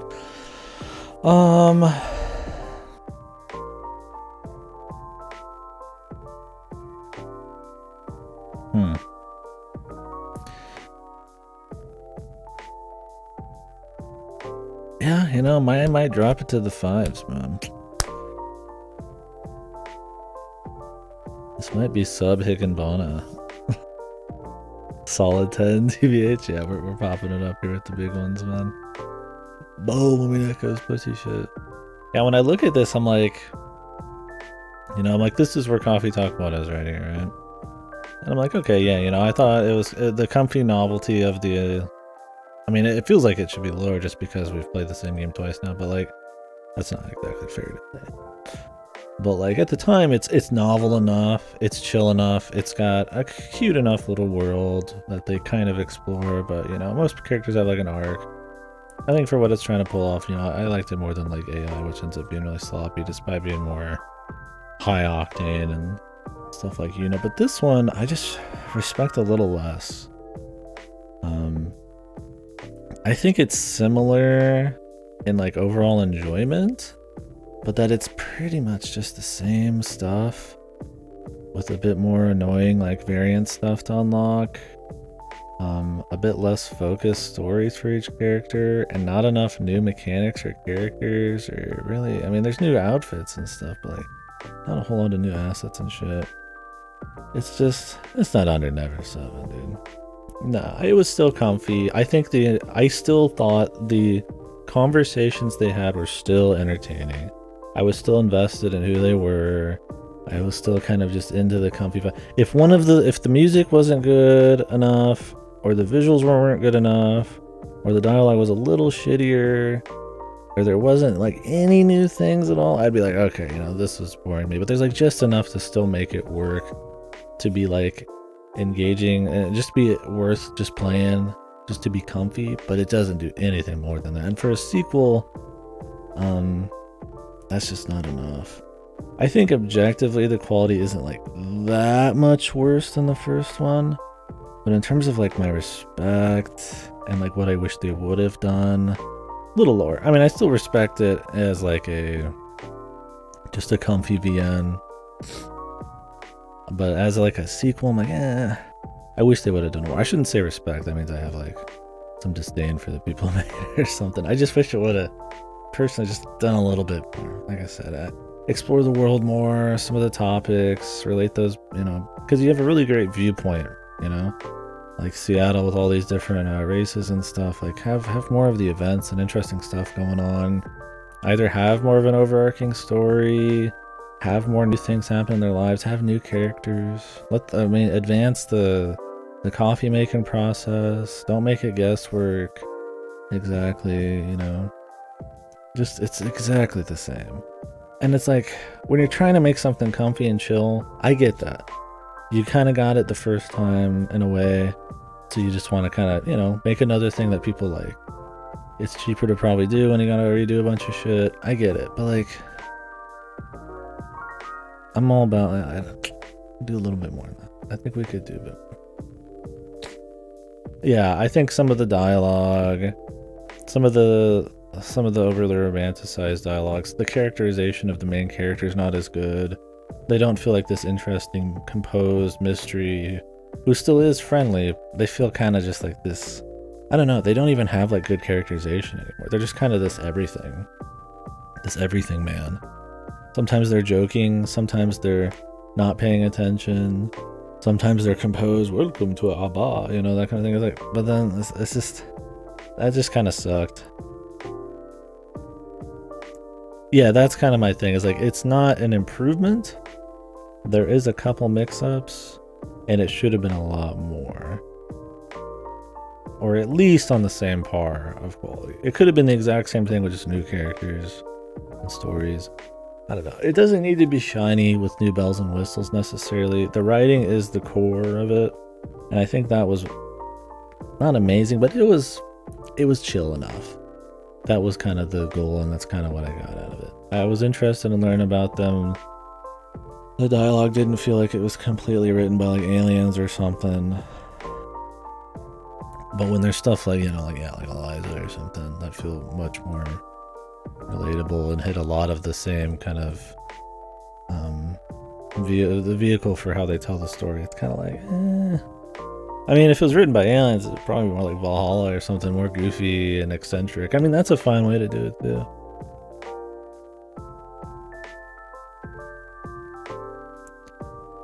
I don't know. I think I'm going with the 5. Yeah, that could be it's been a bit since I played Eliza, but yeah, the much more smartly written, nuanced writing of Eliza that still keeps a pretty solid human viewpoint despite covering pretty broad topics. It's like, it's very similar in a way. They even hit like coffee shops and stuff. Obviously the focus is different, but not probably. See, I'm putting it under Higginbotham, I think. This is sub, I would say. I was all about, earlier in the day, I was like, I'm just going to put it right underneath the first one. Just right underneath. Because I figured they'd at least wrap up the overarching story. Maybe send some of these people off. If you're going to do a second game with them, and at least just have it be a send-off, right? Just fully wrap up the stories. Or at least well enough, right? Like, oh, they all got together, they finished the game. You could bring them back but like at least have it feel like they could be done. Some of these didn't feel like they even finished. Like Myrtle just was doing the exact same thing she was doing in the last game. And I don't know if that's just more sequel bait type of shit or what, but who knows. But yeah, I would say that, yeah, it just has a feeling of a fan disc. And there's nothing wrong with the fan disc. This is gonna please fans of the first one who just were really attached to these characters, who just really want to relax. And I think that's totally admirable. And don't get me, this is not a journalist scaling. If somebody's like watching this way, that's not journalist scaling. This is just me literally saying, I like this less than this and more than this. Well, no, I mean, it's not a fan disc. That's the problem. That's why it's not fire. It has the feeling of a fan disc. And I think that's what a lot of people who probably aren't looking for something way more are going to kind of enjoy it in the same respects. And I think that's not like a bad thing for those people, right? I think my goalpost is a little farther beyond, especially because I don't think the first one was that godly. You know, a fan disc for a game I thought was just fine. I'm not going to be as pumped about on a personal level, but because it is episode 2, a sequel, yeah, I'm going to put it even lower. Because while I think like the actual quality of the writing isn't like that much worse, for them, yeah, saying it is a sequel and it's been 3 years, I'm like, a little more. Yeah, it feels like a fan disc, but to me it's more of a sequel that doesn't go as far as it should. To most people, they're probably just gonna enjoy it like it was a fan disc almost, despite expecting a sequel, I think. Because this game reviewed pretty well. I don't think it's bad. I don't think it's boring.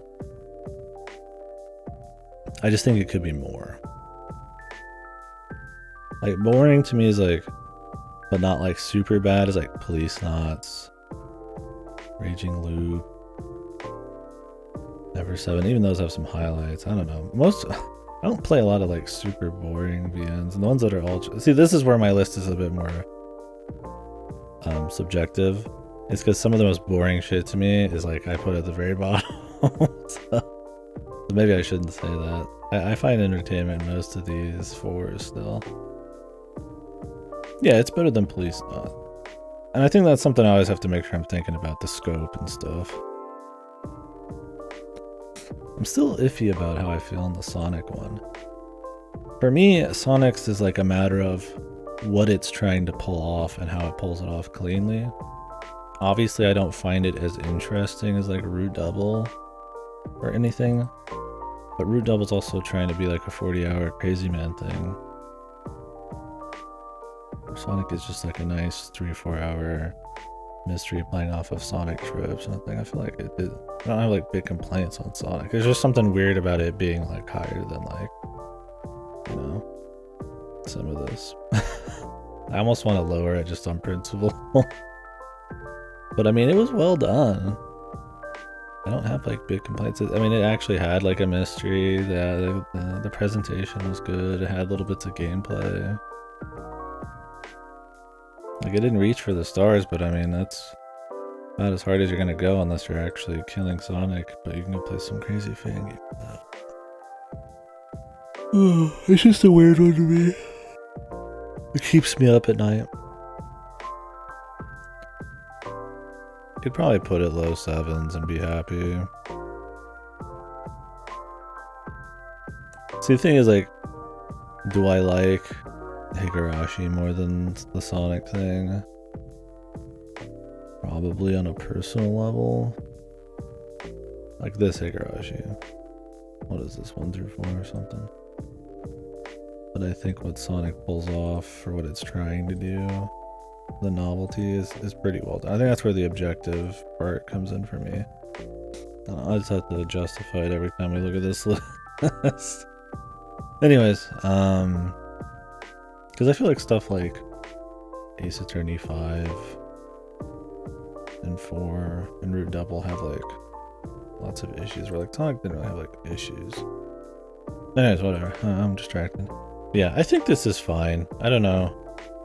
I mean, you guys didn't play these 3 games. This is a literal fan disc. Will Wonderful World.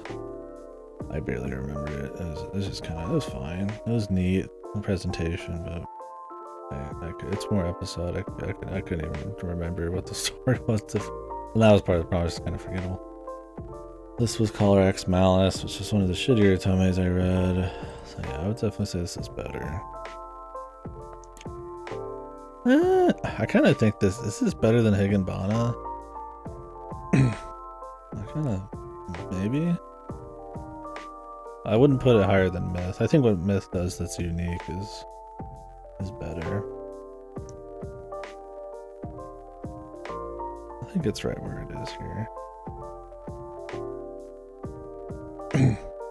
I like Gnosia. I think Gnosia is way more interesting than Coffee Talk 2. But Gnosia is crude, man. It's a crude one. So I can't, in good faith, put it higher, although I think I personally enjoy it more. But otherwise, this is fun. It's kind of like a Shinigami, right? Like Shinigami is worse than this, but I mean, I have more fun with it. Anyways, put that on the VN scale there. Yeah, shame about the bonus ending shit, but yeah, that's just kind of a pain in the ass, man. For fucking like 3 minutes of like, you know, just a nice scene, but it doesn't really change the story. And it's just a nice scene for the old dev who passed. Man. It really shouldn't have been a secret thing. So. I guess it's for the people who are like way more invested. I don't know. Most people aren't gonna get that. Anyways, I'm gonna take a piss, turn the stream off. 8 hours in. I will be going to that like jazz thing on Sunday at 6. I need to probably be up at like 5 something, so probably not gonna go ape it tonight. Stay up super late. I might start Citizen Sleeper. I have a chance of getting Star Wars tomorrow, but I'm thinking it's probably not gonna show up. Maybe what I'll do is watch a movie tonight.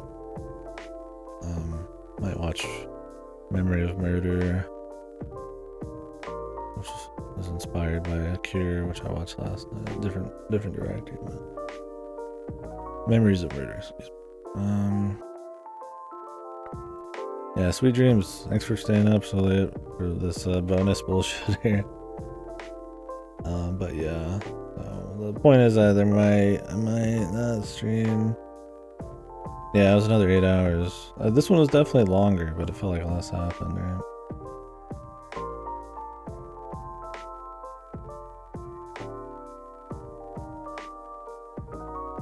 Why butterfly, dude? What was the butterfly? Guess they didn't want to put blue pea.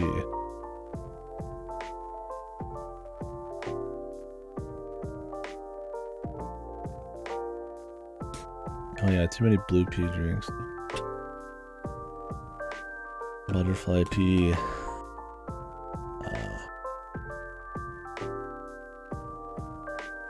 That's right.